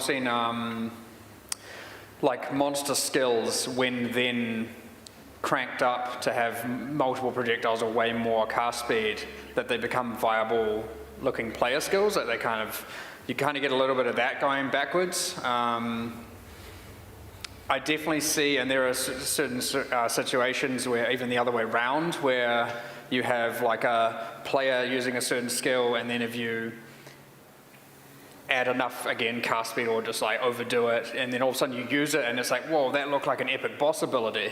And then you go and make a boss skill out of it. We've had situations like that for sure. But it doesn't come up too frequently, I'd say. Those are the only examples that come to mind. I'll add to that, a lot of the original Val skills, there was a lot of prototyping with just, let's add a bunch of stats to the regular skill and see how it goes. Like Val Arc, we just took Arc and we put a lot of chains on it. We took the Fireball and we said, what if it did a lot? So that was one area where a lot of like early prototyping happened with, let's just cheat it up to huge numbers and see if it's fun. We did a bunch of that recently as well, actually. Like if you look at Val Molten Strike, for example, that is just normal Molten Strike turned up to have a ton of chains and a ton of projectiles and just Molten Strike going ham. There are a lot of questions here. Hopefully not too many about your There head. are a lot of questions here. The more you scroll, the more nervous we get because it means you're skipping a lot. Oh, I'm reading so many questions. All right, so what's the most broken build that we've uncovered internally? Or is there something broken we've uncovered internally that we can get Mark to demo? when you say broken, are you sort of mean from a balance point of view, or it was like it destroys the servers and it's... Well, I mean, in some ways they're the same thing. There's certainly a line between destroying the servers and having a great time that we need to find here. There have definitely been uniques designed where I've had to go to the design team and say, please clarify exactly how this works. And I've said what I thought they meant, and I've said, that will cause an infinite loop with this existing content, or that will make the players immortal in combination with this existing thing. But I can't demonstrate those because those ones don't make it into the game. So, feel free to interrupt if you have another answer for this, but I'll go to the next question. So, a user asks, why does attack damage conversion work in a cascade manner and damage taken as doesn't? Well, one, those are two very different things. All conversion works in that cascading manner. That's happened from very early in Path of Exile 1 development. When we first released the trio of the elemental attacks, which was Infernal Blow, Lightning Strike, and Glacial Hammer, we introduced the conversion mechanic, because of course all the weapons in Path of Exile 1 deal just physical damage, and we wanted to convert some of it to other types. And initially, we didn't have any of the fancy rules for it. It was just, for this skill, it takes your base physical damage and says, no, this stuff is cold. And players did not like that because they took passive tree bonuses, which increased their physical damage with those weapons, and then half of their damage was no longer getting those bonuses, and obviously that was bad. And we discussed internally the obvious problems with having, well, we'll let all of the physical damage increases apply first, and then do the conversion, and then let the cold damage increases apply. And that didn't fly because it makes all of our nice additive things, which are safe to give out in those numbers, multiplicative with each other, and that's bad. It also didn't fly to only convert after modifiers, because if you're playing the cold skill or the lightning skill, you want to benefit from benefits to that elemental damage. Like, that's the cool part. And so what we eventually brainstormed solutions to this, and what we came up with is that we apply the conversion first, but the damage type has a memory, so to speak, of the type it was in the past, so that conversion, when you convert your physical damage to cold with Glacial Hammer, you get your cold increases and your physical increases applying to it, but they apply together simultaneously, and if they're additive increases, they stay additive. And as we expanded the conversion system, those things were always true for each step of conversion, and so at some point, I could not put a patch number on this, it all flows together after half a decade. We had to come up with an ordering to this because we couldn't allow a loop. If you can convert physical to fire, to cold, to lightning, to physical again, then it doesn't stop, and that turns out to be bad for the numbers. And so because of that, we picked an order which made sense to us for the things we wanted to do at the time, and that allowed us to say that we can apply the conversions in a sequence and let all of the modifiers apply so no one misses out on the modifiers they wanted for their damage. There will be an exam later. Yeah. I just want to ask a follow-up question. I don't know if this is like NDA. Now, as a PoE1 designer, I know very little about the billions of workings of PoE2 development. So do we know what we're doing for damage conversion in PoE2, if that's changing at all? I can just destroy the pin combos. That is changing in PoE2. So Path of Exile 2 has had a lot of things re-examined and redesigned, and basically what we've done in Path of Exile 2 is going right back to that very first version of conversion. You can, if you convert it to cold, it's not physical anymore. It doesn't get the physical modifiers, and the main difference there is the bonuses to weapon types and things on the tree are not nearly as physical specific as they were in early PoE1. So that isn't as much of a problem. That system is still potentially subject to change, but it's in the demo you can play now. There are conversion skills there, and that is how they work. So I'm sure some very numbers-focused people out there have already worked that out by carefully examining the character screen in the demo.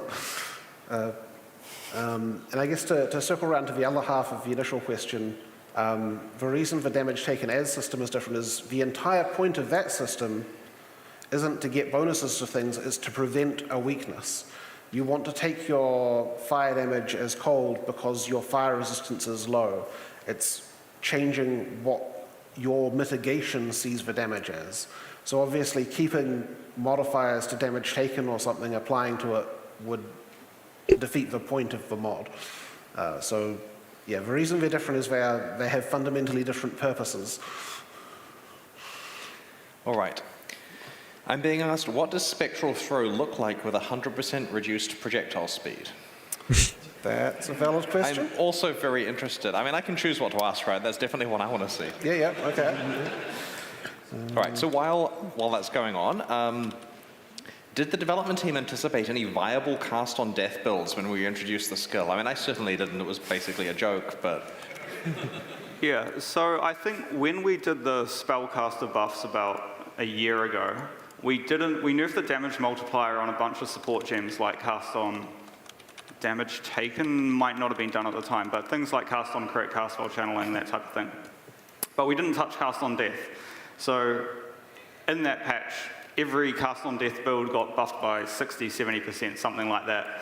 And then people used it. So we had to nerf cast on death, and that was one of the most surprising nerfs I think I've ever had to be involved with.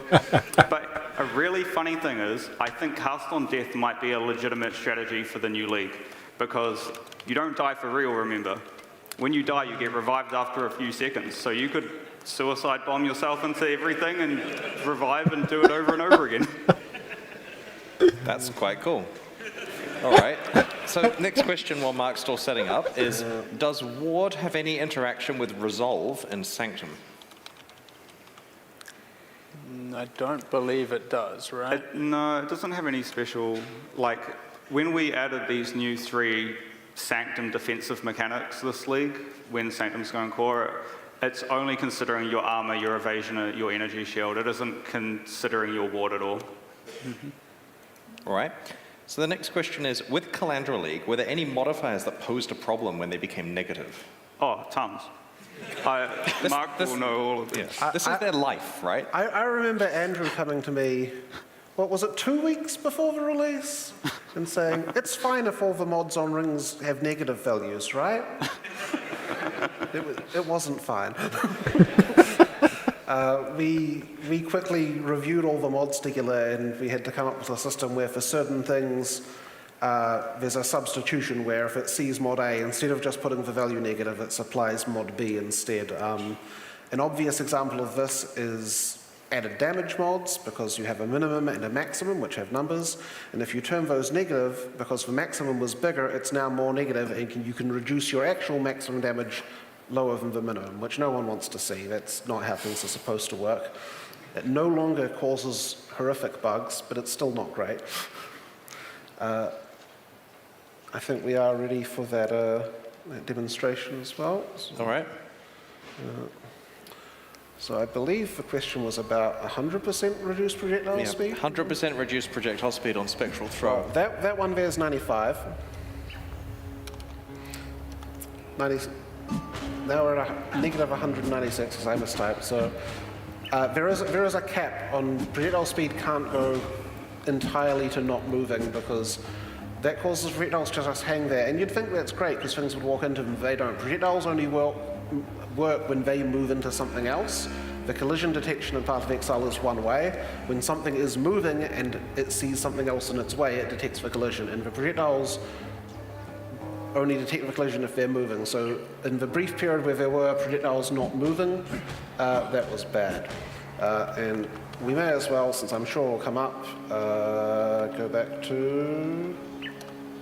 Someone will ask about this anyway. That's what's the 500 projectiles. That's cool. What if the projectile speed was normal now? Let's put on some amount of this. No, Cats wants to buy the games. That's a lot of projectile speed. We'll try a more normal number. I can type numbers. I'm a capable human being. That's sort of normal. There you go. And this is how Build of the Week is born. Build of the week. Cool. That's that one. It could be a new Val skill. Yeah. Boss mechanic. Boss mechanic. And there we go. And cheats leading development, right? All right, so next question is, how many breaches can be active at once? Because you did refactor it to enable more than one breach, right? Well, it has been refactored to enable more than I one. want to say 5. Could be misremembering here. I feel like it's 5 can be active at once. Or I might be very wrong about that. I'm going off of some unreliable memory here. But anyway, I do believe it is 5. Or 3? Oh, no. I think it's something like 5. Someone just needs to test it. Five rings a bell for me, but that's sort of more outside my wheelhouse. Someone else worked on Breach. There are limitations ranging from number of slots that shaders have all the way through the gameplay code that have to be taken into account there. All right, so the next one guy is talks about chuckles. Chain, where the user asks if it has infinite range, could it fully clear a map in one cast, or are monsters only considered within a certain range of the player? And the face value answer is monsters are only ticked if they're awake, and awake ones are within a range of a player. So that's an easy one, but it does raise questions about Chain. And you have all those target dummies. Is there anything silly you can do with Chain there? Oh, probably. Yep.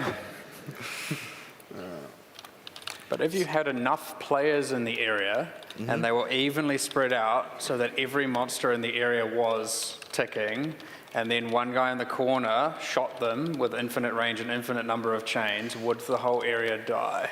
Why not? Probably. So you could do this in Royale? Can't get that many, well, you get a lot of the area awake, but... Because we're allowed 100 players in Royale, so we call this Super Chain mode, release it. It's basically a fireman's chain, but with PoE chains, not buckets.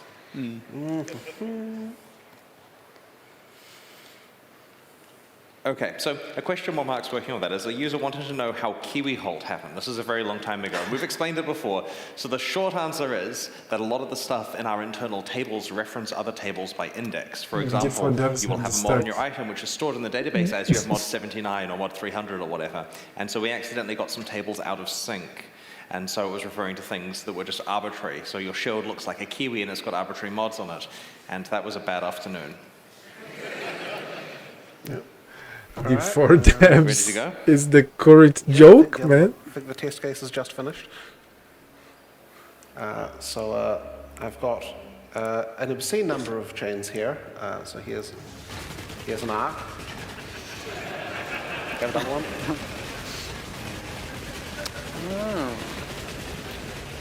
Sounds like a cool new boss skill.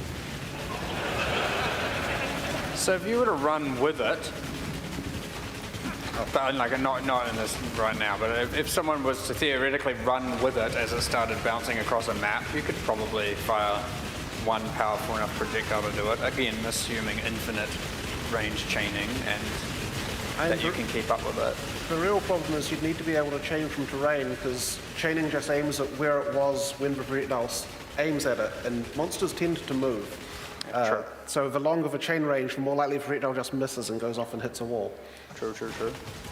Well, what if you then also had 100% terrain bouncing? Yeah, and that would be possible, I guess. We need to do this. I don't actually know if the chance to chain off terrain works if the projectile hits the bounds of the map rather than a wall. In theory, that shouldn't be possible, but I'm not going to rule it out. Alrighty, so the next question, and I'm really cherry-picking the ones I want to see here, is could we see Val detonate dead on the type of knowledgeable people like something this. filling multiple screens? Push that to the limits. Yeah, that'll take me a while to spawn for corpses, but probably. You put it in the clipboard and you paste and you do that repeat thing and Yeah, I know. It'll be Man, this is light years ahead of Diablo 4. Detonate that, yeah. Sliver Shell? Yeah. That's not it. Stone Corpse is going to take long? I don't know. I have no idea. What's a monster with a fun-looking corpse? So in the meantime, a user asks, will the nearby range qualifier continue to be referred to in-game in Path of Exile 1 and or 2? And it's a reason why we can't refer to it in a more precise form. Like, tell me about nearby. It's 60. It's 60? Sometimes. 60 units. 60, it's 60 on the Ascendancy tree, and I think that's the only place in the game where it's consistent. Right, and how many units are there per tile? Per tile, 23. 23 units per tile, and it's 60 of those, so it's almost 3 tiles. And how large is the tile in meters? It was like 2 point something? We basically created the Imperial system for this. A unit is roughly 10 centimeters, as we've worked out. If people have played the PoE 2 demo, you'll have noticed there are numbers given in meters. It's good. It's good. I made sure that the framework for that is potentially available in PoE 1, but it would be every skill which is, or thing which has to be ported to use that is an extension of effort. So it's not going to happen overnight. It may happen. Sorry, what was that? Was about showing the base range on skills, right? Yeah. Yeah. We set up Good radius. upgrade. I made sure that system was set up on PoE 1 the same as PoE 2, so that things can have radius stats now. It'd be very good to know all of the specific radiuses without having to search them on wherever they get searched. Right. Past the building. I have a question here. It makes sense to use meters, right? How much work would this be to change Path of Exile 1 to also use meters if we're improving that in PoE 2? I mean, what measurement units you need is almost arbitrary. The problem is that in PoE 1, the radius is not stored in stats, which we can nicely manipulate and display and show you the total value for. Because of how the game was set up originally, it's just hard-coded in each skill in different ways. It's not really unified, and yeah, every skill which has to be moved to be able to display radius, we have to have it use radius in that system, which means finding out where it is now, getting the value out, making sure it can correctly apply any dynamic modifiers, which can be quite complicated for complicated skills, and testing it.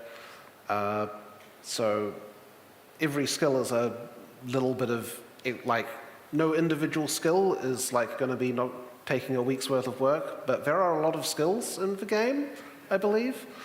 So adding up, it's quite a lot. He's the god. So while you're setting up our detonate dead, but would you consider? And he chuckles after every statement. Yes. And if he's tasting, if I had an aura right sounds now, like people here tasting. would be affected by it. Is a real question. How does it say That is a tasting? good question. I reckon tell about that. Depends if it's an ascendancy aura or not, I suppose. Yeah. I guess it depends if you're playing an aura bot this league or not. I guess what we're trying to say there is it's just as confusing to all of us. Don't worry about it. And Mark definitely would be playing an aura bot. Yes, I would, yeah. So a user asks, were there any major advances in server tech required for building PoE 2? Now, this is a PoE 2 question, but it does help us make a point here that we are sharing a backend infrastructure between the two games. Any improvements we make to the servers for Path of Exile 2 affect both games. In fact, they're probably likely released in Path of Exile 1 immediately as just general Path of Exile server improvements so that we can dog food them in the meantime. And an example would be that at the moment, we've had 350 or so thousand concurrent users on the Path of Exile 1 realm at once, and it starts to get a bit creaky at that size. Like, that's a big release. And we are shooting for a lot more for Path of Exile 2. Like, we expect, touch wood and stuff, that we'll see maybe 7 figures concurrent users for Path of Exile 2 beta once it gets underway. And so we need to have a lot more server capacity, and that stuff will be rolling out in Path of Exile 1 in the meantime. So if, subsequent launches happen to be large, then certainly we'll have the capacity for that. But there are various improvements there that would be good. Like at the moment, we have restrictions related to the queue, for example, is not per gateway. For example, if there's constraints on, say, Frankfurt, you have to apply a global queue to the entire game worldwide to stop other people from playing, whereas having a per gateway queue would be really useful, because then if there's a problem with one particular gateway, you don't have to cap the entire game. And that kind of stuff will be deployed to Path of Exile 1 as soon as we get it in. Oh, awesome. Dude, why did we even play Diablo 4? A lot of these are just get very pissed. Mark ones. Okay, so Apart from a what campaign. would negative damage do? Like, does negative damage heal people? Negative damage would do nothing because it would not happen. Because the damage package stores damage in unsigned integers. They cannot store a negative value. Your stats, technically, can be negative. If you manage to get your minimum and maximum damage stats to be negative, then first off, congratulations. Second off, don't come within, like, strangling range of me. And third off, you will deal 0 damage. When it does roll and tries to put it in the amount to store, that will just go to 0. Fair enough. There are some very good questions here of things to show, so we will try to get through some of those. Yeah, okay, Unfortunately, when I spawn lots of monsters to make corpses, it kicks me for performing too many actions, so I have to log back in. Well, what about the most monsters you can feasibly get quickly? Yeah, I'm trying. Sorry. Yes, we have packet limits, so players don't do silly things like this. Okay, that seems to work. Fair enough. Right, Infigure on the screen. I believe you can type disable rate limiting and it will stop kicking you. Oh, I didn't know about that one. That's neat. But then... Yeah. Unfortunately, disable rate limiting does not work on the production realm. Oh. All right, and we wanted... No guarantees. We wanted Val Detonate Dead, was it? Yep. Dude, compare this to their panels. I didn't even see the panels. I saw some snippets. Okay. This is like light years away. It's like they're not even the same planets living. These people are in, I don't know, Jupiter programming shit. Oops. And Diablo 4 is like Mercury people. Just struggling to be alive.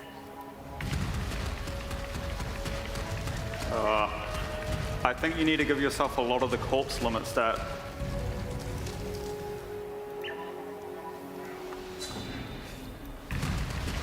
What is that one guy got a comfy chair until I'll have crab It'll be on the skill gem if you do get gem stats maybe. Oh dear. Oh no. It might be hard coded, or is it? Yeah, I don't think there is. Because I think oh god, one of them's still alive. Oh, nice.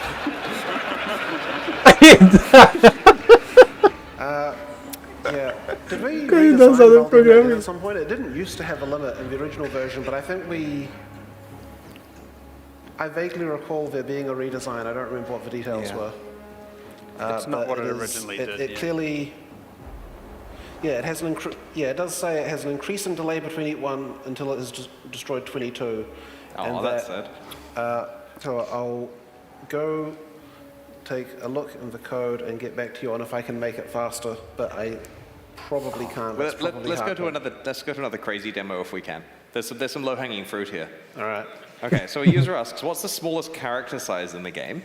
And can we see it with 500% movement speed? Yes, we can. I would go to Lionized Watch or something so they get a bit more of an accurate perspective. Yeah. The area that he was in, the programming test area, as it's called, zooms out a bit, has target dummies, all the forbidden stuff. It's like GM Island, basically, for us. And it's fast to load as well. It uses quite a simple tile set. Fun fact about that area, it is increasingly difficult to get people to not want, once you can go there, why not go there, spawn the monster, test the monsters, etc. Why would you not go to where it spawns in the game and actually see it in context? It's much easier, and it becomes almost like something you have to fight actively to not just constantly go to that programming area to test and spawn and do everything. And then what will happen is and this isn't a fault of anyone, this legit just happens, it doesn't mean anyone's necessarily bad at what they do, but I'll often send out a task and I'll be like, set up this monster, and then you get it sent back to you and they're like, done, and then I go to the area where it's meant to spawn, I'm like, they're not here, like where are they? And it's just like, oh yeah, set it up and made it all work in the programming area, and it just becomes like a habit, and it's something we have to constantly actively fight people doing, is spending their entire development career sitting in that programming area. Yeah. So the smallest possible character size is minus 99% actor scale, because that's an integer number. We can't give it. Looks like that. And if we put some run speed on. Oh, I like the splashes in the water. That's good. I think it might actually look pretty funny if you just turn off run and zoom in and like to turn off the buff. Because I think it should accelerate the character. Oh, it's too hard to see. Maybe make it a little bigger? Go like 10% size, I reckon. Get real cute. We'll cut out a little bit of that. Yeah, there I am. Okay, now you can. Okay. This is maximum zoom in. I can't see him any closer. We typically try to avoid showing you guys this stuff. It's like spawning Mirror of Calandra just off the bat, right? Sure, there's silly cheats for this, but it kind of undermines the importance of the game when you being pretty transparent about everything. Like a lot of studios seem to, right? So it's a treat for you guys for Exilecon for Path of Exile. Why won't you be it's going to be another decade a big fan kind of shenanigans of the them? PoE2 client. This looks fine. Ship it. This would be great in PvP, I'm sure. Maybe we need to do like miniature character PvP in. Let's invert that. Let's go with like 600% increased actor scale. The demigod build. Yeah. Yeah, we did put a cap on how big you get because of people with the headhunters. No, it's got a hard cap now. Yeah. I think there's a Soul Leader might have. Isn't there an uncapped stat? I'm not sure. No, the cap was hard-coded because for all those people streaming with Headhunter and the stream was just their like knees. And apparently that didn't make the game look good. All right, it's firing from an unfortunate position, isn't it? What does a fireball look like? Oh.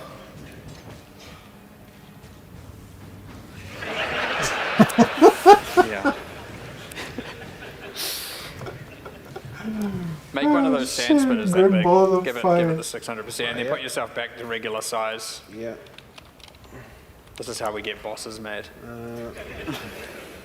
There's a sand spinner there. Oh, then. Evading your cheats. Yeah, give me a second. Stop moving. Zombies haven't listened because they're not intelligent anyway.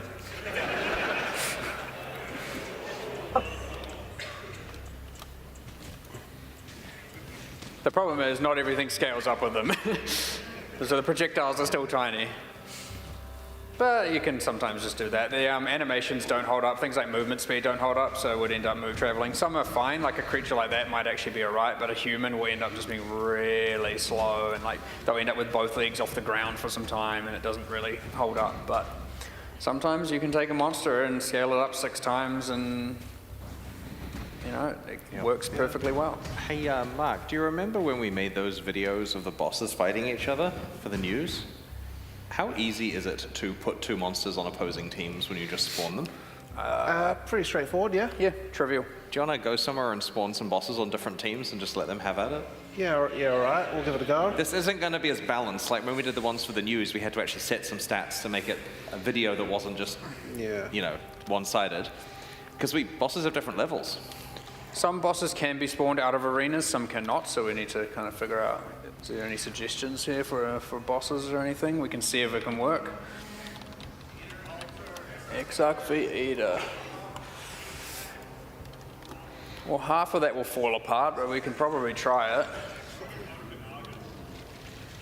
What, Argus and what? Oak.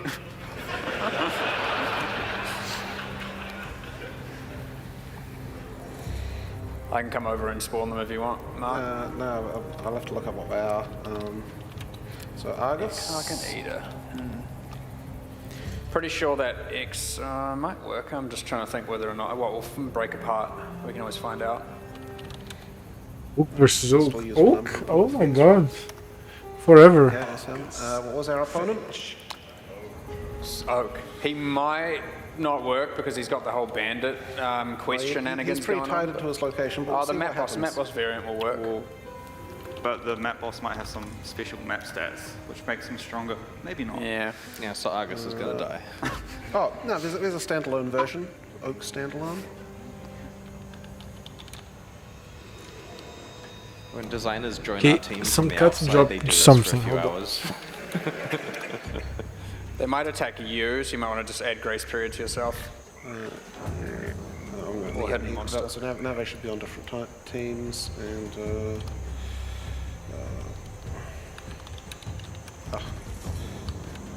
Add bug. I know that one. yeah, that type it's got 7 stats, all ones. Nothing too fancy. And look at this cat. Look at this. How do you know this? I can spell. Whoop.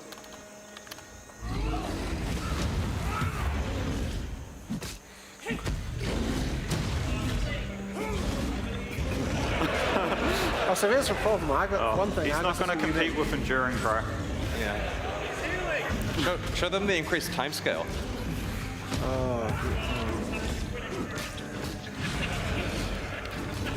It probably as the real fans want to see a presentation like this rather than a sleek specialist presentation you would see from the teaser. That is all the cheat codes. Now you see why the Zebras can't be cheated. I guess it's gonna die from all he's not even unique though. Yeah, he's been.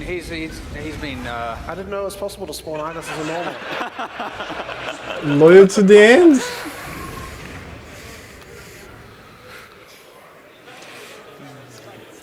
Are there any other suggestions for good bosses that do a lot more?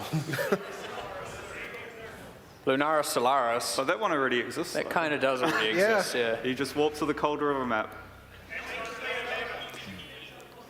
We can try Exarch and Eater of Worlds and Searing Exarch. Okay. If they're both out of their arena, they both have a disadvantage. But like, I don't think Exarch can do his like crisscrossing projectile skill outside of his arena.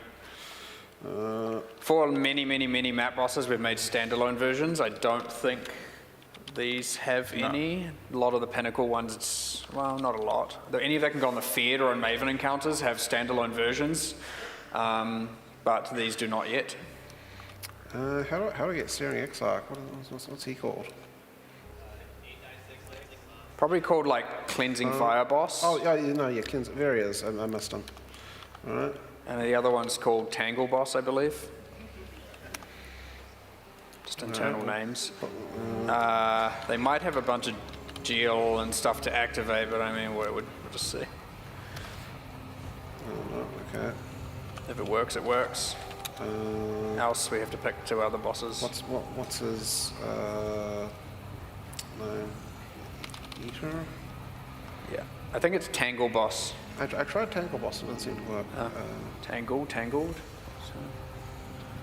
I should have limited the search to monsters. It's very hard to remember names because you become so familiar with internal names and... Yeah, I only know the uniques by like what they Need do. a search command. Consume Boss, maybe? Oh, Eater of Worlds, Consume there he Boss, is. yeah. Found him. I always get that mixed up with the Swamp Boss. 8, 9, 6, I can't even 7 remember is his Consume name. I think Boss. Tangle was the name of the art, Consume was the name of the... And then Doom is... As it goes through each department, they Dude, get renamed. we could have just 2 hours of this arbitrarily by presentation. that I was department to sleepy. whatever they think it should Not be even called. sleepy And then anymore. by the This is time amazing. It gets to the user, it's like, oh, I didn't... They did exactly what every single boy wanted. Oh. I'm pretty sure women are very uninterested in that. Do you want to remove Grace Period and see if they might just have proximity triggers that enable... I haven't turned for Monster Eye on yet.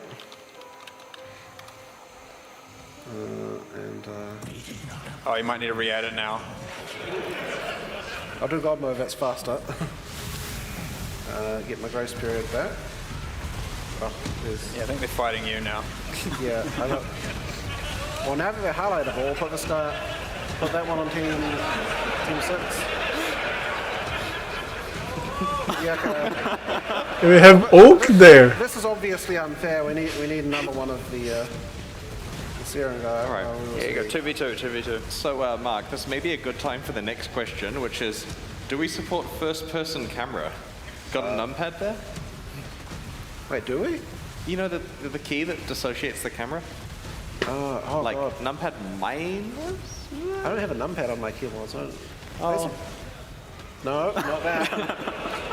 Isn't there a key there that lets you can free type /toggle free cam. Because now we can get some good shots of this fight. Toggle free camera, I believe. Yeah. And then yeah. Oh, fog. WAS, depending on what camera type it is. Oh. And this is how we do Shit. cinematic shots on our trailers. As you can see, there's no usually sky. people are better at it than I am. Yeah, we don't have skyboxes, and the fog is a trailer maker's worst enemy. I don't know what's going on here. This one hasn't fucking woken up. He didn't. Yeah, you think spawned I in doesn't with want to Grace Period, fight. so this other Exarch's just fighting a 2v1.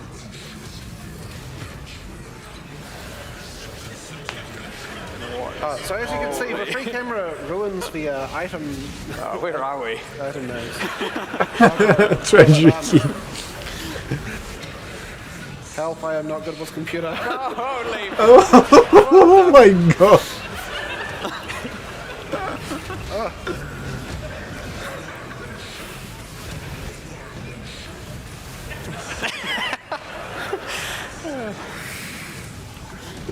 Game over.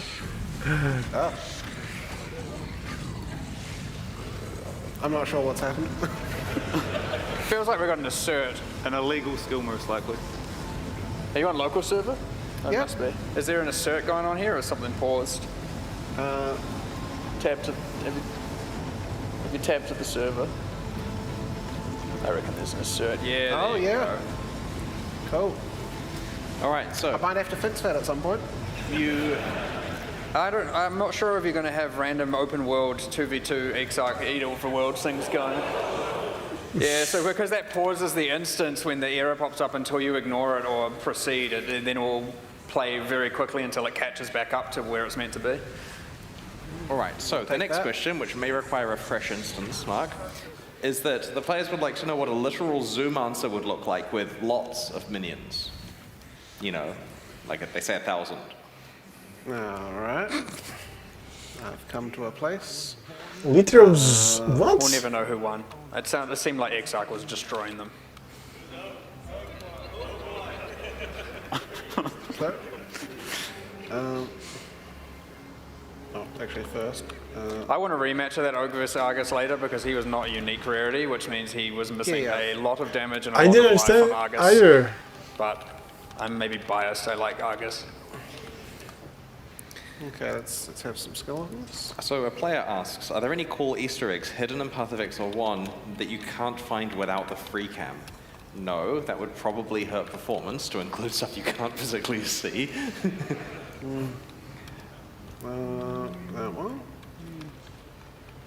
What are the weirdest internal names we have for things? Well, there are interesting things where, like, we've used whirling blades a couple of times for stuff other than what it is, right? Like, Blade Flurry is whirling blades internally, or? So, whirling blades internally all through development was called Blade Flurry, and then we renamed it Whirling Blades right before release. So this was a very early skill way back in the day. It's got a lot of weirdness because it was very early PoE. None of us knew what we were doing, I think. And then years later, we started doing more channeled skills, and we released what was internally called Charged Attack.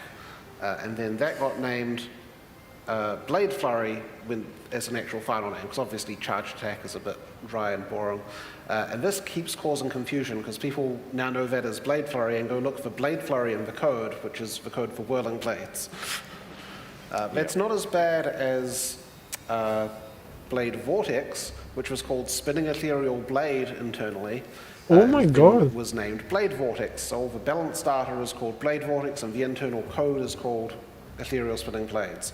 And then we had to remake that because it was bad, and so then the code was called Blade Vortex, and the balance and all the associated data for that was called New Blade Vortex. And then we had to remake that because it was still bad. And then the code was called New Blade Vortex, and all the associated data and balance stuff was called New Blade Vortex. Oh my god. New. Make us do it again. What iteration of new shield charge are we on to? I can't remember. I don't know. It's like 4 news or something. We also use code names for leagues, like Blight was Affliction internally, and still is. Affliction is Delirium. Oops. What was Blight? Blight was Coriander League. Was that Coriander? Wasn't it? Something was Coriander. Coriander League. Definitely Mushroom was the name. Mushrooms were oils. Yeah, the oils were called Mushrooms. I think it's Coriander League. I don't know why. And Scourge was Hellscape? Yeah, Scourge was Hellscape. Right. What are some other interesting ones? Oh, it doesn't do that. Oh, bother. Oh, yeah, I see it. This happens a lot. Usually there aren't as many people watching. A user asks, where is Chris going to be after this talk if we have the cards to beat him? That still didn't work. That's ominous. I will be with my bodyguard outside the venue because the talk is the last one for today. The age-old naming conversation dilemma that all dev teams face no matter what you're building. Boat League, they're talking about 324, right? We haven't announced anything to do with that. Was it 548?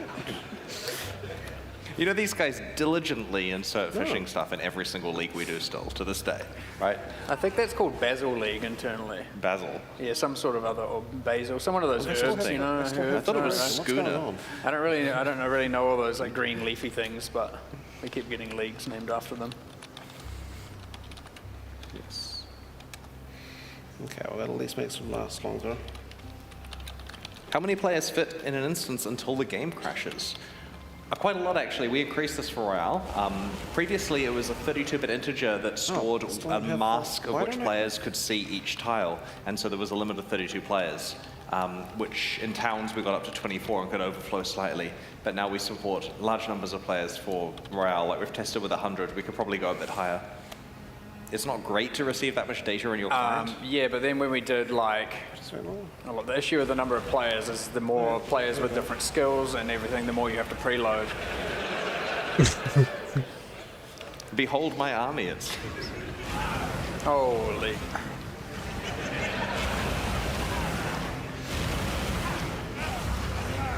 Convocation. Oh, I don't have the mana. See, in Diablo 2, I would get the teleport amulet, and you just PK someone by jumping right on top of them.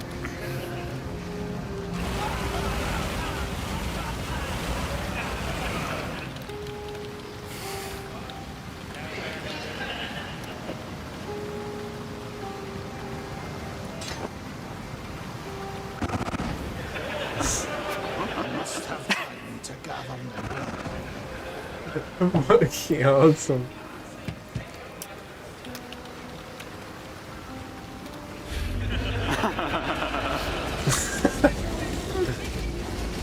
Half of them can't get close enough. Yeah. All right. Oh dear.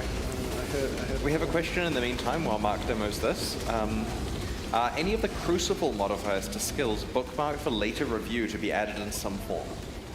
I'll try not to give any spoilers, but there are certain elements from Crucible passives, well, mainly the stats, that we will integrate into other places in the game, and some of those will be coming this patch. A lot of them won't, but we've got them in the bank in case we ever need to find a better home for them. Can you give one spoiler? I can't think one off the top of my head, which is bad. It's not a test, you're allowed. Yeah,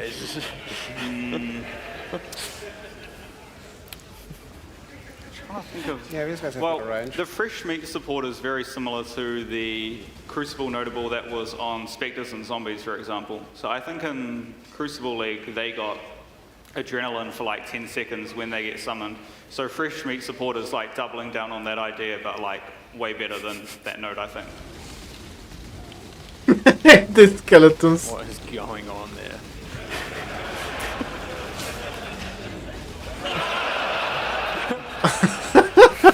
Now they're on fire. And this computer has a 4090 in it. Argus is unfazed. Yeah, I don't think this is a real Argus. I think this is a monster based on. I just went monster Argus. Lost nothing. The problem here is I'm pretty sure these are spawning low-level monsters. Oh yeah. Something like It's that. a level 1 skeleton's gem. Is there a skill that was more difficult to implement than expected, or a particularly interesting bug? So let's go with the bugs angle. What's a skill that we were working on that was just really messy? Hydrosphere, for sure. Hydrosphere, Oh, yeah. Hydrosphere. Hydrosphere is like 19 skills in one, though, so I don't know if it kind of counts. That's one of the things where we work for 3 months and we deliver Hydrosphere, you know? I had to come in and I think I spent a Saturday just re-implementing the fact that it is a thing on your team that lets you hit it as though it's an enemy. and doesn't let things which are actually enemies hit it.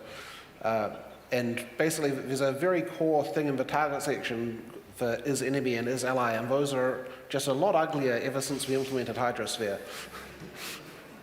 All right. What's the weirdest or worst thing we found very close to a League launch? I have an example, but I don't think I should give it, because it's going to let people exploit if they know it. Wait, so never mind. Is that for the upcoming League? Or? What's that, sorry? Is that for the upcoming League? No comment. I'll give a good one, which is kind of related to Val Summon Skeletons. So in the Trial of the Ancestors, you do a match, and then you can do another match straight away. But at the moment, there is currently a bug, which means that the matches don't get cleaned up afterwards. So what you can do is you can desecrate and lay a lot of corpses, or you can summon your Val Summon Skeletons, finish your current match, start the next match, all of those corpses will still be there, all the Val Summon Skeletons will still be there, so you can just like Val Detonate Dead, one tap everything.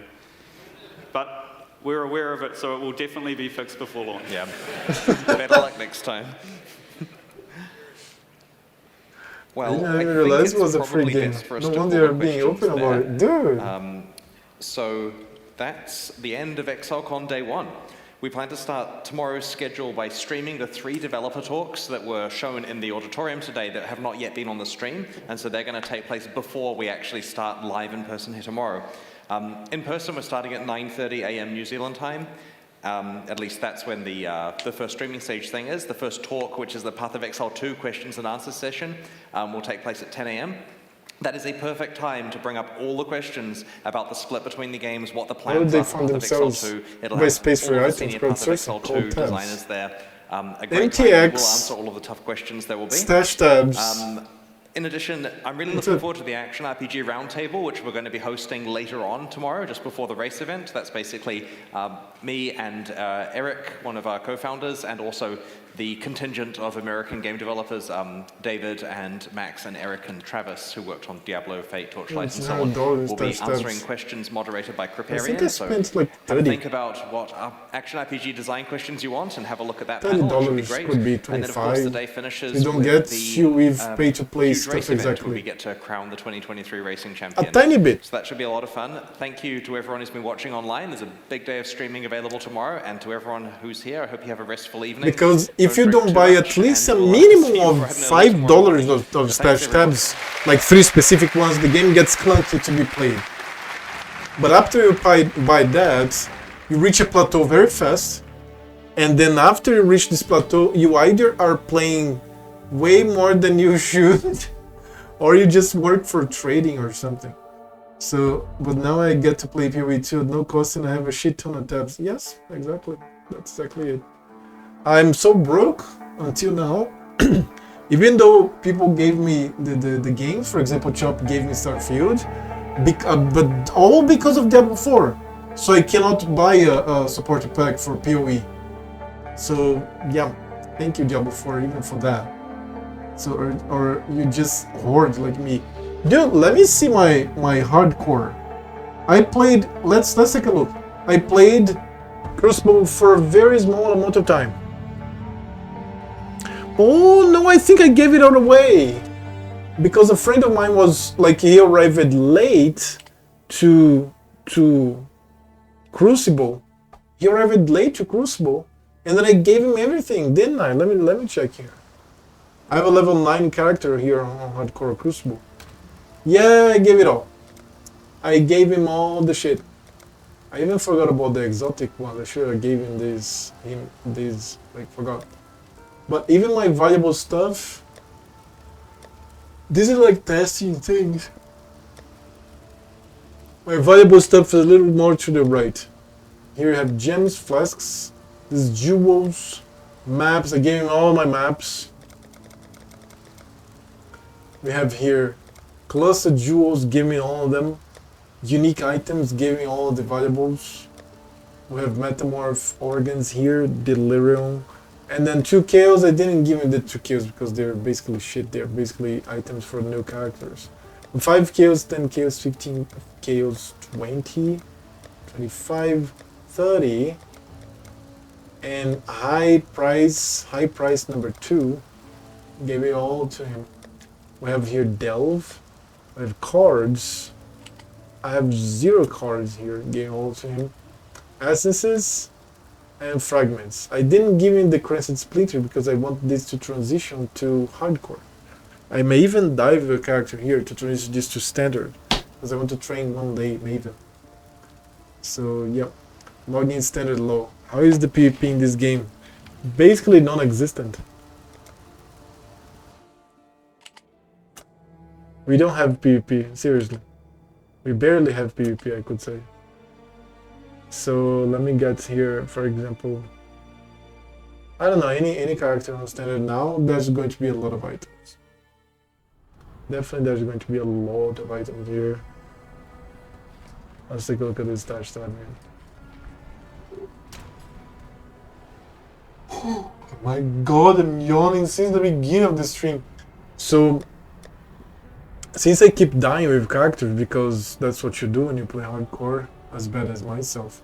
So, you have many items that you can throw away, you can delete the character, you can just give away.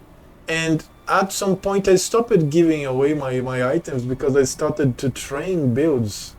And to actually train builds reliably, train boss fights reliably, you have to have items. And so I have a bunch of non-deleted characters on standard. But look at these tabs. All the initial tabs have a bunch of the items. They are very expensive, some of them. For example, this one here, is it the one? Oh, this is a hybrid one. It's pretty decent, but not very expensive, no. So yeah, many items, many these initial tabs, many 6 links, many very rare items, many, I don't know, several divine items with like value. Let me see this one here. Oh shit, look at this. Look at this belt. I have maximum life, kills resistance. Oh no, that's not the belt. That's a decent one, but that's not the belt that I like. What about this one? No, that's not either. I rolled one Stygian Vice that was so insanely powerful one day. So yeah, I have a lot of items in Standard League, that's for sure. Let's see here. And many more items to come because of the stash tabs. I keep rolling life and kills resistance Stygian Vices because of fossil crafting. Not just random or in certain regions, you actually have to compete in tourneys. What? Not just so PvPs in tournaments. There was something called, it exists, just go to Colosseum. Yeah, nobody goes there. Nobody plays that. Like you go there. I tried one day. I was like bored. I was even streaming. I entered there. I spent, I don't know, some 10 minutes, and then I quit. I was like, yeah, that nobody's coming here. Like, fuck that. They started to organize some battle royales at some point. They did it like the whole weekend for several weekends, and it was cool. I got some ROAs. I got this. Let me get my macro here so that I can go to the hideout by pressing just one button. I won 2 battle royales. At that point, I got kind of bored. But when you would win, at that point you would gain. No, I won 1. Is it just 1? Wasn't it 2? I mean, you could get a roast like this one here. I could swear I had 2, man. Didn't I have more? I could swear I had 2. I don't know. I could swear I had 2. So there is 1v1, 2v3, 2 in the arena. We can just open 1 versus all. Diablo 4. We will add one more tab. Crowd. Why? Therefore, because it impacts performance. That's so stupid. Oh my god, that's so fucking... Wow. I kind of understand part of it. Because they were like afraid of like item duping and some shenanigans that you can do by trading with a friend. That you can do item duping as well, but I mean, you could have had a better solution for that. That's just too silly for you to actually commit that big of a mistake. What a horrible mistake. So yeah, boys, it's 2 a.m. in Brazil right now, and I've been yawning since the beginning of the stream. I'm so sorry. It's just me. And I have to go to sleep. Tomorrow I'll be here. I'm too zombie-minded right now to see exactly what time it is. But according to Chris's speech, it's you know what? Let me check this right now, because I want to give certainty. We have the schedule here. The schedule tells me that, so today's stream started here at 6. Oh no, it's in my time. That's perfect. That is perfect.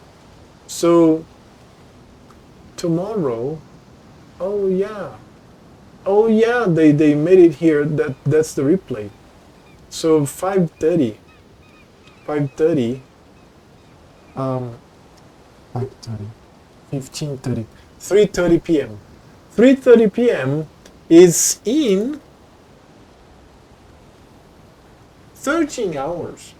So 13 hours and 30 minutes. Take a look at your clock. I'm going to sleep right now. I'll wake up, I'll probably work out or something. And I'll be coming here and I'll be streaming everything. You know what? I'm not working out. If I work out, I'm going to be much more tired than I am right now. Because tomorrow's stream is going to be more than 8 hours, it's going to be 11 hours. That's going to be a tough one for me at this point, because I don't know. My body, my metabolism decided to be healthy. Exactly for the week of PoE Exilecon. That's insane. I've been playing during the evening and the early morning of Brazilian times for months now. And then, like, all of a sudden, my body decided, you know what, you're going to go healthy now. So go healthy. And I've been waking up, like, today I woke up 9 a.m. And I'm like, dude, I have to force myself to sleep. I have to force myself to sleep. Like, I just cannot go, like, so I don't know, drank some water, went to the bathroom. Then I went back to my bedroom and I forced myself to sleep some more. And I rolled in my bed for like 10 minutes, but I managed to sleep 2 more hours or something, and then it was fine. That's why I'm here at this moment. So, thanks for thanks for streaming. Enjoy the weekend. How much money you got? Yeah. Is that New Zealand? No, that's Brazilian time. This is Brazilian time. According to what I know, you subtract 1 hour here, you get Connecticut time. Or at least not Connecticut, you get Team Chop time. Because I know that you are 1 hour behind my time. Right now it's 1 a.m. where you live. So this means that tomorrow I'll be up here 2:30 in the afternoon for you. So plus 8 then z just so 15:30 is 20. It says show times. Dude. This is BRT. This shows like this because I'm logged somewhere around here. You can see that I'm logged. No, it's not showing. It's. Oh yeah, no. This. No, wait a second. No, this. Do you see how tired I am? Something is wrong. Wait a second. No, this is my time. This is actually my time. Because it starts in the morning for them. And this here, this is the early morning. This is like, I don't know, 5 a.m. for them. So yes, if you go to this domain, sorry. Go here, you can click on the chat. You check on your time if you're logged on the Exile website. Or I don't know if you need to be logged, or maybe it detects your location. Anyways, I'll be here at Team Chop's time. It's going to be 2:30 in the afternoon, 2:30 p.m. In my time, 3:30, and I don't know February Mage time. But if you're in like Florida, it's going to be my time, which means 3:30 or 2:30 And if you're in all the way to the California, it's going to be 11:30 a.m. So yeah, man, tomorrow 6 p.m. for the keynote. 6 p.m. tomorrow, it's this, right? Or this. If you want to see the live thing. But I'm going to be streaming the replay because I want to see the replay. I want to see rendering, the bosses and monsters of PoE, and item design and mechanics. I want to see this, and therefore I will be streaming because everybody that wants to see this can only see at this point here right now, because they only can stream one thing. So yeah, man, I see you tomorrow. Have a great rest, and check my YouTube if you like Baldur's Gate 3, Starfield, or Path of Exile. I will post things from Starfield there, I promise. I still haven't posted anything there from Starfield, but I'm posting things from Baldur's Gate 3, and please help me get to 1,000 followers on YouTube, 500 followers on Twitter, and yeah, I see you tomorrow, and have a great rest of the day or night or evening for you.